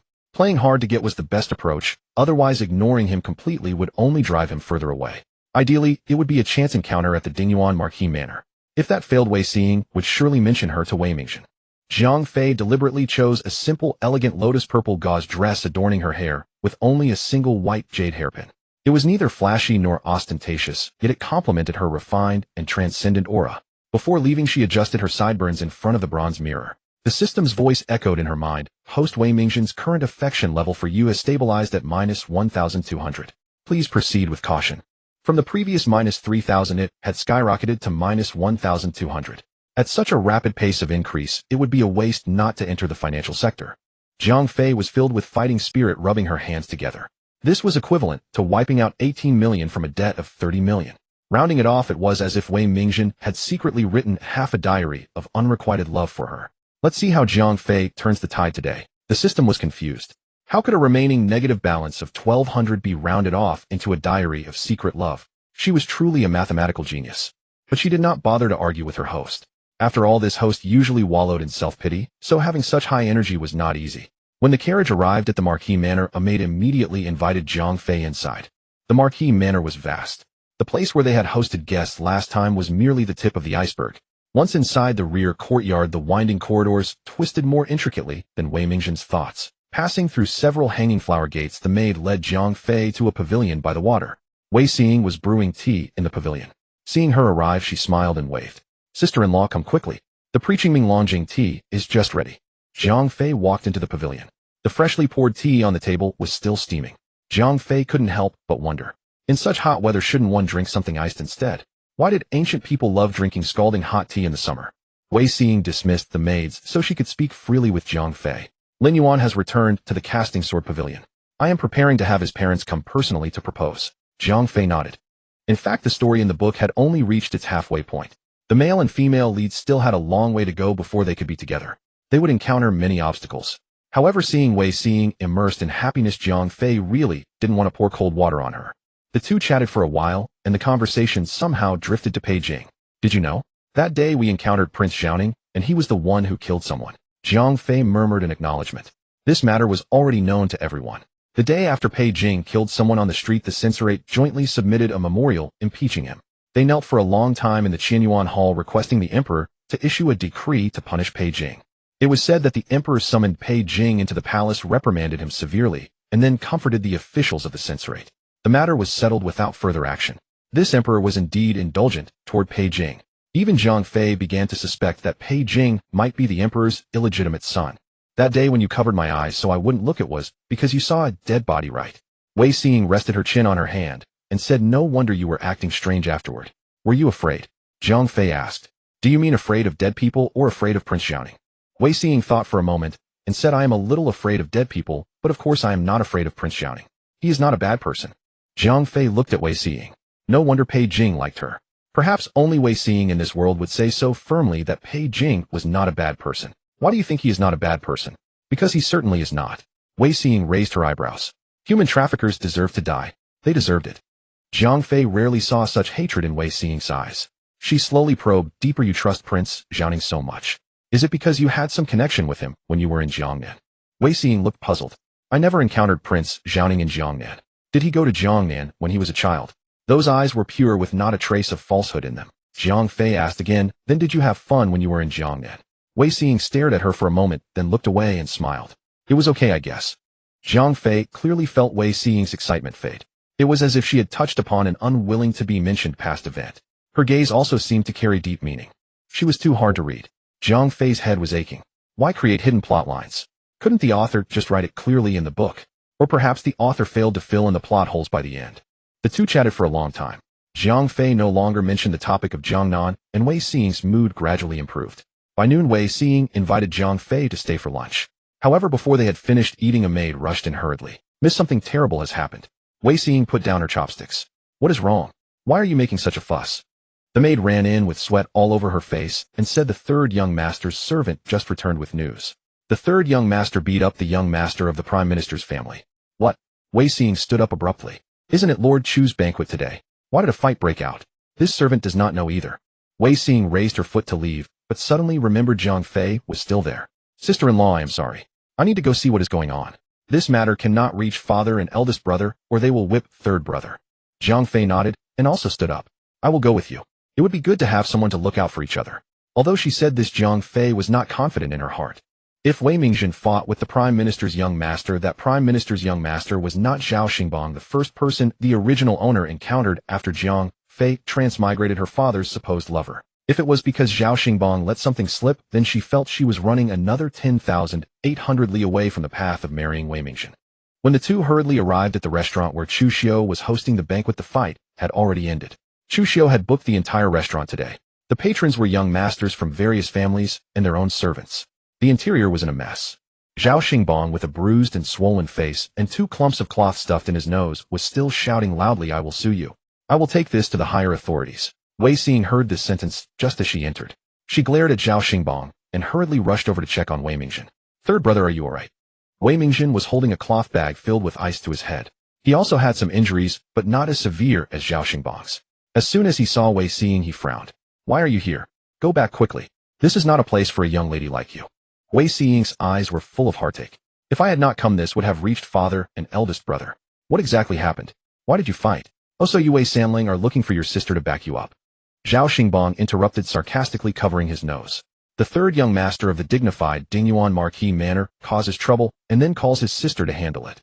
That is hilarious. Wei Mingzhen's eyes turned cold. He slammed the ice bag onto the table with a snap. Zhao Xingbang, do you want another punch?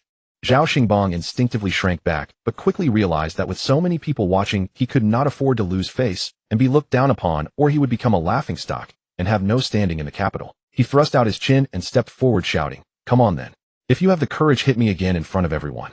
I want to see what your so-called abilities are, Wei Sanling. Wei Mingzhen sneered and moved to step forward, but Wei Xin quickly blocked him. Meanwhile, the others restrained Zhao Xingbang and urged him to calm down. Today Master Ziqing is hosting the banquet. Surely we should all show a little consideration. Wei Mingzhen cupped his fist toward Chu Xiao. I have ruined Ziqing's mood today.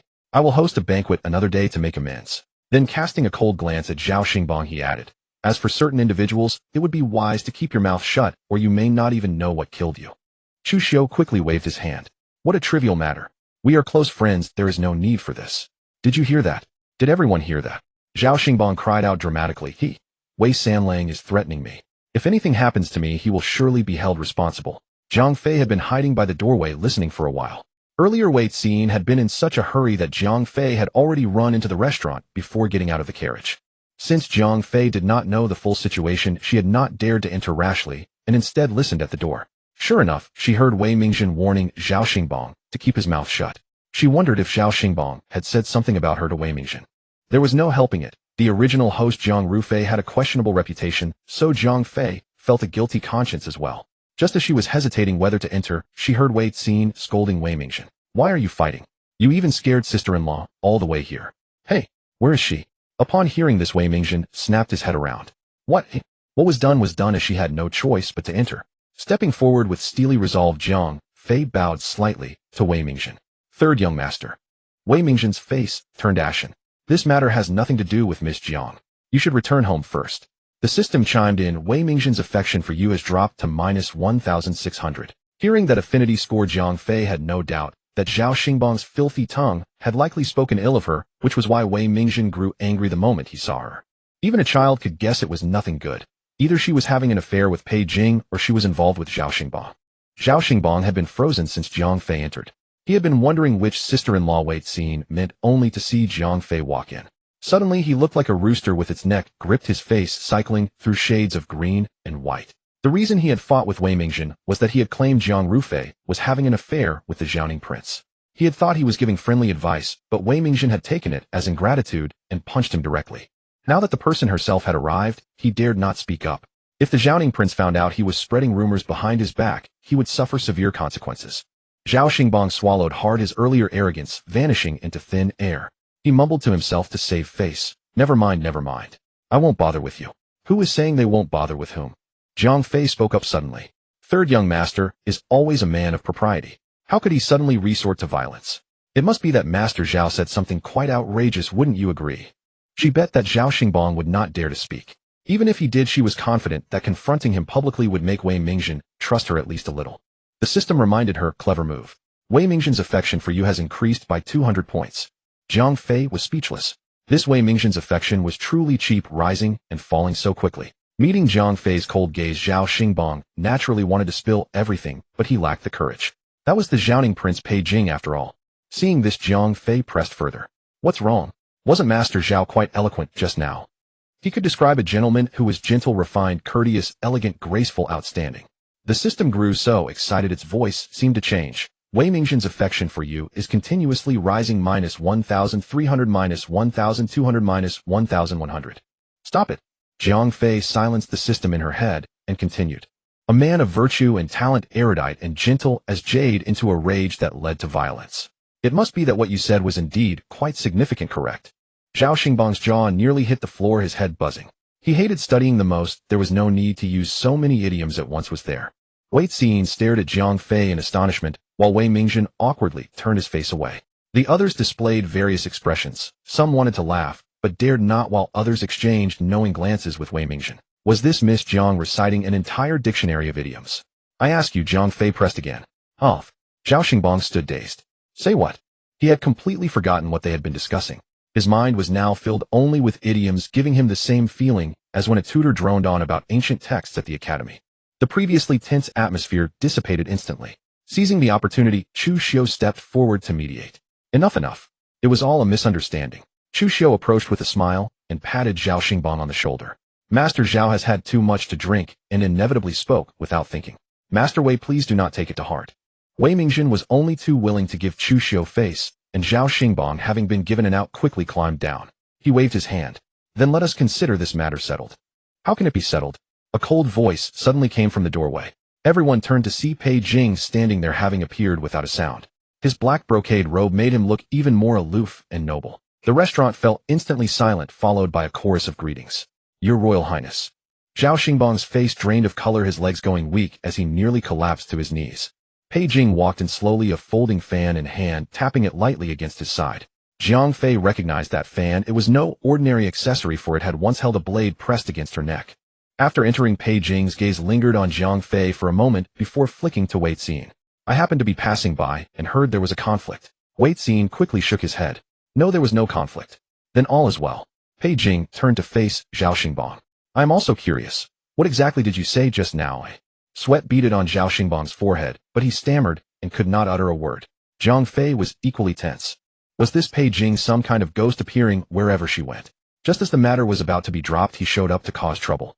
Jiang Fei nervously twisted her sleeves. Her greatest fear was that if Zhao Xingbang could not withstand Pei Jing's intimidating presence and spilled everything, Pei Jing would realize she had used him as a shield and was gossiping about him behind his back.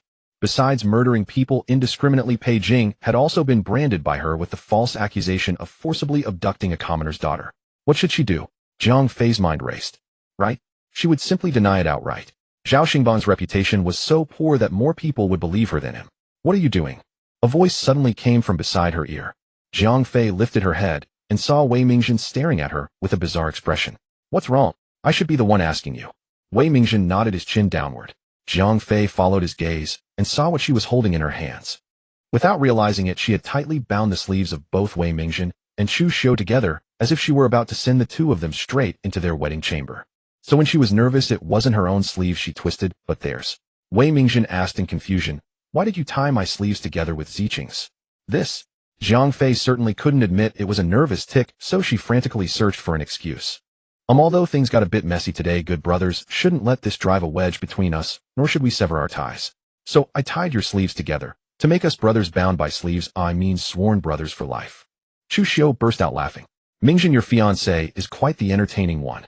She certainly is, Wei Mingjin said, turning his face away. What a fuss. Perhaps it was her imagination, but she didn't hear any reprimand in his words. Only a hint of indulgence. So Wei Mingjin responded well to this kind of treatment. Anyone like to hear sweet words? If she just praised him extravagantly and acted a bit cute, she could reel Wei Mingjin in like a fish on a line. Why didn't she say so earlier? If she'd known this approach worked, she could have complimented him 800 times a day. Zhang Fei reached out to untie them, but Wei Mingjin raised his hand to stop her. Let me handle it. Pei Jing withdrew his gaze from the group. And your name was Zhao. What was it again? Zhao Xingbang was crouching behind someone when he heard this and froze mid-motion, his protruding rear and still stuck out. I am Zhao Xingbang. Zhao Xingbang. Pei Jing slowly repeated the name, tapping his folding fan against his palm. You haven't answered my earlier question yet. Zhao Xingbang stood there dazed with fright. I did answer. I told your highness my name is Zhao Xingbang. Pei Jing. Wei Si and Ji covered her nose and let out a soft laugh. Zhang Fei was truly done with Zhao Xingbang's pig-brained thinking. His memory was as short as a fish's, only 3 seconds. He couldn't even recall questions asked a moment ago, which was probably for the best. Pei Jing of course wouldn't let him off that easily. His attendant Duan Jiao spoke up. Our prince is asking why you had a conflict with third young master Wei earlier. Oh. Zhao Xingbang broke into a cold sweat. We had a disagreement about. Wei Mingjin interjected smoothly. We simply had differing opinions on a matter and spoke with some passion during our discussion. The breath Zhang Fei had been holding finally released. She had been so nervous she nearly sparked a scandal with Pei Jing. Pei Jing naturally didn't believe Wei Mingjin's excuse, but he was too lazy to waste time on it. He said, in that case, let me remind you, troubles often spring from one's mouth. I'm sure your father taught you that lesson. As he spoke, his eyes fixed unblinkingly on Zhao Xingbang. Zhao Xingbang felt as though he might lose control of his bladder under that stare and quickly nodded in agreement. Taught, yes, your highness is right. I've noted it. The farce was over. Zhang Fei wished she could sprout wings and fly away, but there was still one important matter. Third young master Wei, Zhang Fei asked, may I have a word with you in private? Wei Mingjin hesitated for a moment, then nodded. The two walked to the corridor behind the tavern. Zhang Fei looked at the wound on his head. Is your injury all right? Wei Mingjin also bore a few marks on his face. He shifted uncomfortably and turned his head away. It's nothing. A young master of a noble family throwing a brawl in a tavern, acting like a hot-headed youth. It was rather embarrassing. Good. Zhang Fei lowered her gaze. Some things I shouldn't be the one to bring up, but I must say it. Wei Mingjin spoke gently. Just say what's on your mind. Zhang Fei took a deep breath. I asked that third young master Wei come to my home soon to cancel the engagement. Wei Mingjin froze, his face full of astonishment. Why the sudden? It's not sudden, Zhang Fei said with a bitter smile. I know you never wanted this match. Rather than forcing it, it's better to end it early. I didn't. Wei Mingjin frowned, his words catching in his throat. Zhang Fei left it at that, bowed to him, and turned back toward the tavern. Pei Jing was still there, and no one dared to leave. Zhang Fei told Wei Si, ing, she would depart first. As she passed Pei Jing, she heard him mutter softly. What scheme are you plotting now? Zhang Fei pretended not to hear, and walked out of the tavern without a glance sideways. Wei Mingjin didn't return for a long time. Wei Si looked toward the corridor with concern, about to go find him, when she saw him walking back with a dazed expression. Pei Jing narrowed his eyes slightly, his gaze lingering on the doorway, where Zhang Fei had disappeared, a faint smile gathering in his eyes. Your Highness, shall we return, eh? Wei Si asked. Pei Jing nodded and stepped out of the tavern. As soon as he left, the others dispersed as well. Wei Mingjin and Wei Si walked out accompanied by a few close friends. Chu Xiao patted Wei Mingjin on the shoulder and laughed. Mingjin, your fiancée is truly amusing. Marrying her would turn your home into a theater stage with a new show every day. Bold and witty and so protective of you. Another friend chimed in. And she knows a whole dictionary of idioms. Enough. Wei Mingjin scolded, though his tone lacked any real coldness. Wei Mingjin thought if he married Zhang Rufei, his home would be filled with her lively presence, far more vibrant than the rigid monotony of his current life. Only earlier she had asked him to come and break off the engagement. Even after boarding the carriage, Wei Mingjin was still pondering that. Wei Si scolded with a mix of worry and frustration. If father and eldest brother find out, you'll be in deep trouble. They'll make you kneel in the ancestral hall, or whip you. How did you end up acting like second brother? Among all the Dingyuan Marquis Manor family, she was closest to this third brother. Eldest brother as the heir loved to put on airs, second brother was a reckless ruffian. Only this third brother was a normal person. Third brother, you're the most well-mannered among us. Today you fought in public. If word spreads, all the young ladies in the capital will have their hearts broken. Seeing Wei Mingjin was lost in thought, Wei Xiang waved her hand in front of his face. Third brother, are you even listening to me? Wei Mingjin finally snapped back. What did you just say? Wei Xiang sighed. She didn't want to repeat her scolding. Her third brother had been absent-minded ever since he came from the back courtyard. What did sister-in-law tell you in the back courtyard? Wei Mingjin frowned, hesitating for a long while before speaking. She asked me to come and cancel the engagement soon. What? Wei Xiang jumped up from her seat and shook her head, thudding against the carriage roof. Ignoring the pain, she clutched her head and asked, to break off the engagement. Why break off the engagement when everything is fine? I don't know. Wei Mingjin's gaze darkened. Could it be that she has already set her heart on another? What exactly did sister-in-law say? Wei Mingjin repeated Jiang Fei's words verbatim. And how did you respond? Wei Xiang anxiously tugged at her brother's sleeve. Wei Mingjin hesitated. I hadn't decided what to say before she left. Wei Xiang. Her brother was an upright man, intelligent and diligent in his studies, a master of scholarship, but utterly clueless when it came to matters of the heart. Wei Xiang pounded her fist against him in frustration. You're so sharp when solving cases, how can you be so muddled about your own marriage? You first had mother send a letter to the Jiang family, then neither proposed nor broke it off, dragging it out until it looked as though you were forcing them to retreat. A girl's time is most precious. By delaying her like this, sister-in-law will be 18 next year. If it drags into the second half of the year, how will she find a match? If you won't marry her, there are plenty who will. Such a wonderful sister-in-law, and she defended you so fiercely today. Young Master Chu and the others were envious to death. Wei Xiang stamped her foot on the wooden floor in anger. Being scolded by her, Wei Mingjin seriously pondered her words, his expression growing grave. So what exactly are your thoughts now? Wei Xiang asked. If you want to break off the engagement, do it quickly. I'm on Fei's side, okay? Wei Mingjin's lips moved. I do not wish to break the betrothal. Then why didn't you just say so earlier? Wei Xiang cried, exasperated. Do you like sister-in-law? Not at all. Wei Mingjin denied it immediately. To me it makes no difference whom I marry. Since I have already delayed her, I will take responsibility to the end. Wei Xiang was skeptical. If you just refuse to admit it. In another more luxurious carriage, Pei Jing leaned lazily against a soft pillow, playing with a white jade chess piece between his fingers. Did you hear that? I did, Duanjiu said.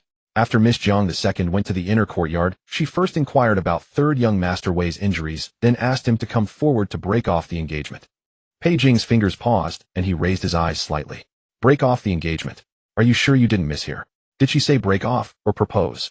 Duanjiu replied. The secret guards heard every word clearly. It was indeed to break off the engagement. The chess piece clicked onto the board as Pei Jing let out a low laugh. Burning her bridges and finding life through death. This girl has quite a few tricks. That blockhead Wei Sin is likely to take the bait, isn't he? Duanjiu remained silent. Pei Jing propped his head with one hand, his fingertip tapping lightly against his temple. This girl is far too cunning. We must create some difficulty for her. Duanjiu hesitated, wanting to speak, but holding back. What do you wish to say? Duanjiu ventured cautiously. If I may overstep, your highness, why do you always seek trouble with Miss Jiang II? Why must you constantly oppose her? Pei Jing was startled, but the confusion in his eyes quickly dissolved. For no reason. She provoked this prince first. I simply cannot stand the sight of her. Duanjiu silently thought to himself, cannot stand the sight of her. If you truly could not stand her based on your nature, you wouldn't even glance at her. Yet upon seeing Miss Jiang II and Wei Mingjin go to the inner courtyard, you ordered secret guards to follow and eavesdrop. Is this not being unable to stand her, or rather finding her extremely appealing? But Duanjiu dared not voice this, only muttering it in his heart. Pei Jing glanced at him sideways. What is that expression? Duanjiu quickly composed himself and said seriously, then what does your highness plan to do next? Pei Jing's fingers gently rubbed the chess piece, his gaze suddenly forming a cunning arc. Since she wishes to play the game of retreating to advance, this prince will play along with her. Does your highness have a plan? Pei Jing tossed down the chess piece. Not yet. Duanjiu could only sigh inwardly. Meanwhile, Zhao Xingbang left covered in wounds. Previously terrified out of his wits by Pei Jing, he had calmed down somewhat on the way back. The more he thought about it, the more it seemed wrong. If Pei Jing truly had feelings for Jiang Rufei, he should have been at odds with Wei Mingjin. When Prince Zhaoning entered the room, he only glanced briefly at Jiang Rufei, but looked at Wei Xiang several times, even asking first if she had been frightened. His attitude thereafter was consistently biased toward Wei Mingjin. From this, it was clear that Prince Zhaoning's interest lay with Wei Xiang. So that's how it is. Zhao Xingbang suddenly slapped his thigh. His excitement pulled at his wounds, making him grimace in pain. The servant applying medicine was startled and fumbled to catch the medicine bottle. "Young master, please be careful." Ignoring the pain, Zhao Xingbang grabbed the servant. "Did you notice the look in Prince Xiaoning's eyes toward Miss Wei today?" The servant scratched his head. "Doesn't the prince always keep a stern face?" "Idiot." Zhao Xingbang slapped the servant on the forehead. When the prince asked if Miss Wei was frightened, how gentle that look was. The more Zhao Xingbang thought about it, the more reasonable it seemed.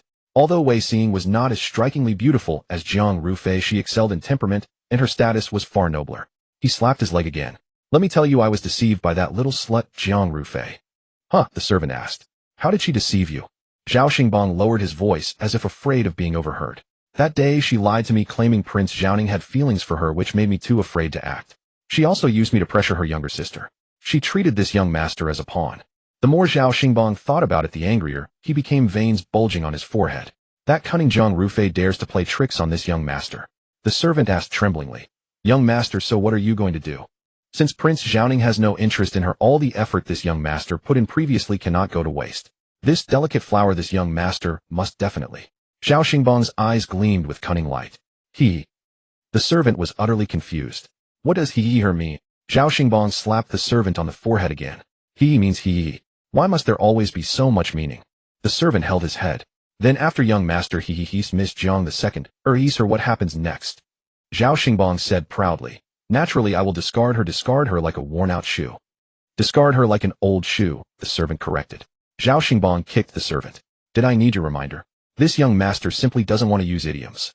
The servant agreed repeatedly, then asked cautiously, "But what if third young master Wei comes to settle the score with you? Am I afraid of him? If he opposes me over a worn-out shoe, can he bear the shame?" The servant asked prudently. "Then what if Prince Xiaoning comes to settle the score with you?" Zhao Xingbang's voice cut off abruptly. Right, he had been so absorbed in his own deductions that he hadn't considered the worst-case scenario. What if Prince Xiaoning came knocking? "Your words have reminded me. At least you're useful for something." Zhao Xingbang's eyes suddenly lit up. Since Prince Xiaoning has his sights on Miss Wei, he certainly won't bear to see her heartbroken. And if Miss Wei's future sister-in-law were to suffer a scandal? The servant nodded vigorously. He had finally gotten through to the young master. It hadn't been easy, but wasn't it true that pulling one hair moved the entire body? Since Prince Xiaoning favored Miss Wei, he would never stand idly by while matters at the Dingyuan Marquis Manor unfolded. Zhao Xingbang clapped his hands in excitement. If Jiang Rufei suffers a scandal, Wei Xing will surely be distraught, and the prince can then take this opportunity to comfort her properly. With such a chance at hand, the prince would be more than pleased. As he spoke, he was almost convinced by his own logic, each thought reinforcing the next until the plan seemed utterly flawless. The servant watched his young master, feeling utterly exasperated. Heaven above, why had they been assigned to serve such a fool? If Zhao Xingbang caused trouble, the servants would face punishment alongside him. Weary in heart, the servant urged, "I believe we should investigate first before acting. After all, what if Prince Xiaoning still harbors some affection for second Miss Jiang?" The servant merely hoped to scare off this stubborn young master with such words. Zhao Xingbang thought this reasoning had some merit after all. When it concerned Prince Xiaoning, caution was never misplaced. He would need another opportunity to probe further. If the prince truly had no feelings for Jiang Rufei, then he would show no mercy. Jiang Fei sat in the carriage returning to the Jiang residence, chatting idly with the system. The system exclaimed excitedly, "That move of yours was brilliant. Wei Mingzhen's affection toward you has now recovered to positive 3 points. The system's expectations had grown increasingly modest, much like a failing student who scored 20 points and was celebrated as if the heavens themselves had parted in joy. 3 points of affection, hardly enough to fill a gap between teeth. Only 3, eh? Jiang Fei pursed her lips. When negative, it dropped by hundreds at a time, and when positive, it rises by hundreds. But now it rewards me with mere points. Could this system be defective? She had every reason to suspect. The system had repeatedly proven unreliable, requiring her to exchange affection points for plot information. At this rate of growth, she might not uncover the hidden storyline even by the time she died. "This is perfectly normal," the system replied. "To change someone's impression of another, clearing a misunderstanding suffices. But to make someone truly fond of another, that is far from a matter of a few words." Jiang Fei pondered for a moment and found some truth in these words. The carriage passed through the bustling market and turned onto a quieter street where it accelerated. Before long, it arrived at the street where the Jiang residence stood. As the carriage moved along, it slowed once more. The driver called out ahead, "Miss, it is young master." Jiang Fei lifted the curtain and saw a child walking by the roadside. The figure was broad and sturdy. There was no mistaking that solid build as Jiang Qinglong, easily weighing over 120 jin. She was about to lower the curtain when Jiang Chenglang turned his head, caught sight of her, and immediately whirled back around in annoyance. As the carriage passed, Jiang Chenglang turned his face toward the wall, as if refusing to look at her even once. Jiao nudged Jiang Fei. Miss, he seems to be crying. Is that so? Jiang Fei leaned forward. Jiang Chenglang immediately turned his face to the wall, as though terrified she might see him. Jiang Fei smiled. She had not intended to acknowledge him, but the more he avoided her gaze, the more she wished to look. Stop the carriage. The moment the carriage halted, Jiang Fei stepped out and walked toward Jiang Chenglang, calling out deliberately, Well, if it isn't our young master. Jiang Chenglang pressed his face against the wall, his entire body rigid like a hedgehog with its spines fully bristled. Hey fatty, why are you crying? None of your business. Jiang Chenglang shouted through tears, wiping his face recklessly. Go away. Jiang Fei crossed her arms. I won't go. Someone bullied you, didn't they? Jiang Chenglang turned to glare at her, his round face flushed red and streaked with tears. Who was bullied? I am. What? Jiang Fei deliberately mimicked his stammer. Could it be that you couldn't beat them and hid here to cry, eh? Jiang Chenglang burst into louder sobs. Jiao tugged at Jiang Fei's sleeve. Miss, perhaps we should stop teasing him. If the servants bring Madame over, she will find trouble with you again. It's fine. Jiang Fei patted Jiao's hand and looked at Jiang Chenglang. So you were indeed bullied. Useless thing. All you know is picking on those weaker than you. Jiang Chenglang clenched his fists and struck out angrily. Jiang Fei sidestepped effortlessly. You dare hit me. Isn't that exactly what I described? Bullying those who can't fight back. Whoever bullied you should go fight them. Jiang Chenglang, already aggrieved and now scolded, grew even more furious. He squatted by the wall and wailed loudly. Jiang Fei hummed twice and kicked at the ground near his feet. What good is crying? The driver watched from afar, anxiety etched on his face, and whispered, Miss Young Master is still a child. Who isn't a child? We're all experiencing this for the first time. Why should I yield to him? Jiang Fei spoke with unshaken conviction. Besides, she was only 17, still a minor even by modern standards. She squatted down and patted Jiang Chenglang's head. You were so fierce bullying me, weren't you? But the moment you step outside, someone else bullies you. They took my candied hawthorn and wouldn't play with me anymore. Wool. If they don't want to play with you, then don't play with them.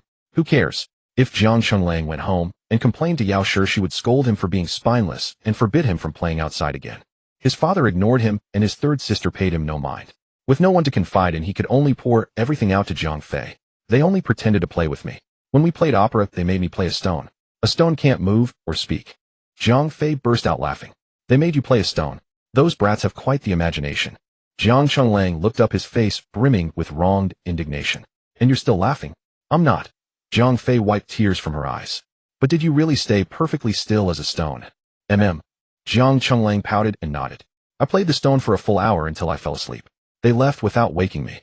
When I went to confront them, and then you got beaten up. Jiang Fei raised an eyebrow. Loser, I see. All that flesh on you was wasted. Jiang Chenglang's lip trembled, his tears welling up again. Jiang Fei shot him a sharp glare. Try crying and see what happens. Hold it back. Jiang Chenglang choked on a sob and forced his tears back. Jiang Fei pushed herself up, patting Jiang Chenglang. Get up. Jiang Chenglang looked up at her.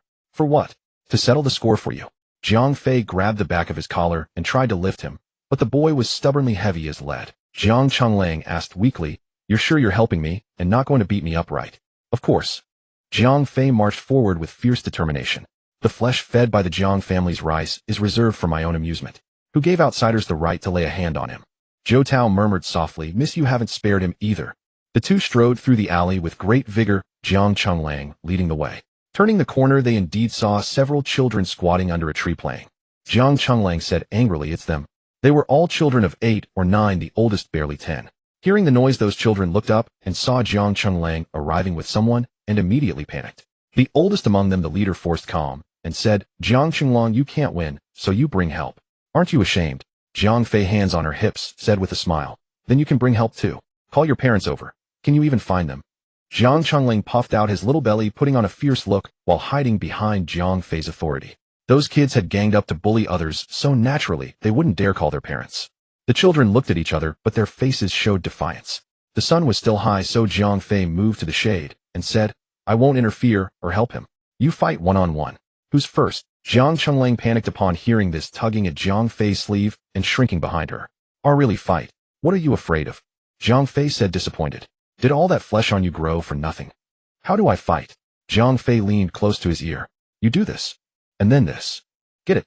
Jiang Chenglang nodded with little confidence. The boy across from them mustered his courage and stepped forward. I'll fight. The two boys stood face to face. Jiang Chenglang nervously swallowed and the other boy clenched his fists. Ready. Jiang Fei leaned casually against the wall. Go. Jiang Chenglang suddenly charged, directly tackled Wang Xiaohu to the ground, and the two boys rolled around in a tangle. Yes. Jiang Fei cheered enthusiastically from the side. That's it. Just like that. Use your weight to crush him. Zhou Tao was stunned. Miss. This. Don't worry, Jiang Fei said calmly. With his build he can't lose. After the time it takes to burn a stick of incense, Jiang Chenglang followed Jiang Fei happily back toward the Jiang residence. Those kids, seeing that even their strongest couldn't win, dared not fight Jiang Chenglang and obediently apologized. They returned all the way to the west courtyard, but Jiang Chenglang still followed behind. Still not leaving. Jiang Fei stopped at the courtyard gate and raised an eyebrow. Want to come in and mooch some snacks? Jiang Qinglong, covered in dust, kicked a pebble awkwardly. What if they gang up on me together tomorrow? Then fight them. You're so big, what are you afraid of? Just give them a mountain-crushing slam. Jiang Chenglang looked bewildered. What's a mountain-crushing slam? It's like pressing him under a mountain like Mount Tai so he can't move at all. Understand? Jiang Qinglong's eyes lit up. I'm the mountain. You're a meat mountain. Jiang Fei tossed off, then strode into the courtyard and had Zhou Tao shut the door. The system, which had been silent for a while, suddenly spoke. You're quite helpful. Jiang Fei thought the system had gone offline, but it was still there. She entered the room, stretched, and flopped onto the soft couch. This isn't being helpful, it's just killing boredom. The system hit a nerve. Haven't you had enough fun today? Jiang Fei wanted to mute the system manually, but she didn't even have a mouth. The next morning, Jiang Fei was still buried in her blankets, dreaming, when the door was pounded thunderously. Zhou Tao opened the door, but before she could speak, Madame Yao shoved her aside and strode in to fling open Jiang Fei's bed curtains. Jiang Rufei, get up now. Jiang Fei had already been woken by the noise and slowly sat up in bed. Ever since the incident with Jiang Rulin, she and Madame Yao had already burned bridges, and she no longer bothered to play the part of a dutiful daughter. What brings mother here so early in the morning? Madame Yao trembled with rage, her fingers shaking as she pointed at Jiang Fei. Yesterday you incited Langer to brawl in the street, and you still have the nerve to ask me what's the matter. Jiang Fei casually draped a robe over her shoulders. I merely taught him to defend himself. Why would I be ashamed? Defend himself? Madame Yao sneered. The young master of the Jiang family brawling in public. What a disgrace. You're not helping him, you're ruining him. Jiang Fei tied her sash and looked straight at Madame Yao. So in mother's view, when bullied, one should hide in a corner and cry, swallowing one's anger. You, Madame Yao was furious. Langer is going to pursue a scholarly career in the future. Teaching him these street thug tricks. Are you trying to destroy his future? So in mother's eyes, self-defense is for street thugs? Then tell me, if he enters officialdom and encounters injustice, should he also swallow his anger? Besides, Jiang Fei sighed. Mother, are you truly unaware of Jiang Qinglong's aptitude? Madame Yao's face stiffened. What do you mean? He's been studying the 3-character classic for half a year and still only remembers the opening. He fails to complete his assignments 9 times out of 10. Jiang Fei tidied her sleeves leisurely. Do you really think he can bring glory to the family through the imperial examinations? The Jiang family doesn't have that kind of talent. If he's not that material, forcing him won't help. Better to let him grow up happy. You're being presumptuous. Madame Yao's face turned pale with rage. Langer is still young. In the future? What about his future? Jiang Fei interrupted.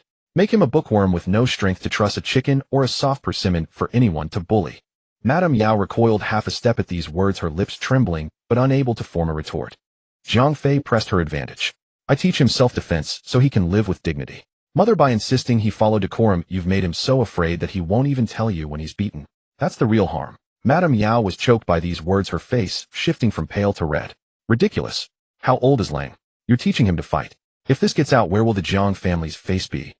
Face. Face is not more important than a person, Jiang Fei said calmly. For the sake of so-called face, should a child be allowed to be bullied? Such upbringing is worse than none. How dare you? Madame Yao was so furious that her vision darkened. You? Look at yourself. Do you have any semblance of a proper lady? Idle and insolent, daring to defy the matriarch of the household. Guards, lock her in her room to reflect on her behavior. Without my permission, she is not to set foot outside the door. Madame Yao stormed off, even ordering the door locked and the windows sealed. Zhou Tao was left outside to deliver her meals, fretting helplessly. Miss, what do we do? It's fine, it's fine. I'm just confined, not thrown in prison. The system gloated. This is about the same as prison, just with slightly better conditions. Jiang Fei leaned lazily by the window. The orphanage's iron gate couldn't keep me in, so how could this rickety door and rotten lock possibly stop me? I can leave whenever I want. Nine Peach, eager to help her escape, grabbed one of the doors and volunteered. Then I'll take it apart for you. No. Once it's dismantled, we won't be able to put it back. Jiang Fei hurriedly stopped her. She had already heard the door creak under Nine Peach's grip. Though she hadn't tested the limits of Nine Peach's strength, she suspected removing 2 doors would be no problem. Oh, Nine Peach withdrew her hand. Then how will the young miss get out? Watch me. Jiang Fei winked at her through the door crack, turned to the mirror, and sifted through her items before picking up a slender hairpin. This one will do. There was a palm-width gap between the 2 doors with the door rings secured by a lock. Jiang Fei reached her hand through the crack, gestured toward the lock, and adjusted the angle. Miss, what are you? Nine Peach's eyes widened. Jiang Fei smiled mysteriously. Watch closely. The system suddenly spoke up. Host your skills. Aren't you my system? Haven't you learned about my background? I grew up in an orphanage. As a child, I was mischievous and often locked in confinement. Unable to sit still, I always wanted to go out and play. She inserted the hairpin into the keyhole, pressed her ear against the door, and gently turned her fingers. The lock core emitted a faint click, making Nine Peach hold her breath in tension. The system spoke again. Host. Shoo. Jiang Fei was fully concentrated. Don't disturb my performance. The system said, I was trying to say someone is coming. What? Just as the bolt was about to spring open, a burst of hurried footsteps echoed from outside the yard. Jiang Fei quickly hid the hairpin in her sleeve. Nine Peach turned around in a panic and saw Aunt Wang accompanying Madame Yao striding in with several maids, their faces set in stern expressions. This grand procession looked as if they were dragging her to be immersed in a pig cage. Even if Madame Yao hated her to the core, she wouldn't resort to such extreme measures, would she? Even the lacquer tray covered with cloth resembled the poisoned wine carried by eunuchs in ancient times. While Jiang Fei was secretly complaining, Aunt Wang, who had been walking in front, changed her expression halfway through, her speed rivaling that of Sichuan opera face-changing. Make way quickly. Aunt Wang shoved Nine Peach aside and directed others. Hurry up, open the doors and windows. Jiang Fei was stunned. She hadn't even been locked up for half an hour yet. Madame Yao had already sent someone to release her. Jiang Fei glanced at the sky. The sun was still in the east after all. As soon as the door opened, Aunt Wang stepped inside. Congratulations, second miss. Aunt Wang's face wrinkled into a broad smile. The Dingyuan Marquis Manor has come to propose. The madam requests that you hurry and dress up to join the front hall. The hairpin in Jiang Fei's hand clattered to the ground. What a marriage proposal. Nine Peach reacted even faster, already darting to open the wardrobe. Miss, wear that new lotus purple skirt embroidered with butterflies. Exactly so. Aunt Wang smiled and beckoned several maids inside. Come quickly to help the young miss freshen up. Jiang Fei was forcefully seated before the mirror. Several maids swarmed around her, some combing her hair, others applying powder, as if preparing a commodity for sale. Wait. Jiang Fei poked her head out of the cloud of powder. Are you certain it's the Dingyuan Marquis Manor? Are you certain they're here to propose and not to break off the engagement? Why did it feel so unreal? Happiness had come too suddenly, sparing her many steps in courting Wei Mingjun. Aunt Wang laughed. Naturally. Look at how overjoyed the young miss is. She's beside herself with happiness. The Marquis, the Madam, and third young Master Wei came personally. The spectacle was quite grand. They are currently seated in the main hall. The Madam and the Master are entertaining them. Wei Mingjun is here too. Indeed, Aunt Wang said. Second miss and third young Master Wei were previously betrothed. Today a matchmaker was invited to select an auspicious date. Jiang Fei didn't understand.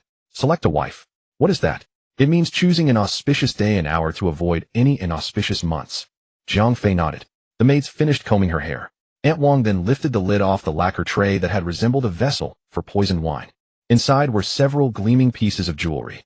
Madame Yao likely feared that Jiang Fei's original jewelry was too shabby and would bring shame to the Jiang family. Jiang Fei waved her hand. No need. This will suffice. Second miss, this simply won't do. Aunt Wang wrung her hands in anxiety. With the Marquis Manor coming to propose, a matter of such great importance, one cannot appear too shabby. Jiang Fei glanced at her sideways in the mirror. Why don't you wear this set of jewelry and go in your place? Aunt Wang's face turned crimson. Miss, please do not jest with this old servant. The Marquis Manor wishes to see the young miss, not an old woman like me. Then it's settled. Jiang Fei brushed aside the maid's hands and stood up. They want to see me, not this jewelry set. She then selected a pair of pearl earrings from her vanity and put them on. In the main hall, the Dingyuan Marquis sat at the head with Jiang Bingshi seated beside him. Normally, unless it were a marriage proposal, Jiang Bingshi would not have the right to sit on equal footing with the Dingyuan Marquis. However, since the two families were about to become in-laws, those formalities were naturally waived. The Jiang family had once been glorious, but each generation declined further. Jiang Bingshi was merely a mediocre official who muddied through his days, possessing a mild and indecisive nature. As soon as Jiang Fei entered, she saw Jiang Bingshi sitting uneasily. Upon seeing her, he rose with evident relief. Ru Fei has arrived. Quickly come and pay respects to the Marquis and the Madam. Jiang Fei bowed in sequence. Ru Fei greets the Marquis, greets the Madam, and greets third young master. The Dingyuan Marquis need not have come in person, but his third son insisted. When his two elder brothers had proposed, he had attended every time. Refusing to come to the Jiang residence would have seemed disrespectful. The wives of the eldest and second sons both came from prestigious families, so the Dingyuan Marquis naturally needed to attend. The late Marquis had arranged this match between the declining Wei family and the fading Jiang family, leaving him as father with some guilt. Since Wei Mingjin insisted he was willing to make amends, it was merely a matter of showing up. The Dingyuan Marquis had a good impression of Jiang Fei, seeing that she wore no heavy makeup or flashy gold and jade, yet possessed a naturally elegant and refined demeanor, and that her words and deeds were neither humble nor arrogant.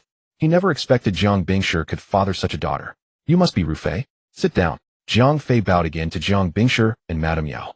Madame Yao seethed inwardly but forced a loving smile. Sit down. She had just locked Jiang Fei away, intending to seize the opportunity to punish her severely, when unexpectedly the Marquis manor arrived to propose at that very moment. She had no choice but to reluctantly release Jiang Ru Fei and even dig out her treasured jewelry to help her maintain appearances. Jiang Fei sat beside Madame Yao and looked up to see Wei Mingjin opposite her. Wei Mingjin was also looking at her. Their eyes met for an instant, and he quickly looked away, perhaps feeling embarrassed, because Jiang Fei had asked him to break off the engagement at her door only the day before, yet today he came to propose. Ru Fei, the Marquise, suddenly spoke. Jiang Fei hastily withdrew her gaze. My lady, the Marquise smiled. You two young people must find it dull sitting here. Jiang Fei was about to say not at all, that the weather was pleasant, and sitting here was perfectly fine, when Yao Shi interjected. Indeed, Mingjin has never visited our estate before. Soon we shall all be one family. Why don't you take Mingjin for a stroll around the garden? Jiang Fei did not understand the veiled subtext exchanged between these noble ladies. It appeared that the two families wished to discuss matters in private and were deliberately sending them away. At the same time, this would allow Jiang Fei and Wei Mingjin to become better acquainted. Jiang Fei had absolutely no desire to show Wei Mingjin around any garden. By now the sun had risen high and the heat outside was unbearable. Yet she had no choice but to steel herself and step out the door. The two walked slowly along the winding corridor, sunlight filtering through the vines and casting dappled shadows upon the ground. Jiang Fei stole a sidelong glance at Wei Mingjin beside her and noticed that fine beads of sweat had already formed at his temples. Yet he maintained his upright bearing with visible effort, and she suspected his thoughts mirrored her own. Neither of them wished to tour this blasted garden at all. Third young master Wei, Jiang Fei suddenly halted. Shall we go sit in that pavilion over there? Wei Mingjin nodded with palpable relief. Since we are at the Jiang estate, I defer entirely to second Miss Jiang's arrangement. Jiang Fei had never dated in the modern world, nor had she ever been through a matchmaking session. Being transmigrated and thrust directly into marriage negotiations was overwhelming, and she found herself struggling to adapt. Earlier the two had managed to interact with relative ease, but now that the wedding date was actually being settled, an awkwardness had crept into their exchanges. After all, these were two people who would one day share a bed. They glanced at each other, then looked away with feigned nonchalance. Neither spoke a word. Perhaps the silence had grown too suffocating, for after a long while Wei Mingjin finally broke it. Second Miss Jiang. Jiang Fei turned to look at him. Wei Mingjin said, today's proceedings were indeed rather hasty, and I assure you it was not out of disrespect. It is merely that upon consulting the calendar, I found that the coming month holds no auspicious days for an official visit. Hence my arrival was somewhat rushed. I hope you will not take offense. Of course not. Jiang Fei quickly shook her head.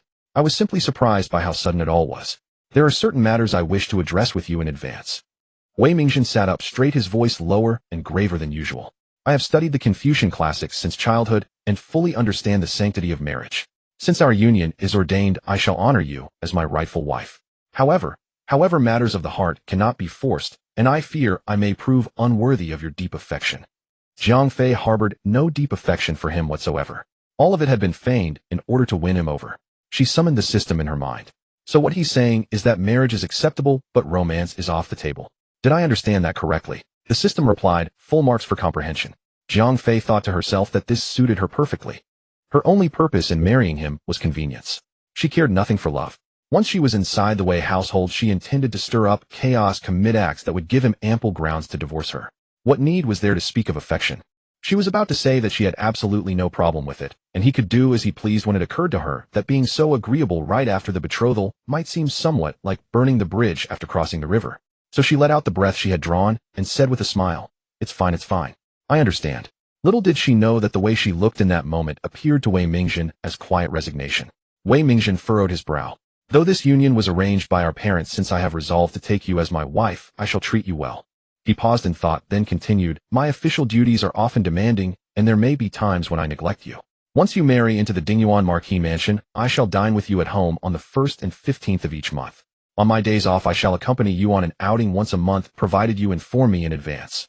Should you wish to keep flowers, birds, fish, or insects, the warm chamber in the rear courtyard can be converted into a conservatory. The household steward can allocate funds for you to purchase plant stands, nor shall you need to trouble yourself with household affairs. If any servant is negligent, inform me directly, and I shall have the chief steward reorganize the inner quarters. The Marquis household is not strict in its rules. If you wish to visit your natal family, you need not wait for holidays. You may inform me at any time. These are all I can think of for now. This is my duty as a husband, since we shall be what I will regard you as my lifelong responsibility. Jiang Fei stared dumbfounded. Was this not the equivalent of a military pledge of allegiance? Had Wei Mingjin not made it abundantly clear from the start that romance was not part of the arrangement, she might have thought he was confessing his feelings to her. This Wei Mingjin was far too upright. The solemnity with which he delivered these words rivaled a swearing in ceremony, and Jiang Fei nearly blurted out, "Calm. Unless the mountains crumble and heaven and earth unite, I dare not part from you." Noticing Wei Mingjin looking at her, Jiang Fei realized her reaction had been far too lukewarm. He had said so much, shouldn't she offer some sort of response in return? Reciprocate with a few words of her own. In that case then I. Jiang Fei racked her brains. On the 1st and 15th of each month, I shall personally cook. If you have a day off you may rest at home, and I can go out on my own. Though the money would preferably come from you. I am not so easily bullied, and the servants should not dare treat me poorly, so you need not worry on that account. If you wish to take a concubine, do so directly. No need to consult me. Anything else? Oh, and as for visiting my natal family.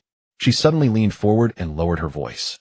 To be honest, I am not particularly keen on returning to this place either. These are all I can think of for now. This is my duty as a wife. Jiang Fei patted her chest and said solemnly, and you are my responsibility as well. The two of them seemed one step away from swearing a blood oath and becoming sworn siblings on the spot. Wei Mingjin pressed his lips together and studied her for a long moment. His lips moved several times as if he wished to say something, but in the end he said nothing, merely gave a slight nod. Jiang Fei considered this their verbal agreement a handshake deal sealed without a handshake. They lapsed into silence once more. Outside the pavilion, cicadas droned ceaselessly, making the stillness within feel all the more pronounced. Jiang Fei stared at the patterns on the stone table, inwardly wondering if her words had come across too harshly. How awkward. What was going on with her? A castle of mortification nearly rose beneath her curling toes. She stole a glance upward only to find Wei Mingjin looking at her at the same moment. They exchanged a strained smile, then with unspoken accord pretended to admire the scenery around them. Only when a maidservant came to summon them did both let out a simultaneous sigh of relief. Wei Mingjin rose to leave. After taking a few steps, he suddenly remembered something. I nearly forgot. Xiying asked me to pass along a message. She wishes to invite you boating in a few days. Boating? Certainly, as long as it's not polo, Jiang Fei said, thinking for a moment. May I bring a friend along? Counting the days, the princess of Anping had already completed her postpartum recovery period. It would be a good opportunity to invite her out for some fresh air. Of course. Xiying enjoys lively company. Wei Mingjin gave Jiang Fei a slight nod as a farewell and followed the maidservant away. The marriage between the two families was thus settled, with the date chosen as the 28th of the 9th lunar month, an auspicious day suitable for weddings. After the Marquis Manor delegation departed, Jiang Fei went to see the old madam. Upon learning that the Marquis Manor had come to formalize the engagement, the old madam was deeply gratified. The Marquis Manor is no longer of the same standing as our Jiang family. That the Marquis and his wife visited in person shows how much they value you. Jiang Fei nodded. I understand, grandmother. The old madam continued. Although the Marquis Manor's rules are not excessively strict, they are ultimately a noble household, not as casual as our own residence. This granddaughter has noted your words. Now that your matter is settled, I can finally breathe easy. The old madam took Jiang Fei's hand and patted it affectionately. Your mother may be hasty in nature, but she ultimately wishes only the best for you. As for that girl Jiang Rulin, she has committed a grave error and is currently kneeling in the ancestral hall. I heard the other day that she deeply regrets her actions. Jiang Fei smiled faintly. Would Jiang Rulin truly repent? She would only be reflecting on her poor performance in the ancestral hall. I understand. The old madam nodded. Once you marry into the Marquis Manor, remember to visit often. Your younger brother and sister's futures still depend on you. In essence, she was being told not to hold grudges, not to forget her roots, and not to neglect her natal family after marriage. Jiang Fei deftly sidestepped the matter with vague assurances. How could she possibly forget the Jiang family? She still had a mission to fulfill. While following the original plot toward her own demise, she needed to drag the entire Jiang household down with her into the grave. After a day of turmoil, they returned to the west courtyard as the sun was setting. The light was already dimming, and a chill had settled in the air. Jiao Tao brought a bamboo recliner into the courtyard and carried a plate of melon seeds, joining Jiang Fei to enjoy the evening cool. Jiang Fei leaned back in the recliner cracking melon seeds, feeling a profound sense of relief. Marrying Wei Mingjin meant completing nearly half of her mission, bringing her closer to the day she would return to the modern world. Jiao Tao cracked a melon seed with a gentle bite, gazing at the orange-red sunset clouds gradually spreading across the sky, and suddenly said, "At the entrance of our village there is a jujube tree. At this time of year, everyone in the village gathers beneath it to escape the heat. Your servant and her 8th eldest sister always climb the highest." Jiang Fei nearly misheard her, as 8 precepts. You have 8 older sisters. Jiao Tao nodded, counting on her fingers. The eldest is called Da Tao, the second is Heir Tao. Your 8th eldest sister wouldn't happen to be called Ba Tao, would she? Jiao Tao nodded enthusiastically, her eyes sparkling. Miss, you know my 8th eldest sister. Jiang Fei certainly did not. It was just unusual to encounter such casually chosen names. Giving birth to 9 daughters in a row was more impressive even than the Queen Mother of the West. Even the most son-preferring father would have completely given up hope. Jiang Fei watched Jiao Tao picking through the melon seeds, placing the larger ones in front of her. She would leave sooner or later. What would become of this foolish girl? Just as she was pondering, a head poked out from the doorway. A large, fair-faced visage that was particularly striking. Get in here, Jiang Fei called out. Jiang Chenglang slowly shuffled in from the doorway. Jiang Fei surveyed him from head to toe, noticing dust on his clothes and a red mark on his face, though his expression was filled with triumphant joy. A little fatty is wounded. Jiang Chenglang puffed out his chest. But I won the fight. How impressive, Jiang Fei said without looking up, lazily cracking melon seeds. Jiang Chenglang stamped his foot. Really? I pinned that little tyrant from the Zhang family to the ground and beat him until he cried for his mother. You still dare to fight? Aren't you afraid your mother will punish you? Mother would never bear to strike me, Jiang Chenglang said proudly. She would only feel sorry for me, and then come to scold you for corrupting me. At least you know that. Jiang Fei sat up, pretending to strike him. Jiang Chenglang hastily retreated. Come here. Jiang Chenglang refused. You're going to hit me. If you don't come, get out, Jiang Fei glared at him. Jiang Chenglang thought for a moment, then slowly shuffled over, covering his face with one hand. Don't hit me too hard, or I'll tell mother you beat me. Jiang Fei laughed, and casually grabbed a handful of melon seeds. Well hit. Here a reward for you. Jiang Chenglang clumsily caught them and placed them on the stone table. I don't know how to crack them. Peel them for me. If you can't crack them, don't eat them. Jiang Fei flicked a melon seed onto Jiang Chenglang's forehead. Jiang Chenglang looked at Jiao Tao, but before he could speak, Jiang Fei added, if you dare ask her to peel them for you, get out. Jiang Chenglang pouted and reluctantly picked up a melon seed, stuffing it into his mouth. He chewed it into crumbs, tasted a hint of flavor, and then spat it out. Copying their method of cracking, he found a way to eat more seeds. When he finally extracted the first complete kernel, Jiang Chenglang excitedly opened his mouth. Look, I can crack melon seeds now. As if afraid Jiang Fei wouldn't see clearly, he also spat the kernel into his palm for her to inspect. Jiang Fei recoiled in distaste. Fine, you're amazing. Jiang Chenglang bowed his head, clumsily peeling melon seeds, then suddenly looked up and asked, are you getting married? What do you mean, you? How do you address your elder sister? Jiang Fei pretended to strike him again. Don't you know how to speak properly? Jiang Chenglang huffed resentfully. After a moment he whispered, second sister, are you? Are you getting married? Jiang Fei glanced at him. Yes. Why do you ask? Jiang Chenglang's shoulders slumped. Eldest sister also got married. Eldest sister used to be the kindest to me. So I'm the worst to you? Jiang Fei asked. She still remembered how this chubby boy had kicked her when Madame Yao punished her to kneel in the courtyard, calling her a bad woman. You're not unkind to me, Jiang Chenglang said. But you are a bad person. Who said that? Mother and third sister both said so. Jiang Chenglang gazed longingly at the small pile of melon seed kernels Jiao Tao had peeled. Don't you have your own judgment? Can't you tell for yourself whether someone is bad? Jiang Chenglang thought carefully, then declared, you're just bad. Hey. Jiang Fei rolled up her sleeves. Jiang Chenglang quickly pointed at her. Look, you're about to hit me again. You are bad. Jiang Fei laughed in exasperation. Then tell me, how exactly am I bad? Jiang Chenglang began counting on his chubby fingers. First, you flick my forehead. Second, you won't let Jiao Tao peel the seeds for me. Third. He stumbled, secretly glancing at Jiang Fei's expression. What is the third? Jiang Fei narrowed her eyes. Jiang Chenglang suddenly straightened his back. Third, you're getting married. Getting married counts as being bad. Exactly. Jiang Chenglang said with righteous indignation.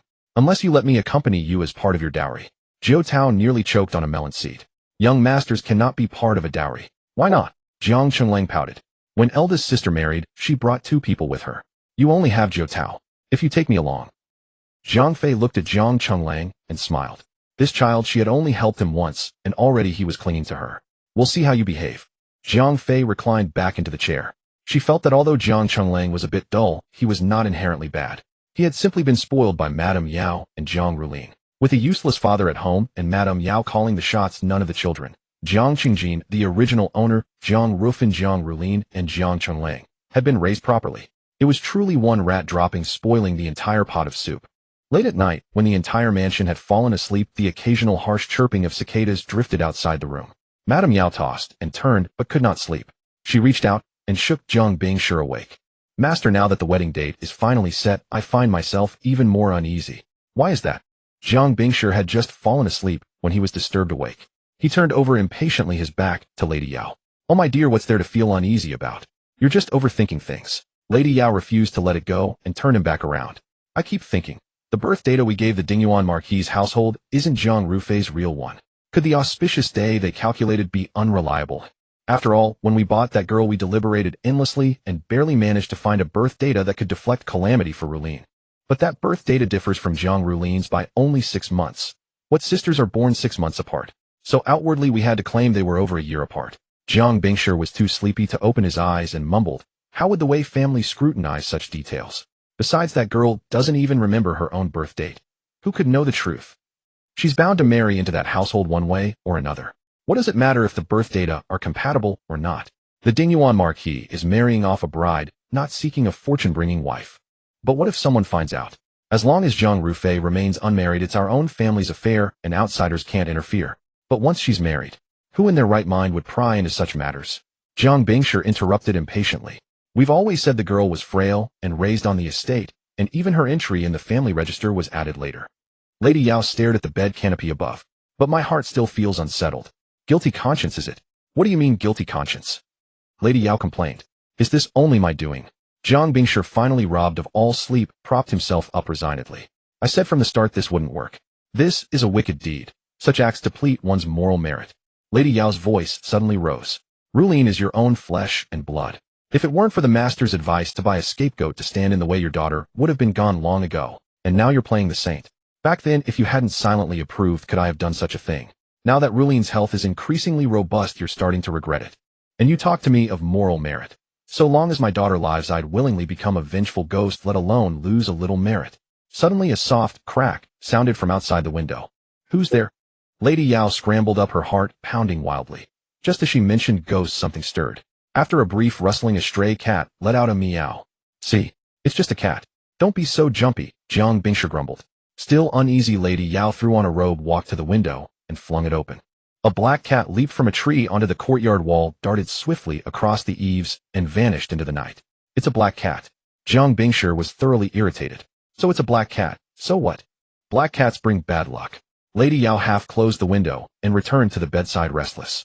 Seeing a black cat this late at night bodes ill. Fortunately, I've already sent word for the master to come to the capital. Jiang Bingshi's eyes snapped open. Why summon the master again? Do you remember, my lord?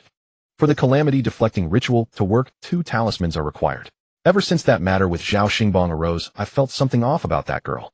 She looks at me with such a strange gaze, as if she's a different person entirely. I fear something might have possessed her. I need the master to come inspect her. Jiang Bingshi sighed. What are you stirring up now? We've raised Rufei all these years. She's called us father and mother all this time. Lady Yao let out a cold laugh. A purchased mongrel, and she deserves to be called a daughter of the Jiang family. We give her fine food and drink. Isn't that better than her living as a filthy beggar on the streets? Seeing that they could never see eye to eye, Jiang Bingshi stopped bothering to argue. He turned over and went to sleep. The room fell silent once more, broken only by the steady drip of the water clock.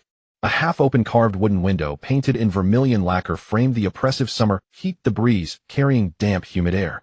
Pei Jing let his gaze drift beyond the window, 2 fingers idly tapping against the rim of his cup.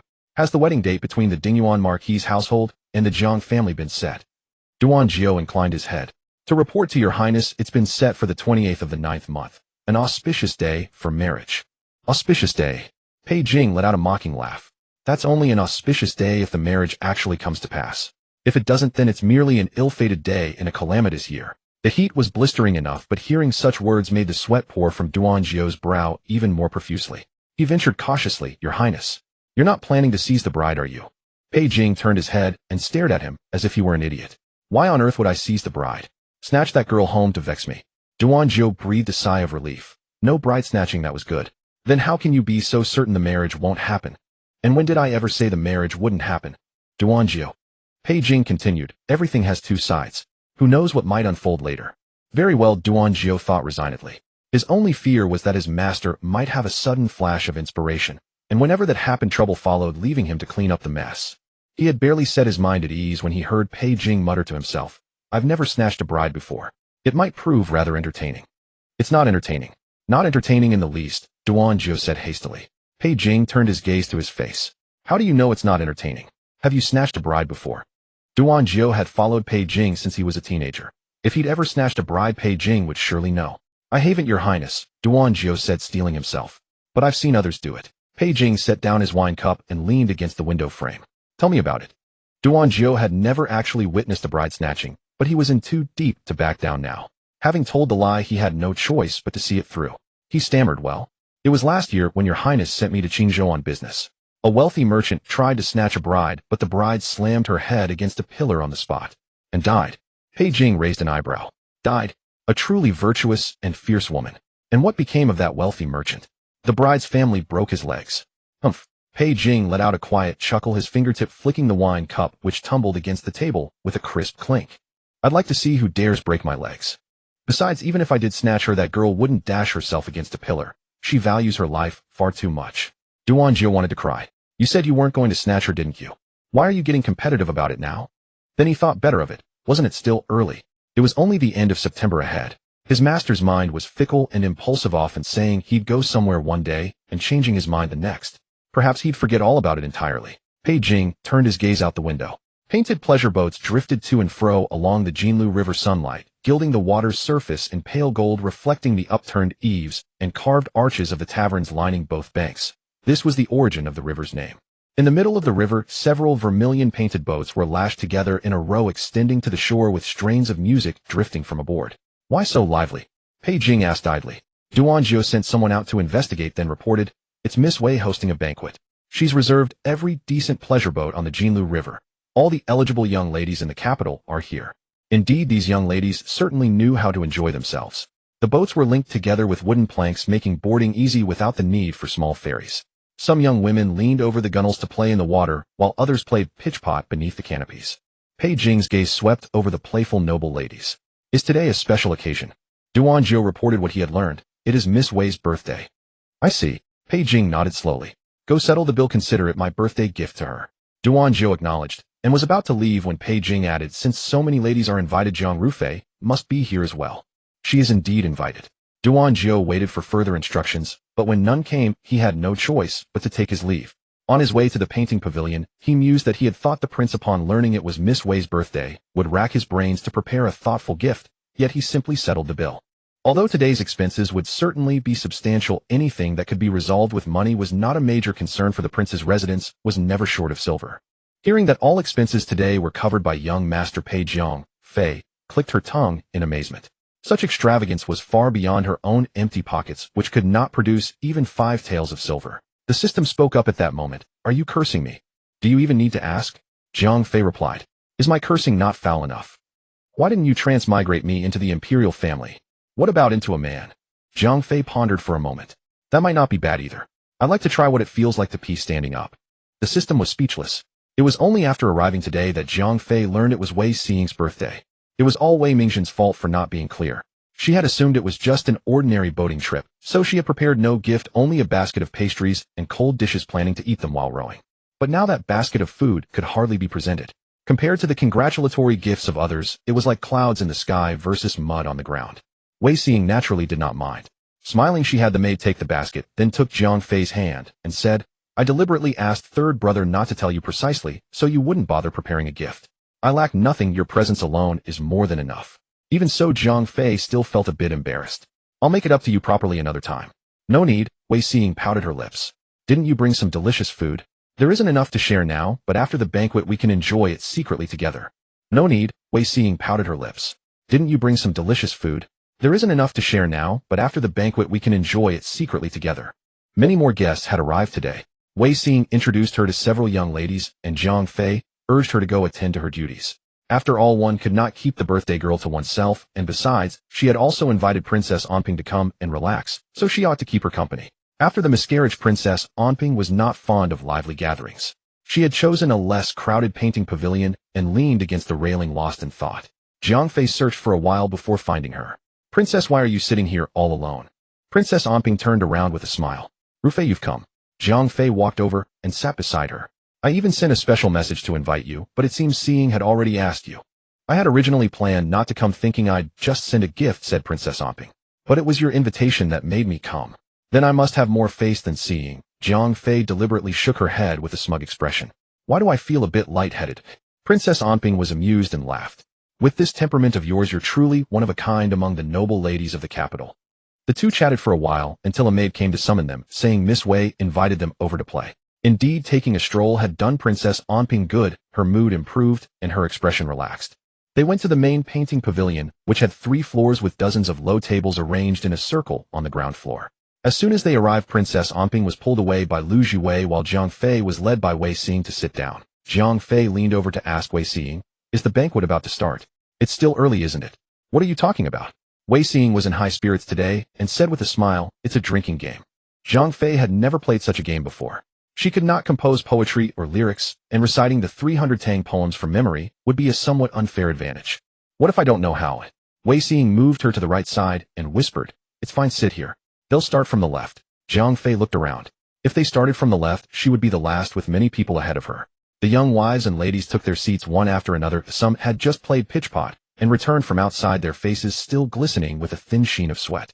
A maid brought a wooden clapper and struck it, and silence fell over the surroundings. Wei Xing cleared her throat. Those who fail today will be punished with 3 cups of wine. A familiar lady diagonally across said, we've grown tired of the usual flying flower and moon character games. Since there are many of us today, why not try something novel like the 8 sounds game or the character splitting game? Another suggested, how about the thimble game? To Jiang Fei, all these games sounded like gibberish.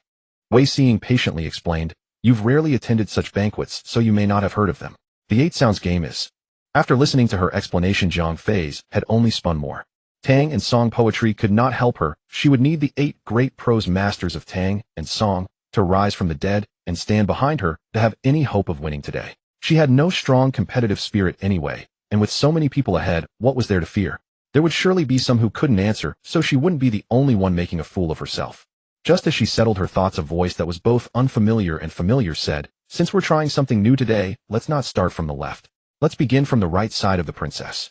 Everyone's gaze fell in unison on Jiang Fei, but Jiang Fei's gaze was fixed on the woman who had spoken, the one she wanted to curse so foully that it would never pass censorship.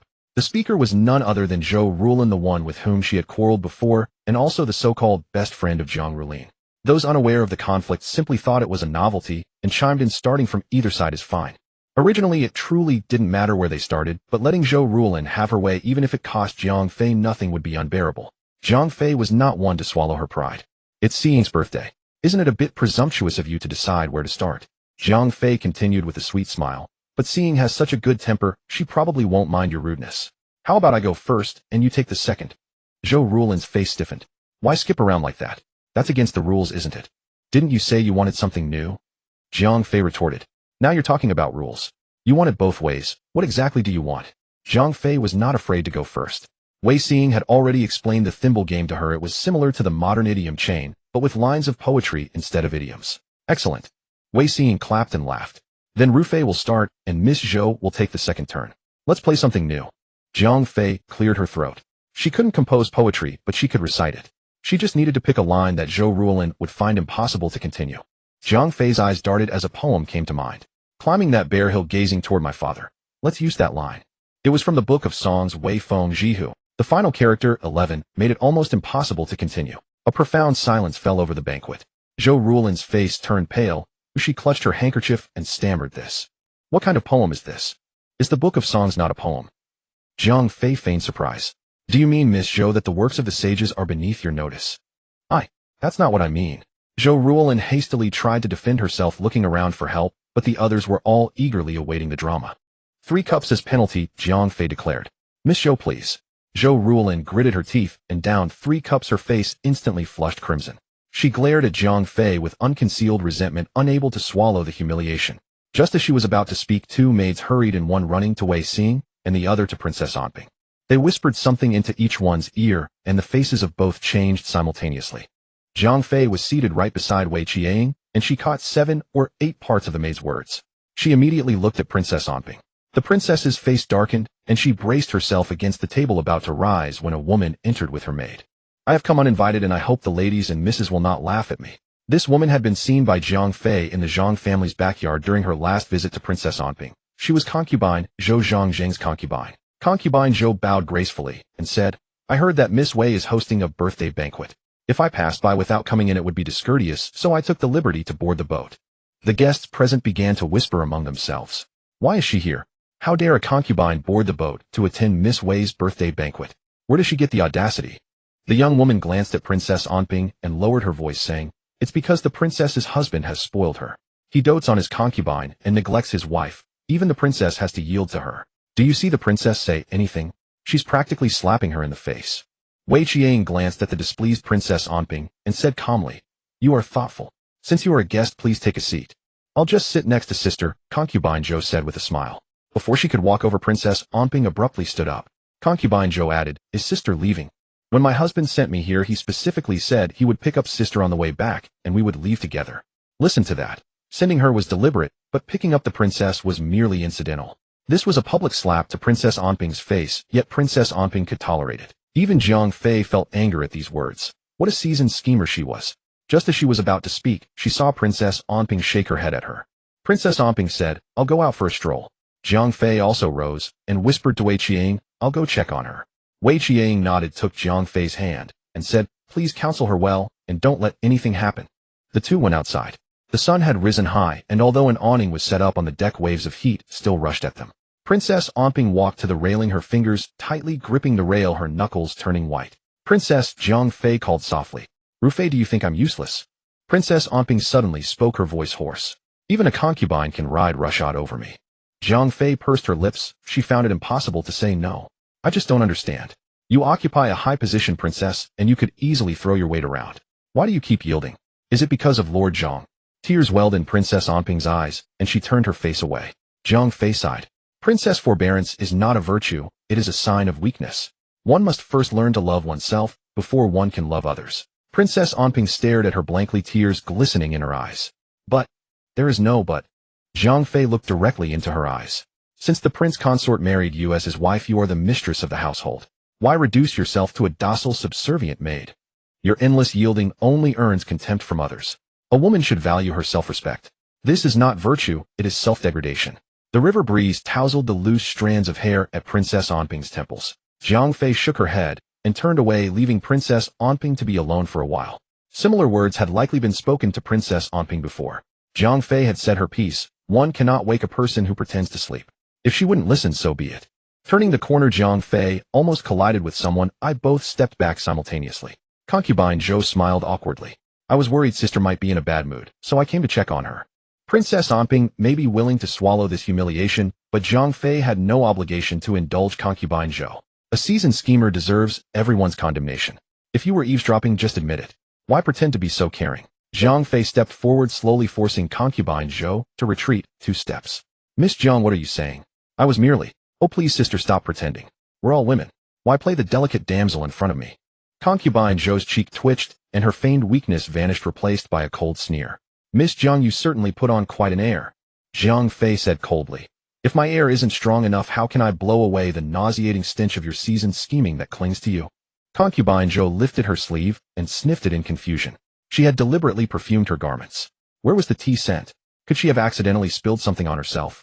Zhang Fei watched Concubine Zhou actually sniffing her sleeve and couldn't help sneering. Stop sniffing. That stench emanates from your very bones. No amount of perfume can mask it. Concubine Zhou's face turned livid. Miss Zhang and I have no grudge between us, so why? No grudge. Zhang Fei interrupted her directly. That day at the Zhang residence, you deliberately blocked my way, trying to use me as a weapon to pierce the princess's heart. If that isn't a grudge, then what is? I was clever enough not to fall into your trap. Did you think I'd just let that go? At a riverside tavern, Pei Jing leaned against a carved railing, watching from afar as Zhang Fei confronted a woman on the deck of the gaily painted boat. The woman was red-faced and fuming, while Zhang Fei remained composed, even leisurely fanning herself with a round silk fan. Who was that? Duan Jiao craned his neck to look out the window and said, It looks like Miss Zhang. Pei Jing gave Duan Jiao a blank look.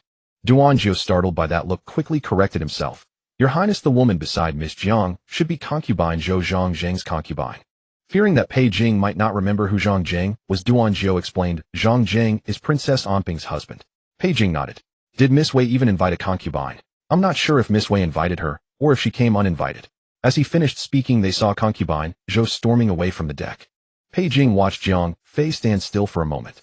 After a while, the little maid who usually served her walked over, and the two put their heads together talking about something. Pei Jing chuckled. I can tell from her expression that she's scheming. Jiang Fei gritted her teeth. And she dared to threaten me.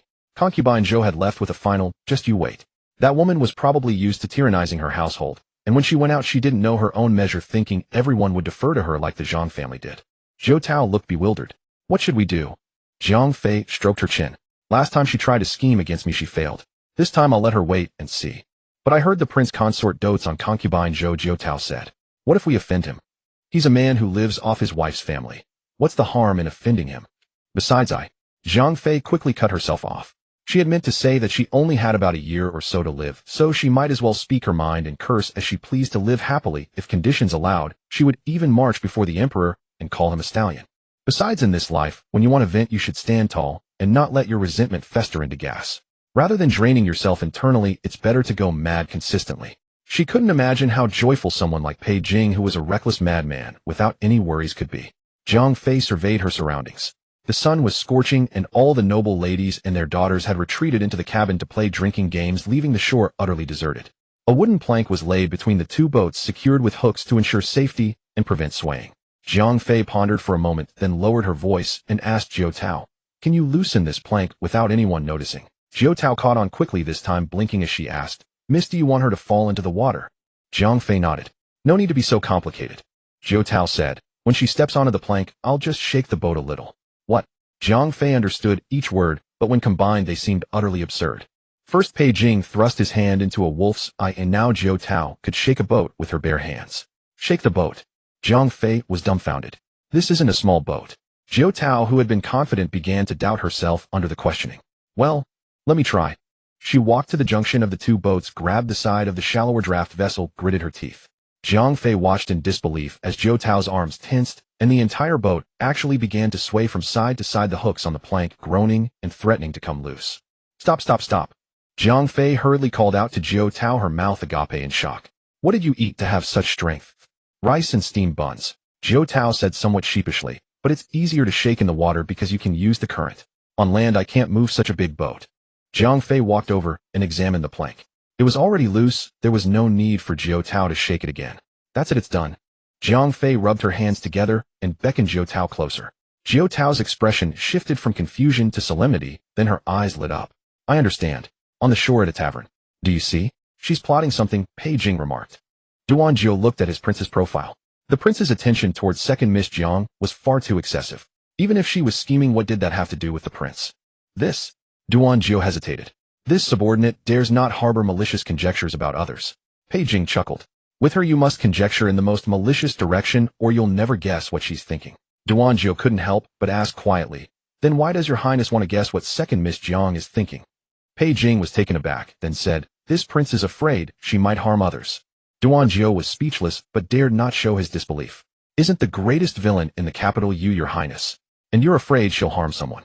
Wasn't that a bit like the pot calling the kettle black? Duan Jiao silently retorted, though he would never dare voice it. Pei Jing seemed to read his mind, glancing at him with a half-smile. What? Do you think this prince is meddling? This subordinate dares not. Duan Jiao quickly lowered his head. Pei Jing tapped his fingers lightly on the table, his gaze still fixed on the figure on the boat. He said calmly, this prince is not afraid she will harm others. I am afraid her methods will be too crude and sully my eyes. Duan Jiao thought, can you come up with a less flimsy excuse? Pei Jing seemed to realize the argument was weak, so he added, besides, if she causes a real disaster, won't it be me who has to clean up the mess? But, Duan Jiao said, second Miss Jiang has never asked you to clean up after her, has she? Pei Jing shot him a cold glance. Didn't I have to step in when she caused trouble at Miss Wei's birthday banquet? Isn't that cleaning up her mess? Duan Jiao nodded silently, thinking, fine, you can twist anything to fit your argument. Such a feeble reason can only convince yourself. Do as you please. As he spoke, new activity stirred on the boat. Concubine Zhou emerged from the cabin with a beaming smile, looking toward the shore. Where is my husband? Jiang Fei stood in the shade, saying flatly, I wasn't calling you. Concubine Zhou snorted. Even if you don't tell me, can I find him myself? Zhang Fei exchanged a glance with Jiao Tao. She had earlier sent Jiao Tao to tell the princess that she had seen Zhang Jing on the shore, knowing that concubine Zhou, with her impetuous nature, would rush out. Seeing that the two ignored her, concubine Zhou assumed that her husband would not come aboard since the boat was full of women and that he must be waiting for her on the shore. She started walking toward the shore. Zhang Fei's heart leaped into her throat as she watched concubine Zhou step closer to the loosened plank, worrying whether the plank was loose enough and whether concubine Zhou might escape unscathed. Suddenly a gust of wind swept in. Zhang Fei turned to see a dark figure riding the wind. Pei Jing's robes fluttered, his sleeves billowing like an immortal descending to the mortal world, landing gracefully on the bow of the boat. The river breeze tousled his garments, making them snap, loudly accentuating his peerlessly handsome face with an ethereal chill. Finally, he cast Zhang Fei a look of haughty disdain. How infuriating! Zhang Fei grumbled inwardly, he's showing off again. At that moment, concubine Zhou stepped onto the plank and turned around at the sound. The unstable plank shifted her center of gravity, and she began to wobble precariously. With a final splash, she fell into the river. Pei Jing swept his wide sleeves and strolled over to look down, but he merely dusted off his cuffs, making no move to save her.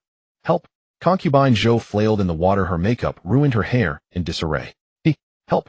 Zhang Fei waited until she had swallowed a few mouthfuls of water, then signaled to Jiao Tao. Jiao Tao immediately shouted, someone's fallen into the water.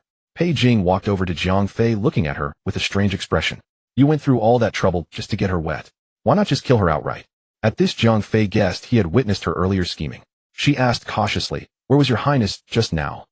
Pei Jing pointed in a direction, the second-floor private room of the tavern on the shore. Duan Jiao stood at the window, looking over with a resigned expression. Zhang Fei pursed her lips, wanting to curse, but stopping herself. Want to curse me? Pei Jing's expression was insufferably smug. All your evidence is in my hands. You'd better think about how to protect yourself. Zhang Fei, knowing when to yield, asked softly, what are your highness's terms? Pei Jing glanced at her sideways. If you want me not to expose you, beg me. It cost nothing and required no effort, just opening her mouth. How could Zhang Fei pass up such a bargain? She clasped her hands together and whispered, please, your highness is the best, you're invincibly good, the best person in the world. Pei Jing's cheek twitched unnaturally. He turned away and said, you really know how to bend and stretch. He searched for a word and finally said spineless. Then he turned back to look at Zhang Fei, who still had her hands clasped, blinking her dark eyes at him. Pei Jing frowned, feeling something was off. He said coldly, who allowed you to act spoiled with this prince? Zhang Fei, huh? Concubine Zhou thrashed about in the water with increasing desperation, on the verge of sinking, when several boatmen finally scrambled to row a small skiff over to rescue her. Hearing the commotion, people inside the cabin emerged one after another, and amid a series of startled cries they gathered at the ship's railing to peer over. When concubine Zhou was hauled aboard, she was utterly disheveled. Her makeup smeared across her face, her hair bun, disheveled, looking like a drowned ghost. She lay prone on the deck, coughing incessantly and spitting out mouthfuls of river water, while a servant brought a robe to drape over her. The crowd murmured among themselves, how did she suddenly fall in? How careless. After catching her breath, concubine Zhou raised her head, scanned the crowd, and fixed her gaze on Zhang Fei. Why did you push me into the water? The crowd erupted in shock, dozens of eyes turning sharply toward Zhang Fei. Only then did they notice Pei Jing standing beside her, and they hurriedly bowed in greeting. Your highness. We pay our respects to your highness. What a clever move, striking first to seize the advantage. No wonder Princess Anping suffered such mistreatment every day. With that gentle nature, she could never outmatch this concubine Zhou. Zhang Fei calmly adjusted her sleeve. Concubine Zhou, are you frightened out of your wits? I was standing in the shade the whole time, at least 7 or 8 meters away from where you fell. Do my arms happen to be 8 meters long, able to push you from such a distance? Only you and your maid were here. Concubine Zhou, wrapped in her soaked garments, accused while trembling. Could it be that I jumped in myself? Perhaps you were so anxious that you lost your footing. Yes. I am of lowly status, and my words carry no weight. Concubine Zhou wept. It is because I am unworthy to sit at the same table as Miss Jiang. With my status, even death would be of no consequence. Zhang Fei grew weary of the display, and was about to speak, when she heard Pei Jing from beside her say, have you forgotten that I am here? Concubine Zhou startled, her face instantly turning pale. Pei Jing said slowly, she was too far away to push you, but I, on the other hand, am quite capable. At these words, silence fell over the entire boat. Everyone's eyes widened, hardly believing what they had just heard. Zhang Fei was also stunned, turning her head to look at Pei Jing. He appeared languid, leisurely rubbing the black jade ring on his thumb, as if those shocking words had never left his lips. Concubine Zhou was terrified out of her wits, stammering, why, your highness must be joking. Joking? Pei Jing's gaze turned cold. Do I look like I'm joking? The arrogance concubine Zhou had shown moments ago vanished without a trace. I have never had any dealings with your highness. How could your highness have pushed? Do I need a reason to push you? Pei Jing strolled forward leisurely. Do I need your consent to push someone into the water? If I had spoken, you should have jumped in yourself. If I raised a blade, you should have offered your neck willingly. Pei Jing's words fell lightly, but they frightened concubine Zhou until her face turned deathly pale, and she collapsed limp on the deck, her lips trembling uncontrollably. Zhang Fei looked at Pei Jing. How satisfying, how exhilarating. This legendary display of overwhelming power and overbearing dominance felt even more refreshing than drinking iced sour plum soup on a scorching summer day. So it was true that with power and influence one could do anything. If she had pushed concubine Zhou into the water, it would have been an unforgivable crime, but when Pei Jing did it, it was merely a trivial matter. The crowd looked at concubine Zhou with expressions that said, you still have your life, you're lucky. Pei Jing leaned slightly toward concubine Zhou. You weep so pitifully. Shall I carve up that face of yours so you'll never be able to marry? Zhang Fei tried to hold back, but couldn't help murmuring, she's the concubine of Zhang Zheng, already married. Oh, Pei Jing straightened up. Then I'll make sure she can't marry a second time. Everyone. Honestly, Zhang Fei found Pei Jing a bit adorable just now. But on the other hand, that I am the law attitude of his was actually kind of handsome. Zhang Fei, wake up. He's the #1 tyrant of the capital. Concubine Zhou knelt on the deck. Your Highness, spare me. I beg your Highness to spare me. Pei Jing didn't even lift his eyelids, merely casting a sidelong glance at Zhang Fei. Zhang Fei immediately received the signal. Though she didn't understand its meaning, she hadn't yet said what she wanted to say. I want to report this to the authorities.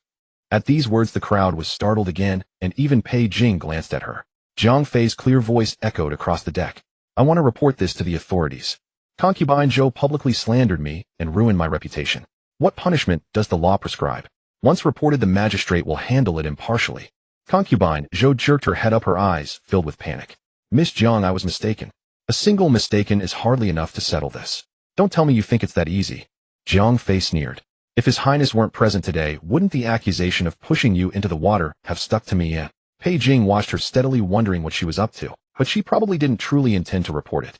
He would wait and see what scheme she was playing. Zhang Fei stated, have the Yamen officials come and investigate one by one.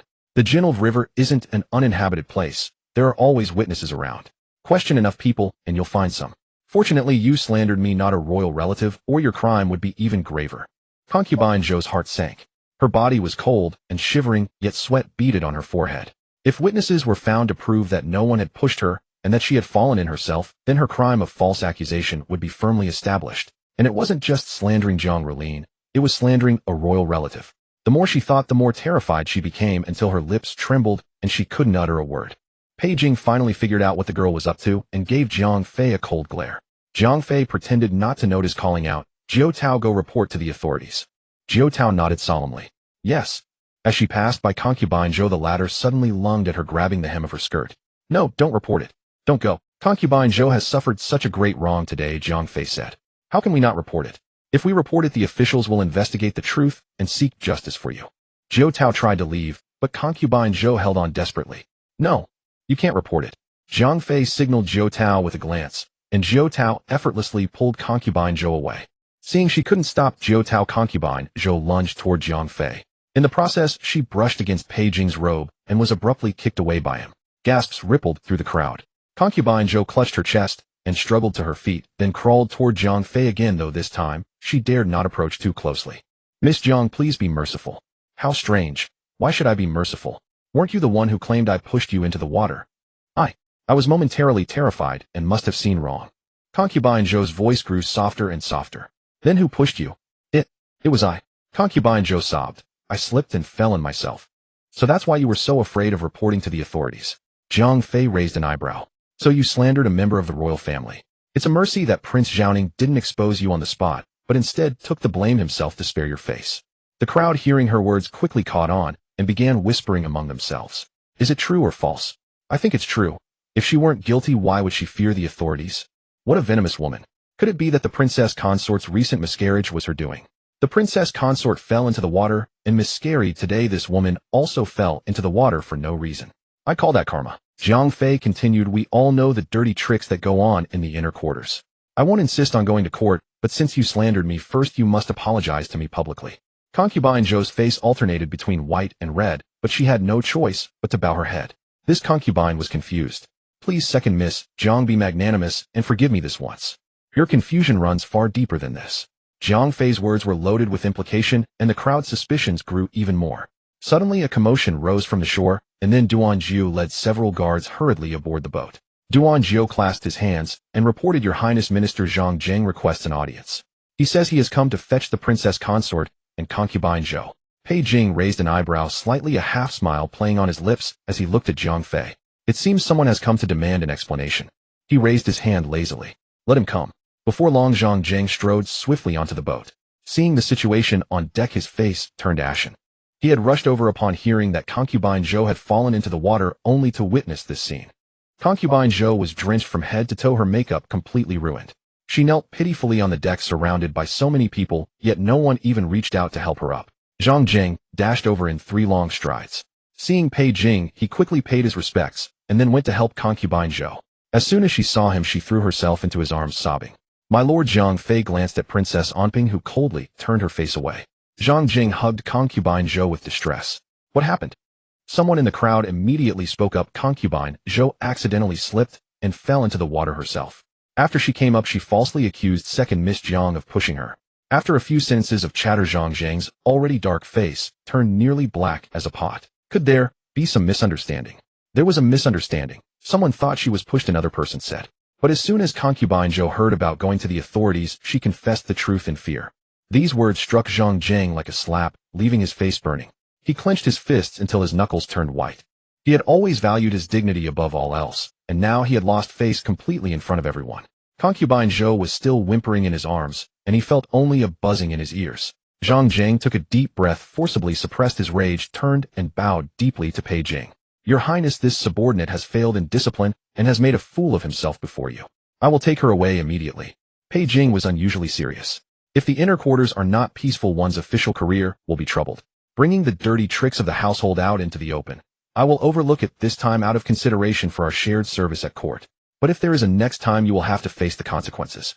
Jiang Fei looked at Pei Jing's profile. When he was serious, he actually looked somewhat decent. Cold sweat broke out on Zhang Zheng's forehead. He bowed repeatedly. "Your Highness's lesson is well taken. I will strictly discipline my household when I return." Then he looked at Princess Anping. "Your Highness, would you like to return with me?" Princess Anping hesitated for a moment, glanced at Jiang Rufei, then at Wei Xing, and finally nodded. The farce thus ended.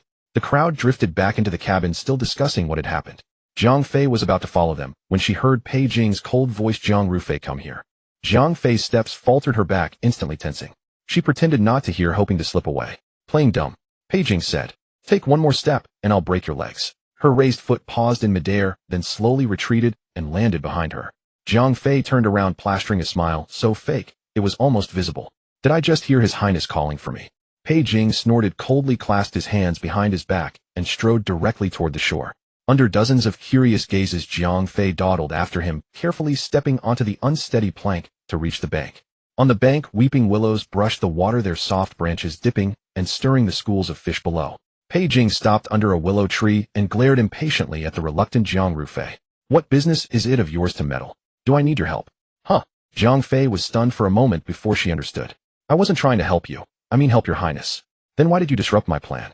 "Your plan was to take the blame yourself, make that green concubine Zhou the victim, and let everyone pity her." Jiang Fei glanced sideways with displeasure. "She wanted to ruin my reputation. How could I let her off so easily? Tit for tat is the only satisfying way." Pei Jing stared at her for a moment, then suddenly laughed. "You're quite the villain, and you're proud of it." Jiang Fei bit her lower lip and said nothing. Pei Jing twirled his jade thumb ring and said with a smile, "Now you're feeling wronged." "Can't I even bite my own lip?" "I didn't bite your Highness's. Aren't you overstepping?" The moment the words left her mouth, both of their expressions turned strange. Jiang Fei quickly tried to cover up. "I didn't mean I wanted to bite you." "Then who do you want to bite?" Pei Jing narrowed his eyes, a dangerous glint appearing in them. Jiang Fei instinctively took 2 steps back, watching him warily. Was he about to have another episode? Whenever he had one he wanted to kill. She was so close. This was extremely dangerous. "Help." Seeing her on guard like that, Pei Jing slowly advanced toward her. "What, afraid I'll kill you?" Jiang Fei was about to back into the river. She steeled herself and stood her ground, admitting honestly a little. "If I really wanted to kill you, do you think you'd still be alive?" In truth, Pei Jing was also puzzled. Back then on the rear hill of Tinquan Mountain, he had been on the verge of an attack, his hand ready to snap her fragile neck with a single squeeze. Yet she had managed to slip away so easily. Pei Jing withdrew his thoughts and snorted. "Shouldn't you be thanking me?" To be honest, Jiang Fei did owe him thanks. If not for Pei Jing's intervention, concubine Zhou wouldn't have confessed so quickly, and it would have taken much more effort and words. Thank you, Your Highness. Perfunctory. Jiang Fei cupped her hands. Your subject truly thanks Your Highness for your righteous assistance today. You are like a modern-day Zikin gathering the neighbors and spreading grace in all directions. The corner of Pei Jing's mouth twitched uncontrollably. He knew that even if he asked her to say it again, she wouldn't produce anything better. Even a dog knows how to wag its tail. All you do is anger me. Jiang Fei felt wronged. This lunatic was impossible to please. Neither this nor that worked. If it weren't for his status, she would have jumped up and given him a good slap. It's you who always gets angry easily. Looking at her face, which was clearly thinking, I'm not convinced, Pei Jing's anger inexplicably dissipated by half.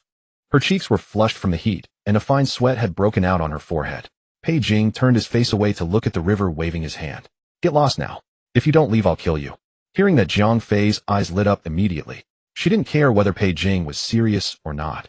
She turned to bolt, but her gaze caught on his reddening ears. Jiang Fei realized that sometimes this man was like a child. With his sharply defined features, when he lost his temper, he acted like a sulking kid, always threatening to take your life. Yet when his thoughts were discovered, the tips of his ears turned red, more striking than spring peach blossoms. Your subject takes her leave. Just as she finished speaking, she saw Pei Jing swiftly snap off a willow branch and hurl it like a dart in one direction. Who's there? Show yourself.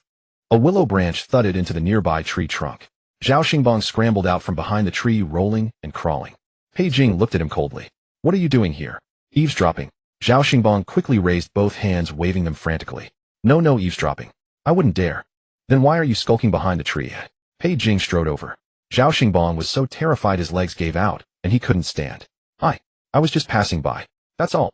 Pei Jing looked at the spineless Zhao Xingbang before him with disgust, but since his mood was actually quite good today, he couldn't be bothered to make an issue of it. This prince is in a good mood today, so I'll spare your life. Scram. Thank you, Your Highness. Thank you, Your Highness. Zhao Xingbang fled in terror, pants soiled. Jiang Fei withdrew her gaze. Then, Your Highness, this subject will take her leave. Pei Jing waved his hand, signaling her to go. Jiao Tao had been anxiously scanning from the bow of the boat for a long time, fearing something might happen. Seeing Jiang Fei walking back, he hurried over to meet her. Miss, Your Highness seems quite angry. Jiang Fei glanced back over her shoulder and happened to meet Pei Jing's gaze. She touched her chin and whispered, from my years of experience reading people, he actually seems quite pleased. Probably because his grievance has been cleared and he wasn't wronged. A cold snort came from afar. Jiang Rufei, this prince can hear you. Jiang Fei shrank her neck slightly and measured the distance between them with her eyes. They were at least 20 meters apart, with the noise of the river water interfering. What kind of ears did this man have? Pei Jing watched them walk onto the painted boat. The loose wooden boards still wobbled as they passed. Absolutely foolish. Pei Jing withdrew his gaze and looked at Duan Jiao, who had just appeared beside him. See, I told you so. She needs me to clean up her messes. Duan Jiao was somewhat at a loss for words. Looking at the prince's expression, there was even a hint of smug pride. But wasn't it you who flew over there on your own initiative? Pei Jing acted as if he hadn't heard the contradiction, continuing in the same tone. Since she acted coquettishly toward this prince, I am hardly a man without grace. Naturally, I had to lend a hand. Duan Jiao opened his mouth, but thought better of it. To preserve his life, he struggled to swallow the words back. He wanted to ask if the prince still remembered those who had knelt before him begging for help, only to be told to scram by the prince. Why hadn't he thought of grace back then? You know how bold that girl is. She actually dared to say. Duan Jiao perked up his ears, eager for gossip. What did second Miss Jiang say? She said. Pei Jing found himself unable to repeat those words about biting lips. He changed course. Although she did help this prince in the end, I will not be grateful. This girl is truly meddlesome. Duan Jiao couldn't help himself. Wasn't it you who meddled first? What did you say? Pei Jing hadn't heard clearly. Nothing. Duan Jiao instantly cowered. This subordinate said nothing. Pei Jing withdrew his gaze. In that case, since she is reasonably obedient, let us spare her life for now. Duan Jiao was thoroughly bewildered. One moment bold as brass, the next obedient. What on earth had second Miss Jiang said to leave the prince somewhat disoriented? No, not disoriented. Perhaps a bit bewitched. Zhao Xingbang scrambled far away before collapsing for breath, supported by his servant. He privately thanked his luck for surviving. In truth, Zhao Xingbang had been nearby. He had also heard that something had happened by the river and came to watch the spectacle. He hadn't seen the drama he came for, but instead saw Prince Zhaoning and Jiang Rufei talking under the willow tree by the shore. You? Zhao Xingbang panted at his servant. Find some reliable people. Not from our mansion. Kidnap Jiang Rufei for me. Huh. The servant didn't grasp it at first. Huh, what? Zhao Xingbang snapped. She dared to trick this young master. She should have expected this day. The servant hadn't been there, so he naturally hadn't heard what Prince Zhaoning and second Miss Jiang had said. but judging by their expression something must have happened between them. Young master, are you sure Prince Jiaoning has no feelings for second Miss Jiang? Humph. Zhao Xingbang revealed a cold sneer. Prince Jiaoning hates that woman to the core. The servant still couldn't believe it. Are you sure? Zhao Xingbang glared at him. This young master is neither deaf nor blind, of course I'm sure. The servant thought to himself, you may not be deaf or blind, but you are foolish. That is your greatest flaw. Then what exactly did you hear? Zhao Xingbang had arrived late and hadn't heard the beginning. He only caught Prince Jiaoning face dark with anger saying to Jiang Fei, even a dog knows to wag its tail, yet you only know how to anger this prince. The meaning of those words was easy to understand. Didn't it mean that in Prince Jiaoning's eyes Jiang Rufei was worth less than a dog? Zhao Xingbang lowered his voice. I heard Prince Jiaoning curse Jiang Rufei saying she is worth less than a dog, and that he would kill her if she didn't scram immediately. You didn't mishear? I didn't. The servant stared in disbelief. That is indeed quite ruthless. Exactly. Zhao Xingbang said, hurry up. The two slipped away from the wall. A moment later another figure emerged watching the direction where they disappeared for a while, before heading toward the painted boat. Inside the painted boat the banquet had already begun. The entire cabin was noisy, everyone discussing the earlier incident. When Jiang Fei entered the cabin it fell suddenly silent. Perhaps realizing the silence was too abrupt, everyone pretended nothing had happened, and continued talking though their glances kept drifting toward Jiang Fei. Jiang Fei walked to her previous seat. Wei Xing immediately grabbed her hand and asked worriedly, sister-in-law, are you alright? Jiang Fei shook her head. I'm perfectly fine. I'm the one who disrupted your birthday banquet. I apologize. Wei Xing smiled. How could this be your fault? We never expected Aunt Zhou to show up. Otherwise this incident wouldn't have occurred. She paused then changed the subject. And you and Prince Jiaoning. Jiang Fei knew that Prince Jiaoning defending her would be the subject of gossip. She also hadn't expected Pei Jing to suddenly jump in and claim he was the one who pushed. She had only asked him not to expose her trickery. Who knew he would go all out and take the blame for her? It was almost too enthusiastic. I'm not sure either, Jiang Fei said. When Aunt Zhou fell into the water the prince flew over immediately. I thought he was coming to rescue her. Who knew he would just stand there and watch the spectacle? Wei Xing said innocently, you scared me. I thought you two had some connection. Otherwise why would he call you over? No, absolutely nothing. Who knows what he's thinking? Jiang Fei leaned in and lowered her voice. He acts on impulse every time. Jiang Fei didn't dare let Wei Xing misunderstand. If Wei Xing misunderstood, then Wei Mingzhen would too. They had come this far, and completing her mission was imminent. She certainly couldn't let Pei Jing ruin her bright future. Wei Xing smiled along and raised her cup. Eat quickly. If you don't come back soon the food will get cold. Zhou Rulin watched Jiang Fei and Wei Xing whispering from several meters away. Judging by today's events, she was 100% certain that Jiang Rufei and Pei Jing were having an affair. Otherwise why would Prince Jiaoning have taken the blame for her without reason? Moreover, there was no one else on the deck. Perhaps it was just Pei Jing and Jiang Rufei meeting in secret. Poor third young master Wei was kept in the dark. If only he had believed her when she kindly warned him last time. Zhou Rulin made a secret resolution. There is no smoke without fire. She would make certain that Jiang Rufei's reputation was ruined. In the afternoon, there were still activities. The ladies and young misses listened to music, played cards, and engaged in drinking games, carrying on until nearly dusk before dispersing. After taking leave of Wei Xing, Jiang Fei and Zhou Tao went ashore, but the Jiang family carriage was nowhere to be seen. The two had no choice but to slowly make their way back along the road toward the Jiang residence, hoping to encounter the carriage along the way. The lingering heat of the day was swept away by the evening breeze, the sun-scorched bluestone road gradually losing its warmth. As the cicadas' chirping subsided, the streets began to grow lively instead. Hawkers carrying their wares on poles began to shout their goods. Women with baskets led their children out with laughter. The distant cawing of roosting crows and the aroma of freshly warmed wine from taverns all rose together with the twilight. Walking along the bluestone road amidst the crowd, Jiang Fei and Zhou Tao, setting aside their tasks and the nagging trivialities, unexpectedly found a rare moment of ease. The roadside was lined with all kinds of stalls and snacks. Had Jiang Fei not eaten too much at the banquet, she would have indulged in every treat along the entire street. She turned to look at Zhou Tao, whose eyes were fixed on each stall, almost drooling. Craving something? Zhou Tao nodded. Still hungry. Jiang Fei clicked her tongue. The food prepared for the maid seemed decent enough. How could you not have eaten your fill? Zhou Tao rubbed her stomach. I didn't dare eat too much, afraid of embarrassing you, miss. What's so embarrassing about eating a lot? Jiang Fei laughed. I don't care what they say behind my back. After all, she was someone who wouldn't live long, reckless and indifferent. What did the words of others matter? Her own happiness was what truly counted. Do you have any silver left? Zhou Tao patted the money pouch at her waist. I brought some. Jiang Fei gestured with her chin toward a stall, and Zhou Tao immediately scampered over, happily stretching out her hand. 10 sesame cakes. 2 will do. Jiang Fei quickly stopped her. Aren't you going to eat anything else? This is the best deal, Jiaojiao said seriously. 50 coins, and I'm full. Zhang Fei was helpless. With so many delicious things, don't you want to try them all? But after you gave money to Yunxiang miss, there wasn't much silver left. No matter how poor I am, I'm still a young miss. Surely I have 5 tails. Jiaojiao shook her head. 4. Jiaojiao shook her head again. Only 3 tails and 5 maces left. 3 tails and 5 maces isn't enough to fill you up. Zhang Fei declared magnanimously. Eat.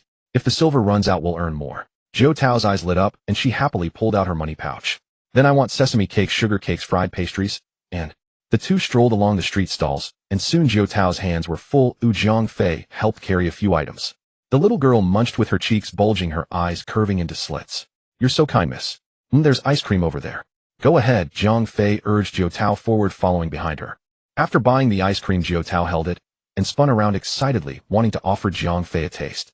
But the crowd was bustling. Where was Zhang Fei? Miss? Miss? Jiaojiao called out louder, but her voice was quickly drowned by the hawkers' shouts and children's laughter. She hurriedly looked around, but still couldn't see Zhang Fei. Where did she go? Panic-stricken, Jiaojiao grabbed an old woman selling sugar cakes. Auntie, did you see my young miss? She wore a water-green skirt, very beautiful, about this tall. The old woman was startled. Oh dear, don't be anxious, little girl. She was just here. An old man selling sugar figurines nearby, seeing her desperation, kindly said, maybe she got separated in the crowd. Look again. Jiaojiao's eyes reddened with worry. The ice cream in her hand had melted into dripping water. Forgetting to eat, she darted through the crowd like a frantic headless fly. Turning at a street corner, Jiaojiao stopped abruptly. At the bend where the main street met an alley sat an old beggar in tattered clothes, wolfing down a pile of food. Sugar cakes, fried pastries, sesame cakes. All the snacks she had just bought were now in another person's hands. Jiaojiao's heart leaped, and she rushed over in 3 steps. Where did you get these? The beggar was startled, instinctively protecting the food in his arms. He picked them up. He mumbled his missing front tooth, causing his speech to slur. Be kind, miss, don't take them from me. Jiaojiao's voice trembled with urgency as she grabbed his thin, grimy wrist. Where did you find them? The girl's grip was surprisingly strong. The beggar winced in pain and pointed toward the alley. Over there by the wall. His eyes then brightened as he noticed a shiny object in the corner. A pearl, perhaps. Before the beggar could dash over, Jiaojiao picked it up first. It was a pearl earring, the very one Zhang Fei had chosen that morning. Why would the earring fall here for no reason along with the snacks?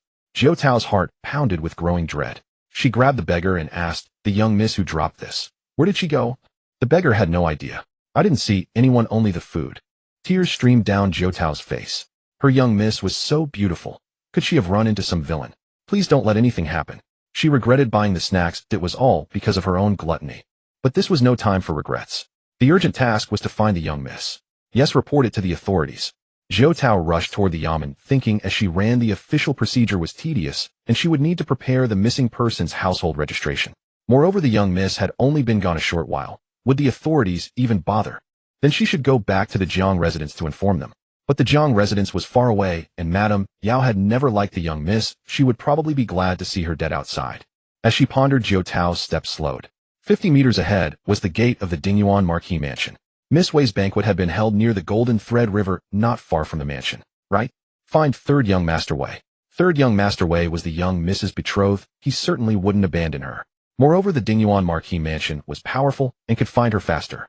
Jiaojiao hastily stepped forward, about to ascend the steps to call at the gate, when the 2 vermilion doors opened first. Wei Mingjin walked out with a grim expression, followed by several servants and guards. As he walked, he gave orders, start searching from the place where the pleasure boat docked. She shouldn't have gone far. Jiaojiao was stunned. She had only just learned that the young miss was missing. How did third young Master Wei know even before she did? Seeing Wei Mingjin about to mount his horse and leave, Jiaojiao snapped out of it and stepped forward to block his path. Third young Master Wei, could you take me along? Wei Mingjin was taken aback. He recognized the maid as the one serving Jiang Rufei. Move aside. I have urgent business. Jiaojiao said, I want to go with you to find my young miss. What? Wei Mingjin's pupils contracted sharply. Your young miss is missing too. Jiaojiao nodded, quickly catching the word too in her mind. Could it be that besides her young miss someone else had also vanished? Jiaojiao's question hung heavy in the air, and Wei Mingjin's expression instantly darkened. Seeing is missing. Wei Mingjin had only just received the news that his daughter Wei Seeing had vanished. After the banquet dispersed, she had disembarked with the others, only to inexplicably disappear into thin air. People of their prestigious lineage always traveled with armed attendants, yet today Wei Seeing's guards were found drugged and unconscious in an alleyway. The more Wei Mingjin thought about it, the more terrified he became. This was far beyond the capability of ordinary kidnappers. Then, is third young Master Wei going to look for Miss Wei? On one side was his own blood sister, and on the other his future wife. Yet Wei Mingjin was but one man, forcing him to make a choice. He nodded gravely. I must go find Seeing. Her guards and maids have been drugged, and she is likely in danger. But my young mistress is missing. Jiao Tao was on the verge of tears, her fleeting hope shattered in an instant. The Jiang family carriage did not arrive on time, so I walked with the young mistress on the street. When I turned around after finishing my shopping, she was gone. I only found her belongings scattered by the roadside, including this pearl earring. Could she have been separated by the crowd? Wei Mingjin asked. Or perhaps she wandered off to see something interesting. Jiao Tao shook her head through her tears. No, that's not it. Time was of the essence. Oh, every second counted. There was no room for delay. The question of whom to save had already been answered in Wei Mingjin's mind before he had even fully considered it. While he did hold some fondness for Jiang Rufei, the other party was his own flesh and blood. The distinction between heavy and light was obvious. Wei Mingjin gritted his teeth. I will send someone to escort you back to the Jiang residence to inform them. The Jiang family will send people to search for her. If you need to report to the magistrate, give my name. That was all he could do. Jiao Tao, tears streaming down her face, finally let go of his sleeve. The Jiang residence was far away, and it would take considerable time. Her young mistress was likely already taken far by the villains, but she had no other choice. Wei Mingjin cast one last glance at Jiao Tao before urging his horse away. The hoofbeats were rapid as Jiao Tao was carried along by Wei Mingjin's guards, galloping swiftly toward the Jiang estate. As they turned a street corner, a carriage suddenly burst out from a side path. The horses from both parties reared up in surprise upon seeing each other. Duan Jiao, who had been riding alongside the carriage, frowned upon seeing the situation. His body reacted faster than his mind. Bracing against the saddle, he swept his long leg out, kicking the rider hard enough to send him tumbling from the horse. Simultaneously, his curved sword flashed from its scabbard, the cold blade pressing against the man's throat. My lord! The carriage curtain was lifted, revealing Pei Jing's jade-like face. His gaze immediately fell upon Jiao Tao, still frozen on the horse, her tear stains not yet dry. What is the situation? Duan Jiao reported. This man was galloping through the alley with Jiao Tao. She was crying, and I suspect he is a villain. The kick had been severe. The guard from the Marquis estate only now began to recover, clutching his chest. My lord, please forgive this misunderstanding. I am a servant of the Dingyuan Marquis Manor, ordered by our third young master to escort this lady back to the Jiang residence. Jiao Tao also snapped out of her daze. Yes, that's correct. Are you certain? Jiao Tao nodded vigorously. Duan Jiao awkwardly sheathed his sword and helped the guard up. Sorry, brother, I hit too hard. He then brushed the dust off the man's robes and looked at Jiao Tao. Why are you crying? I thought you had been kidnapped. Hearing the word kidnapped, Jiao Tao's tears erupted like a fountain. It's not me who was kidnapped, it's my young mistress who may have been. Duan Jiao quickly looked back at Pei Jing. The young lord raised an eyebrow. Someone dares to kidnap her. Jiao Tao cried even harder. Pei Jing lowered the curtain. Speak. How did she go missing, and where? Jiao Tao grabbed onto these words like a lifeline and quickly recounted the events, mentioning the alley where she had found the pearl earring. Pei Jing let out a light laugh. Abandoning his fiancée to send a mere servant back to report the news. Wei Mingjin truly knows how to handle things. The guard immediately defended his master. My lord, my young lady also happened to go missing. It is only natural that our young master is anxious. Our estate simply cannot spare any more manpower. Pei Jing narrowed his eyes slightly. Miss Wei is also missing. Yes, the guard replied. Her maid and attendants were found drugged in an alley. Jiao Tao's heart jumped into her throat. If third young Master Wei was already going to save his sister, and now this Lord Pei Jing also chose to ignore her young mistress, she would have to rely entirely on the old madam at the residence to send people to search. Pei Jing pondered for a moment while everyone waited for his command. Finally, he said to the guard, Go back and tell Wei Mingjin that I will take over this case. The guard hesitated. This third young master ordered me to ensure Lady Jiao Tao is returned to the Jiang residence. Say it is my word, Pei Jing replied. He glanced at Duan Jiao lazily, letting the carriage curtain fall. Duan Jiao understood immediately. Without a word, he stuffed Jiao Tao into the carriage and mounted his own horse. Inside the carriage, the scent of agarwood lingered. Jiao Tao sat huddled in the corner, twisting her sleeves nervously. Taking a deep breath, she gathered her courage. My lord, my young mistress. Pei Jing reclined against the soft cushion. Rest assured, your young mistress has a strong will to live. The night deepened. At this hour, the streets and alleys were usually silent, broken only by the occasional sound of the night watchman's clapper. But tonight was different. Hoofbeats rose and fell, echoing from the east side of the city to the west, startling residents into lighting their oil lamps. What kind of major incident could this be? Old man Wang from the tofu shop in the West City put on his robe and peered through the crack in his door. Neighbor Aunt Lu, wrapped in her clothes, spoke across the courtyard wall.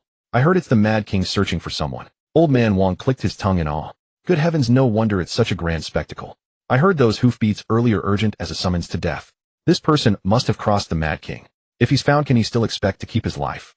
Another burst of rapid hoofbeats approached from the distance. Over a dozen black-clad guards wielding torches roared past. Turning a corner, two groups of riders suddenly collided. Pei Jing looked at Wei Mingzhen, who led the opposing group, a faint, ambiguous smile on his face. Have you found her? Wei Mingzhen's brow was furrowed so deeply it seemed capable of crushing a mosquito. Has my lord any news of his younger sister? Why don't you ask about your own fiancée? Pei Jing slowly urged his horse forward, twirling the reins. Do you care so little for her life and death? Wei Mingzhen's knuckles turned white as he gripped the reins, the leather digging into his palm. Isn't my lord searching for her? As their horses passed each other, Pei Jing suddenly turned his head. I seem to detect some dissatisfaction in your voice regarding my search efforts. Wei Mingzhen was left speechless. He found it difficult to articulate his feelings at that moment. Torn between duties, he simultaneously hoped Pei Jing would find Zhang Rufei, yet his mind was flooded with uncontainable questions. Why was Pei Jing showing such concern for her? Hadn't Zhang Rufei told him it was all a misunderstanding? Was it truly just a misunderstanding? The more he thought about it, the more he felt he was behaving unworthily, dwelling on such matters at a time like this. He bowed to Pei Jing. Prince, thank you for your chivalrous assistance. Pei Jing's expression hardened, his face turning completely cold. With a flick of his whip, he charged into the alley with Duan Jiao hastily leading his men in pursuit. What status does Wei Mingzhen have to thank this prince? The answer was too piercing, so Duan Jiao could only add silently in his heart, he is the fiancé. Pei Jing continued. Even if they haven't married yet, even if they were already wed, this prince could still render his efforts completely futile. A few more light cavalry riders galloped up to join them. The lead rider reported, We've searched all the places we should. Someone saw her being dragged into a carriage, but the carriage was later abandoned in an alley. She must have been transferred. Pei Jing reined in his horse. The city has been fully searched. It is feared that she has already been smuggled out. Duan Jiao quickly asked, Then what are your plans, my prince? Pei Jing stroked the reins. We will go out of the city and seal the gates. Not even a fly will be allowed to leave. If the palace asks, tell them this prince was assassinated and order a city-wide manhunt for the assassins. A tease time later, the city gate was illuminated as bright as day. Seeing the visitor was Prince Zhaoning, the gate commander wasted no time in opening the gate, watching as a massive crowd carrying torches exited the city. Zhang Fei woke up. Before her lay in suffocating darkness. A coarse hemp cloth was pressed tightly against her face, and most of the warmth from her breath was reflected back, making it somewhat difficult to breathe. Zhang Fei tried to move, but her wrists and ankles were bound. The moment she struggled, the hemp rope dug painfully into her skin. She forced her racing heart to calm down and carefully listened to the sounds outside. The carriage became increasingly bumpy, the stones bruising her shoulders. Amidst the sound of wheels, the clatter of horse hooves could be heard. There were at least 4 or 5 horses, suggesting the kidnappers were quite numerous. The hooves made a dull sound, unlike the crisp echo on bluestone paths. It seemed she had already been transported out of the capital, though she had no idea how far they had gone or who had kidnapped her. She tried calling out to her system, but received no response whatsoever. Fear surged uncontrollably, so Zhang Fei bit her tongue to stay calm and reconstructed the events of how she ended up here. At that time, she and Jiao Tao were buying ice cream. She was standing behind Jiao Tao when someone patted her left shoulder. As she turned to look, a hand from her right side reached out and covered her mouth and nose with a handkerchief. Zhang Fei had never imagined the perpetrator would be so bold as to commit such an act in broad daylight amidst a crowd. However, upon reflection, it was understandable. The streets were crowded with people seeking relief from the heat, with hawking and playing sounds mixed together. Who would notice a fleeting abduction in a street corner? She had maintained consciousness for 3 or 4 seconds at the time, instinctively struggling and kicking with her legs. But soon she lost strength, her tongue went numb, and she was carried limp toward the alley entrance by an arm. In her blurred vision, she only saw a crude carriage parked in the alley, and then she completely lost consciousness. The carriage continued moving. Zhang Fei tried to break free, but the hemp ropes were tied too tightly. Every struggle caused them to grind against her skin, making her want to curse. After a moment, the carriage suddenly stopped. The carriage curtain was roughly thrown open, and a wave of sweaty alcoholic stench hit her face. Zhang Fei immediately held her breath and pretended to remain unconscious, still not awake. A rough male voice muttered, "This drug is really potent." Another person snickered, "Of course. The client specifically instructed, saying Miss Jiang is very cunning." Zhang Fei felt the world spinning as she was hoisted onto someone's shoulder. After a while, it seemed they entered a lit room, and a faint light appeared through the hemp bag covering her eyes. Before she could figure out where they were, she was thrown onto a bed. The man left the room after dropping her where several others were waiting. They took out dry rations and handed some to him. The man took a bite and threw the rest on the ground. "Why eat dry rations? Once the client pays the balance, we'll go into the city and feast. A companion reminded him, the city gates are locked. Feasting will have to wait until tomorrow. Just make do with eating now. The man had no choice, picked up the ration, brushed off the dust, and stuffed it into his mouth, chewing stiffly. Not long after, horse hooves sounded in the distance. Everyone instantly became alert. When the sound drew near, they realized it was their client Zhao Xingbang, and only then did they lower their swords. Zhao Xingbang dismounted, complaining softly, "Why did you pick such a remote place? The bumpy ride is hurting my bottom." The lead man stepped forward. "This place is safe, it belongs to us." Zhao Xingbang looked at the crude dwelling and said disdainfully, "Even if it's just a night of pleasure for this young master, it has to be in a decent place." A man immediately laughed, "She's a virgin, but you're not my lord. This place is different. Doesn't that add to the experience? Don't you agree? My brother doesn't know how to speak, please bear with him." The lead man hurriedly said, "The person is inside, please go ahead." Zhao Xingbang huffed, walked a few steps, then turned back and asked softly, "You haven't exposed me, have you?" "Of course not, she's still unconscious." "Good." Zhao Xingbang nodded satisfactorily. After entering the room, he closed the door. The room was extremely crude. A wooden plank bed with a quilt was set up without even curtains. The bed looked unstable. If it collapsed before he finished, it would ruin the mood. Zhao Xingbang looked at the person lying on the bed. Her figure was slender and graceful, her waist so thin under the belt that it seemed it could be broken with a pinch. The only flaw was the hemp bag on her head, but he dared not remove it, fearing she might wake up during the act. He had been craving this beauty for a long time, and finally she was in his hands. Zhao Xingbang rubbed his hands together and impatiently approached the bed, reaching out to untie Jiang Fei's belt. The moment his hand touched the belt, a voice suddenly rang out in the room. "Zhao Xingbang." This direct use of his name nearly made Zhao Xingbang lose his vigor right there. How was she awake? How did she know it was him? Had someone outside exposed him? Zhao Xingbang snatched his hand back as if electrocuted, then realized that wasn't denying it. She was essentially admitting it was him. So he went all in and reached out again. "Don't think that because you're silent, I don't know it's you. I could smell your stench from 2 li away." Zhao Xingbang finally went completely limp. He yanked the hemp bag off Jiang Fei's head. "How do you know it's me?" The sudden light made Jiang Fei squint, and then she saw Zhao Xingbang's disgusting face. "Didn't I just say? I smelled your stench." In truth, Jiang Fei had only been speculating before this. Earlier, when the bandits thought she had fainted, one of them had said, "The client mentioned that this Miss Jiang is quite cunning," indicating that whoever hired them knew her identity. Knowing she was a relative of an official and the future daughter-in-law of the Dinyuan Marquis, those who dared to lay a hand on her could likely be counted on one hand throughout the entire capital. She had only a few enemies, most of them women. The first person who came to mind when thinking of someone who would pull at her belt with ill intent was Zhao Xingbang. What truly confirmed it was Zhao Xingbang was the hesitation at that moment when he tugged at her belt. She hadn't expected that a simple bluff would expose him. Zhao Xingbang's face turned ashen, his mind sluggishly churning, contemplating what he should do next. Jiang Fei lifted her chin. "Untie me now." Zhao Xingbang let out an "oh," and driven by her commanding tone, stepped forward to loosen the ropes around her legs. Halfway through, he suddenly recoiled, stepping back 2 paces. "Why should I listen to you? Do you think you still have Pei Jing backing you up? He has his eyes on Wei Xing, not you." Jiang Fei didn't know how he had figured out that Pei Jing liked Wei Xing, but his judgment was indeed correct. After all, Pei Jing was the second male lead in the novel. Thus, the question that had been troubling her now found a reasonable explanation.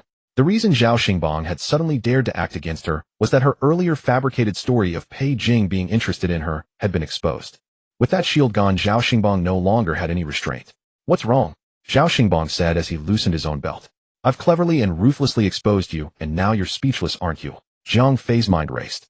In truth, as Zhao Xingbang approached, her heart began to panic. After all, she was not the female lead of the novel. She had no protagonist's halo, and everything depended on her own wits. Yet the more flustered she appeared, the more convinced Zhao Xingbang became that Pei Jing had no feelings for her. Jiang Fei suppressed her panic. "He does like Wei Xing, that's true." "I knew it," Zhao Xingbang said smugly. "But no one said he can only like one person." Zhao Xingbang's pace slowed. That reasoning made sense. After all, Zhao Xingbang himself was someone who fell in love with every new face he saw. "Don't try to fool me." Jiang Fei was speechless. Earlier she had bluffed him with 0 affection points, and he had fallen for it. Now, with a dozen or 20 affection points on the line, this fool actually refused to believe her. Zhao Xingbang said, "He said you're worse than a dog. How could he possibly like you?" It took Jiang Fei a moment to process his words. "You mean when he said that even a dog knows to wag its tail, but I only know how to anger him?" Zhao Xingbang nodded. "See, you admitted it." Jiang Fei suddenly burst into laughter, laughing so hard her stomach ached. "Author, oh author, how did you manage to write such a lively fool with 0 comprehension? How dare you laugh?" "Why wouldn't I dare?" Jiang Fei paused briefly. "Have you ever seen someone who keeps angering him and still lives to tell the tale?" The expression on Zhao Xingbang's face froze. "That's right. If this woman was always making Pei Jing angry, why didn't Pei Jing simply kill her? You're wondering why he didn't kill me. What other reason could there be? He simply can't bear to. Zhang Fei continued, if I and Wei Xing both fell into the water, he would definitely save Wei Xing first. But if you and I fell into the water together after he rescued me, he would surely hold you down and drown you, never letting you come up again. Her expression was too confident, too composed, and combined with her words it made Zhao Xingbang shiver involuntarily. Zhang Fei raised her hand toward him again. Untie it. Zhao Xingbang took 2 steps forward, then suddenly retreated, and in a few quick strides he opened the door and left. Zhang Fei let out a long sigh, hoping no more trouble would arise. Zhao Xingbang emerged from the room with a pale face, and the gang of bandits in the courtyard immediately stood up. They hadn't expected the Prime Minister's son to be so useless, finishing up in such a short time. Earlier they had heard the woman's laughter, which must have thoroughly humiliated Zhao Xingbang. The short stout man couldn't help asking, young Master Zhao, you're done. You're leaving already.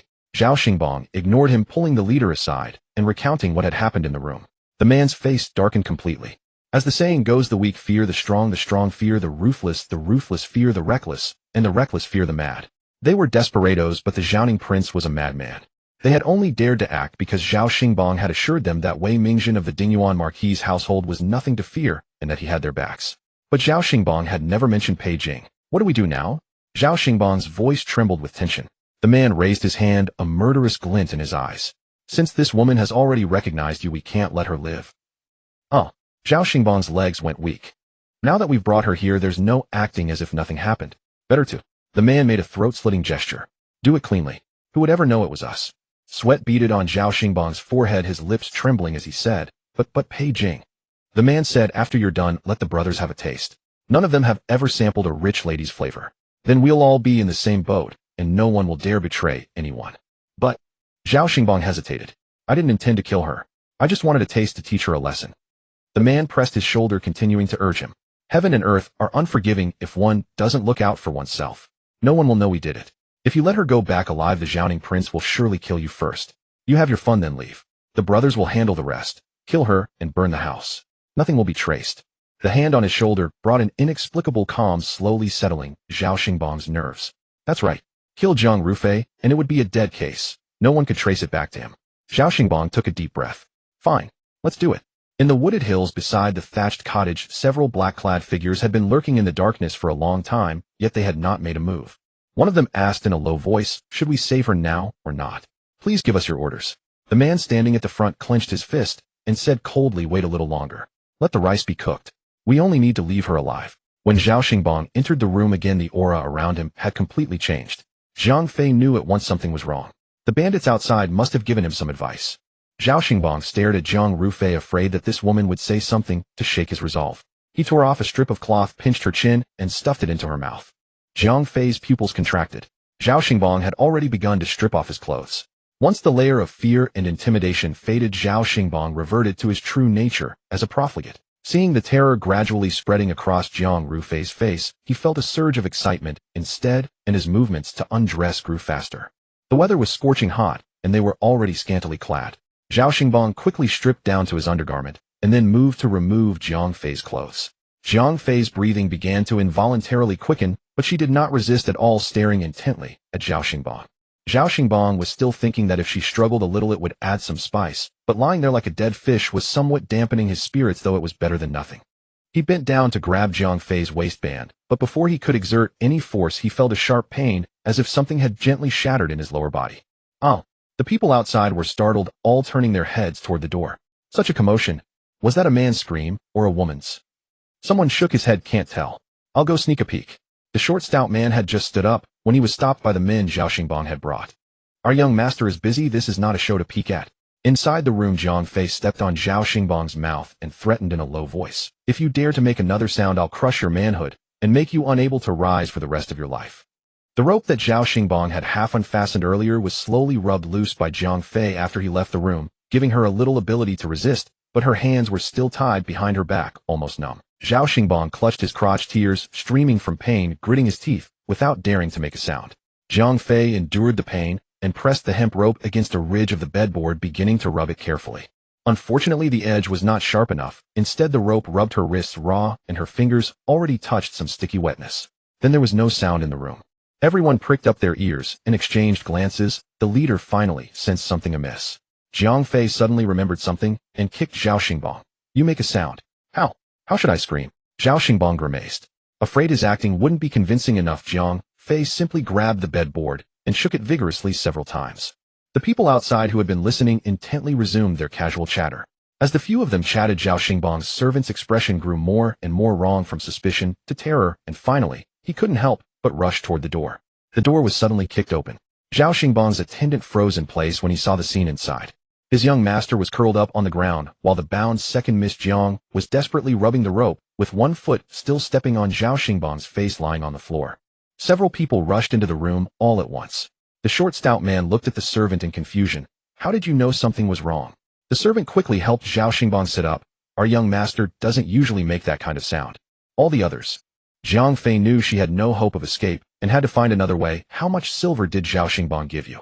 If you release me, I'll give you double. Although she couldn't even produce 5 taels of silver from her pocket, fabricating only relied on her mouth. As long as she sounded confident enough, she could be Ma Yun. The short, stout man seemed somewhat tempted, but the leading man rubbed his hands and said, We'd really like to take the silver, but we're afraid we won't have the luck to spend it. Cooperate, and we'll make it easier on you. Stop wasting time. The man gave a signal, and 2 kidnappers immediately lifted Jiang Fei up, untied the rope around her wrists, and bound her arms to the bedboard on either side. Young Master Zhao is the one who paid. We should let him go first. Zhao Xingbang squeezed his legs together and covered his crotch, struggling to say, I need to recover first. What to do? He seemed unable to get it up anymore. Everyone. How did the Grand Chancellor's family produce such a useless fool? The black-clad figures in the woods groped closer. Miss, should we make a move? The girl addressed was slender, staring fixedly at the faint lamp light not far away. That group of kidnappers had been in the house for a long time, but still hadn't come out. Oh, presumably they must have finished by now. She didn't want to kill Jiang Rufei, but she was too much of an obstacle. Jiang Rufei had forced her to this. As long as she left Jiang Rufei alive, ruined her reputation, a fallen woman. Who would still be attracted to her? Just thinking about it would be repulsive. Miss. The person beside her couldn't bear to watch, and spoke up to remind her. That girl seemed not to hear. After a moment, she raised her hand about to signal the attack, when a line of torches suddenly appeared in the distant mountain hollow, rapidly approaching this direction. Someone's coming, said the black-clad man. It should be Prince Zhaoning. It seems we don't need to intervene. But the girl's face suddenly darkened. He actually came to save her. The words were almost squeezed out between her teeth. Fine. The girl added. Let him see with his own eyes what a ruin she's become. Oh, from now on, every time he sees her, he'll remember her like this. Do you think he'll still like her? The black-clad man didn't answer. The girl waved her hand, and everyone immediately disappeared into the deeper darkness. The line of torches drew closer, with Pei Jing leading the way, his dark wide sleeves flapping noisily in the night wind. Your Highness, it should be that thatched cottage ahead.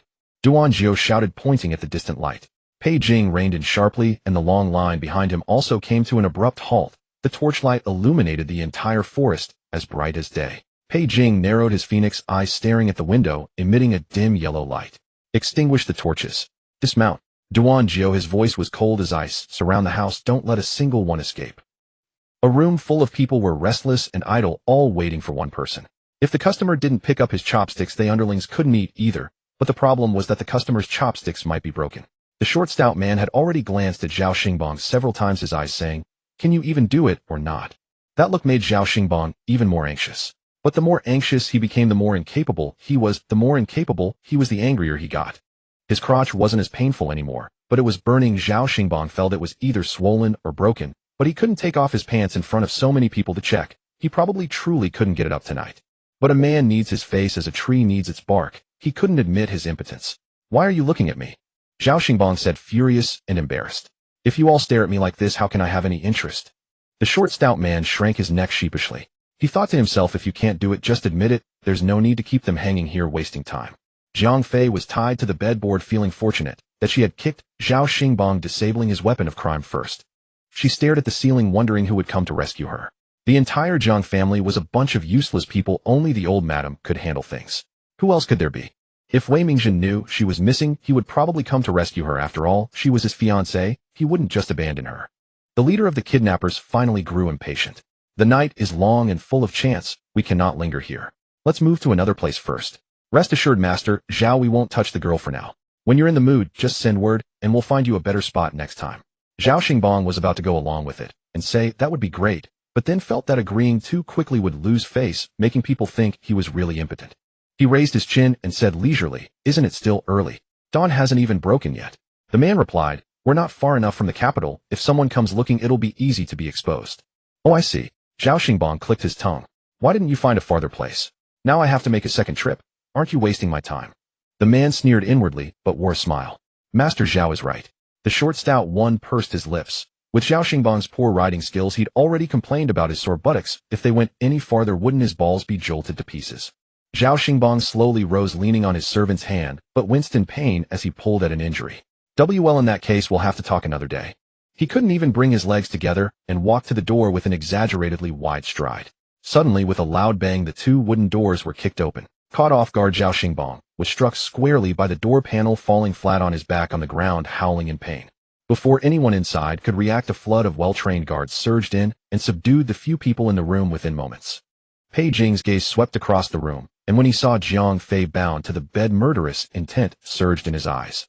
Her hair and clothes were disheveled, her wrists rubbed raw and bloody, and her eyes, usually cunning and lively, were now red. Little before she could finish, Duan Jiao, quick as lightning, clamped a hand over Jiao Tao's mouth as she rushed in, signaling the shadow guards to escort the group out, while he dragged Jiao Tao out himself. Had it not been for seeing Miss Zhang's clothes intact, Duan Jiao suspected his master would have drawn his blade and killed on the spot. Pei Jing walked slowly to Jiang Fei, all the words he had planned to say stuck in his throat.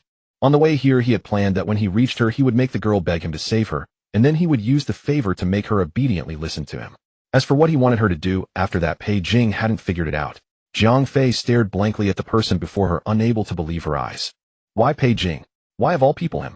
If a mere dozen or so points of affection could make him come in grand style in the dead of night to save her, then, when he loved someone wholeheartedly, wouldn't he entrust all his fortune and life to that person? Only the two of them remained in the room, so quiet that each could hear the other's breathing. Pei Jing knelt on one knee on the bed, slowly untied the hemp ropes binding her, and then helped her sit up slowly. Throughout it all, neither spoke a word. Jiang Fei sat on the bed, hugging her knees. After a moment, she looked at him and asked, "Why would the prince come to save me?" The question broke the silence. "If I hadn't come to save you, were you waiting for Wei Mingxin?" Pei Jing shot her a glare. "He won't come for you. Wei Xing is missing too." "What?" Jiang Fei was even more shocked. "Then why didn't you go save Wei Xing? Didn't he like Wei Xing? Why would he abandon her to come save her?" Pei Jing looked at her oddly. "You think I was wrong to come save you?" No, Jiang Fei quickly said. "I just find it strange." "What's strange?" "Strange that you obviously like Wei Xing, yet you didn't go save her." As she spoke, she saw Pei Jing staring at her with a complex expression. Pei Jing narrowed his eyes. "Who told you I like Wei Xing?" "The book said so," Jiang Fei replied instinctively. "What book?" A heavenly book." Pei Jing reached out to touch her forehead, frowning. "Did they hit your head, oi?" Jiang Fei dodged aside. "No." Pei Jing's gaze lingered on her face for a moment, his eyes darkening further. He simply turned her head and felt all over her scalp.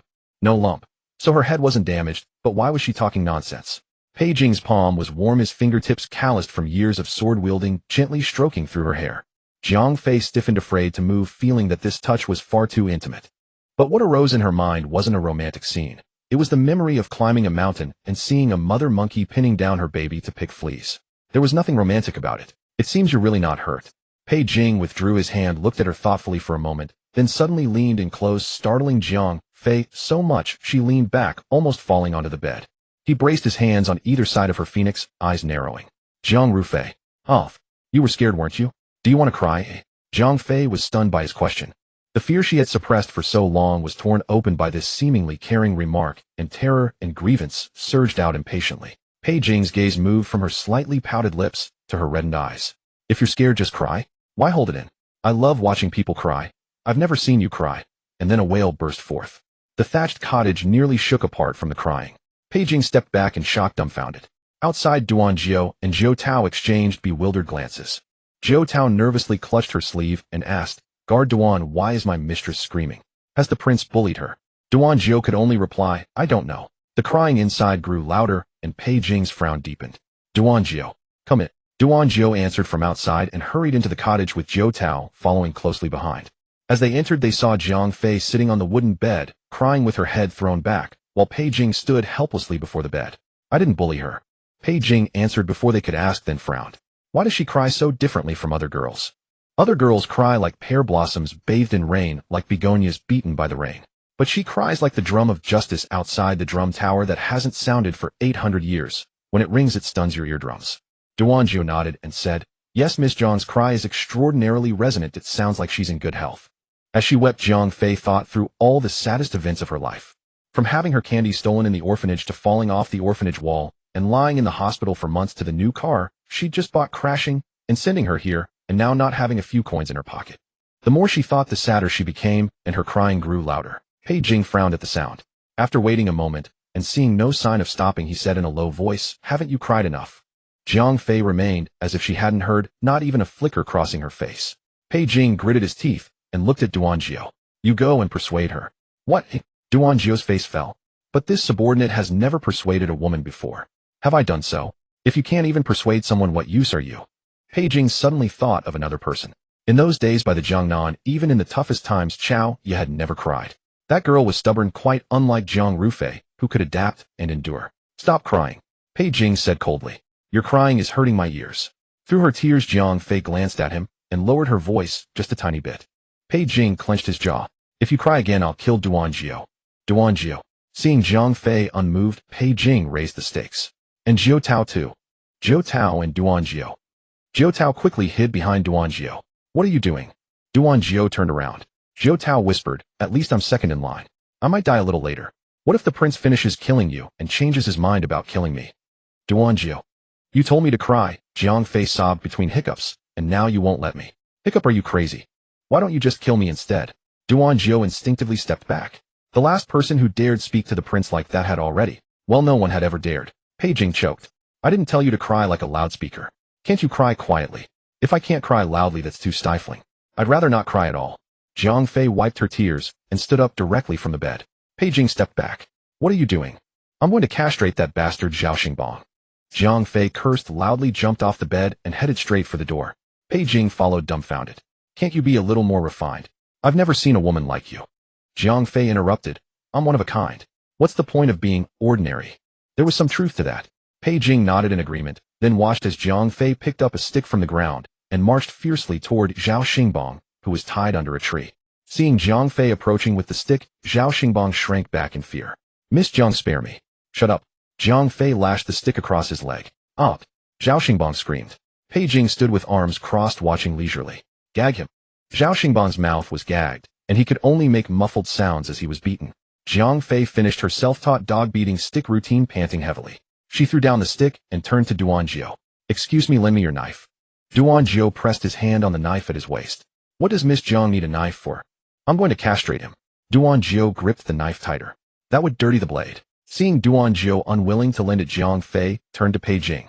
Then lend me your fan. I didn't bring it. Jiang Fei stared at him, blatantly lying. Then what's that on your waist? How could my fan touch something so filthy? Pei Jing said with unshakable confidence.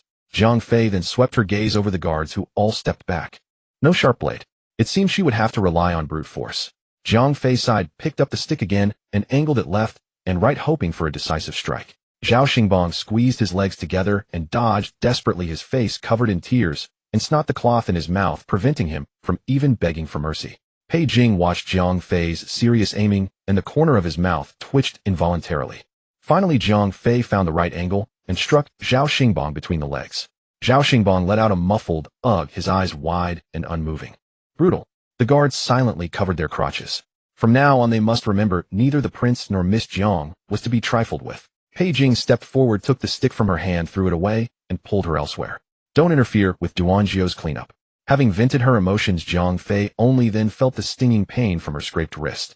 Do you have any more of that miraculous medicine? Pei Jing glanced at her bloody wrist. He had noticed it when he untied the rope. It looked frightening, but was just a scrape that bled, making a mess of things. Jiaojiao hesitated. That medicine? I only brought one bottle. Pei Jing tossed it. I'll sell it to you. Jiaojiao's heart ached. That medicine was specially made by the divine physician of the Medicine Valley. Though it could be made again, the ingredients were extremely hard to gather. Using it for a mere scrape was a gross overkill. But since the prince had given it, he dared not ask for it back. Jiang Fei held the porcelain bottle. How much? 1,000 taels, Pei Jing said flatly. Jiang Fei nodded, opened the lid directly, and shook a tiny bit onto the wound. She had noticed last time that although the powder stung, when applied it worked wonders, healing wounds remarkably fast. Anything Pei Jing had was definitely top-notch. Watching her casually slip the bottle into her pocket, Pei Jing raised an eyebrow. Seems you've come into money. You didn't even bargain. Jiang Fei patted her pocket. I'll owe you. I'm broke right now. How much do you have? Jiang Fei counted on her fingers. 3 taels 5 qian minus what Jiao Tao spent on half a street of snacks. About 2 taels 7 qian. Pei Jing was speechless for a moment. Didn't you have over 100 taels last time? Spend it all, Jiang Fei said. But rest assured, your highness, I will repay you. You're this poor. How will you repay me? Once I marry Wei Mingjin, I'll have a dowry. I'll definitely pay you back. Pei Jing. He turned around and looked at the group tied up on the ground. All right, Duanjiao, make it clean. From his knowledge of the prince, Duanjiao sensed a hint of anger in that order. Will Duanjiao do the castrating himself? Jiang Fei asked curiously. Duanjiao drew his blade. I'll kill them myself. Jiang Fei stopped in her tracks and turned back. Kill them all. Pei Jing shot her a weary glare. Do you want to play the merciful bodhisattva? Jiang Fei shook her head, raised her pinky finger toward Zhao Xingbang. Can we spare that eunuch's life? Duanjiao couldn't help but snort, then quickly suppressed it. Why keep him? Pei Jing asked. Naturally, he would be useful, but Jiang Fei couldn't say it now. She had only just thought of it. Earlier, she had planned to use Yunxiang for all the dirty work, but that move had already been spent on Jiang Rulin. Yunxiang was a spent pawn. She needed someone she could use. Truth be told, Zhao Xingbang's nature was quite suitable, stupid, cowardly, and easy to manipulate. Moreover, with his father being the chancellor, his identity would make things much more convenient. But she absolutely could not tell Pei Jing this. His father is the chancellor. If he dies, it'll be troublesome. What trouble? Kill him and be done with it. Jiang Fei kept finding excuses. Tonight you made a grand entrance and exit from the city with so many people. They'll definitely suspect you. Pei Jing sneered. Do I fear their suspicion? But it will still cause you trouble, won't it? Better to avoid unnecessary trouble. Pei Jing wanted to retort, but seeing her earnestly trying to persuade him, a string in his mind was plucked lightly. A trace of awkwardness appeared on his face. Are you concerned about me? Jiang Fei was stunned for a moment, then steeled herself and slowly nodded. The prince saved me. I couldn't possibly bring him trouble, could I? As for the others, it's fine, but Zhao Xingbang still has the identity of the chancellor's son. Besides, I've already avenged myself. Should I spare his life? Zhao Xingbang, with a gag in his mouth, nodded frantically. If you beat him like this today, aren't you afraid he'll retaliate later? Jiang Fei glanced at Zhao Xingbang, who shook his head desperately again. He wouldn't dare, would he? Zhao Xingbang's head nearly blurred into a blur from nodding. Perhaps one of her earlier remarks struck a nerve in Pei Jing, for the faint impatience that had lingered on his face quietly dissipated, leaving him looking somewhat relaxed. He cast a look at Duanjiao. The others need not be spared. Understood, Duanjiao replied, raising a hand in a gesture. Immediately, several men bound Zhao Xingbang and his servant and hoisted them onto horseback. Pei Jing pushed Jiang Fei forward by the back, pressing down on her head when she tried to look back. Don't look back. Jiang Fei swallowed, guessing he was handling the aftermath. Can you ride a horse? Pei Jing asked. Jiang Fei could ride a bicycle, but had never ridden a four-legged creature. No. Pei Jing mounted the horse in one motion, looking down at her. I'll give you 2 choices, 1 walk back on your own, 2. 2. I choose 2. Jiang Fei interrupted before he could finish. Only a fool would walk back. Pei Jing let out a scoffing laugh, leaned down, grasped her arm, and pulled her onto the horse with a single heave. Jiang Fei tumbled into an embrace that carried a faint scent of leather. The warmth of the man's body seared through her thin silk robe at her waist, and as the reins crossed, she caught the subtle, evanescent fragrance of cold pine on him. It was rather intimate. Jiang Fei consoled herself that in the modern world, to get a gentleman's embrace, you'd have to pay at a nightclub, whereas here being held by a prince was free. No matter how you looked at it, this was a bargain. All she had to do was treat Pei Jing as a free gigolo, and the intimacy instantly dissolved, replaced by a gratifying sense of having gotten the better of the deal. What are you thinking? Sit properly. Nothing, Jiang Fei said hastily. She certainly wouldn't dare admit she was thinking of him as a gigolo. Pei Jing pulled the reins to turn the horse. Just as he was about to set off, a guard hurried over, cupping his hands in a salute. Your Highness, there is still one person in the house. Who? Even as he asked, Pei Jing had already guessed the answer. The guard replied, it's Miss Wei of the Dingyuan Marquis Mansion. Pei Jing immediately dismounted. After taking 2 steps, he turned back. Will you wait here, or come with me? Together.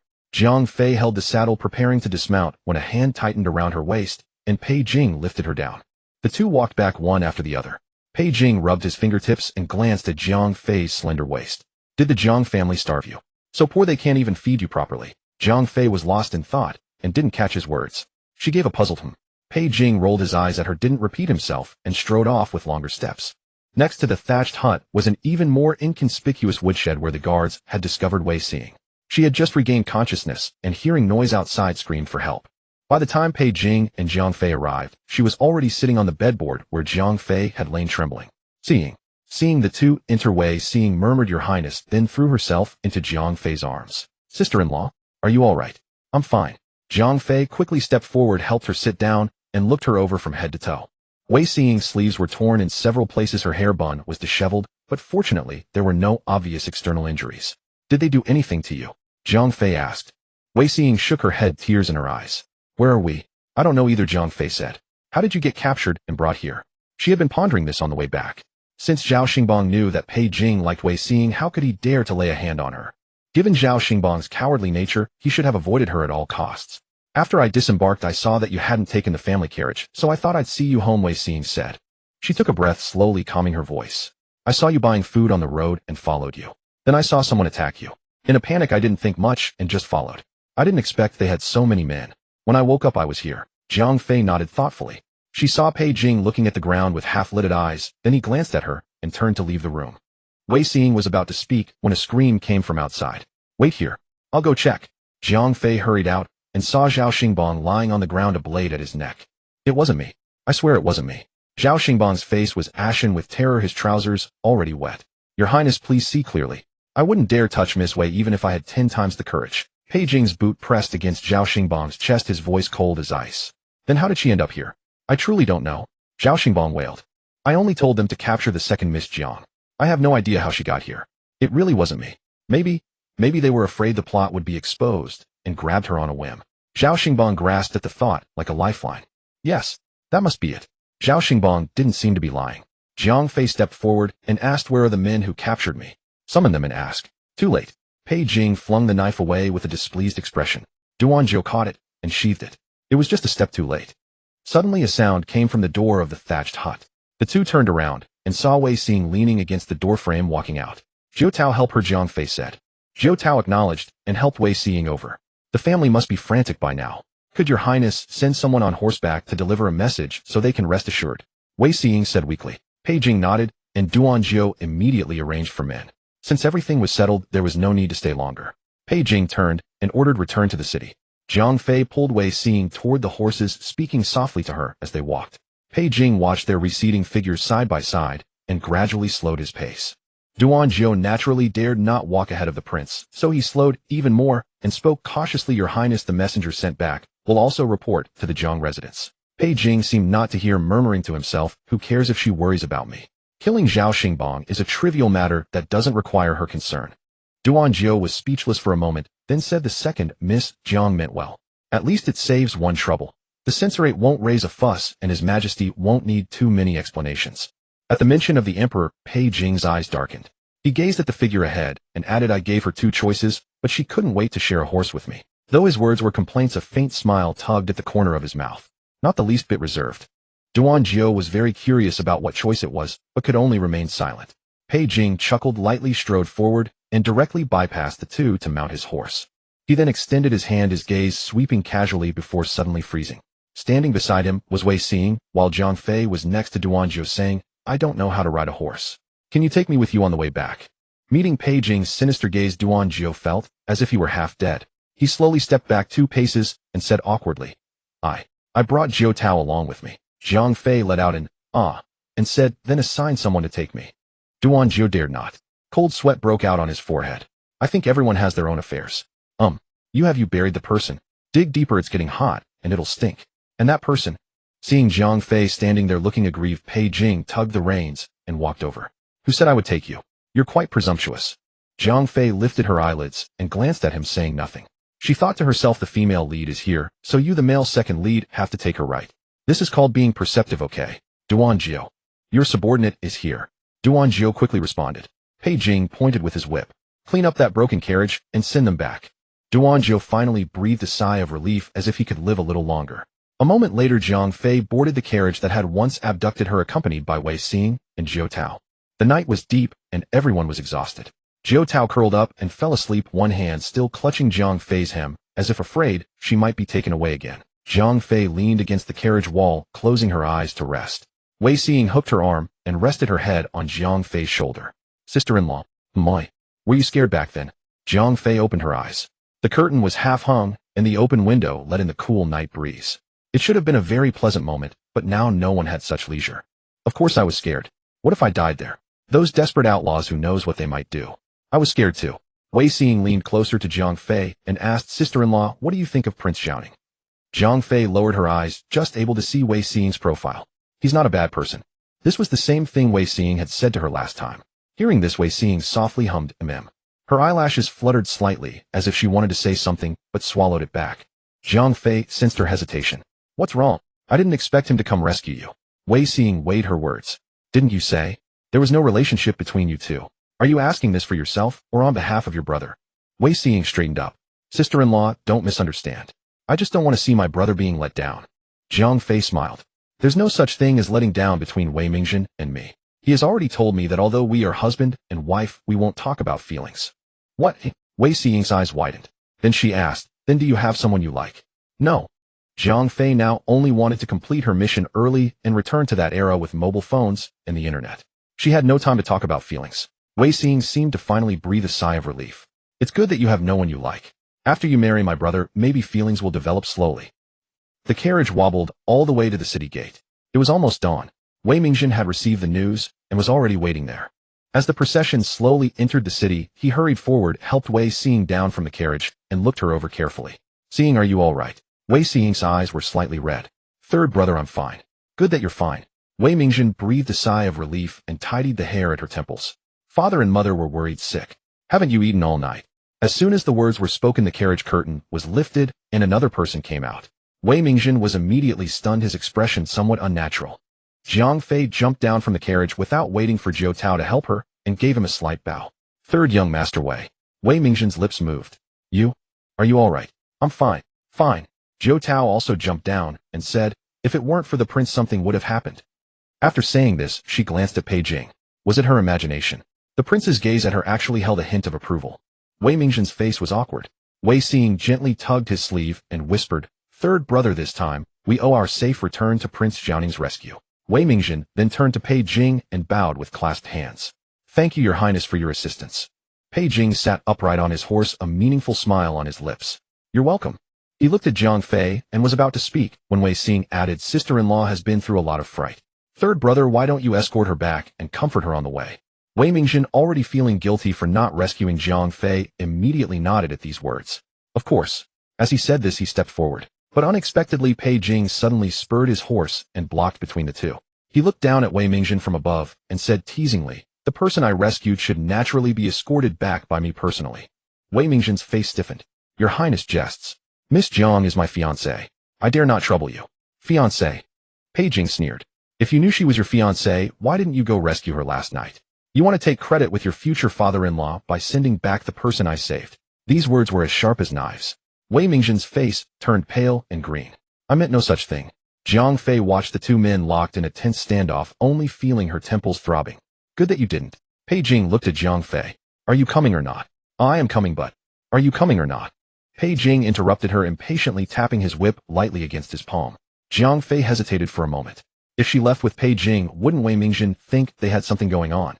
But if she clung to Wei Mingjin, even though he hadn't come to rescue her, wouldn't that seem cheap? With this thought, Zhang Fei quickly had an idea. I see Seeing is tired too.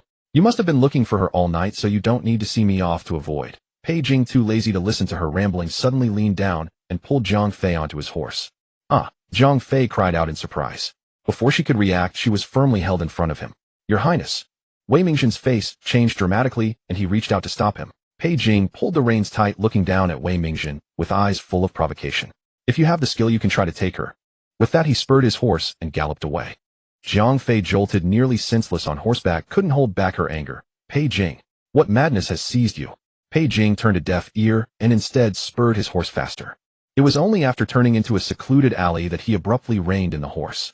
Just as Zhang Fei was about to explode, he clamped a hand on her chin. Zhang Rufei, listen well to this, prince. Pei Jing's voice was right against her ear, cold as shards of ice. I saved you not to watch you put on a pretentious show in front of Wei Mingjin. Zhang Fei was stunned by his sudden burst of fury, momentarily forgetting to resist. Forced to tilt her head back by his grip, she found herself leaning right into the hollow of his neck. In this position, Zhang Fei could clearly feel the pulse of Pei Jing's carotid artery beating rapid and strong, mingled with the cool morning breeze, inexplicably sending a tremor through her heart. Do you think Wei Mingjin truly cares about you? Pei Jing sneered. He wouldn't even go to save you. Can a man like that be entrusted with a lifetime? Jiang Fei finally came to her senses and slapped his hand away. I don't care if he cares about me or not. Ooh, I just need him to marry me. Pei Jing's face grew even darker. Do you like him to such a degree? Even if he doesn't care at all, you still want to marry him. You are so lacking in self-respect. Jiang Fei was baffled. How did it come to self-respect? She blinked, seeming to realize Pei Jing might have misunderstood something. Wait. Jiang Fei rubbed her sore chin. Your Highness, have you mistaken something? When did I ever say I liked Wei Mingjin? Pei Jing knitted his brows, a flicker of confusion in his eyes. Then why must you marry him? Jiang Fei's gaze drifted into the distance. I naturally have my reasons for having to marry him. Who says marriage must be based on romantic feelings? Pei Jing's expression suddenly turned complicated. Could it be? You're aiming for a higher branch. Before Jiang Fei could answer, he let out a derisive laugh. The mere Dingyuan Marquis manner. He's not even the heir. What kind of high branch is that? If not him, should I marry you? Jiang Fei snapped back, turning her head. Pei Jing's expression instantly froze on his face. You? Jiang Fei didn't know why he suddenly seemed like a chicken with its neck wrung and for a long time without getting anywhere. What's wrong with you? The position was twisting Jiang Fei's neck, so she simply grabbed the saddle ring and adjusted her posture. Pei Jing's expression still hadn't changed. He murmured, marry me. Now Jiang Fei was also stunned. The two of them kept staring at each other in this awkward position until Duanjiao caught up with his men. Your Highness. Duanjiao's voice came from the mouth of the alley, breaking the eerie atmosphere between them. Pei Jing, as if waking from a dream, abruptly released his grip on Jiang Fei's hand. Your subordinate. Did I come at a bad time? Duanjiao asked cautiously. Shut up. Pei Jing barked, but his voice was a bit strained. He took a deep breath, forced himself to calm down, and looked at Duanjiao. Give me a horse. This horse is too crowded. Duanjiao wanted to say that he could carry Jiao Tao without crowding, and the second Miss Jiang was even thinner than Jiao Tao, so how could it be crowded? But he immediately complied, giving up his own horse and taking another guard's horse instead. Jiang Fei sat alone on Pei Jing's tall horse. She didn't know how to ride at all, and sitting alone made her a bit nervous. Then who will carry me? Duanjiao, being a clever man, immediately said, I'll find someone to lead the horse for the young lady. The formation was quickly arranged. Jiang Fei and Jiao Tao rode ahead, one each, while Pei Jing and Duanjiao rode behind, followed by a string of guards.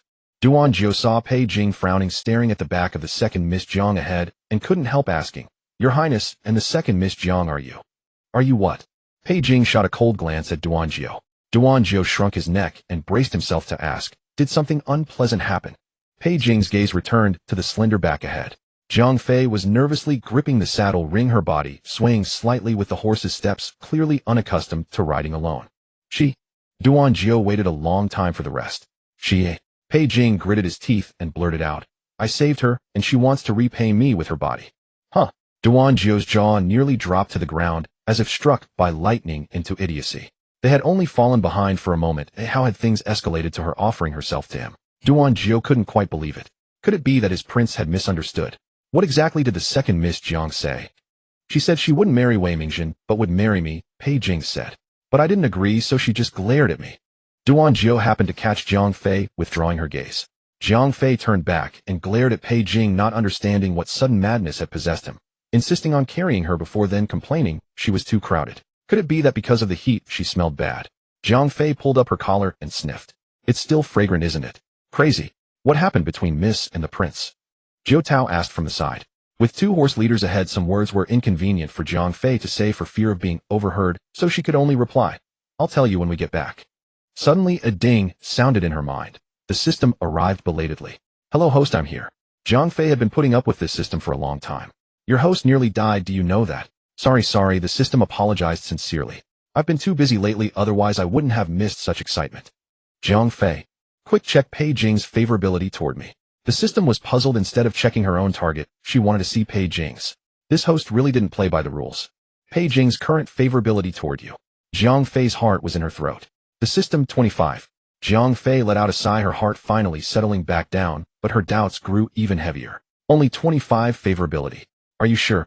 Of course I'm sure. The system sensed something off. What's wrong? He wants to marry me.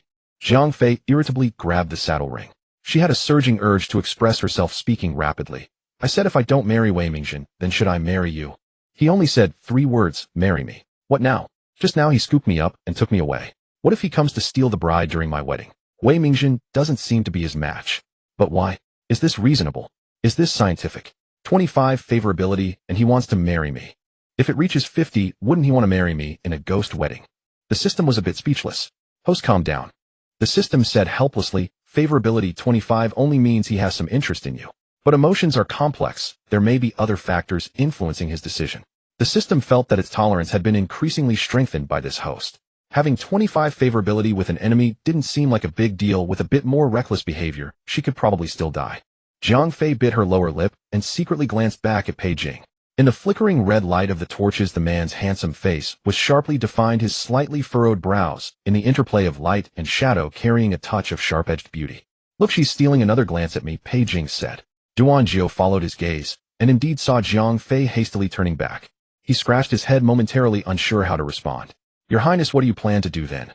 Duan Jiao asked cautiously. Pei Jing tightened his grip on the reins, his gaze deep. I will not be at her beck and call. She says marry me, so I'll marry. Not now. Duan Jiao, if he's not marrying, then why the not now? Who is that giving an out to? Does it mean it's still unclear whether he'll marry later? The group arrived at the Jiang mansion's gates just as dawn broke, yet no one came to greet them. A chubby boy sat on the doorstep, jumping down with a clatter. Jiang Rufei, you wild girl, you finally remembered to come back. Jiang Fei didn't know where the little chubby boy had learned to speak so disrespectfully. You're so rude. Do you believe I'll hit you? What are you doing here in the middle of the night? I was waiting for you, Jiang Chenglang said on the verge of tears. I heard you were kidnapped. Jiang Fei's heart softened. When they entered the city, a large crowd was waiting at the city gates for Wei Xing, and someone at home was also worried about her. She felt a surge of envy. In contrast, she had always been an orphan. No one had ever waited for her to come home. Even after transmigrating here, only a solitary lamp at the door awaited her, and there were those in the family who wished she would never return. At least there was still this little chubby boy who made her feel a sense of belonging. All right, I'm fine. Don't cry. I'm too tired today to hit you. Jiang Fei held onto the saddle, preparing to dismount, but the horse was too tall for her feet to reach the ground. Pei Jing clicked his tongue, turned over and dismounted, strode over, and without a word lifted her down. Jiang Fei intended to thank him, but then remembered the 25 points of favorability and decided to act out instead. She gave him a sidelong glance and said, you have good eyesight. Pei Jing and Duan Jiao exchanged a glance, both having the same thought. See, she's being petulant. Jiang Fei lightly patted Jiang Chenglang's head. Why don't you greet people? Oh. Jiang Chenglang looked up at the tall, handsome man before him. He thought that this man must be the one his second sister would marry, and he needed to build a good relationship with him, since as a dowry, he would be spending a lot of time with him. So Jiang Chenglang obediently said, second sister's husband. Jiang Fei was stepping up the stairs and missed her footing, nearly falling flat on her face. What are you yelling? What if Pei Jing took it seriously? Panic surged through her as she saw Pei Jing's face already showing an icy expression. Pei Jing shot Duan Jiao a look meaning, see, she wants to marry me. She's trying to use a child to force me. I won't fall for it so easily. He clasped his hands behind his back, ascended the steps, and strode into the Jiang mansion. When Jiang Bingshi and Yao received the news and hurried to the front yard, Pei Jing was already seated in the main hall. Jiang Bingshi was terrified, his legs giving way as he knelt to the ground. Yao quickly knelt as well. Your Highness, we had no idea of your arrival. Please forgive our lack of welcome. Pei Jing toyed with the teacup in his hand. Your family loses a person, yet you sleep soundly, leaving me to search for them. You have quite the nerve. Cold sweat beaded on Jiang Bingshi's forehead. He quickly explained, Your Highness, please understand. I did send people to search, but I am old and could not hold on. The teacup shattered with a crack at Jiang Bingshi's feet, making them both tremble. Your Highness, forgive us, forgive us. Pei Jing's cold eyes swept over the kneeling Jiang couple. I wonder if your son had gone missing today, would you have slept so soundly? Jiang Bingshi said, to answer Your Highness, I would. Search for both. Pei Jing snorted lightly. Jiang Rufei, I wonder if you're not even their biological daughter. At these words, Jiang Bingshi's face turned deathly pale, his lips trembling as he failed to speak. Yao, even more terrified, collapsed to the ground, not daring to lift her head. Jiang Fei keenly observed everything. Could it be that the original Jiang Rufei wasn't a biological child after all? But the author hadn't written it in the book, leaving so many plot holes. The book was millions of words long, perhaps the author had forgotten all about it. She is our biological daughter, Yao hurriedly said. I carried her in my womb for 10 months. She was just raised in the countryside. She is wild and disrespectful, so she is not close to the family. For some reason, Pei Jing inexplicably felt anger at those words. He raised his hand to slam the table, but then his eyes met Jiang Fei's gaze. This girl already wanted to pledge her life to him. If he defended her now, she would become even more devoted. Wouldn't he never be able to shake her off? Pei Jing flicked his sleeve. What are you standing there for? Don't you have legs to find a seat? Oh. Jiang Fei was still thinking about who the original Jiang Rufei was, and at the unexpected remark, she found a chair and sat down. Pei Jing, seeing her preoccupied look, frowned even deeper. What? Can't you hear me when I speak? Jiang Fei finally snapped back to reality, blinked, and said, "Your Highness just told me to sit down, so I sat down." "You've—" Pei Jing choked in anger. He turned to Jiang Bingshi and said, "Your daughter is indeed disrespectful. It seems she needs to be properly disciplined." Jiang Bingshi repeatedly agreed, but then Pei Jing changed his tone. "Since you can't teach her from today onwards, I will take over." Jiang Fei's eyes widened. "What?" Yao gritted her teeth in hatred. As the mistress of the house, she was still kneeling, yet Jiang Rufei, a beggar, dared to sit so brazenly. "Your Highness, this is probably not proper." "Proper?" Pei Jing sneered with a raised eyebrow. "My word is the rule. I will send a capable person from the palace to teach her proper manners, so she won't be shouting at me all day." Jiang Fei wanted to retort, but stopped. She hadn't yelled that much. How could it be all day? To condemn a person, one need not worry about the pretext. Could this scoundrel be sending someone like the Rome Mama to torment her? Pei Jing reached for his teacup, but found it empty, remembering he had already smashed it. "Dawn is broken, and I can't even get a hot meal. Is this how the Jiang family treats their guests?" Cold sweat beaded on Jiang Bingshi's forehead as he hurriedly said, "Your Highness, please calm down. I will have someone prepare breakfast immediately." Pei Jing then looked at Jiang Fei. "I saved your life. Isn't it worth a meal you cook yourself?" "Fine." Jiang Fei agreed immediately. She did owe Pei Jing, so cooking a meal was not too much. She could also add more salt to lower his favorability. Pei Jing's lips curled slightly as he glanced at her hands. "Never mind. I might starve to death waiting for you to finish cooking." Fickle man. The dishes were served, and the sky had already grown bright. As the temperature began to rise, Jiang Bingshi dared not neglect to set out ice in the room, which kept it pleasantly cool. Jiang Fei was already ravenously hungry, and she wolfed down her food as soon as she sat down. She could have put on the airs of a refined lady, but Pei Jing was not her target of seduction, so there was no need to pretend in front of him. Watching her eat like that, Pei Jing opened his mouth to speak several times, but held back until he finally couldn't restrain himself and set down his chopsticks. "Are you feeding a pig?" Jiang Fei picked up a piece of braised pork and placed it in his bowl, her mouth stuffed so full it bulged, and she mumbled, "Your Highness, please enjoy." At least she had the sense to attend to her guest. Pei Jing picked up the braised pork, about to take a bite, when his peripheral vision caught Jiang Fei's smiling gaze. His chopsticks suddenly paused, and he was struck by a sudden realization. "How dare you call me? When did I call you anything?" Jiang Fei looked innocent. Pei Jing gritted his teeth, took a deep breath, and ate the braised pork. Jiang Fei devoured her meal with the speed of a whirlwind. Her belly was full, but Pei Jing had barely eaten a few bites. She simply propped her chin on her hand and watched him eat. He sat upright like a pine, his back straight as a ramrod. His posture as he held his chopsticks was elegant and proper. Every time he picked up a morsel, he would gently tap it against the rim of the bowl to let the excess sauce drip off before slowly bringing it to his mouth. Jiang Fei couldn't help but mutter inwardly, "This man even eats as if he's deliberating in court, rigid and formal. Isn't he tired? What are you looking at?" Pei Jing didn't even lift his eyelids, chewing slowly and deliberately. "Waiting for you to finish," Jiang Fei said. "I'm sleepy." Pei Jing's chopsticks paused slightly. He lifted his eyes to look at her. "Is this how you thank me? Not even letting me finish my meal?" Jiang Fei rested her chin on her hand. "I'm not rushing you either. You asked what I was looking at. Take your time, eat as long as you like." Bored, she traced circles on the table with tea water. Suddenly she remembered something. "Your Highness, about Wei seeing." No talking while eating, Pei Jing cut her off. "Did all the Jiang family's rules go to the dogs?" Jiang Fei pouted. "I never learned the rules. I have no breeding. So why didn't you go to save Wei seeing, but instead came to save me?" She had someone else to save her. "As for you, if I hadn't come to rescue you by now you would be." He stopped mid-sentence, his gaze turning cold. "Do you take me for a fool? Can I search for people at the same time? Searching for you doesn't stop me from searching for her. Turn the capital upside down, and we'll see who turns up first." The thought suddenly opened up a new perspective. That made sense. Jiang Fei thought to herself, no wonder he became the male lead's second-in-command in the novel. He was certainly no pushover, unlike that Wei Mingjin, who was so single-minded. Jiang Fei propped her chin and pondered for a moment, then murmured, "So your Highness didn't come specifically to save me. You just happened to turn over the capital and found me first. Thinking about it, that way I'm not so overwhelmed by the honor." Pei Jing's eyes darkened. "Jiang Rufei, say that again."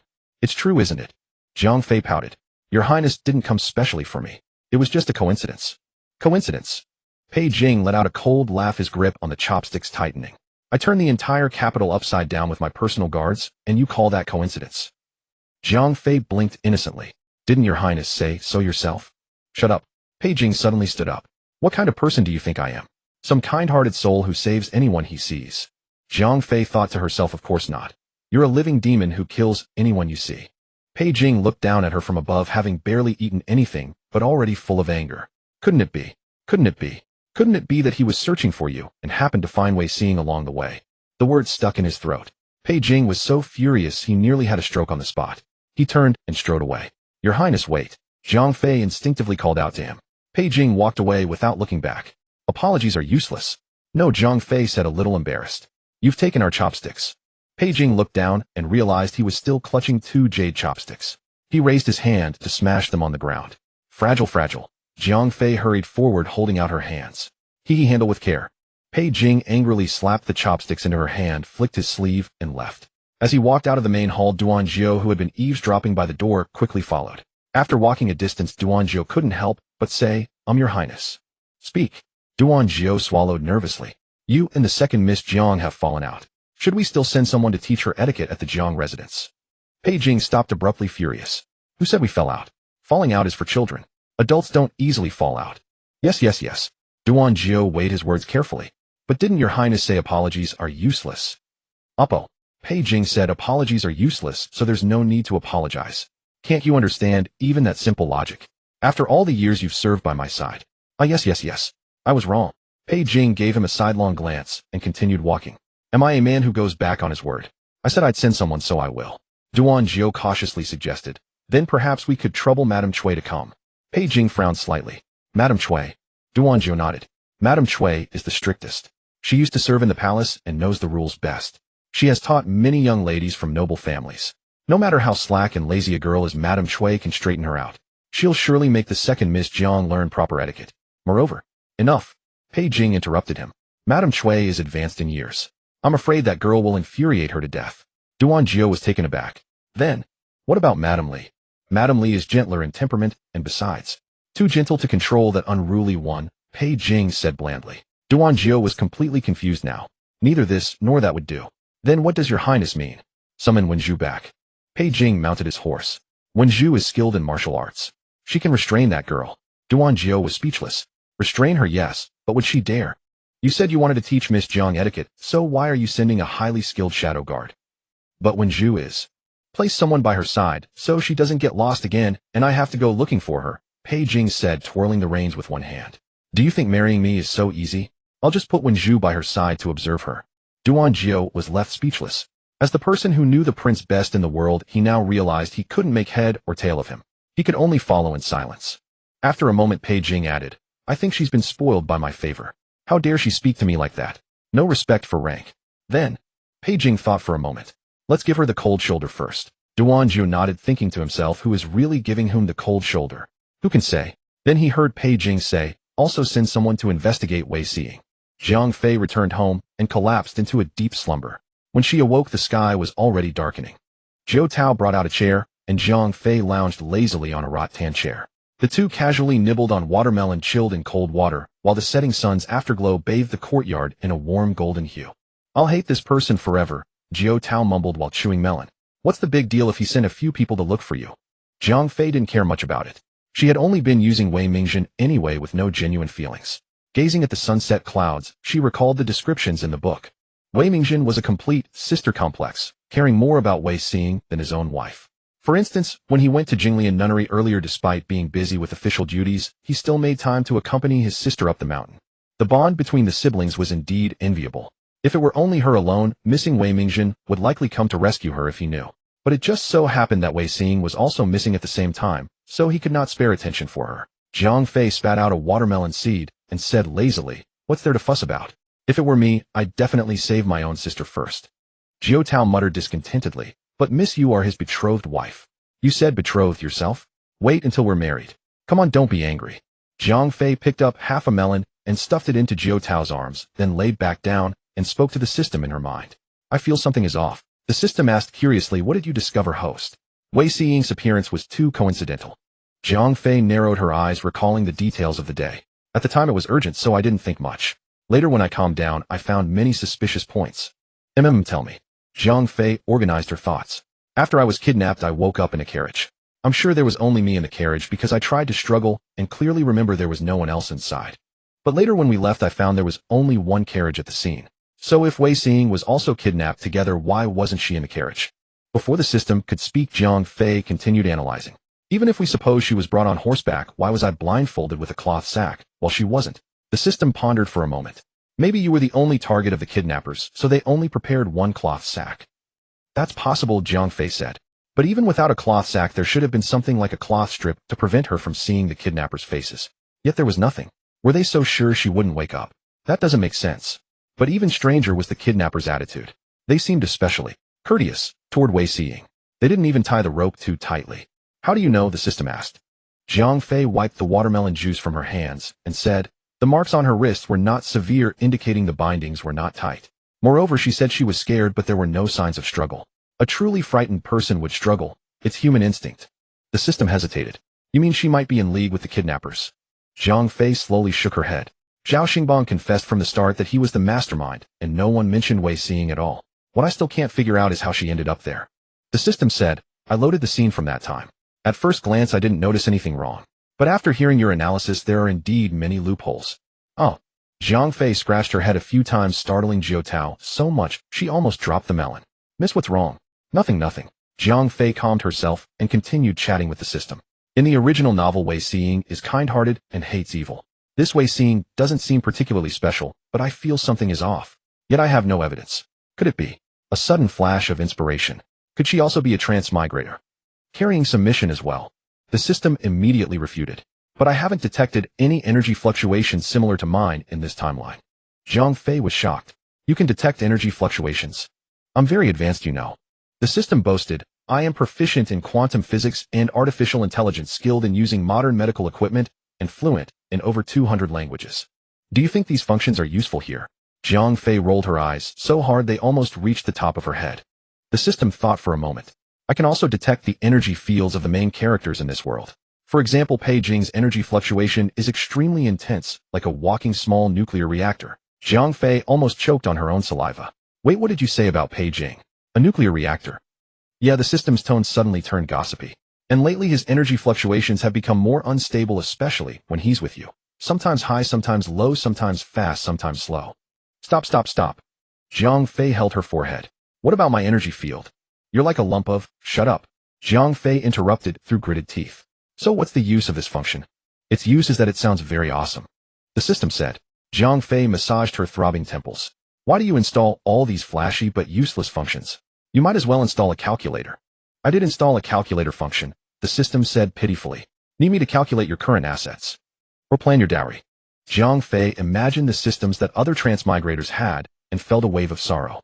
Other systems have navigation, a universal mall, a divine craftsman, invincible medical skills.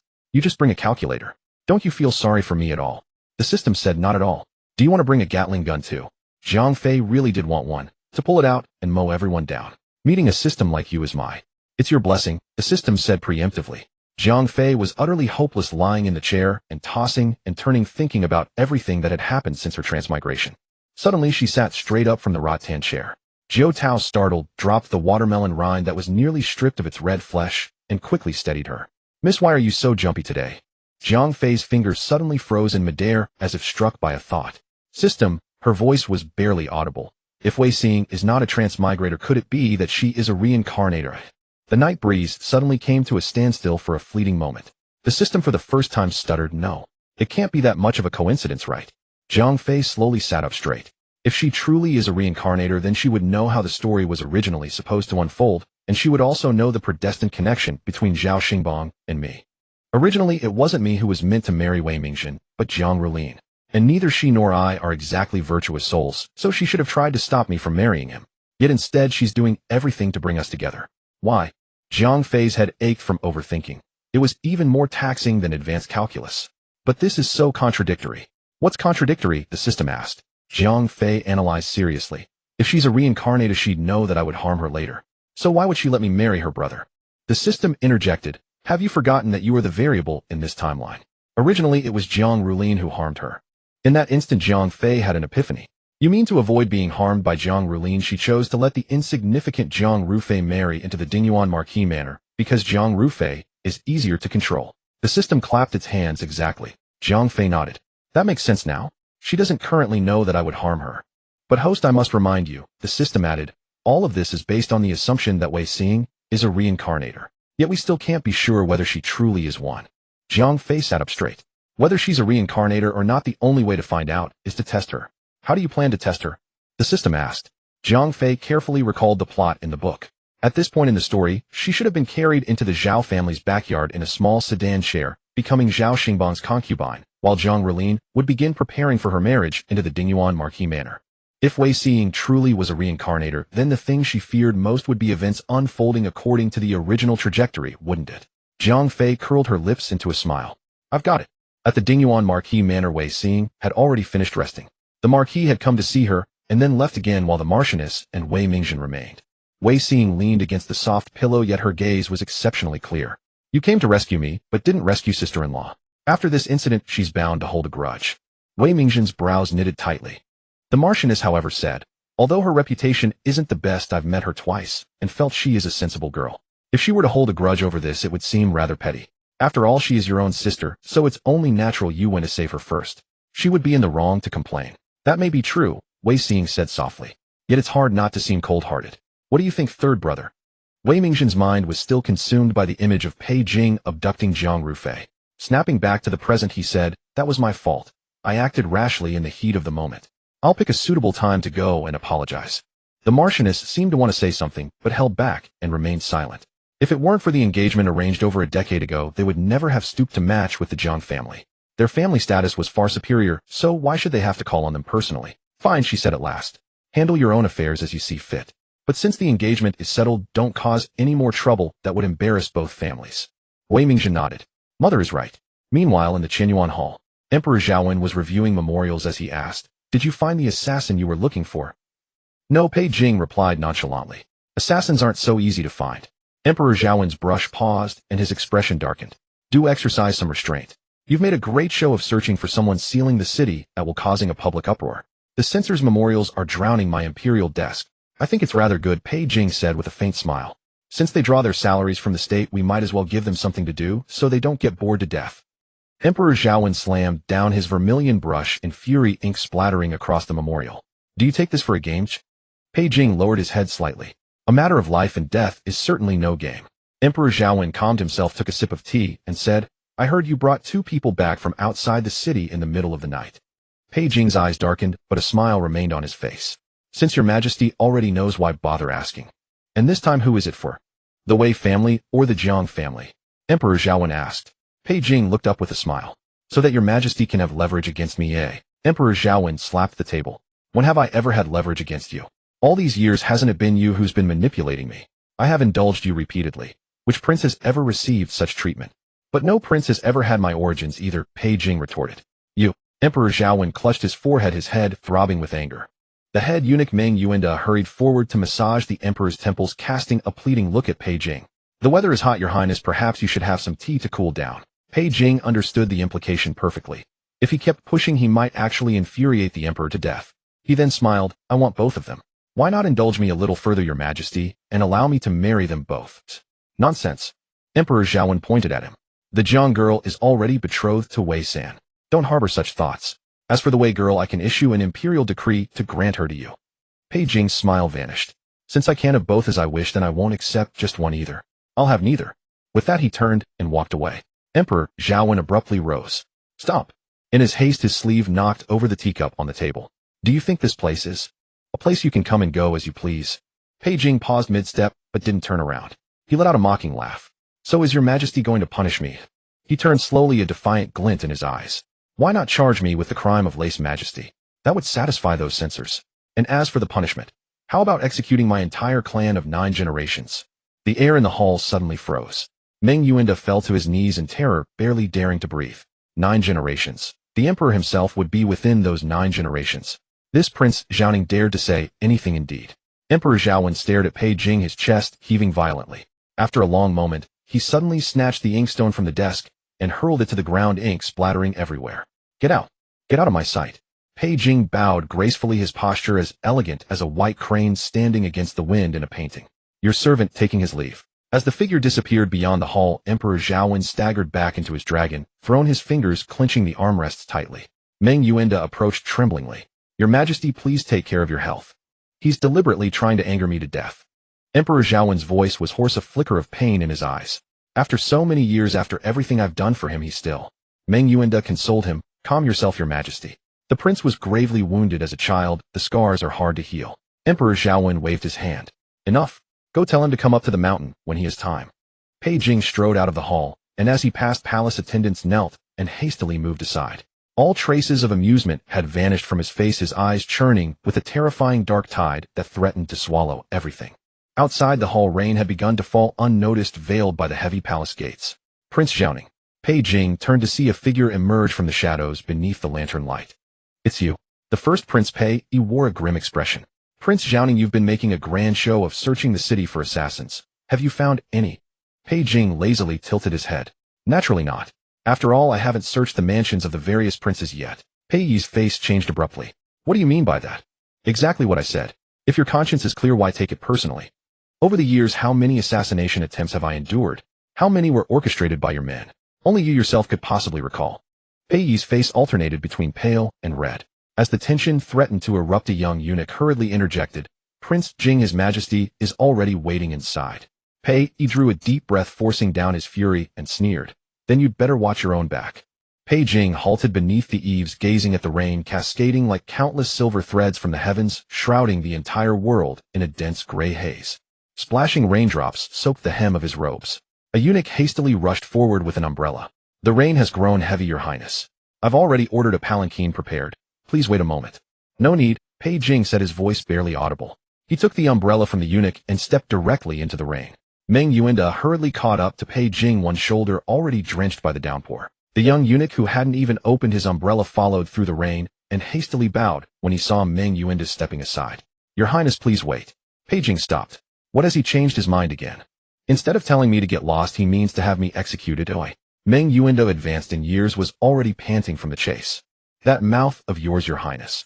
If not for it, with the Emperor's guilt toward you, who knows how much he might dote on you, granting you the very stars from the sky. His Majesty instructed me to inform you that if you have time, you should visit Mount Tianquan. The recluse has fallen ill and hasn't recovered for many days. Pei Jing's eyes darkened, his fingers tightening around the umbrella handle until his knuckles turned pale. Ill. His voice seemed forced through clenched teeth. Since when? Meng Yuanda spoke in a low voice. It's been over half a month now. The recluse forbade us from telling you. After a long pause, Pei Jing said, I see. Seeing him about to leave again, Meng Yuanda hurried after him with his umbrella. There's something this servant wishes to say, though perhaps it's not my place. Pei Jing did not slow his steps. If it's not your place, then why speak? Your Highness. Meng Yuanda gritted his teeth and reached out to grab Pei Jing's sleeve. Please hear this old servant out. He lowered his voice, speaking rapidly. His Majesty is the supreme sovereign. For him to accommodate you to this extent is already extraordinary. Look throughout the entire palace. Which prince enjoys such treatment? So I should be grateful to him. This servant would never presume to instruct Your Highness. Meng Yuanda said earnestly, but this servant has attended His Majesty for nearly 40 years, and I can see things clearly. His Majesty does harbor some guilt toward you. Otherwise, he wouldn't have let you have your way all these years. He only speaks harshly. When has he ever truly punished you? When Pei Jing remained silent, Meng Yuanda gathered his courage and continued, I'm not speaking up for His Majesty. I'm worried about you. Guilt has its limits. It will eventually run dry. Without imperial favor, how will you navigate the capital then? Pei Jing suddenly stopped, raindrops dripping from the umbrella's edge onto his shoulder, seeping into a dark stain. He let out a low laugh, a sound unnervingly chilling in the rainy night. Head eunuch Meng, he said slowly, turning his head, his eyes tinged with red. Do you think I care about that? Meng Yuanda recoiled half a step, startled by that gaze, the palace lantern in his hand swaying. Imperial favor. Pei Jing abruptly cast aside his umbrella and seized Meng Yuanda's collar with both hands, his strength immense enough to nearly lift the man off the ground. I wish nothing more than for him to despise me. His voice was hoarse like a poisoned blade. Tell him, he'd best have me publicly beheaded in the streets. Why, Your Highness? All color drained from Meng Yuanda's face. Then no one would be trapped by him any longer. Everyone could be free. Meng Yuanda gasped for breath. But does Your Highness have no one you care for? The recluse. Pei Jing tightened his grip, and Meng Yuanda immediately struggled for air. Was it he who sent you to remind me? Pei Jing's eyes turned sinister, rainwater dripping down his lashes. He's afraid I might forget that person. Perhaps she shares my sentiments. Sometimes living is worse than death. Then, what of Lady Wei or Lady Jiang? Pei Jing's grip faltered slightly. He narrowed his eyes. You're testing me. This servant only wishes to tell you, Meng Yuanda gasped, that as long as you live, you should live well. Even we half-dead eunuchs can endure. Surely Your Highness, with everything you have, deserves to live fully. Why torment yourself so? Pei Jing abruptly released his grip, and Meng Yuanda stumbled backward. Pei Jing tilted his head back, letting the rain lash against his face, his shoulders trembling with laughter. I do whatever I please right now. That's contentment enough. Go back and tell him. This capital. His laughter cut off abruptly. Pei Jing fixed his gaze on Meng Yuanda, his eyes wild, yet lucid. I intend to turn it completely upside down. Only after Pei Jing's figure had vanished entirely into the curtain of rain did the young eunuch dare approach, carefully raising an umbrella over Meng Yuanda. Godfather, let's go back. The rain's growing heavier. Meng Yuanda finally snapped back to himself, murmuring, I wonder how much of that he actually took to heart. Why does Godfather care so much about His Highness? The young eunuch helped him slowly back. From what I can see, His Highness isn't exactly courteous to you. Meng Yuanda was soaked through, but fortunately it was summer, so he didn't feel cold. Otherwise these old bones of his might not have held up. Prince Ping showed me great kindness. It's a pity he passed so early. I fear I'll never be able to repay that debt in this lifetime. The young eunuch nodded in vague understanding, but Meng Yuanda just shook his head, evidently not intending to say more. When Pei Jing emerged from the palace, he was drenched through his umbrella, long since discarded somewhere. Duanjiao, seeing his grim expression, asked no questions. He knew that each visit to the palace rarely ended well. The rare good moods typically meant the emperor had been thoroughly infuriated. Your Highness, shall we return to the mansion now? Pei Jing sat inside the carriage, his wet, clinging robes sticking to him, the brocade seat already soaked dark. How is the investigation into Wei Xing going? Duanjiao felt the prince was picking a fight, but with His Highness in a foul mood looking for trouble was to be expected. He cautiously reminded him, you only gave the order the day before yesterday. Pei Jing rubbed his brow again. What about that girl? Which one? Pei Jing raised his eyes. I've been cold to her for so long. Surely she's realized her mistake by now. Duanjiao gritted his teeth. You only started being cold to her the day before yesterday. Is that so? Pei Jing paused, then asked, did you misremember? I feel as though far more time has passed. Duanjiao felt he was not only performing the duties of a guard, but also those of a palace eunuch. He forced himself to reply, Your Highness, it has indeed only been 2 days. Wenju has not yet returned. I have placed covert agents outside the Jiang residence, and it is said that Miss Jiang II has not left her courtyard throughout these 2 days. Pei Jing's brows furrowed, even tighter, his fingers tapping unconsciously against his knee. She truly keeps herself composed. Duanjiao stole a glance at his lord. The king's wet lashes hung low, casting a shadow beneath his eyes, revealing a rare trace of desolation. Gathering his courage, he offered his master a way out. Shall we take a look under the cover of night? As long as Miss Jiang does not discover us, she will assume Your Highness is still ignoring her and will not grow arrogant from favor. That makes sense. Pei Jing nodded, but suddenly changed his tone. Who said I intend to go see her? You are overstepping. Duanjiao found himself in a lose-lose situation. This subordinate thought inadequately. At this hour Miss Jiang has likely already rested. The clothes clung to him uncomfortably. Pei Jing tugged at his collar. Let us return to the mansion. The rain from yesterday had cooled the weather considerably, and many young masters and misses took the opportunity to visit one another. Zhao Xingbang stepped down from the carriage, supported by his servant, and inadvertently pulled at his wound, causing him to grimace in pain. He looked up and immediately spotted someone leaning by the open window on the second floor, watching him with a faint mocking smile. Miss, you ordered so much food. Have you forgotten that we only have 2 taels of silver left? Jiang Fei withdrew her gaze and sat down at the table. The table was full of dishes, yet only 2 sets of bowls and chopsticks were placed. Jiang Fei picked up her chopsticks and gestured to Jiao. Eat quickly. The one paying the bill has arrived. She had sent word to Zhao Xingbang, inviting him here, warning that he would face consequences if he refused. The cowardly fool had indeed come. Soon after, 2 knocks sounded at the door, and Zhao Xingbang's voice came from outside. I'm here. Come in. Zhao Xingbang pushed the door open, his expression bizarre, mixed with indignation, dissatisfaction, fear, and defiance. A palette of emotions swirling on his face. You? Why did you call me here? Jiang Fei raised her eyes. In short, I called you to ask you to do something for me. Zhao Xingbang's eyes widened in shock. You beat me into this state, and still want me to do something for you. Keep dreaming. Jiang Fei abruptly put down her chopsticks, making Zhao Xingbang flinch and shrink his shoulders. Get it straight. I spared your life. Otherwise, your attempt to hold me hostage and forcibly possess me would have left you dead, without even a burial place. Jiang Fei's voice turned suddenly cold. If you cannot be of use to me, then your life holds no meaning whatsoever. Zhao Xingbang's face turned instantly pale, and he instinctively took a few steps back until his back hit the door panel. He had thought he had narrowly escaped disaster, and that he only needed to avoid Jiang Rufei and Pei Jing in the future by staying indoors. Who would have thought that trouble would seek him out on its own? You? What exactly do you want? Jiang Fei calmly picked up her chopsticks again and picked at a piece of crystal pork. Simply put, help me investigate what happened 10 years ago involving Wei Xing and Jiangnan. Also keep an eye on her, and report immediately if there is any unusual movement. Zhao Xingbang swallowed hard. It was mealtime, and he was indeed somewhat hungry, though no chopsticks had been prepared for him. Aren't you going to marry Wei San? Why are you investigating his sister? I have my reasons. Ask not the causes, simply ensure the task is completed well. But, Zhao Xingbang hesitated. Lord Zhaoning harbors affection for Wei Xiying. What if he discovers? Zhang Fei raised an eyebrow. Then perform the task flawlessly so he does not discover it. Zhao Xingbang lacked confidence in himself. What if he does discover? You did not lay a hand on her, so what is there to fear? Zhang Fei said. I was able to spare you once from his hands, and I can spare you a second time. Zhao Xingbang thought about it, and found her words reasonable. He had witnessed how Lord Zhaoning treated Zhang Rufei, yet the thought of serving her made him uneasy, for she had struck him mercilessly, nearly depriving him of his descendants.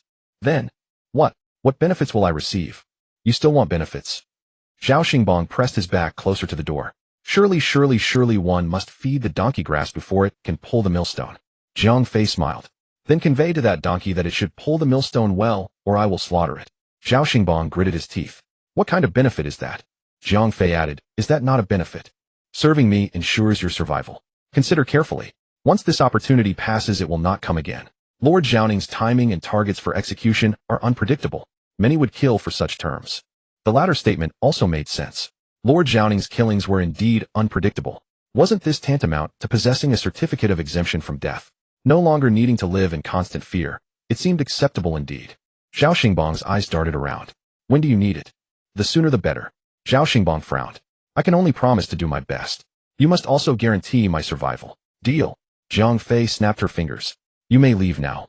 Zhao Xingbang was eager to depart. Since encountering Zhang Rufei, nothing had gone smoothly. He had been veering further and further down the road of misfortune. Just as he reached the door, he heard Zhang Fei say, don't forget to settle the bill for this table when you leave. Zhao Xingbang turned around and pointed at himself. I haven't even eaten. What does whether you ate have to do with settling the bill? Zhang Fei did not even look up. You can settle the bill without eating, can you not? You refuse. I refuse. Zhao Xingbang stuck out his neck. How could he allow a young woman to manipulate him so easily? Then forget it, Zhang Fei said. Jiao Tao, send a message to Lord Zhaoning's mansion. Ask the king to pay the bill for me. Oh no, settle the account. Zhang Fei discovered that she was becoming increasingly adept at borrowing Lord Peijing's name. The first time she did so, she was anxious about being discovered, but now she could do it with a straight face and an untroubled heart. In fact, she nearly believed it herself. Zhao Xingbang took a deep breath. A true man knows when to bend and when to stand.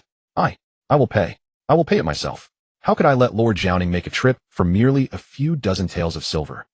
By the time Zhang Fei returned to the Zhang residence in the afternoon, the carriage had barely stopped before the gatekeeper came rushing out. Miss, you are finally back. Young Master Wei III has been waiting in the flower hall for 2 hours, said the servant, wiping sweat. Zhang Fei's steps faltered and her brows furrowed slightly. Why didn't you send someone to inform me? I could have returned earlier.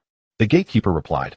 According to Miss, young Master Wei said that since the weather is pleasantly cool and you went out to relax, there is no need to rush back.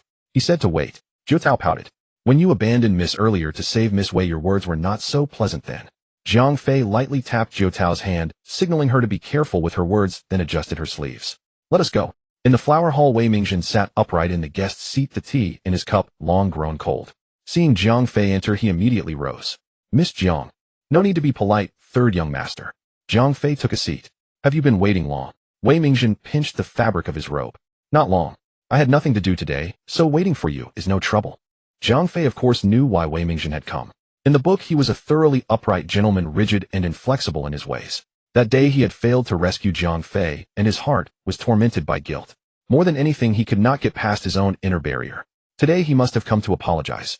Zhang Fei deliberately did not respond, only leisurely toying with the lid of her teacup, waiting for him to speak first. As expected, Wei Mingzhen could not sit still. He coughed lightly and said, Second Miss Jiang, about that day. Which day, eh? Zhang Fei pretended not to understand. Wei Mingzhen frowned slightly. That day Jiao Tao came to find me, but I was not considerate at the time and failed to take you into account. Zhang Fei stared at the ground, without blinking, until her eyes grew sore. Then she looked at Wei Mingzhen. Young Master Wei, there's no need to concern yourself. Miss Wei is your blood relative, and I have not yet married into the family. I understand the difference in closeness. After saying this, Zhang Fei's eyes reddened at just the right moment, but she stubbornly turned her face away.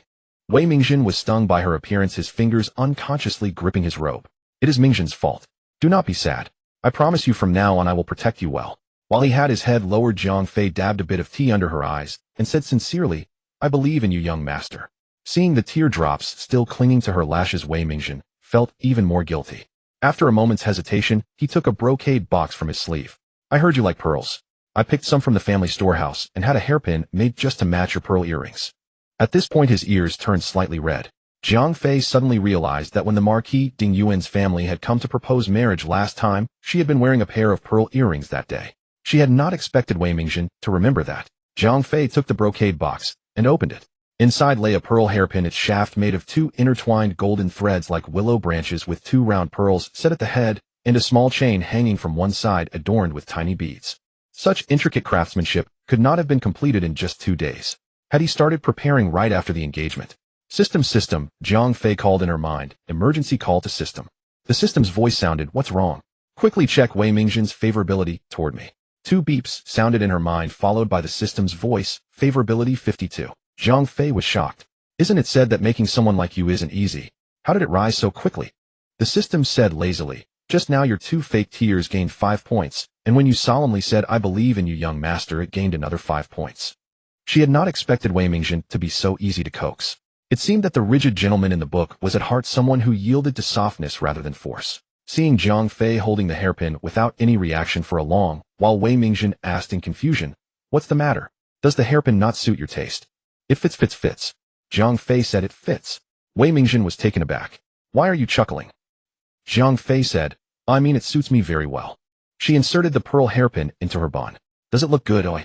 A blush spread across Wei Mingjin's cheeks. He said softly, you look beautiful in anything. These words left Jiang Fei at a loss for a response, but she had many things she wanted to ask, all regarding Wei Seeing. She changed the subject and said, Seeing also looks lovely wearing pearls. Wei Mingjin smiled. She doesn't care for elegant and refined ornaments, only lively and playful ones. She was frightened that day. Is she feeling better now? Jiang Fei probed indirectly. Much better. She even said she would invite you out in a few days. Jiang Fei's eyes flickered and her fingertips lightly traced the rim of her teacup. Why not go to Tinkwan Mountain? It's cool up there, perfect for escaping the summer heat. Wei Mingjin nodded, then heard Jiang Fei say, by the way, at Jinglian Nunnery, I heard Seeing mention that she once lived in Jiangnan for a while. Wei Mingjin's expression suddenly stiffened and his fingers unconsciously rubbed his sleeve. Her maternal grandfather's family is in Jiangnan. She did stay there for a time when she was young. Jiang Fei's heart skipped a beat. Wei Mingjin's reaction was a bit strange. At that time Prince Jiaoning asked Seeing if she had any unforgettable person. Seeing said there was one unforgettable incident. Wei Mingjin's gaze wandered. She and I were both very young then. Many things are no longer clear to me. I see. Jiang Fei did not dare to show her intention to, clearly only saying, I have never been to Jiangnan. I hear its scenery is like a painting. If I get the chance I would still like to go see it. She clearly noticed Wei Mingjin breathe a sigh of relief. After she saw him out the door, she called out the system. Wei Mingjin's reaction is too strange. Yes, the system said. Just now when you mentioned Jiangnan, his energy field fluctuated. Jiang Fei nodded thoughtfully, then suddenly widened her eyes. You mean his energy field fluctuated when we talked about Wei Seeing and Jiangnan? The system felt baffled. Is my Mandarin not clear enough? You hear, wait. Jiang Fei interrupted directly. To test whether Wei Seeing is reincarnated, we just need to watch her energy fluctuations while testing her right. Jiang Fei was so excited she almost jumped up. System, you're a genius. The system said, you finally discovered my worth. Great. Jiang Fei paced back and forth in the room. Next time we see Wei Seeing, you must monitor her energy fluctuations throughout. The system said, however, host, this kind of precise monitoring consumes a lot of energy. My battery might not last half a day. Jiang Fei suddenly stopped walking. Wait, you need to recharge. The system said pitifully, what else? I'm not a perpetual motion machine. Jiang Fei held her forehead. So what happens when your battery runs out? I'll go offline and then recharge. Inside the Prince Jiaoning's mansion, the medicine bowl shattered on the ground with a crack. Are you saying she met 2 men in one day? The secret guard knelt on the ground and raised his head slightly, first glancing at Duan Zhou's expression, then steeled himself, and said, when second Miss Jiang went out, I feared she might encounter danger, so I followed to protect her. She first went to a restaurant, and at Itsue Tower, she met Zhao Xingbang, the son of the Prime Minister, and then... Wait, Pei Jing raised his hand to interrupt. What did you say that restaurant is called? The guard was puzzled. It's called Itsue Tower. You go. Pei Jing coughed several times in succession, and after recovering he said, go and tear down that restaurant's signboard for me. Duan Zhou could not help but ask, Your Highness, if we are to dismantle someone's plaque, shouldn't there be a proper reason? Pei Jing cast a sidelong glance. I need no reason to kill a man. Why would I need one to tear down a plaque? A tavern has grown bold indeed, daring to rely on anyone without considering whether that girl is trustworthy. Jiaojiao thought to himself, it's not that they need it, it's that I need it. I am naturally suspicious, and I cannot rest easy without understanding the truth. Then, let it be torn down, said Jiaojiao. The shadow guard was about to withdraw when Pei Jing added, you haven't finished. What happened after she met Zhao Xingbang? The shadow guard returned to his position and continued. Zhao Xingbang came down shortly after entering, cursing as he left. Cursing?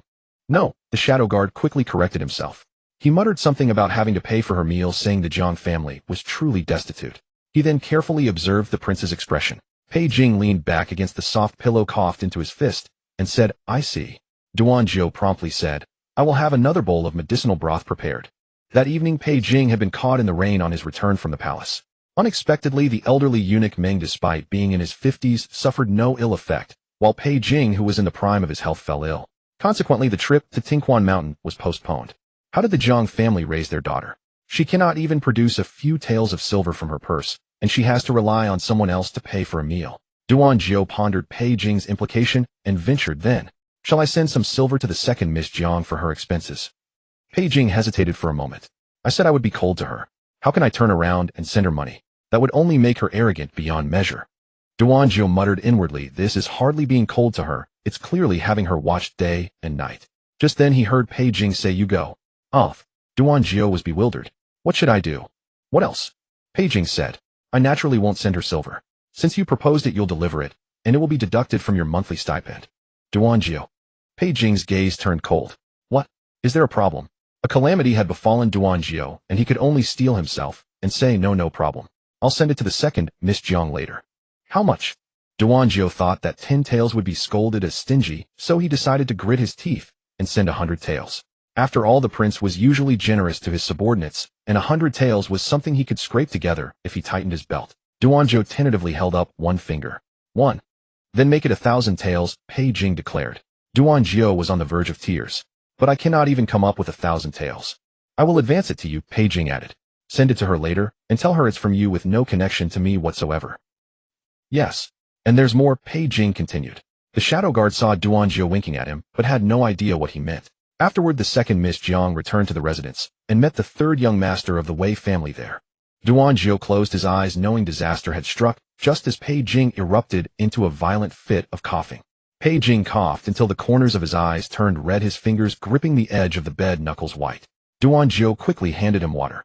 The shadow guard added fearfully, It was the third young master Wei who came to visit on his own initiative. This time, however, Pei Jing did not rage. After drinking water and calming himself, he slowly lay back on the bed, pulled up the covers, closed his eyes, and wore an expression of profound serenity. The shadow guard and Jiaojiao exchanged glances, both uncertain why he had suddenly lain down. The imperial physician has been waiting outside for quite some time, Jiaojiao asked cautiously. Would your highness like to summon him? Pei Jing kept his eyes closed, his voice hoarse. No need. Jiaojiao was troubled. If you delay seeing a doctor, when will your highness recover from this illness? Something in those words must have struck a nerve with Pei Jing, for he suddenly changed his mind. All right, let the physician in. Jiaojiao quickly ushered the imperial physician in to take the pulse. Fortunately, it was only a common cold, no different from the diagnosis made by the mansion's own doctor. The physician slightly adjusted the prescription, and Jiaojiao saw him out. I didn't dare ask inside, the physician said. How has the prince's condition been lately? Jiaojiao replied, some days ago the episodes were frequent, only about 10 days apart. However, he thought carefully. Since that last time he hasn't had another attack. The physician stroked his beard. I observe the prince's pulse is no longer as stagnant as before. His qi and blood are gradually becoming balanced. Yet emotional distress outweighs physical ailment. In the future you must find him some novel pleasures to lift his spirits. Conceal mundane household troubles as much as possible and avoid disturbing his peace of mind. Jiaojiao thought to himself, you're saying this too late. He was just greatly angered not long ago. Lift his spirits. He was so furious he went to bed without a word. The physician added, I will return for a follow-up in half a month. If his pulse stabilizes further, we may consider reducing the sedative herbal decoction. Jiaojiao nodded in agreement and saw the physician out of the courtyard. When he returned, he was about to sit down and rest when he heard a voice from inside. Jiaojiao. Jiaojiao entered the inner chamber and saw Pei Jing lying on his back, staring at the canopy above. What are your highness's orders? I am ill, Pei Jing murmured. Ah, yes, Jiaojiao nodded. Your highness is indeed ill, but if you follow the physician's orders and take your medicine, you will recover.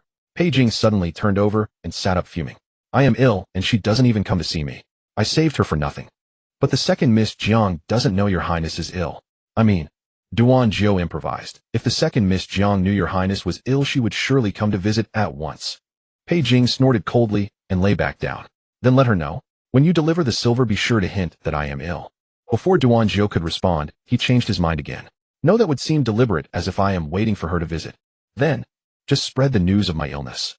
Pei Jing turned on his side, his gaze deep. Say that I am gravely ill. Fearful of a long night and the system suddenly shutting down or going offline, Zhang Fei went to the Dingyuan Marquis' residence to visit Wei Ziyuan the very next day while the system was still active. Zhang Fei had visited Wei Ziyuan's courtyard before. Some new ornaments had been added to the room, a testament to how she was doted upon. Wei Ziyuan took Zhang Fei's hand and sat her on the edge of the bed, smiling. Since you've come to see me, it means sister-in-law has forgiven my third brother. It's not about forgiveness, Zhang Fei said. I never blamed him. He was right to go and rescue you instead. Wei Ziyuan said, I feel guilty too. If I hadn't recklessly followed, I wouldn't have been captured and my third brother could have saved you. Zhang Fei gently held Wei Ziyuan's hand. Don't say that. You were a victim too. Before coming, Zhang Fei had already planned how to probe Wei Ziyuan. She beckoned Jiao Tao to bring out some items. I heard you hadn't been out for days, so I happened to buy some trinkets to pass the time when I passed the market. Wei Ziyuan smiled and had the maidservant accept them. Zhang Fei added, I also heard some interesting gossip on the street. Let me tell you. Zhang Fei started with the story of young Master Zhang of the Eastern City, who took a concubine only to discover on the wedding night that the bride was a man, then moved on to the tale of the eldest Miss Li of the Western City, who ran off with a theatrical troupe. At first, Wei Ziyuan made an effort to keep up laughing at the funny parts, but soon she struggled, yawning frequently. Zhang Fei knew the moment had come. The most interesting thing is that a fortune teller has arrived in the city, Zhang Fei said with a smile. He claims he can decipher everyone's future because he says he is a reincarnator. Wei Xiying's hand trembled violently, and the system in Zhang Fei's mind emitted a sharp alarm. Host, a severe energy fluctuation has been detected. Reincarnation is absurd. An energy fluctuation is only normal. To confirm with 100% certainty, Zhang Fei continued to probe. What reincarnation?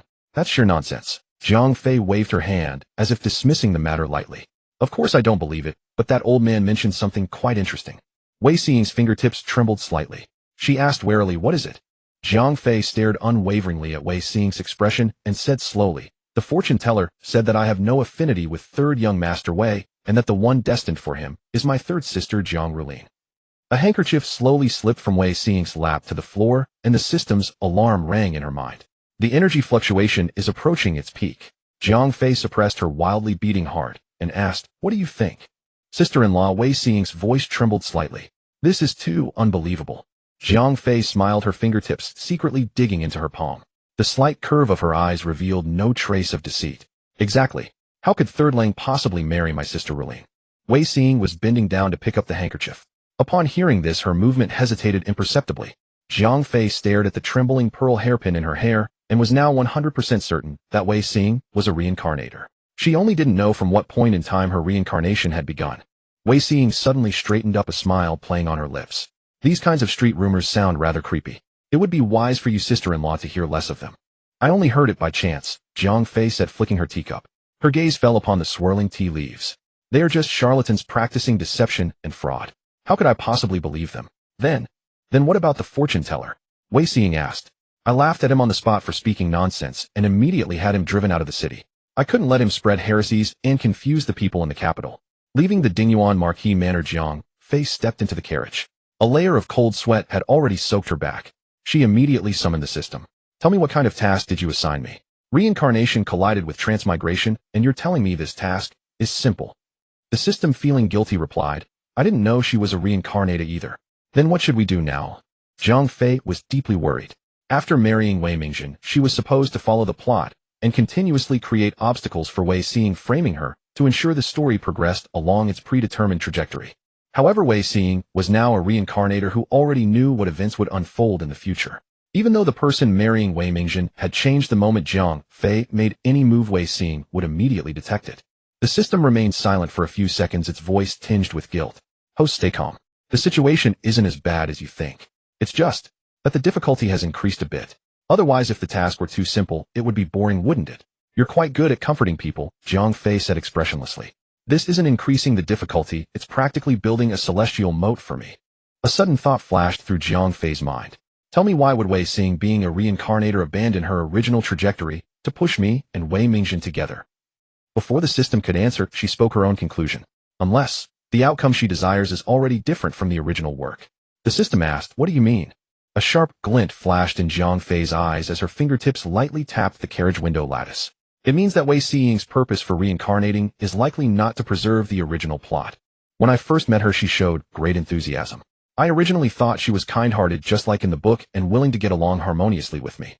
Who would have imagined she was a reincarnator? She went to great lengths to facilitate the marriage between me and Wei Mingjin. It is merely one link in her plan. Zhang Fei narrowed her eyes. She likely desires far more than this. The system fell silent for a moment before suddenly realizing. It's not for someone else, but for herself. And what she wants to change is not the fate of others, but her own. Zhang Fei sneered. You only just figured that out.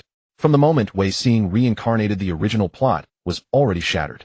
One reincarnator, one transmigration. One sought to follow the original plot, while the other aimed to alter her own destiny.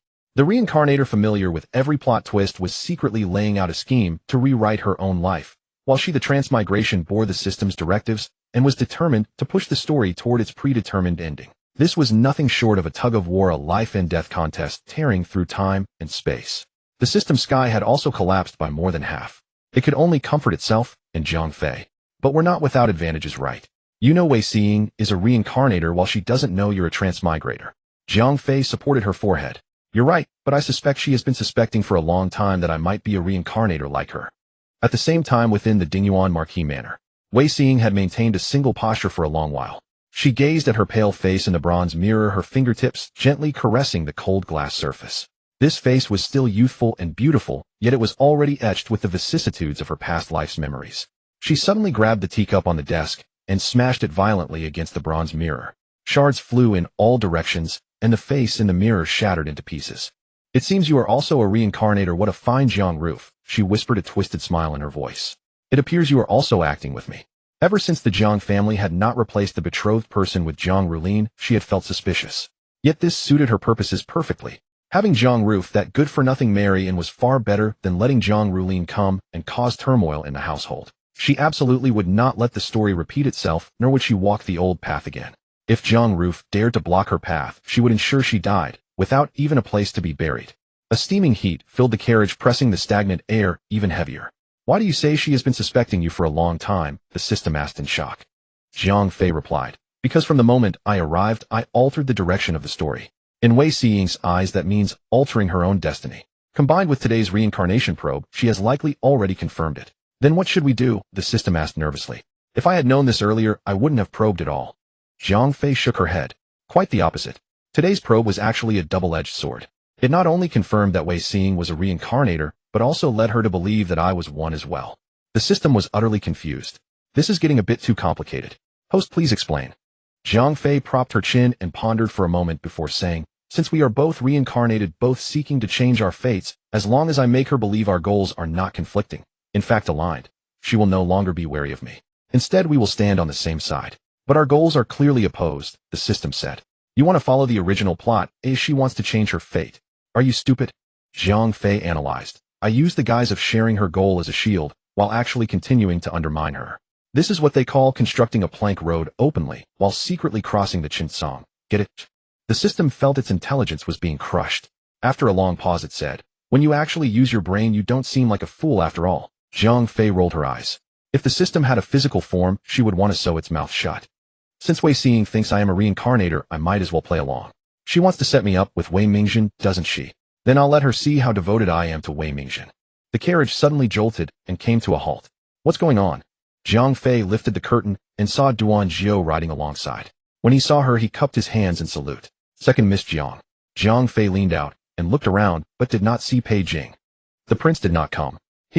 Duan Jiao stopped himself just in time, nearly forgetting the prince's instruction not to reveal that he was ill. Zhang Fei let out an "Oh." Then you go ahead first, our carriage is slow. Duan Jiao dared not leave with the prince's task unfinished, so, he said, may I request a private word with the second Miss Jiang? Zhang Fei thought Duan Jiao had something important to discuss. So when she saw him pull out a stack of banknotes, her expression was frozen. What do you mean? Are you presenting a betrothal gift on behalf of your prince? Duan Jiao nearly choked on his own saliva. He waved his hands frantically. No, it's not from the prince. It's from me. Zhang Fei narrowed her eyes suspiciously. For yourself? A betrothal? You want to marry our Jiao Tao? Not a betrothal. It has nothing to do with betrothal.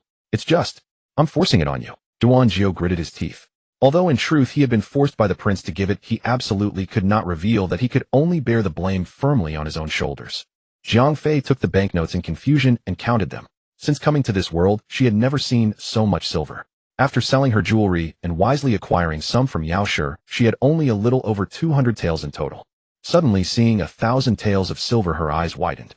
Zhang Fei held the money at a loss. Since you're not proposing marriage nor buying a life, why are you giving me so much silver? This truly stumped Duan Jiao. The prince ordered him to give it, but he never considered how a close personal guard would inexplicably hand 1,000 taels of silver to a wealthy young lady. Duan Jiao scratched his head, then a flash of inspiration struck. Earlier Miss saved our prince at Tinkwan Mountain.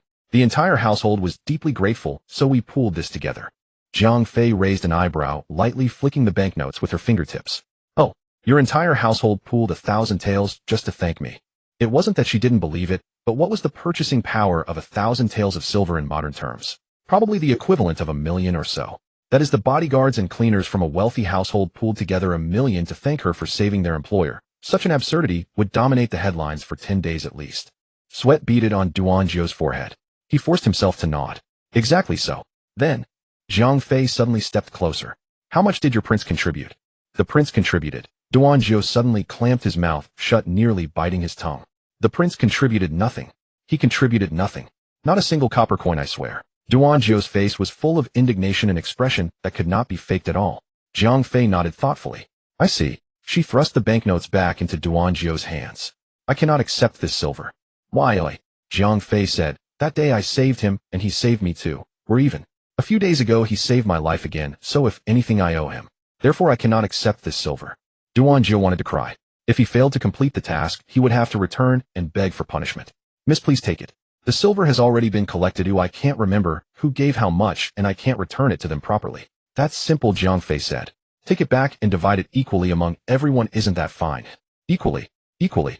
This was Duan Jiao's own hard-earned money. Why should he share it equally with others? Seeing that Zhang Fei showed no sign of relenting, Duan Jiao had to give up. If he pressed further, it would only seem suspicious. Duan Jiao clasped his hands. In that case, I will take my leave.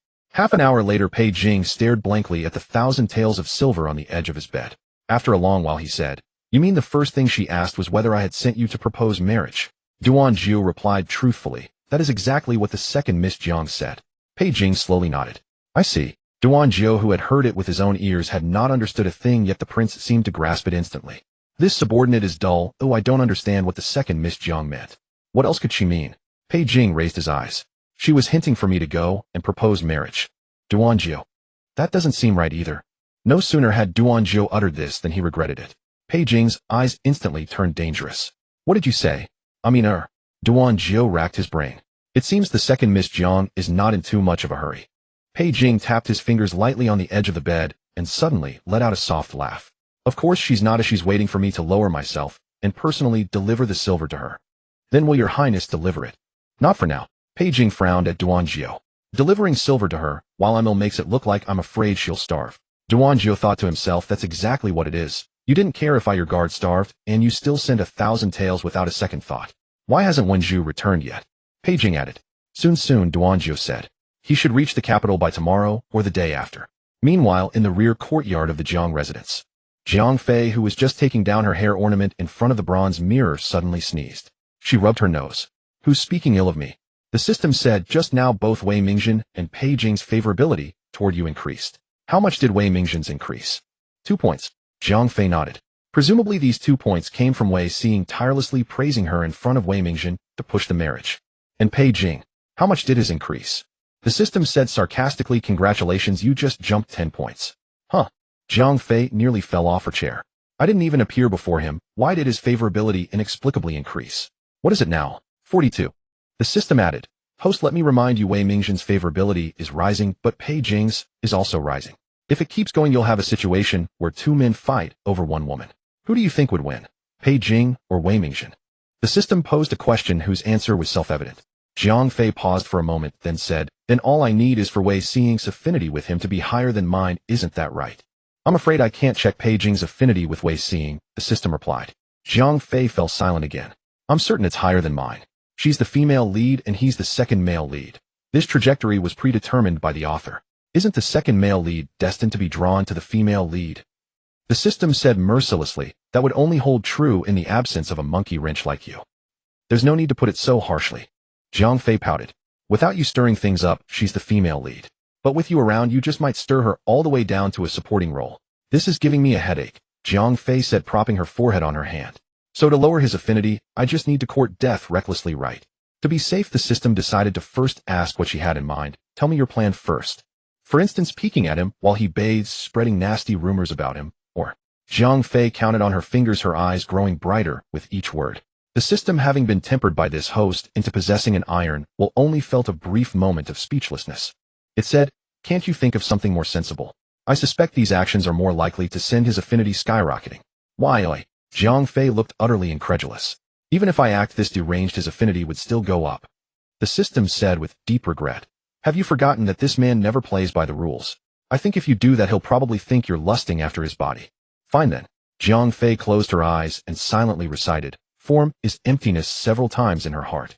When she opened them again, her gaze was so clear and resolute, it could almost qualify her for party membership. She patted her cheeks and said, all right, my mind is perfectly clean now. Since that kind of self-serving scheme won't work, let's go with something that hurts both the other person and myself. Such as the system asked. Jiang Fei declared, I'll curse him out in the middle of the street, send him kidney-nourishing herbs with great fanfare, and ruin his reputation throughout the capital. The system pondered for a moment. Cursing someone out in public might actually work, but the latter part was anyone's guess.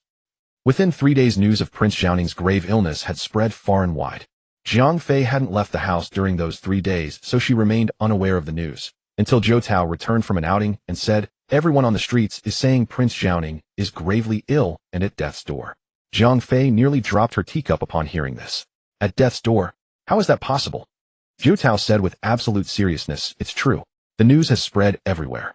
Firecrackers in the capital are nearly sold out. People are just waiting for Prince Xiaoning to die so they can celebrate. That was just too much, wasn't it? Jiang Fei even felt a flicker of pity for Pei Jing. She really wanted to summon the system to ask about this, but unfortunately it had gone offline the day before yesterday. Logically, this shouldn't happen. In the book, Pei Jing survived until the very end. But ever since Wei Xing's rebirth, Jiang Fei no longer dared to trust the original storyline. After all, books are static, while people are dynamic. There are too many variables. If Pei Jing truly died, how could she ever complete her mission? At that thought, Jiang Fei rose to her feet at once. Prepare the carriage. We're going to Prince Xiaoning's residence. Zhou Tao acknowledged, and was about to leave when Jiang Fei added, make sure it's a low-key carriage. Don't let anyone recognize us. Half an hour later, a plain, unadorned carriage rolled into the street where Prince Xiaoning's residence stood. The Prince Xiaoning estate was vast beyond measure. Its ink-dark walls stretched endlessly out of sight, crowned with glazed tiles atop a full zhang of height. This was Jiang Fei's first visit, and even just from the walls she could tell the estate was astonishingly grand, a clear testament to Pei Jing's favored status.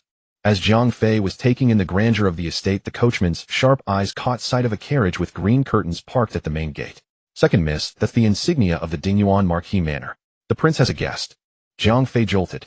Wei Mingjin would never come to visit a sickbed, so it could only be Wei Xing. Quick, go around to the back door, she urged the coachman urgently.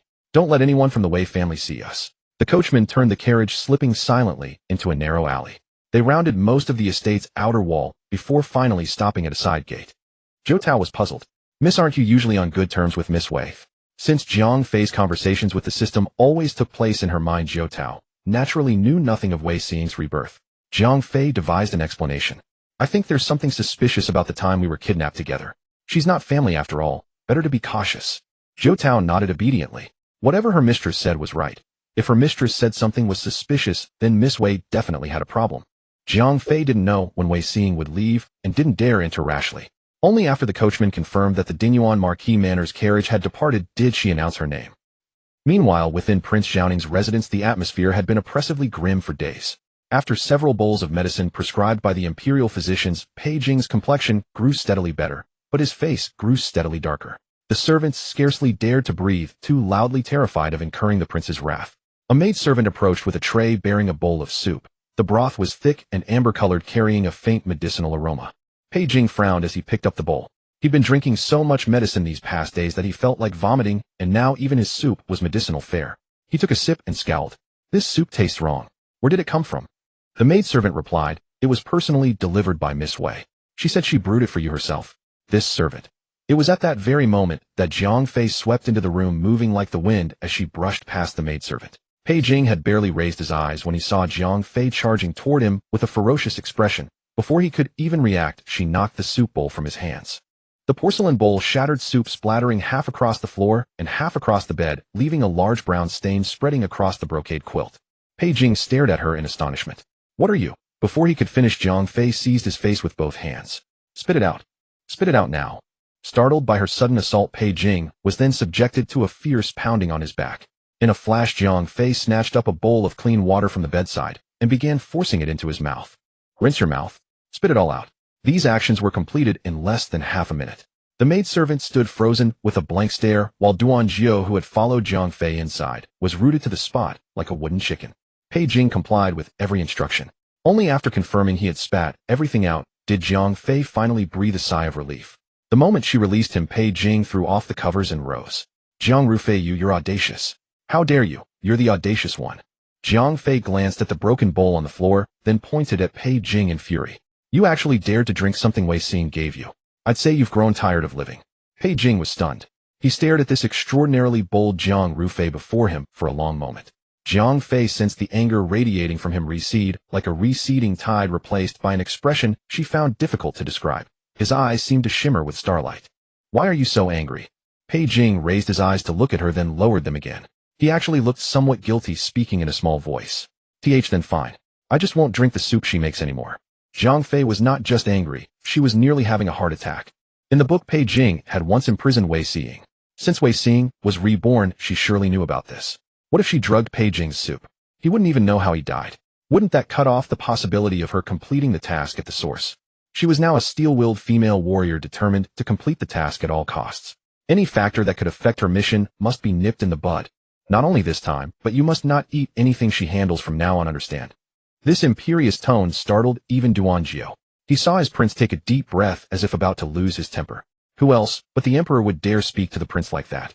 Duan Jiao was already prepared to step forward and mediate when he saw his prince slowly exhale that breath. Pei Jing said, "I understand." Duan Jiao's legs went weak, almost causing him to fall. No way. Could it be that after his illness, while his spirit was low, some demon had possessed the prince? Jiang Fei nodded with satisfaction, thinking to herself, he really is a bully who only picks on the weak. See, as soon as she stood her ground, he had no authority left. She wondered what everyone was so afraid of him for. She seemed to have completely forgotten how terrified she had been of this madman. When she first transmigrated, it would not be an exaggeration to say she nearly peed her pants. Only now did Jiang Fei have the chance to carefully examine the person before her. She did not know what material the undergarment was made of, snow white and translucent, draped loosely over him, with the collar slightly open, vaguely revealing the outline of firm pectoral muscles and lower. Pei Jing suddenly reached out and covered her eyes. "What are you looking at?" This person's train of thought was truly novel. Other people would instinctively cover their own private parts, but this one directly covered her eyes. But this trick was quite effective. Jiang Fei, the only one in the room obsessed with chest and abdominal muscles, could no longer see anything. "You look quite spirited. Could it be a final burst of life?" Jiang Fei blinked her long eyelashes, gently brushing Pei Jing's palm, startling him so that his hand trembled. "What final burst of life? I heard you were dying of illness." Pei Jing still maintained the posture of covering. Jiang Fei's eyes cast a glance at Duan Jiao, who quickly fetched an outer robe and draped it over Pei Jing. "Who told you that this prince was dying?" Pei Jing gathered his collar, covering the earlier exposed skin completely. "Isn't that what everyone outside is saying?" Jiang Fei said, "They say you're dying of illness, that the coffin is already prepared, and the eunuch from the palace comes every day to see when you'll breathe your last." Pei Jing. He turned his gaze to Duan Jiao. He had only ordered people to spread that he was ill, not that he was dying. Duan Jiao looked innocent. "This subordinate. I am not aware of such rumors. Perhaps it is a case of hearsay. Rumors among the people are mostly exaggerated. How can they all be trusted? Just listen and let it be. Your Highness was indeed ill before, but is nearly recovered now." This matter could not be blamed on him. It was clearly because the prince waited and waited for the second Miss Jiang to visit him, his face growing darker day by day, and the guards and maidservants were all walking on eggshells, so they had no choice but to resort to this measure. "Is that so?" Jiang Fei asked curiously. "So the eunuch doesn't come every day to see if he's dead?" Duan Jiao said, "It's because His Majesty thinks the prince should marry, so he selected some portraits of noble ladies from aristocratic families and sent them for the prince to review." Jiang Fei nodded thoughtfully. She remembered that in the book Pei Jing had never married. She had not tampered with this plotline yet. so there should be no deviation. Pei Jing slightly turned his head, carefully scrutinizing Jiang Fei's expression. Still not flustered. Since you're fine, Jiang Fei said, I'll go back now. Pei Jing's lips moved slightly, but he said nothing. Duanzhou quickly said, Second Miss Jiang has come all this way. If you don't even have a cup of tea or a meal, outsiders might think the prince's mansion lacks hospitality. Following the principle that it's foolish to pass up a good deal, Jiang Fei decided to stay and taste the mansion's delicacies. Pei Jing needed to change clothes, so a maidservant led Jiang Fei to the flower hall to drink tea and wait. Watching Jiang Fei leave the room, Pei Jing clicked his tongue. I knew she couldn't hold back. She came as soon as Wei Xing left. He changed his tone.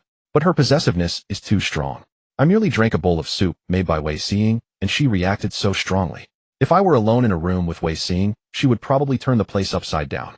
Pei Jing rubbed his cheek that she had pinched, never expecting that the girl's hands were so small, yet so strong, pinching his cheek painfully. Truly audacious. How dare she openly pinch this prince's face? Duanzhou thought to himself, when she pinched you before, weren't you quite cooperative? You didn't even dare say a word of objection. Now that she's gone, you start scolding. Pei Jing suddenly swept his eyes over. What expression is that? Duanzhou remembered the imperial physician's advice to say things that would make the prince happy for the sake of his health. This subordinate thinks your highness is right in saying that. Just now, when Second Miss Jiang learned that your highness was fine, didn't she also let out a long sigh of relief? Pei Jing thought for a moment and did recall that impression. His brow, which had furrowed when she showed no reaction to the mention of marriage, now relaxed, putting on a brave face. When she went out, didn't she almost trip? Duanzhou nodded. With Second Miss Jiang's temperament, if your highness marries in the future, harmony in the family brings prosperity, Pei Jing said. At worst, I'll just take no concubines. Oh, concubines. Duanzhou nearly stumbled again. By the prince's tone, he intended to marry Second Miss Jiang as his princess. But Second Miss Jiang's family background. According to the rules, the princess of Jiaoning must at least come from a ducal or marquis family or be a daughter of a high court official. The Jiang family had long declined. It was absolutely impossible for them to aspire to such a match. My marriage is not for others to meddle in. Pei Jing slowly and deliberately fastened his belt. I have thought carefully. She has actually had feelings for me for a long time. Huh. Duanzhou was bewildered. Pei Jing continued, once at the Lu mansion, when you were not present, she said bluntly that she loved me until death do us part. At that time I thought she was ill, never considering this possibility. This is it. The prince is completely smitten. Duanzhou was a bit at a loss for how to respond. He hesitated several times, wanting to speak, but stopping, afraid of touching some insane nerve of Pei Jing's. After the time it takes to brew 2 cups of tea, the silk pavilion was already set with a full table of dishes. This place was the western corner of the prince's mansion, with white jade as the foundation, green tiles as the eaves, surrounded by clear water on 3 sides, and gauze curtains hanging down through which the sunlight filtered in, becoming exceptionally soft. Why is it so cool here? Jiang Fei walked in and looked around. Pei Jing had already changed into a different set of clothes, his black hair tied up in a crown, showing no sign of illness. He followed behind Jiang Fei and explained, beneath our feet is a double-layer specially constructed wall. In summer, cold water from the mansion's ice cellar is injected, and the cool air seeps out through the cracks in the bricks. Jiang Fei clicked her tongue. Although ancient people didn't have air conditioning, they had their ways of solving problems, though it depended on whether you had the luxury version or the common version. For instance, Jiang Fei had a palm leaf fan. When Jiang Fei turned around, her face was still wearing that expression of amazement. You really know how to enjoy yourself. Pei Jing seemed to want to say something, but held back. He would never tell her that he rarely came here, so normally there was no ice placed below. Only when she said she wanted to stay for a meal did he have it hastily arranged, and just to cool the pavilion quickly, they had brought in several buckets of ice. Jiang Fei sat down, without ceremony, blinked her eyes at Pei Jing, and asked, "May I eat now?" Pei Jing gave a slight nod. "Go ahead." Jiang Fei picked up her chopsticks and stabbed them straight into the braised lion's head meatball. Fortunately, Pei Jing was mentally prepared. After seeing her eating manner a few times, he got used to it, and instead found that watching her eat made the food seem more delicious. Eating like you're scrambling for food. How did you develop such a habit? When I was little, if I didn't eat quickly, I wouldn't get enough. Jiang Fei mumbled. Pei Jing's brows furrowed. Did the Jiang family not give you enough to eat? Jiang Fei paused for a moment. She had grown up in an orphanage, and if she didn't eat quickly, the other children would snatch the good food away. So she always ate with overwhelming speed, and after years of this, it was hard to change.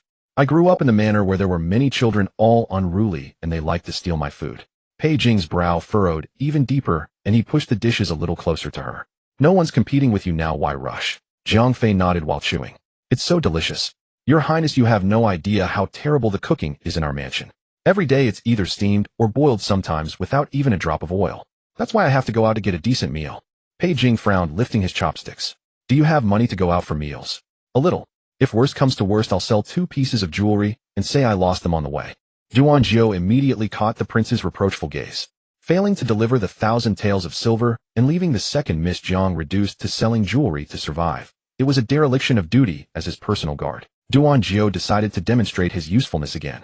The mansion's chef always complains that he has all these skills, but no one in the residence to appreciate them. If second Miss Jiang doesn't mind, perhaps whenever you crave a good meal you could come to the mansion. That would give the chef a place to put his talents to use. Zhang Fei's eyes lit up, and she immediately looked at Pei Jing. May I? Pei Jing suddenly met her expectant eyes. Those almond-shaped eyes held a light like a crystal glass, like morning dew gathered on a spring branch. The chopsticks in his hand suddenly felt scorching hot, and his heartbeat thumped heavily against his ribs. Pei Jing abruptly looked away and said awkwardly, since Jiaojiao has already made the offer, if I refused, wouldn't I seem petty? Then it's settled. I'll come again next time. Pei Jing coughed lightly, pretending to be calm as he picked up a piece of fish and placed it in his own bowl. As you wish.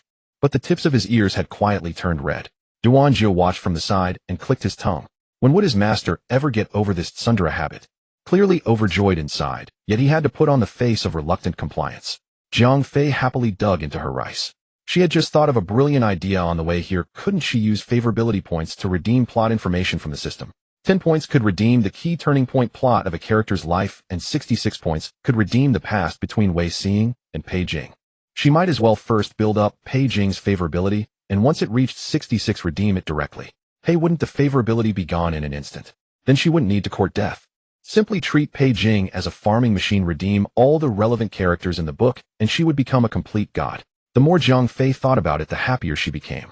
She picked up a piece of stir-fried Chinese yam and placed it in Pei Jing's bowl. You've just recovered from a serious illness, have something light. Pei Jing stared at the yam slice in his bowl, his Adam's apple moving involuntarily. What? Don't like yams? Zhang Fei tilted her head and asked when she saw he wasn't moving. It's fine. Pei Jing immediately picked it up and put it in his mouth. Jiaojiao was covering his face on the side. Master, can't you have a little more dignity? Seeing this, Zhang Fei's eyes curved into crescent moons. Then I'll often serve you dishes from now on. Did she already think about the future? That's not necessary. Pei Jing forced a calm reply, but his heart was thundering. He clenched his fist, glanced at Jiaojiao, and unable to contain himself stood up and said, You go ahead, Jiaojiao, follow me. Jiaojiao hurriedly followed. When they reached a secluded spot where they could vaguely see the figure inside the ice silk pavilion, Pei Jing suddenly turned around, a strange light flashing in his eyes. What's going on with her? How did she suddenly become so enthusiastic with me, completely without restraint? To be honest, Jiaojiao also found it strange. It seemed that after hearing she could come often to eat, the second Miss Jiang had become exceptionally warm. Jiaojiao cautiously speculated, could it be that she's grateful for your highness letting her freeload meals? Pei Jing frowned. Not quite. The way she looked at me just now was a bit strange, like she was looking at a piece of fat meat. Jiaojiao nearly laughed out loud. Wasn't this metaphor a bit too? No, there must be something wrong. Pei Jing narrowed his eyes. Go investigate. Has she encountered any trouble recently? Or is she short on silver? Jiaojiao said helplessly, Your Highness, perhaps the second Miss Jiang is simply captivated by your good looks. Pei Jing thought for a moment, then suddenly his expression changed. Could she want to devour me? When the two returned to the pavilion, Zhang Fei had already finished eating and was holding a teacup, sipping slowly, occasionally glancing at the pastries on the table. Seeing this, Pei Jing immediately ordered, Pack up the pastries and take them back. I wouldn't eat such sweet, greasy things anyway. Zhang Fei didn't bother to refuse. Pei Jing was dripping with wealth, and he wouldn't miss a few treats. After the meal, Zhang Fei prepared to return. Jiao Tao followed behind, carrying a food box, while ahead were the young lady and the prince. The sun was somewhat fierce. The prince held an umbrella, tilting it slightly toward the young lady, while half of his own body was exposed to the sunlight. They were truly a perfect couple, thought Jiao Tao. If only there were no third young master Wei. The young lady always seemed so happy when she was with the prince. Your prince's mansion is way too big, Zhang Fei complained. I walked from the side gate earlier, and it took half an incense stick. Pei Jing glanced sideways at her. Why did you come in through the side gate? Next time use the main gate. You can take a carriage right in. Zhang Fei certainly wouldn't say it was to avoid Wei Xing. A flicker of light moved in her eyes as she probed, Your Highness, are you very familiar with Wei Xing? Jiaojiao, walking at the front, turned back and met the prince's gaze. They exchanged a quick look. The look in both their eyes said, see, she couldn't hold it in any longer. The matters of the past were hardly a secret, but Pei Jing had yet to fully uncover the truth about Wei Xing, leaving much still unclear. I had some ties with her in my childhood. Pei Jing replied ambiguously. Zhang Fei weighed her words carefully, then asked, Last time you said you didn't love her, so why do you care so much about her? Pei Jing halted mid-step, fixing his gaze on her. Could it be that you're jealous? Zhang Fei was taken aback. Huh. She was about to explain when she noticed Jiao frantically gesturing at her from the side, his eyes nearly crossing like a fighting cock. What on earth did that mean? The group had already reached the Chuehua gate, where Pei Jing stopped and declined to see them off further. After all, he was a prince by birth. Even the emperor had never been escorted beyond this point. I'll be going then, Zhang Fei said as she took her leave. Pei Jing lifted his chin with a proud air, signaling for her to go. Duanji quickly followed to see her out. When they reached a secluded spot, Duanjiu finally spoke. Thank you for not revealing the truth just now, second Miss Jiang. What's wrong? Duanjiu said. To be honest, I'm sure you've noticed, miss, that the prince is unwell, an old ailment from years past. You mean crazy? Zhang Fei hesitated, feeling too polite after just having eaten his meal to finish the sentence. Duanjiu said earnestly, the prince has been improving lately. The imperial physician advised that heart ailments require heart remedies. He needs to find some fresh pleasures to lift his spirits. It's better to avoid saying things that might upset him. Oh, Zhang Fei twitched the corner of her mouth. So your prince is treating me as a source of amusement. That's not entirely fair, miss. Aren't you enjoying yourself too? So you're saying I should just humor him? Duanjiu nodded. That's the idea. If possible, please cooperate, second Miss Jiang. Of course it won't be for nothing. He produced a stack of banknotes. This is your compensation, miss. Zhang Fei took them and counted still 1,000 taels. She weighed the matter in her mind. She was already planning to boost his favorability, and if she could go along with him while doing so and earn 1,000 taels of silver, it was a deal too good to refuse. So, do I need to offer myself? Such a blunt question was something Duanjiu had never encountered in his life, as if he were struck by lightning, unable to open his eyes. No, he hesitated. Of course, if you're willing, that would be fine too. Zhang Fei clutched the banknotes as if holding 1,000,000 in cash. With so much money just for humoring him, she felt she didn't deserve it. Perhaps she should offer herself after all so she could take the money with a clear conscience. But then she reconsidered. No, she was about to marry Wei Mingxin. How could she do such a thing? Zhang Fei put away the banknotes. It's settled then. Duanjiu watched the carriage depart and breathed a sigh of relief. The silver had finally been given away, and now second Miss Jiang would do as the prince wished. As a guard, he had exceeded his mission. Zhang Fei sat in the carriage, propping her head with her hand lost in thought. She had planned to use Pei Jing to boost her favorability in exchange for things which made her feel like a heartless woman playing with someone's feelings.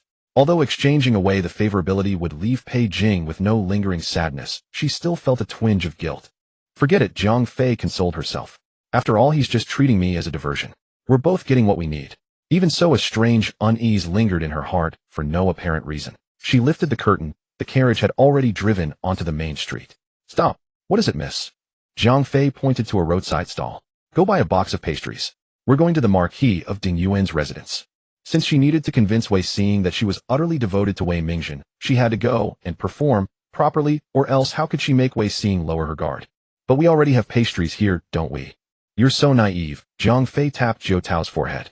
These nobles have picky palates. If they find out the pastries weren't made by an ordinary cook, it might easily give us away. Jiao Tao thought it over and saw the logic. Letting third young master Wei eat pastries from the prince's mansion would indeed seem like a provocation. Zhang Fei entered the Marquis of Ding Yuan's residence with the box of pastries bought from the roadside and was immediately led by a servant girl to Wei Xing's courtyard. How thoughtful of you, sister-in-law, buying pastries for my brother. Wei Xing's room was cooled by an ice chest, making it very pleasant. They're not for him, they're for you. Zhang Fei said, lowering her eyes just appropriately, looking quite shy. Really?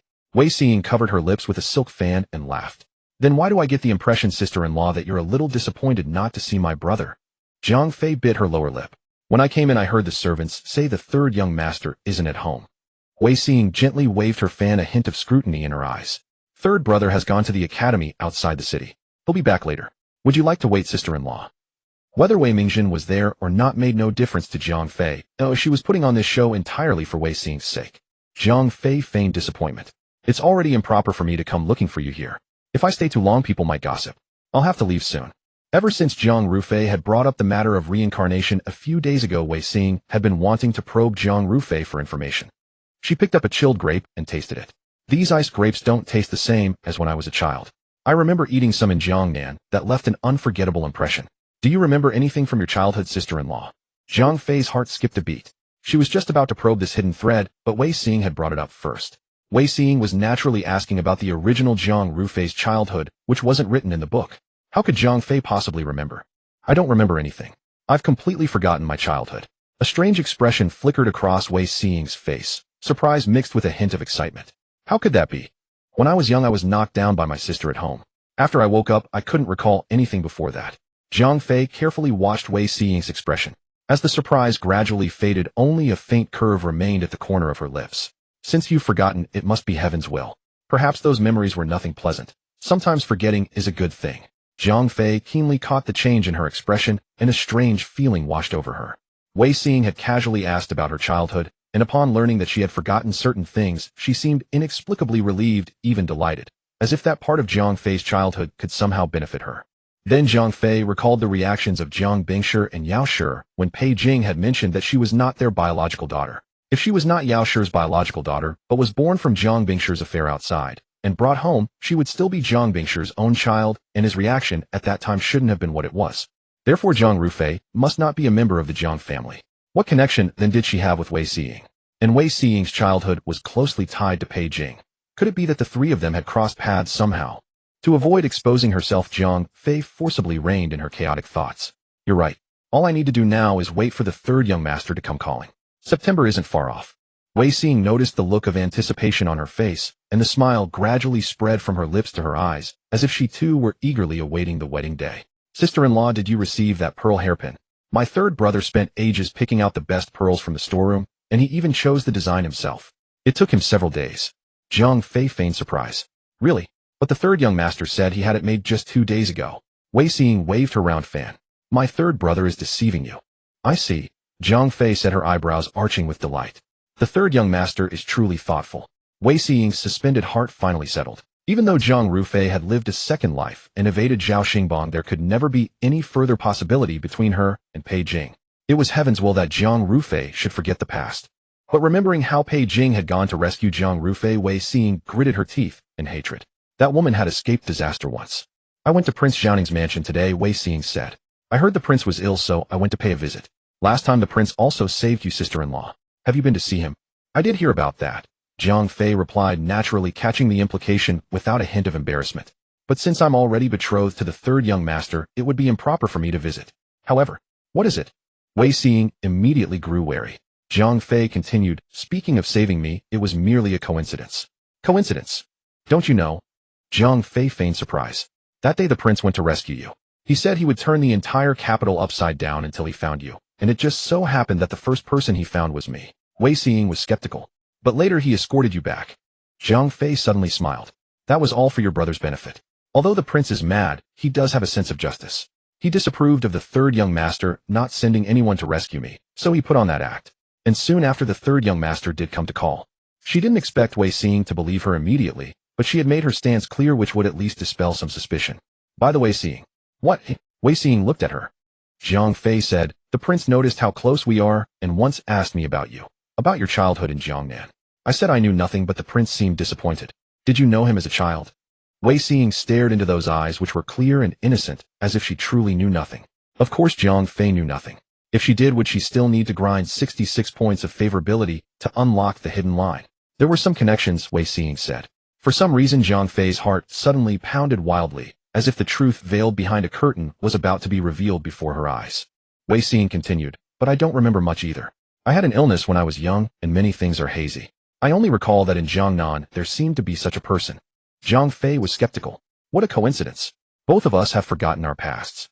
It seems we were destined to be family. Soon after, a maid escorted Jiang Fei away. When she returned, Wei Xiying was by the window looking at embroidery patterns. How was it? Zifu said with a smile. The second Miss Jiang is pitifully naive. She dawdled on the way, looking around, and asked me several times when the third young master would return. Wei Xiying raised her head, frowning slightly. She's easier to deal with than Jiang Rulin, but I'd rather eliminate the root of trouble. Unfortunately, she escaped last time, so I have to settle for second best. Zifu offered tea.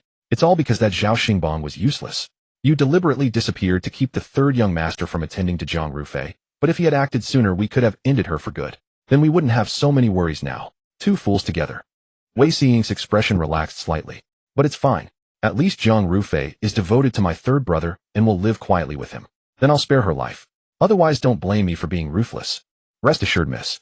Her maid is also a fool, knew nothing when asked, only cared about eating. She sat down and devoured 4 plates of pastries. I almost choked watching her. Jiu Tao finally ate her fill at the Marquis of Ding Yuan's residence. Rubbing her belly, she said, Miss Wei's maid kept asking me questions over and over until I was annoyed. I said I didn't know, and she coaxed me with pastries. How many did you eat? Jiang Fei asked. Jiu Tao grinned, and held up 4 fingers. 4 plates. Jiang Fei clicked her tongue. You didn't get enough at the prince's mansion. I was full, but I got hungry on the way. This young girl's appetite during her growth spurt was truly terrifying. Jiang Fei reviewed her conversation with Wei Xing in her mind, and suddenly realized a fact she had overlooked all along. Wei Xing's attention to Pei Jing seemed far beyond ordinary. Ever since they had met, the person who appeared most often in their conversations besides Wei Mingjin was Pei Jing. Because the male and female protagonists were already fixed in the book, she had subconsciously assumed that the person Wei Xing loved was Jiang Linyuan. After all, he was the one Wei Xing would risk her life and even break with her family to marry. Moreover, at Jinglian Nunnery, Wei Xing had expressed her mutual affection with Jiang Linyuan, which made her even more convinced. But Wei Xing had been reborn. Those who are reborn always have some regrets, so how could she completely follow the trajectory of her previous life? This thought sent a chill through Jiang Fei, for she realized she might have been stabbed in the back. System, she called out in her mind. This time the system appeared without delay, its voice sounding in her head. Host, so you're here. The system said, I only came online after you left the Marquis of Ding Yuan's residence. Who exactly are you? Jiang Fei suddenly demanded. The system replied, I am your system. Jiang Fei's gaze turned cold. If you continue to hide things from me, I will abandon this mission. If you abandon the mission, you will die. That's a year from now. At least I can drag you down with me. This time the system was silent for a long moment before speaking. I am indeed your system, but I have indeed concealed some facts. You knew all along that Wei Xing was reborn, didn't you? Jiang Fei speculated. That's why you brought me in to fix the plot. No. The system said, I did know that a reborn person had infiltrated this world line and would destroy its integrity, but I didn't know who that person was. Jiang Fei closed her eyes. So, you were using me to find that reborn person? The system fell silent for a moment before finally confessing yes. The original plot of this world has already been corrupted by the interloper's intervention. My task is to assist the corrector, that is you, in repairing the timeline. However, the interloper's identity remains hidden. Only through your actions and choices can we gradually identify the target. The system cannot interfere directly. This situation was akin to a bug in a program, where the program itself couldn't fix the issue, automatically requiring a programmer's intervention. But the programmer couldn't enter the program itself. So Jiang Fei became the chosen program patch. Jiang Fei found the situation absurd. So I'm basically a walking antivirus program. That's roughly the idea. Though you're far smarter than any antivirus host. I'm impressed you figured it out. The system added, but I swear I have no intention of harming you. We're on the same side. How can I possibly trust you anymore? Jiang Fei's voice was as cold as ice. From the very beginning, you haven't been honest with me. The system was silent for a few seconds, then let out a sigh. Host, if I told you the whole truth, would you still strive to fix the plot? You're already on the verge of giving up, aren't you? Jiang Fei didn't deny it. If she had known from the start how difficult this task would be, she probably would have given up entirely. Rather than exhausting herself only to fail in the end, it would be better to enjoy this extra life from the start. But now that she had come this far, she couldn't give up. At least she wouldn't let Wei Xing have her way. Why me? It can only be you. What do you mean? Jiang Fei instantly became alert. Although I'm called a system, I'm actually just a small branch of the main system governed by it. There are things I know, but they're blocked keywords. If I even try to speak them, I'll be silenced. Only you can uncover them, host. You can't even say that. The system, you were, BZZT, one of the loops, so only you can fix it.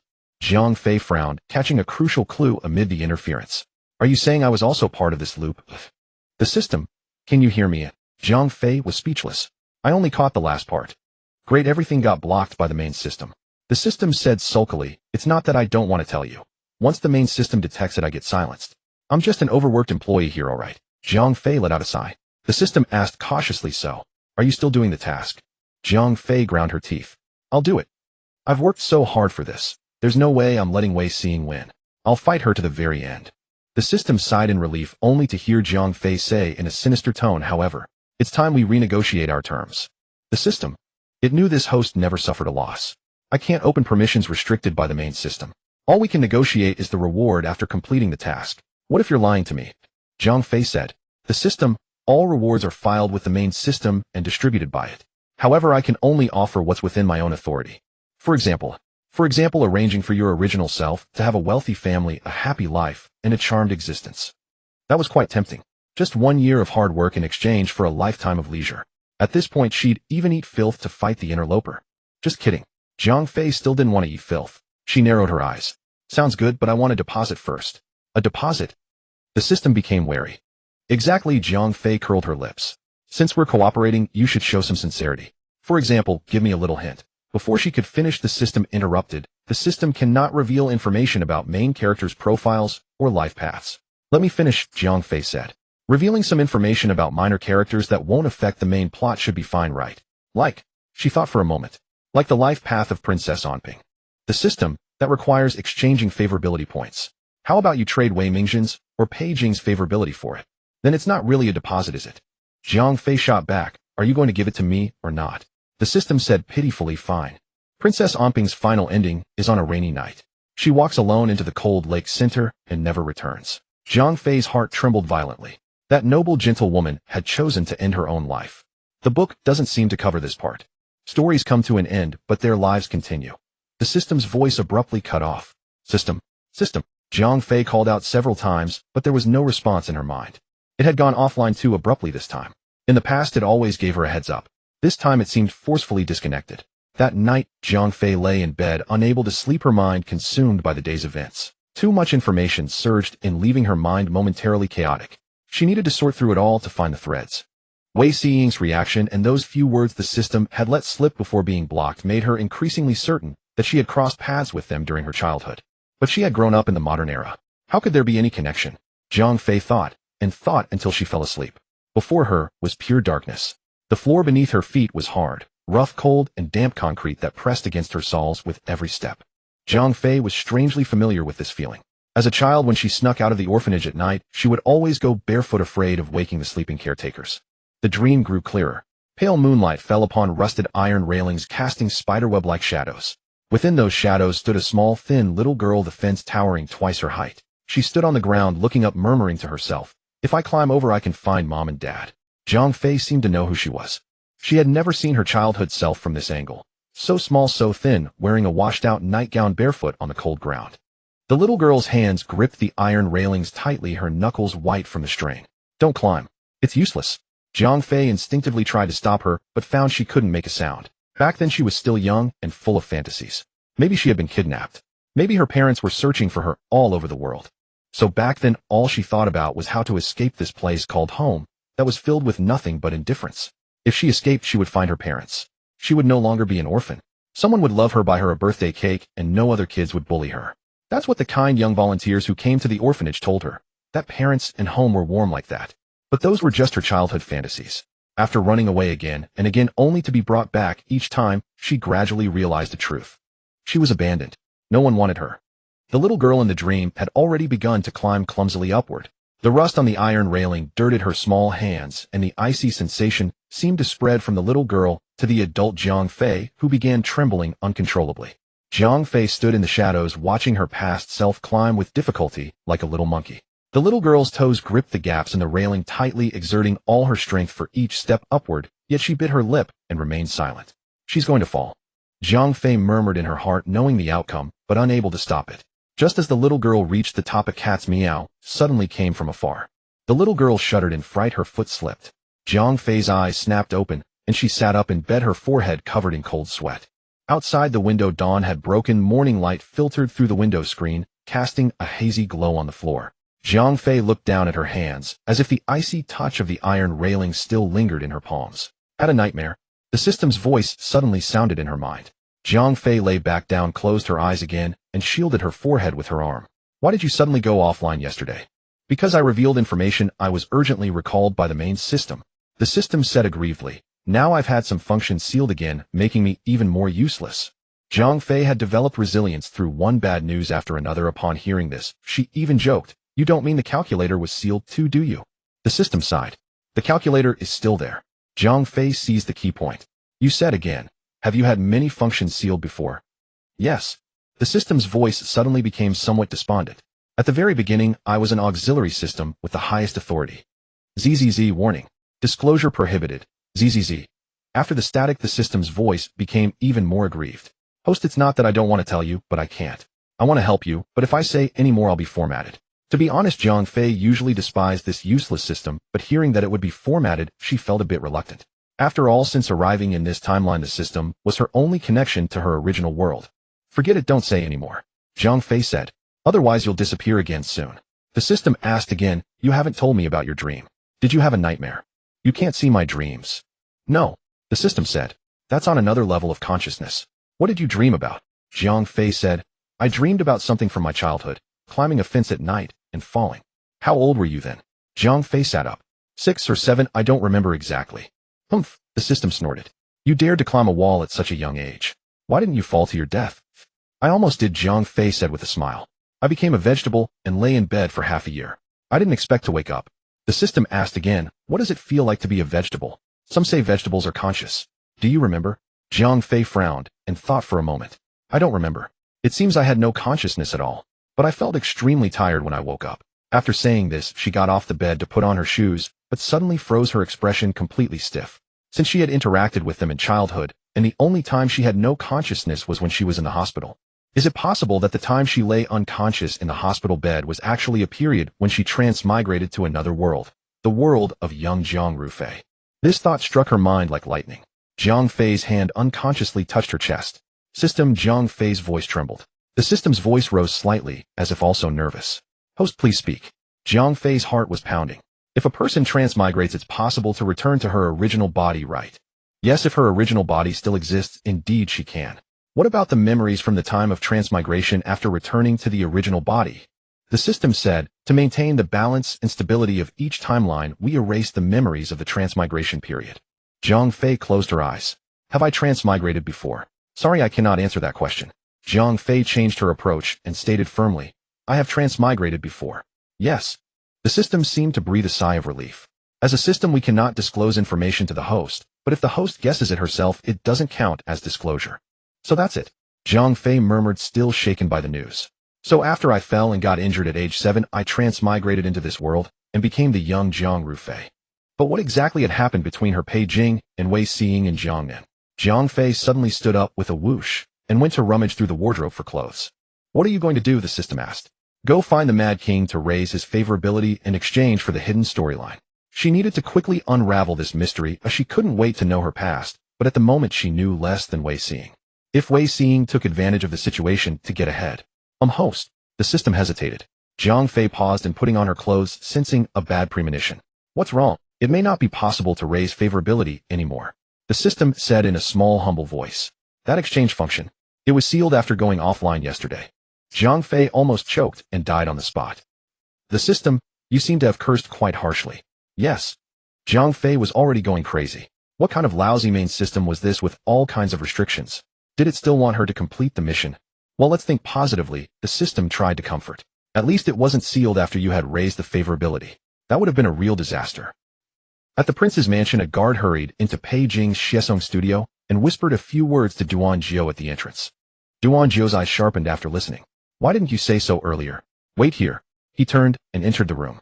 Inside, Pei Jing was reading a book with great interest. The book's cover was folded over, hiding the title, so it was impossible to tell what book it was. But Duan Jiao knew very well, because yesterday the prince had a sudden whim and ordered him to collect a number of storybooks. The prince stayed up all night reading, and his favorite was The Prince Don't Hide the Poor Mrs. Persistent Pursuit of Marriage. The prince read it twice, and even pointed out to Duan Jiao that some parts were unreasonable. Duan Jiao coughed softly and said in a low voice, Your Highness. Pei Jing didn't look up. What is it? Duan Jiao recounted the matter, and Pei Jing had already put down his book halfway through. After listening, his gaze turned deep and dark. Where is the person? Waiting at the door. Duan Jiao hurriedly called the person in. The guard entered and immediately knelt, pressing his forehead to the floor. Pei Jing's slender fingers tapped lightly against the desk. How many days has it been, and only now do you discover this? You move rather quickly, don't you? The voice was light, yet it filled the guard with trembling reverence. He knew this tone signaled the prince's impending wrath. Reporting to your highness, the night was too dark. The person who found the footprints assumed they were left by Zhao Xingbang's men scouting the area, so I did not report it. It was only during yesterday's casual conversation that the matter was raised, so I led a team to re-examine the scene. Although many traces were destroyed, it was not entirely fruitless. They were likely not left by Zhao Xingbang's group, for they only had 5 men, yet within the forest we discovered footprints from at least 6 different individuals. There was also a woman's footprint, the guard said. However, I cannot confirm if it was left when the abductors took Miss Jiang and Miss Wei. Do you have a rubbing? Yes. The guard produced a sheet of paper, which Duan Jiao took and presented. Pei Jing held the thin paper, examining it from left to right, yet he could not discern whether it truly belonged to that young lady. Were the footprints disordered? Not particularly so. Before Pei Jing could prompt him further, the guard continued his report. Some areas were disturbed by forest beasts, but other parts remained clear. The prints are arranged in order, and their direction seems to lead deeper into the woods rather than toward that thatched cottage. It appears there is a third party. Pei Jing said, his gaze darkening. Were there any signs of a struggle? None. Jiao was listening intently when he noticed someone peeking through the doorway. He walked over, and the servant whispered, "Guard Duan, Miss Jiang II has arrived." Jiao glanced at Pei Jing and said, "Speak up." The messenger straightened his back and announced loudly, "Miss Jiang II has arrived." The figure seated behind the desk stiffened slightly, then cleared his throat and leaned back, relaxing his posture. "Where is she?" "I came to report first, Your Highness. Miss Jiang is on her way." Pei Jing frowned slightly. "She did not arrive by carriage. She entered through the side gate," the servant replied. "The carriage could not fit through there." The miss seemed worried about being discovered. Pei Jing gave a subtle flick of his hand palm outward, and both the servant and the guards withdrew. Jiao wondered which of the prince's nerves had been triggered this time. He had originally thought Miss Jiang's arrival would cool the prince's temper, but instead his expression grew even darker. The blue veins on the back of his hand resting on the desk twitched slightly. "Your Highness." Pei Jing swept his sleeve across the table, sending half of its contents crashing to the floor. What does she mean by this? Is it so shameful for her to be seen with this prince? Every single time she uses the side gate. What does she take me for? Jiao had intended not to speak, but seeing the prince so furious, he felt compelled to offer some comfort. Miss Jiang and third young Master Wei are betrothed after all. She must consider the implications and public perception. Pei Jing suddenly lifted his gaze. Are you suggesting she is eating from one bowl while eyeing another, treating this prince as a secret lover? Certainly not. Jiao could barely keep up with Pei Jing's train of thought. How could this be considered a secret liaison? The prince and Miss Jiang were not even close to being engaged. They were merely sharing a meal. It was a stretch to call it anything at all. He dared only to complain about this, and his heart never allowed in the prince's presence. Instead, he carefully chose his words. It is merely a meal. There is no need for such a grand display. Pei Jing pondered this explanation, finding it unconvincing. Just as he was about to retort, the hem of a dress swept over the threshold, as if rolling the courtyard's floral fragrance into the room with it. Pei Jing's reprimand caught in his throat. Jiang Fei entered, exhaled a breath of stifling heat, and fanned herself with her sleeve. Your rooms are much cooler than outside. Jiao served the tea and snacks. She then sat down in a chair, crossing her legs casually, as if she were in her own home. This gesture left Pei Jing dumbfounded. He had never seen a noble young lady behave with such impropriety. It was simply outrageous. Jiang Fei paid no mind to his reaction. She had originally planned to increase her favorability rating, but the system had disabled the redemption function. Forced to adapt, she changed her plan to court death instead. She was born with a hardworking fate. She had to boost Wei Mingzhen's favorability while simultaneously lowering Pei Jing's. Even a donkey would find this labor too exhausting. The heat from her journey had not yet dissipated. Jiang Fei looked around for a fan, but found none. Her eyes caught sight of a book on the floor. As Jiang Fei bent down to pick up the book, Pei Jing's expression changed drastically. He sprang to his feet abruptly. Don't touch it. But it was already too late. Jiang Fei had already retrieved the book. The cover boldly displayed the title, "The Domineering Prince Falls in Love with Me." The air instantly froze. Jiang Fei blinked, doubting her eyes. She looked again carefully. Indeed, it was "The Domineering Prince Falls in Love with Me." This. She turned to look at Pei Jing, whose ears had turned a shade of crimson, so deep it seemed ready to bleed. Jiao. Pei Jing suddenly barked. Why did you throw your books on the floor? Jiao pointed at himself in confusion, then summoned the courage to step forward. Let me see. Ah, yes, this is indeed my book. He took the book from the petrified Jiang Fei and silently retreated to the side. An eerie silence fell over the room. Jiang Fei cleared her throat, struggling to suppress her laughter. I didn't expect Guard Duan to have such refined tastes. Jiao suffered in silence.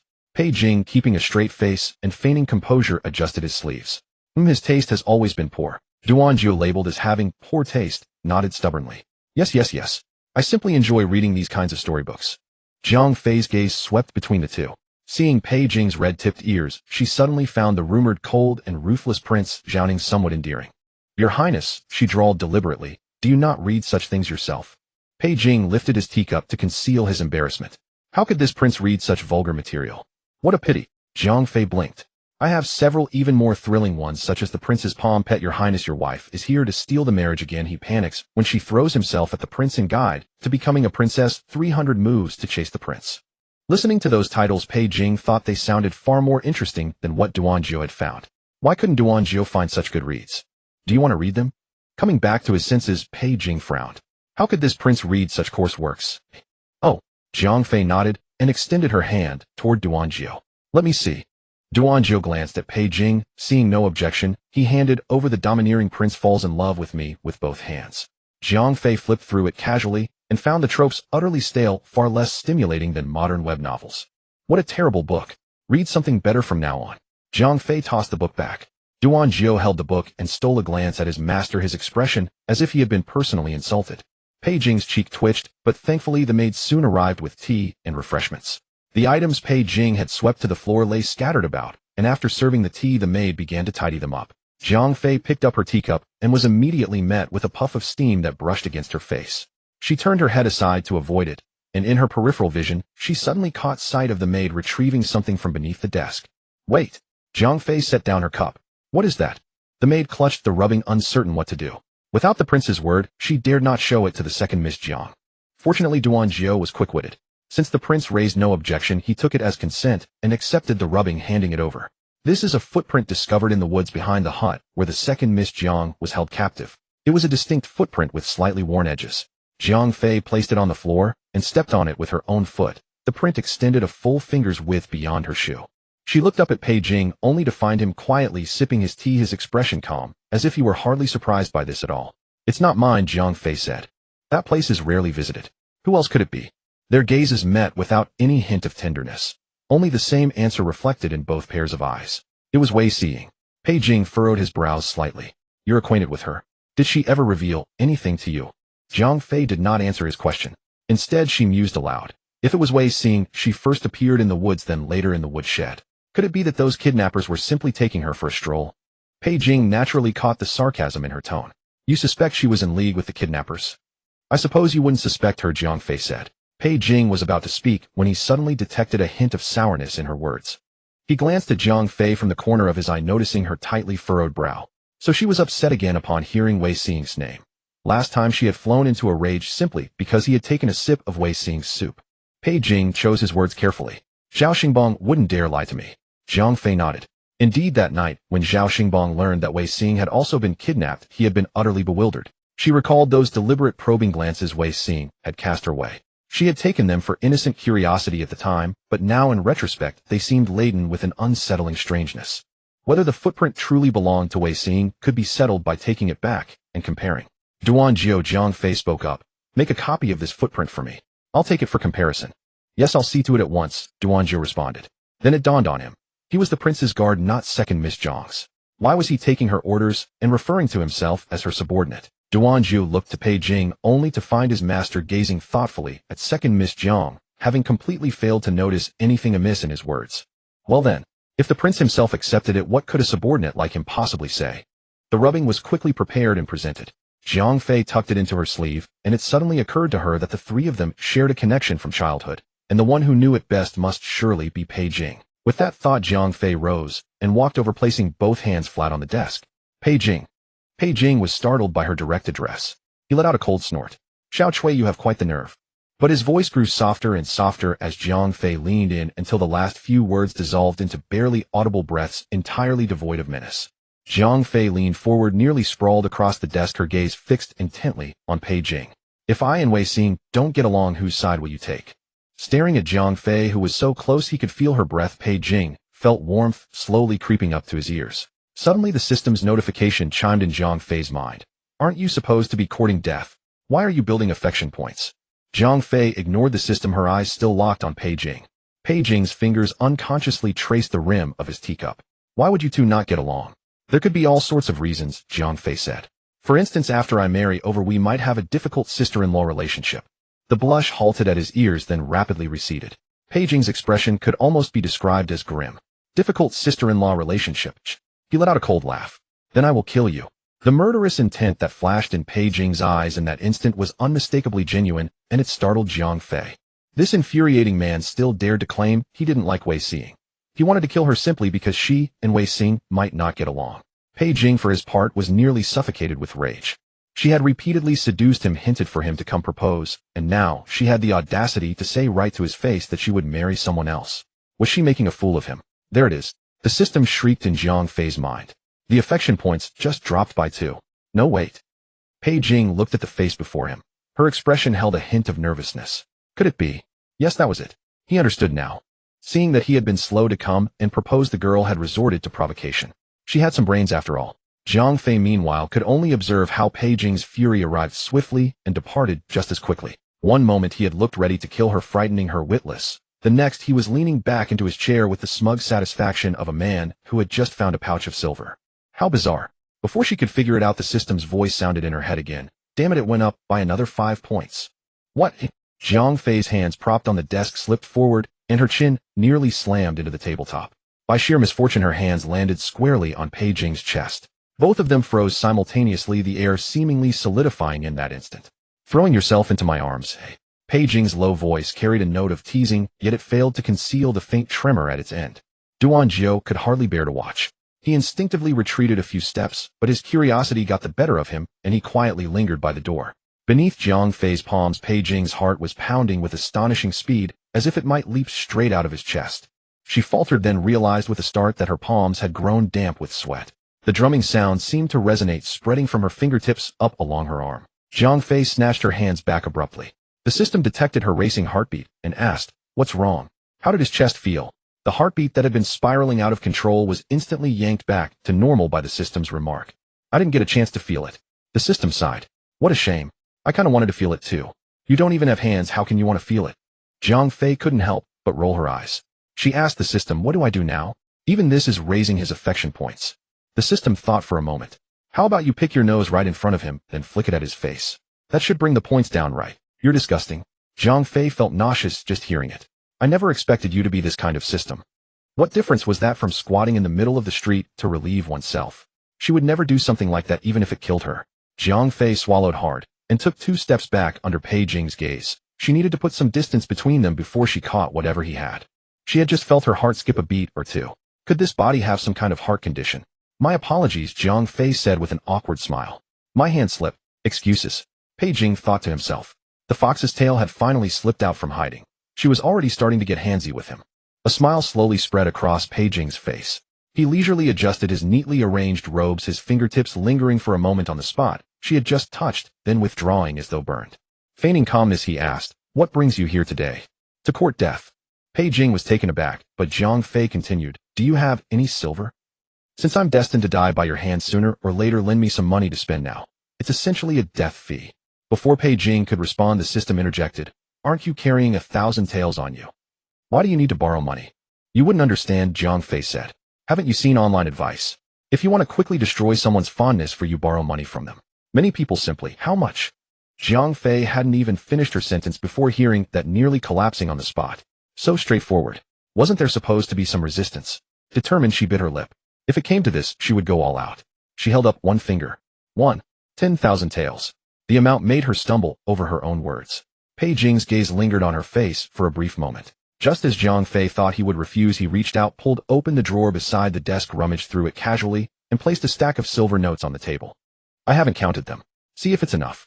Jiang Fei felt as though the stack of silver notes were suffocating her. She was here to reduce his affection, not to extort him. Her hands trembling, Jiang Fei picked up the stack of silver notes. In modern times this would be 10 million yuan. 10 million yuan. The kind of lottery winnings where you'd wear a mask when collecting. Then I'll take it. Pei Jing tilted his chin slightly. "I haven't even asked why you need so much silver." Jiang Fei was about to snap, "None of your business," but then realized this was the perfect opportunity to court death. She tucked the silver away and rushed to the doorway, ready to flee in case Pei Jing jumped up to hit her. "I spotted a fan I fancied and intend to buy it as a gift for Third Young Master Wei. Thank you, Your Highness. You are truly generous. Third Young Master Wei and I will both be grateful." With such a shocking statement, surely his affection would drop, right? After speaking, Jiang Fei bolted. The system praised her in her mind. "You're amazing. You actually dared to say that. Doesn't that amount to saying her lover is paying for the hotel room and condoms?" A man's pride would be severely wounded. Though crude, the logic seemed sound. Jiang Fei's footsteps quickened. Even she felt it was excessive. In the study, Duan Jiao had yet to recover from shock. Hadn't Miss Zhang's explosive remark just now driven the prince mad with anger? He cautiously glanced at Pei Jing's expression, only to find it quite different from what he had imagined. What was the prince laughing at? Was he having another episode from anger? "Your Highness," Duan Jiao called tentatively. Pei Jing slowly raised his eyes. "Why didn't you go see her off?" "Miss Zhang ran too quickly. I couldn't react in time." Pei Jing chuckled softly. "Never mind. She is shy. You had better not provoke her." Serving beside Pei Jing had always been difficult, But Duanjiu never imagined that since the prince met Miss Jiang, this difficulty had only intensified day by day. He often wondered if he was the stupid one, why he couldn't comprehend what the prince understood. Shy. Pei Jing rested his head on his hand, supported by the armrest. She has already developed possessiveness over my silver. Duanjiu didn't know what to say. Who didn't feel possessive over silver? He wanted everyone's silver too. Having possessiveness over money didn't mean having it over the prince. Worried the prince would fall deeper and deeper, unable to extricate himself, Duanjiu felt that as a loyal guard, he must risk his life to remonstrate. Braving danger, Duanjiu spoke bluntly. Miss Jiang said she wants to buy a fan for third young Master Wei. You actually believe that? Pei Jing's lips curled. Third young Master Wei never uses fans. It is I who prefer fans. Duanjiu, go. Huh. Duanjiu was bewildered. Go where?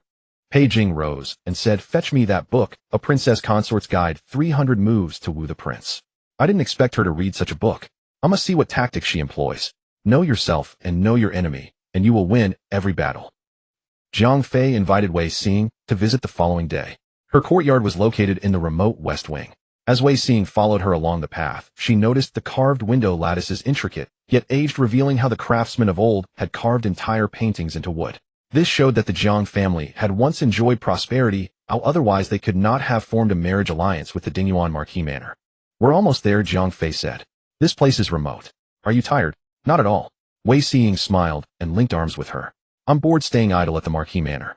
Since my sister-in-law called me, of course I would come. What is a few steps? She was still as innocent and carefree as before, still as affectionate.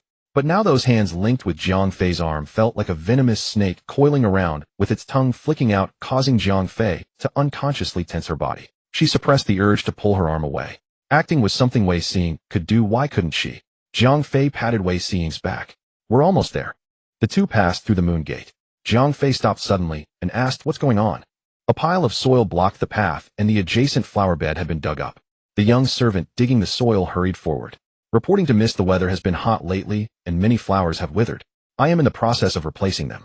Take another route, Wei Xing suggested. We can't deter. Zhang Fei pointed ahead. My residence is right there. Having no choice, Wei Xing endured her disgust and stepped over the pile, her shoe soles already caked with yellow mud. Zhang Fei glanced sideways. Jiao Tao caught the signal and immediately said, I'll go prepare tea and snacks for the two young ladies. They entered Zhang Fei's modest courtyard. Although the west wing had 4 rooms, 2 were filled with miscellaneous items. The other 2 were Zhang Fei's bedroom and Jiao Tao's, leaving little to see. Soon Jiao Tao brought in tea and snacks. After placing them down, she nodded at Zhang Fei. Guessing was one thing, confirmation was another. It seemed the person who appeared in the forest that night was indeed Wei Xing. She appeared in the forest with that group, and after they disappeared, she reappeared in the firewood room. Some answers were already coming into focus. After seeing Wei Xing off, Zhang Fei took out the 2 rubbings again. One obtained from Pei Jing, and the other rubbed from the flower mud just now. The 2 overlapped, perfectly identical. Should we tell the prince? Jiao Tao asked, resting her head on the table. Zhang Fei put them away carefully and nodded. Yes, we must inform him. Jiao Tao bounced up happily. I'll have a carriage prepared. Wait, Zhang Fei called after her. I won't go. Be careful when you go and don't let anyone discover you. Why aren't you coming, miss? Jiao Tao was puzzled. Zhang Fei dared not tell the truth. She simply couldn't bring herself to see Pei Jing right now. Yesterday, before she had even left the prince's mansion, the system had announced that his affection level had risen again. She truly didn't understand. After everything she had done, Pei Jing's affection for her still increased. Was he some kind of masochist, or did he have a cuckold fetish? Zhang Fei had not yet devised a solution. She had no idea what the prerequisite was for increasing Pei Jing's favorability. If she rashly went to see him, what if her favorability score inexplicably rose again? Moreover, the system was currently offline, so she could not check her favorability. It would be a true catastrophe if her score maxed out the moment the system came back online. Jiao Tao had gone to the prince's mansion on her own, but when she returned, she was accompanied by a guard from the mansion. Zhang Fei dared not let the guard enter the residence, so she met him in the alley behind the rear gate. Greetings, miss. After the guard bowed, he got straight to the point. The prince asked me to deliver a message.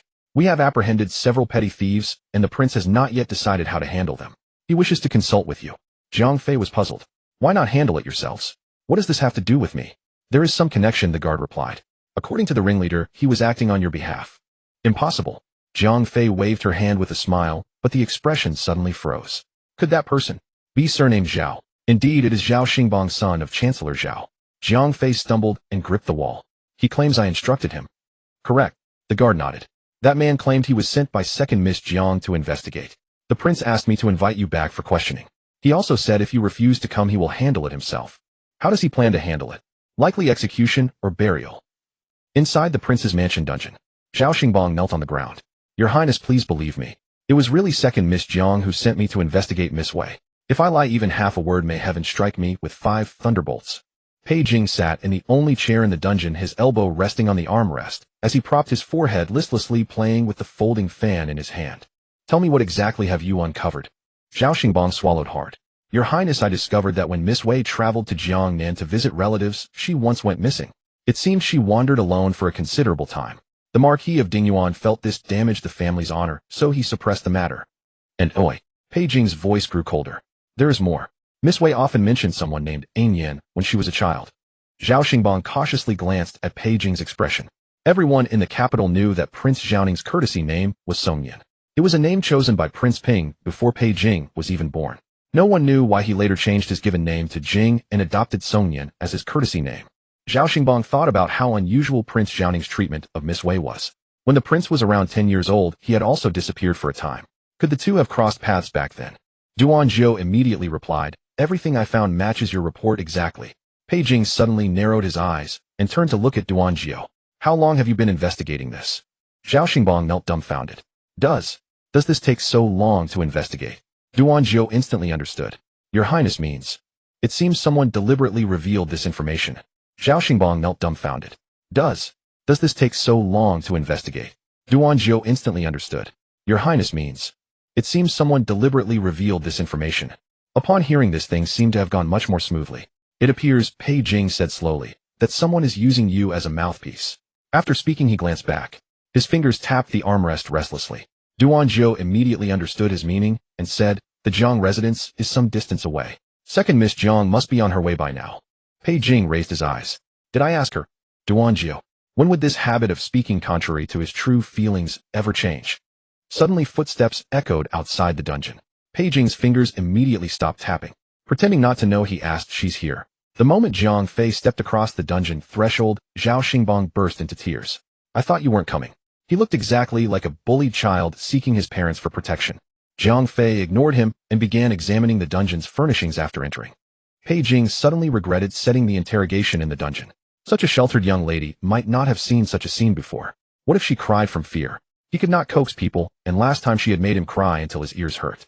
It would be better if she beat Zhao Xingbang. Scared? Huh? No. Jiang Fei said, it's so cool here. This is a wonderful place. Sleeping here at night must be very comfortable. Pei Jing. Duan Zhou was also at a loss for words. This perspective and tone were so novel that no one else in the capital could match it. They were truly a perfect match for their prince. Zhao Xingbang's gaze darted back and forth between the two. Why did he feel an indescribable atmosphere flowing between them? What are you looking at? Pei Jing's icy gaze fell upon Zhao Xingbang. No, nothing.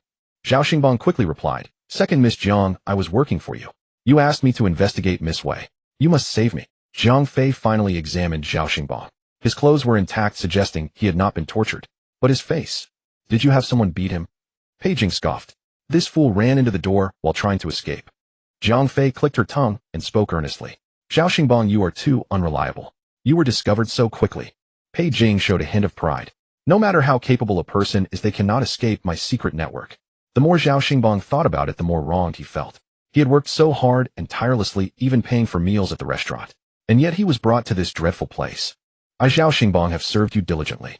The moment you gave the order, I sent someone to investigate, he said, and before long began wailing loudly. Your Highness, please judge fairly. Although I am a worthless prodigal, if I had not been instructed by others, I would never have dared to do such a thing. So it was really you who instructed her? Pei Jing asked. Jiang Fei nodded with a heavy heart. Why did you investigate Wei Xiying? Jiang Fei twisted her sleeve. I just wanted to investigate. Do I need a reason? Zhao Xingbang wept with tear-blurred eyes crawling forward with snot and tears. Second Miss Jiang, save me. Didn't you promise to protect my life? He reached out to grab Jiang Fei's skirt. Just as he was about to touch it, Pei Jing subtly shifted his stance. I am truly wrong. Zhao Xingbang was crying out when he suddenly felt the fabric in his hand was unusual. Did not young ladies usually prefer soft gauze dresses in summer? Why was this material so stiff? Zhao Xingbang looked up and was terrified out of his wits. He saw his hand gripping Pei Jing's robe hem, while the prince looked down at him with a cold stare. Why, Your Highness? Zhao Xingbang nearly wet himself and scrambled backward as fast as he could. Pei Jing, however, showed no interest in wasting time on him. He looked at Jiang Fei. If you wanted to investigate her, you could have simply asked me. Why find a fool to act on your behalf? Jiang Fei stole a glance at Pei Jing from the corner of her eye. She needed to be cautious around this person. With the system offline, she had no idea what her favorability score was. But judging by his tone and attitude, it was certainly not low. His gentleness made her slightly apprehensive, as if she could already see herself being exiled to the void world for failing her quest. Jiang Fei's mind raced frantically. Perhaps she should really consider the system's suggestion about picking her nose, but her nostrils were far too clean at the moment, leaving her without a weapon. Oh, she feigned composure. Then go ahead, tell me. Here. Pei Jing glanced around the dungeon. It was dark and damp, with the fool, Zhao Xingbang, ruining the atmosphere. This was hardly the place for romance. No, for serious discussion. Duan Jiao, who had been keeping a close watch, interjected at the right moment. I have arranged melons and pastries at the Bingshao Water Pavilion, Your Highness, and Miss Jiang may discuss matters there. Jiang Fei turned and walked out. As the two departed one after the other, Zhao Xingbang could no longer hold back. Then, what about me? Pei Jing seemed to have only just remembered that person existed. He turned to look at Zhao Xingbang, pondered for a moment, and said, give him a change of clean clothes and send him home. The happiness came so suddenly that Zhao Xingbang even suspected it was an illusion. Only after being escorted out of the prince's manor did he feel a sense of reality. He never imagined that in his lifetime he could receive such treatment from Prince Xiaoning. Working for second Miss Jiang truly was the right decision. Inside the Bingshao Water Pavilion, Jiang Fei sat across from Pei Jing, eating melons and fruits as if no one else was there. She spat the sunflower seed shells carelessly on the ground, finished the watermelon, then borrowed a knife from Duan Jiao to cut the rind. Afterward, she leaned back onto the wuwang chair, covering her face with watermelon rinds. She remembered that Pei Jing had a bit of a cleanliness obsession. The first time he pinched her chin, he wiped his hand with a handkerchief. So being sloppy should be the right move, shouldn't it? Pei Jing looked at the Jiang Fei before him, opened his mouth several times as if to speak, but ultimately gave up. Duan Jiao had never seen the prince so thoroughly thwarted. The few times it had happened were all thanks to second Miss Jiang. Even as a bystander, he found it amusing. If Miss Jiang were to marry into the manor in the future, the household would surely be full of joy. At this thought, Duan Jiao's expression stiffened. How had he too been brainwashed by the prince? And what about Wei Sanling? He dared not imagine what would happen to the prince if Miss Jiang really married Wei Sanling. Jiang Fei waited for a long time, but Pei Jing still didn't speak. She lifted the watermelon rind, covering one of her eyes. Weren't you going to say something? Go on then. The mess of things plastered on her face was truly indescribable. Pei Jing finally couldn't help himself. He reached out and gently lifted the watermelon rind from her other eye. Are you testing my patience? Jiang Fei thought to herself, good, if you can't stand me, even better. Your Highness, weren't we going to discuss serious matters? Pei Jing took a silk handkerchief from his sleeve and tossed it onto her. Seeing that Jiang Fei didn't move, he mused to himself. Was she waiting for him to do it himself? He let out a helpless sigh, resignedly picked up the handkerchief and reached out to remove the watermelon rinds from Jiang Fei's face. The moment his fingertips touched her cheek, Jiang Fei's breath abruptly stopped. That handsome face suddenly appeared before her eyes, so close that she could smell the fragrance on him. Pei Jing's fingertips, carrying a cool sensation, gently brushed across her cheek. So close that she could clearly see the long lashes casting a shadow beneath his eyes. The air inside the pavilion seemed to freeze in that instant. Jiang Fei unconsciously held her breath, feeling her heartbeat thunderously loud, nearly bursting from her chest. Pei Jing's movements suddenly halted. His gaze slowly shifted from the watermelon rind on her face to her eyes. In that moment of eye contact, Jiang Fei saw a strange glint flicker in his deep, unfathomable eyes. Don't move. Pei Jing's voice dropped a few notes. There's still one more. His fingers lightly traced the corner of her mouth, a touch that came and went in an instant, yet it sent a shiver through Jiang Fei's entire body. She clearly saw Pei Jing's Adam's apple bob. In those calm and composed eyes there now surged an emotion that was unfamiliar to her, yet one she seemed to instantly understand. Duan Jiao, standing awkwardly to the side, turned his face away, pretending to study the carvings on the pavilion's pillars, but couldn't help stealing glances from the corner of his eye. Pei Jing finally withdrew his hand, but still maintained his leaning posture. Their breaths intermingled. Jiang Fei could feel the warmth of his breath brushing against her cheek. This was too much. The direction and speed of this development were getting somewhat out of control. System. Jiang Fei screamed in her mind. I can't handle this. Come save me. No response came from the system. Instead, she heard Pei Jing's voice. I first met Wei Xing when I was 10 years old. Pei Jing could only feel that the skin beneath his fingertips was impossibly delicate. The girl's cheeks, still slightly damp from the coolness of the watermelon, grew warm under his touch. He could have pulled away instantly, but he inexplicably slowed his movements. Jiang Fei's eyelashes trembled gently like startled butterfly wings. Those shrewd and lively eyes were now wide open, reflecting his own slightly flustered figure. Too close. close enough to count the number of her lashes, close enough to see the fragmented light in her pupils. She still carried the sweet fragrance of watermelon mingled with a faint, elusive scent of jasmine, reminding him of a morning after rain in Jiangnan. His throat suddenly tightened. Pei Jing picked up the silk handkerchief and covered her face. The handkerchief blocked her vision. Zhang Fei could see nothing but a hazy light. Then Pei Jing's voice continued. I was sold by human traffickers and ended up wandering in Jiangnan. After a difficult escape, I nearly starved to death by the roadside. She saved me, gave me food, and provided me with shelter. She showed me great kindness. That was the first time I felt warmth. Zhang Fei remembered what Anping Junju had told her about Pei Jing's background. Orphan young, growing up amid beatings and bullying. People like him were the easiest to be bought by a little warmth and seduced by a single word of care. Did she take you home? No. Without the gaze that had been distracting him, Pei Jing spoke more smoothly. She was a little beggar, then barely able to feed herself. She would steal buns and get chased, but she'd come back and share half with me. Zhang Fei suddenly thought of an awkward question. Then why didn't you steal, eh? I was sick, Pei Jing said. Very sick. I probably would have been beaten to death on the street before I could even steal anything. Zhang Fei let out an oh. But wasn't she the daughter of the Dingyuan Ho? How could she be a beggar? She was also stranded on the streets.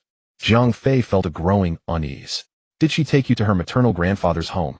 Pei Jing looked at the face covered by the handkerchief. As she spoke, the fabric moved slightly as if he couldn't hear her clearly. He involuntarily leaned closer. No, she took me back to an abandoned temple. That was our shelter for the next 2 months. We depended on each other. Zhang Fei thought to herself, no wonder. No wonder Pei Jing always showed excessive concern for Wei Xiying. There was such a history between them. But that strange feeling grew stronger. Since Wei Xiying's maternal grandfather was in Jiangnan, why not go straight to their home? Why was she stranded on the streets? Only the two of you. No one else. Judging from Wei Xiying's reaction, it was clear that Zhang Fei had crossed into Jiang Rufei's body at a young age and had interacted with both of them. The two of them relied on each other. And what about the version of herself who had traveled through time back then? What role did she play in all this? No, said Pei Jing. No. Zhang Fei sat up abruptly. But as soon as she raised her upper body, her face bumped into something unknown, causing her to fall back down again. Zhang Fei lifted the silk handkerchief and saw Pei Jing staring blankly, holding his chin. His phoenix eyes now held a hint of surprise and bewilderment. What's wrong? Did I hit your chin? Pei Jing quickly let go of his hand, avoiding her gaze, but his eyes fell precisely on Duan Jiao standing at the entrance of the waterside pavilion. Duan Jiao had watched the entire scene, breaking into a fond smile. He was leaning against a pillar, still smiling, when Pei Jing caught him red-handed. Instantly his expression returned to one of solemn seriousness. What are you doing here? Your subordinate, Duan Jiao stammered awkwardly. Your subordinate was waiting here in case your highness had any orders, but it seems there are none. Your subordinate will take leave now. Duan Jiao turned and fled. As the only attendant who had witnessed the entire incident, he feared that if he didn't run fast enough, the prince would silence him. After running a great distance, he stopped, still unable to believe what he had just seen. His prince's first kiss had vanished inexplicably like that. Vanished. Meanwhile, on the other side, Zhang Fei sat up again and returned the handkerchief to the strangely expressioned Pei Jing. Think again. Are you sure there's no one else? Zhang Fei was utterly confused. If there was no one else, then what about herself? Which piece was she? And how had she come to intersect with the two of them? Pei Jing had not yet recovered from his shock. He mechanically took the handkerchief, his expression still dazed. Your Highness. Pei Jing snapped back to reality, his earlobes visibly reddening. I was just thinking. What was he thinking? It seemed he hadn't thought of anything at all. His mind was so muddled it had lost the ability to think. Pei Jing suddenly stood up, walked to the railing by the water, and took a deep breath. He looked down at the silk handkerchief in his hand, still carrying the sweet fragrance of watermelon from Zhang Fei's face.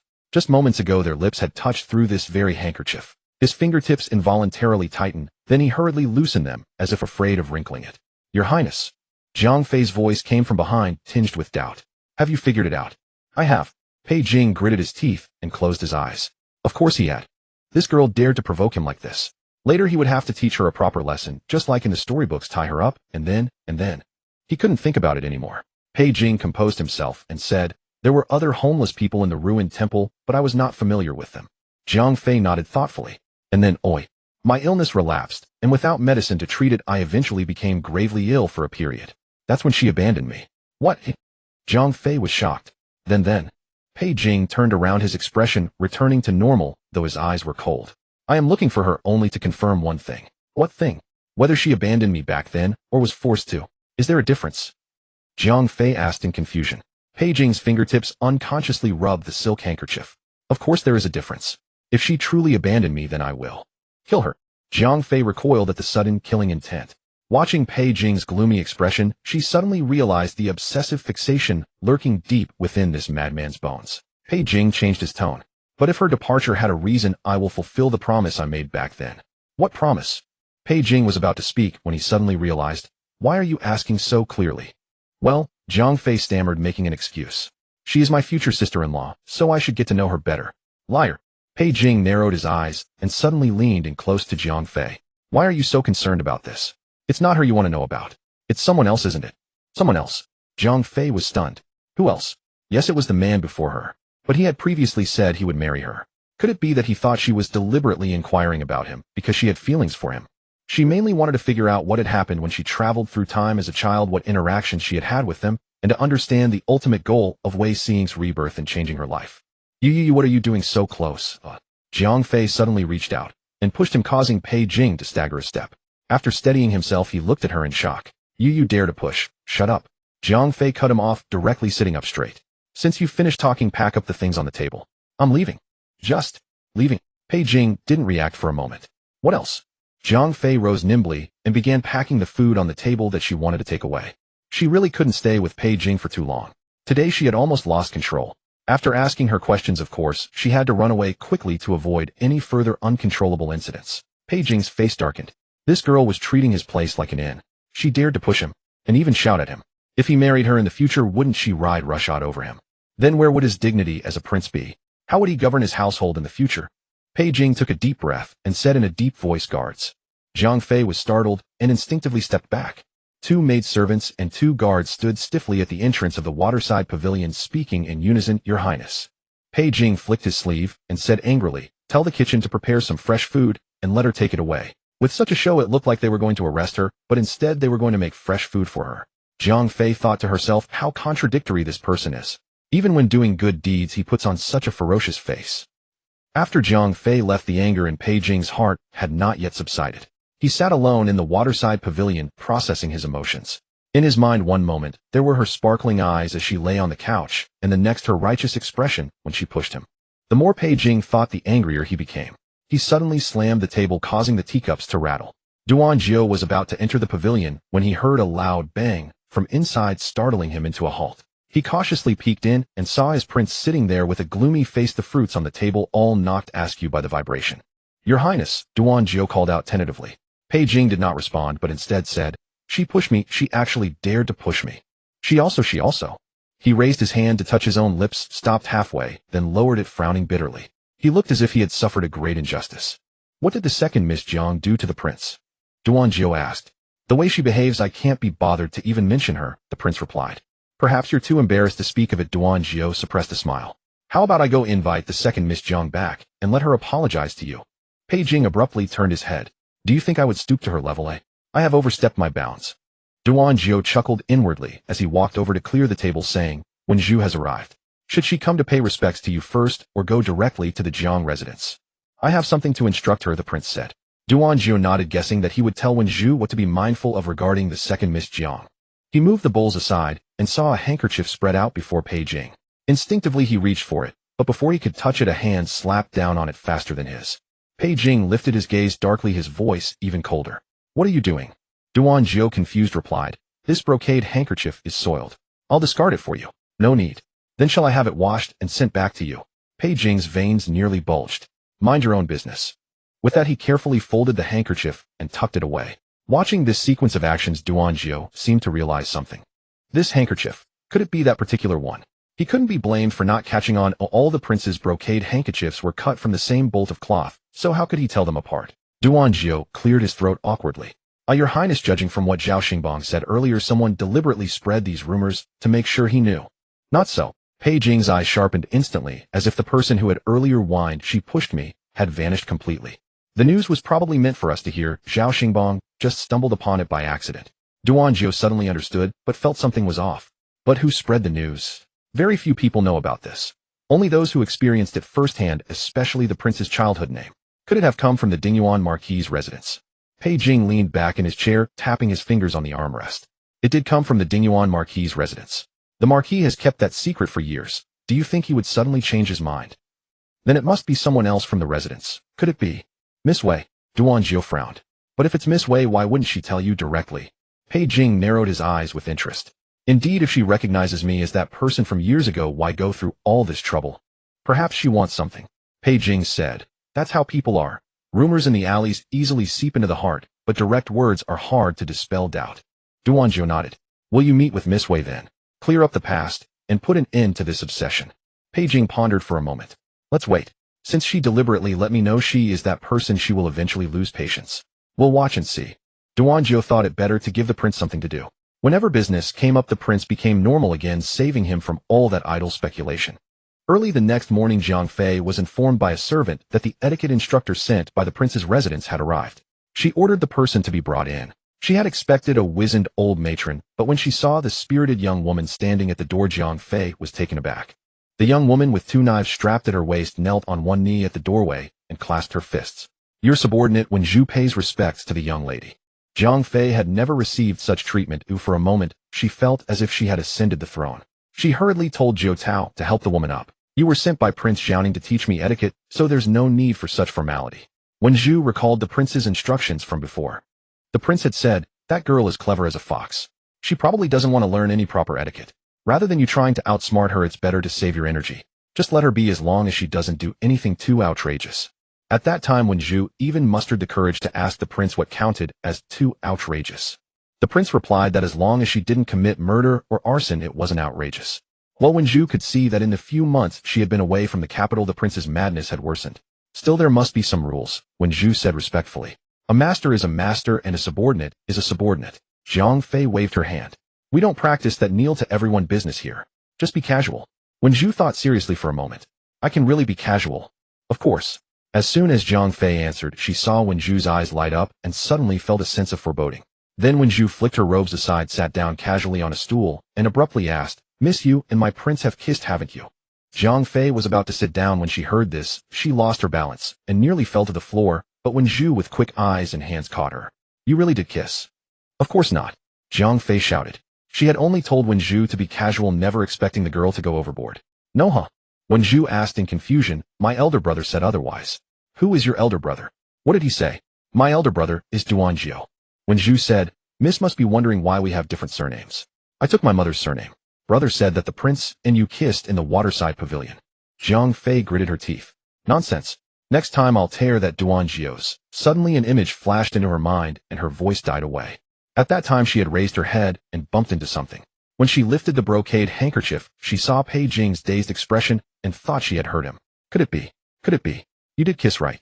Wen Zhu looked at her expression and asked excitedly, You kissed my prince, didn't you? Aye.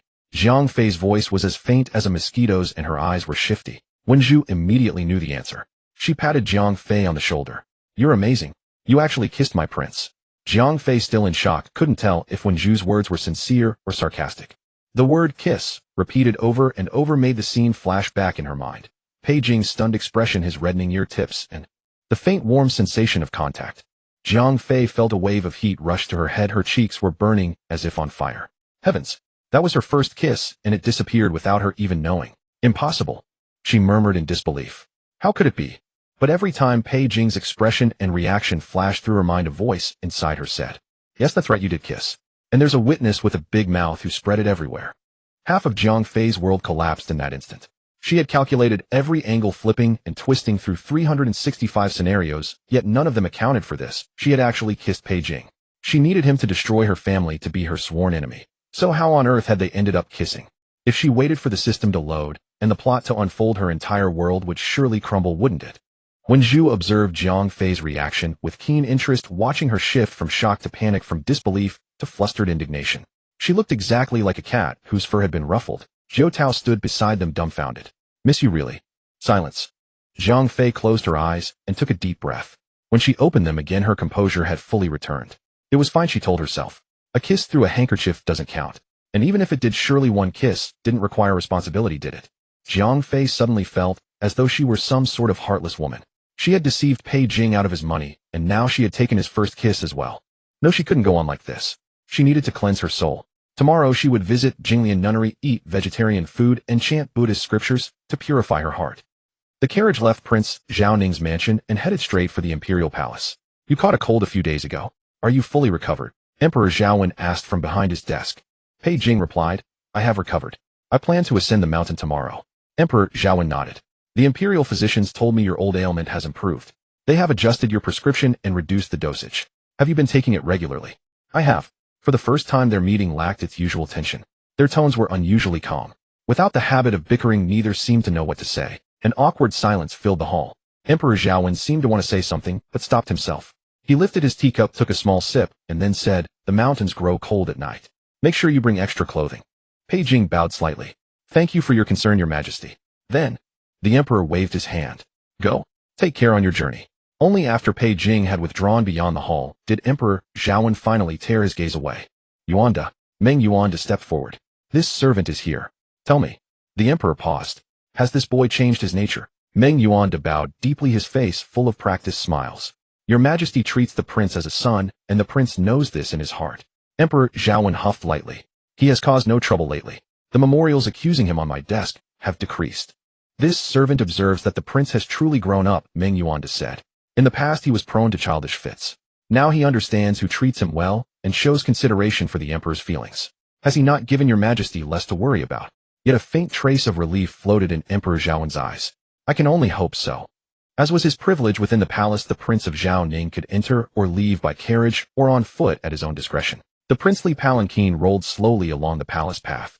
Cicadas sang hoarsely from the treetops. Evening clouds hung low and the summer heat had not yet lifted. The air was stifling thick with an oppressive dryness that made breathing difficult. Pei Jing leaned against the palanquin, his fingertips lightly tapping the armrest. Yet his mind was far from as calm as his expression suggested. Clutched inside his sleeve was that brocade handkerchief burning against his chest like a red-hot coal. The heat tightened his heart, and he did not even notice when the palanquin slowed. Your Highness! Your Highness! Pei Jing snapped back to attention and turned his head toward the young eunuch. Pointing forward, the eunuch guided his gaze, and Pei Jing finally saw Wei Xing kneeling on the path ahead. Guessing the prince had been lost in thought, the guiding eunuch explained, Miss Wei was summoned to the palace today to pay respects to the empress. She is on her way out when she encountered your highness and is now greeting you. Oh, Pei Jing waved his hand. Miss Wei, rise. Thank you, your highness. Wei Xing rose to her feet, but before she could straighten fully, she lurched forward. Fortunately, two palace maids caught her on either side. Miss Wei. Pei Jing sat up straighter. What is wrong with her? Miss Wei has fainted, the maid replied. It is likely the summer heat. Summon the imperial physicians. Pei Jing made the decision immediately. The two maids hurriedly carried Wei Xing into the shade. Pei Jing descended from the palanquin and looked down at the unconscious noblewoman. The maids could do little more than wipe her sweat and fan her with handkerchiefs. Wei Xing's face was pale, her damp hair clinging to her temples. Her lips moved slightly, murmuring something unintelligible. What did you say, miss? The maid leaned closer to listen. Her expression changed instantly, and she looked up toward the Prince of Zhaoning standing nearby. Pei Jing's brows furrowed. What is it? What did she say? The maid's lips trembled, and she dared not answer. Wei Xing began murmuring again. Pei Jing bent down. Engyan, don't go. I am Xiaoya. The faint call from childhood uttered in desperation struck Pei Jing's ears unexpectedly. His body stiffened involuntarily. That name sliced through the depths of his memory like a blade. You're called Engyan, and I'm called Xiaoya. That's what everyone calls me. I'll protect you from now on. Who said I couldn't feed you? I'll raise you by collecting scraps. Because you're beautiful. No one back home looks like you. I raised you, and when I grow up I'll marry you. Then you'll support me. Engyan, no one wants me either. From now on we're family. Pei Jing suddenly straightened. Rather than stepping closer, he retreated 2 steps, as if afraid, his chest heaving violently. Your Highness! Your Highness! The eunuch called out several times. Your Highness! What's wrong? Pei Jing jolted back to reality. The crumbling temple walls around him gradually shed their decay, transforming into vermilion tiles and high walls. The filthy little girl vanished, replaced by the richly dressed noblewoman lying on the ground. Pei Jing retreated another involuntary step. The panic on his face was impossible to conceal. The eunuch recognized the signs immediately. Did anyone in the palace not know that the Prince of Zhaoning suffered from his old ailment? Was he about to have another episode? Quickly, the eunuch stepped aside and whispered to another servant. Go find the prince's personal guard surnamed Duan. Hurry. Under normal circumstances, guards were not permitted into the inner palace and had to wait at the second palace gate. Upon receiving the news, Duan Jiao hurried into the palace. Wei Xing had already been moved to the reception hall, reserved for ministers and noble women. Duan Jiao strode in and immediately spotted his lord standing by the window, his back rigid. He knew that posture too well. It was the stance Pei Jing took when he was struggling to control his emotions. Your Highness. Duan Jiao approached quickly. Pei Jing did not turn, but raised his hand slightly to signal silence. From within the screen came the imperial physician's voice. Miss Wei is out of danger. The summer heat affected her, but she needs a few days of rest. After giving his instructions, the physician exited, bowed to Pei Jing, and left. The maids followed. Your Highness, Miss Wei has awakened. Pei Jing nodded slightly. Everyone withdraw. I wish to speak with her privately. The maidservants retreated in an instant, leaving only 3 people in the room. Pei Jing walked around the folding screen, and Wei Xing had already sat up against the soft pillow, though her face was still somewhat pale. Your Highness, I am unable to rise to pay my respects. Please forgive my rudeness. Wei Xing inclined her body slightly from the bed. It is of no consequence. Pei Jing stood by the window and turned his gaze back, saying, I have a few questions and I wish for you to answer them truthfully. I will surely tell your Highness everything I know. Pei Jing asked, Are you the biological daughter of Marquis Dingyuan? The other 2 in the room were both stunned, seemingly not expecting such a question.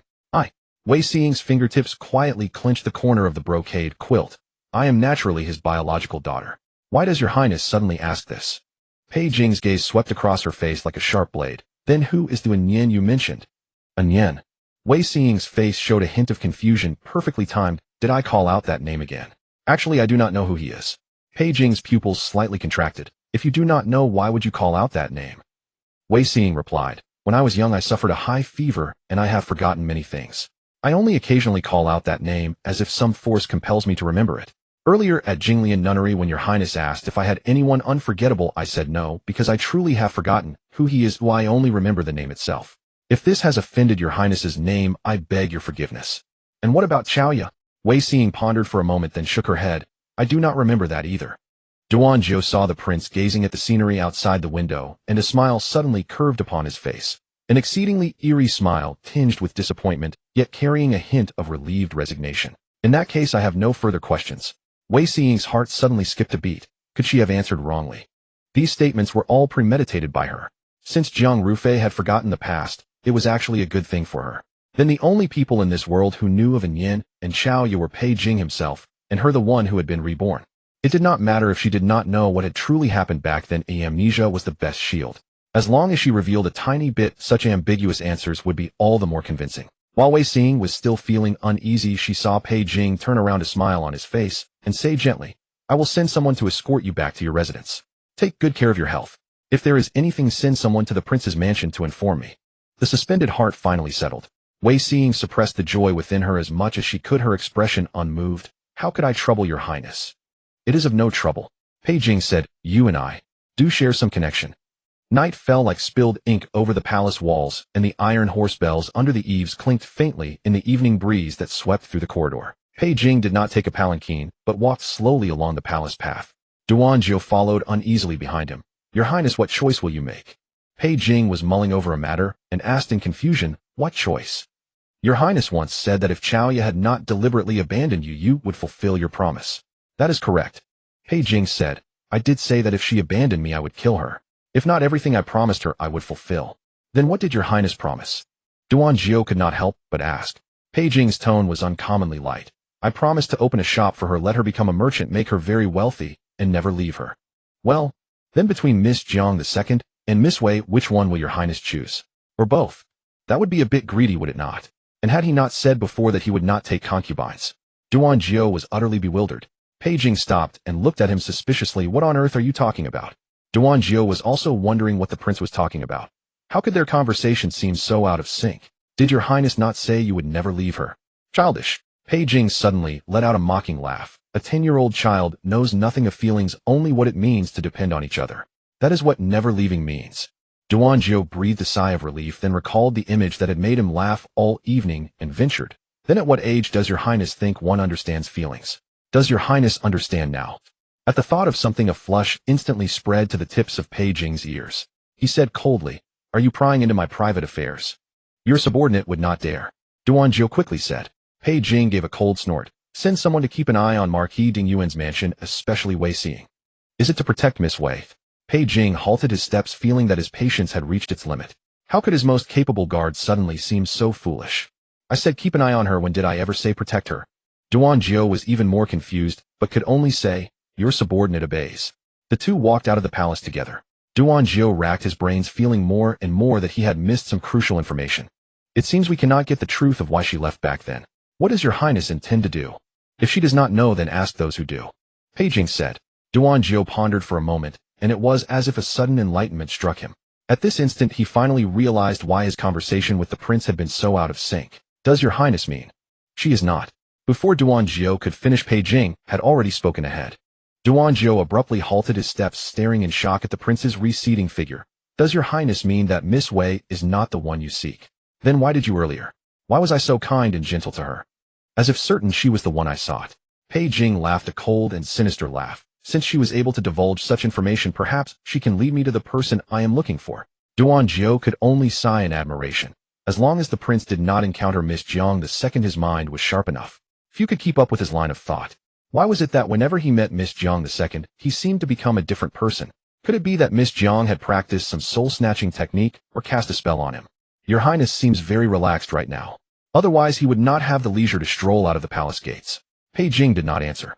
He stared at the shadows on the ground lengthening and shortening with the swaying lantern light, and found it hard to describe the feeling of that moment. When he heard Wei Xing call out Anyan, he had been seized with fear for an instant. Later, when he confirmed she was not the one he sought, that relief even outweighed the disappointment of not finding his person. He had been thinking all along, how could that little girl who used to steal buns to feed him have grown into this scheming woman? Fortunately, she was not the one he was looking for. In the courtyard, frogs that had come from who knows where croaked noisily without cease. The windows and doors were wide open, yet the room remained stiflingly hot. Hearing Jiang Fei toss and turn on the bed with creaking sounds, Jiao Tao asked, is the young lady unable to sleep because of the heat? Jiang Fei lay flat on her back. She was not too hot to sleep, but rather unable to sleep because she kept thinking about the fact that she had kissed Pei Jing. Fortunately, Pei Jing had not spoken of it directly at the time. It would have been so awkward. What should she do when they met next time? Jiao Tao. Ah, young lady. Jiao Tao turned over to face the bed. Their courtyard had only 2 rooms, and Jiao Tao had given hers to Wenju, so she had come to share with Jiang Fei. Did the fan I bought get sent to Marquis Ding Yuan's mansion? Jiao Tao said. Young lady, have you forgotten? When you bought it, you had the shop deliver it directly to the Marquis's mansion. Jiang Fei only then remembered. How had her mind been so unreliable lately? It must be because of that Pei Jing. That madman with his twisted brain had infected her, perhaps even through that kiss. No, her cheeks were burning again. Jiang Fei turned over and scrambled up. Jiao Tao hurriedly rose to lit a candle and saw Jiang Fei already climbing off the bed, pulling out a pile of clothes from the cabinet and tossing them onto the bed. Young lady, what are you doing? Jiang Fei bundled the clothes into a messy ball, tied them up with a pair of trousers, and declared with conviction, I am leaving at dawn. Your young lady is going to Jinglian Nunnery for spiritual cultivation.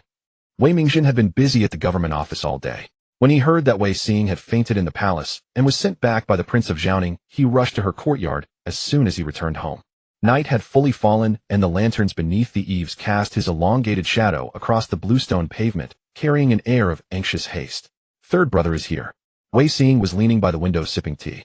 When she saw him enter the courtyard, a smile appeared on her face. What did the imperial physician say? Wei Mingjin stepped into the room. Just a touch of summer heat. Third brother, needn't worry. I'm perfectly fine. Wei Mingjin studied her from head to toe. Her expression was calm, displaying a rare ease, and only then did he breathe a sigh of relief. I heard the Prince of Jiaoning sent you back. From now on, keep your distance from him. Wei Xing's smile faded slightly. Third brother, you hold a prejudice against him. Is it because he saved sister-in-law and made you lose face?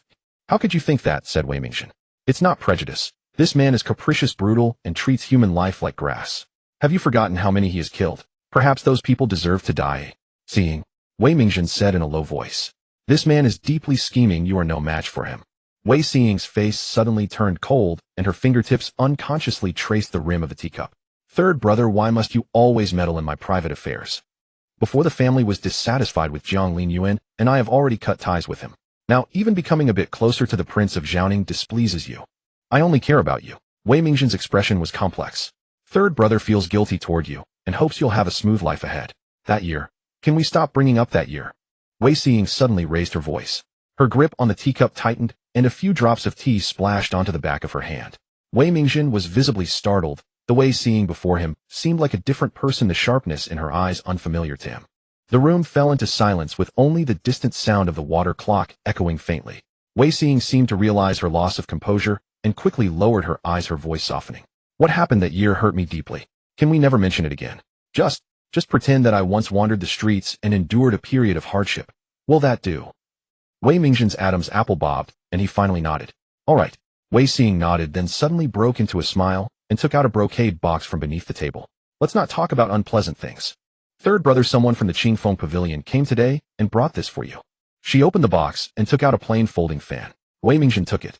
The fan was made of ordinary material, but finely crafted. For me. You know I never use fans. Wei Xing pursed her lips and smiled. Sister-in-law bought it and had the Qingfeng Pavilion deliver it directly. She came several times, but never ran into you. Perhaps she was too embarrassed to come again. She watched Wei Mingzhen stroke the ribs of the fan and continued, though this fan is nothing precious, sister-in-law has always been tight on money. I heard she spent all the monthly allowance she had saved for half a year to buy it. Wei Mingzhen gently closed the fan, a tender look in his eyes. I know, she is a good girl. Sister-in-law treats you with true devotion. Third brother must cherish her. Wei Xing looked at Wei Mingzhen, her voice gradually dropping. Best to make her so happy that she can no longer think of anyone else. And even if she does remember, she wouldn't want to give up what she has. Wei Mingzhen was intently tracing the bamboo grain pattern on the fan. He vaguely heard Wei Xing's murmur and looked up to ask, what did you say? Wei Xing shook her head gently. Nothing. I just hope that one day I too can meet someone who will be devoted to me. Hearing this, a flicker of pity crossed Wei Mingzhen's eyes. Seeing you will surely meet that good man. I hope so. Wei Xing lowered her eyes. After Wei Mingzhen's figure disappeared beyond the courtyard gate, the maidservant stepped forward. Was everything smooth at the palace today, miss? Smooth. The smile on Wei Xing's face slowly spread. She recalled Pei Jing's gentle smile and those tender words, spoken to someone else, yet they made her unable to suppress her jealousy. Jiang Rufei, everything you have will be mine. The blazing sun scorched the earth, the straw hats of passers-by, and the goods on porters' shoulder poles wobbled and distorted in the shimmering heat. A carriage stopped at the entrance of the mountain path. As the curtain was lifted, the wave of hot air that rushed in made Pei Jing furrow his brow. Once on the mountain path, the heat was less oppressive. The ancient trees on both sides intertwined their branches and leaves like emerald umbrellas, shutting out the scorching summer heat. Zhang Fei was panting heavily from exhaustion. She sat on a rock, fanning herself with a palm-sized leaf. Almost there. You guys go ahead. I need to rest a bit. Jiao Tao carried a bundle on her back. I offered to carry you, but you refused. Zhang Fei, panting like an ox, waved her hand. This is a sacred Buddhist site. We can't play the capitalist exploitation game here. Jiao Tao didn't understand what capitalist meant. She glanced at Wen Zhu, who raised an eyebrow, and turned to continue up the mountain. Though Mount Tinkwan was high, Pei Jing, having practiced martial arts for years, ascended, as if on level ground, and soon reached the halfway point. At a winding bend, Pei Jing halted. His attendant Duan Jiao stopped immediately as well. Both heard intermittent gasps coming from ahead. They exchanged a glance, both momentarily hesitant to move forward. It shouldn't be. That right, Duan Jiao stammered. Pei Jing shot him a look and took a step forward. When he rounded the winding bend, he closed his eyes in exasperation and turned back to Duan Jiao. What were you thinking just now? Duan Jiao felt the prince's gaze and tone were somewhat displeased, but didn't know why. He could only say, I thought there might be a pair of clandestine lovers meeting here. After he spoke, he saw his prince's cheek twitch, a sign of impending anger.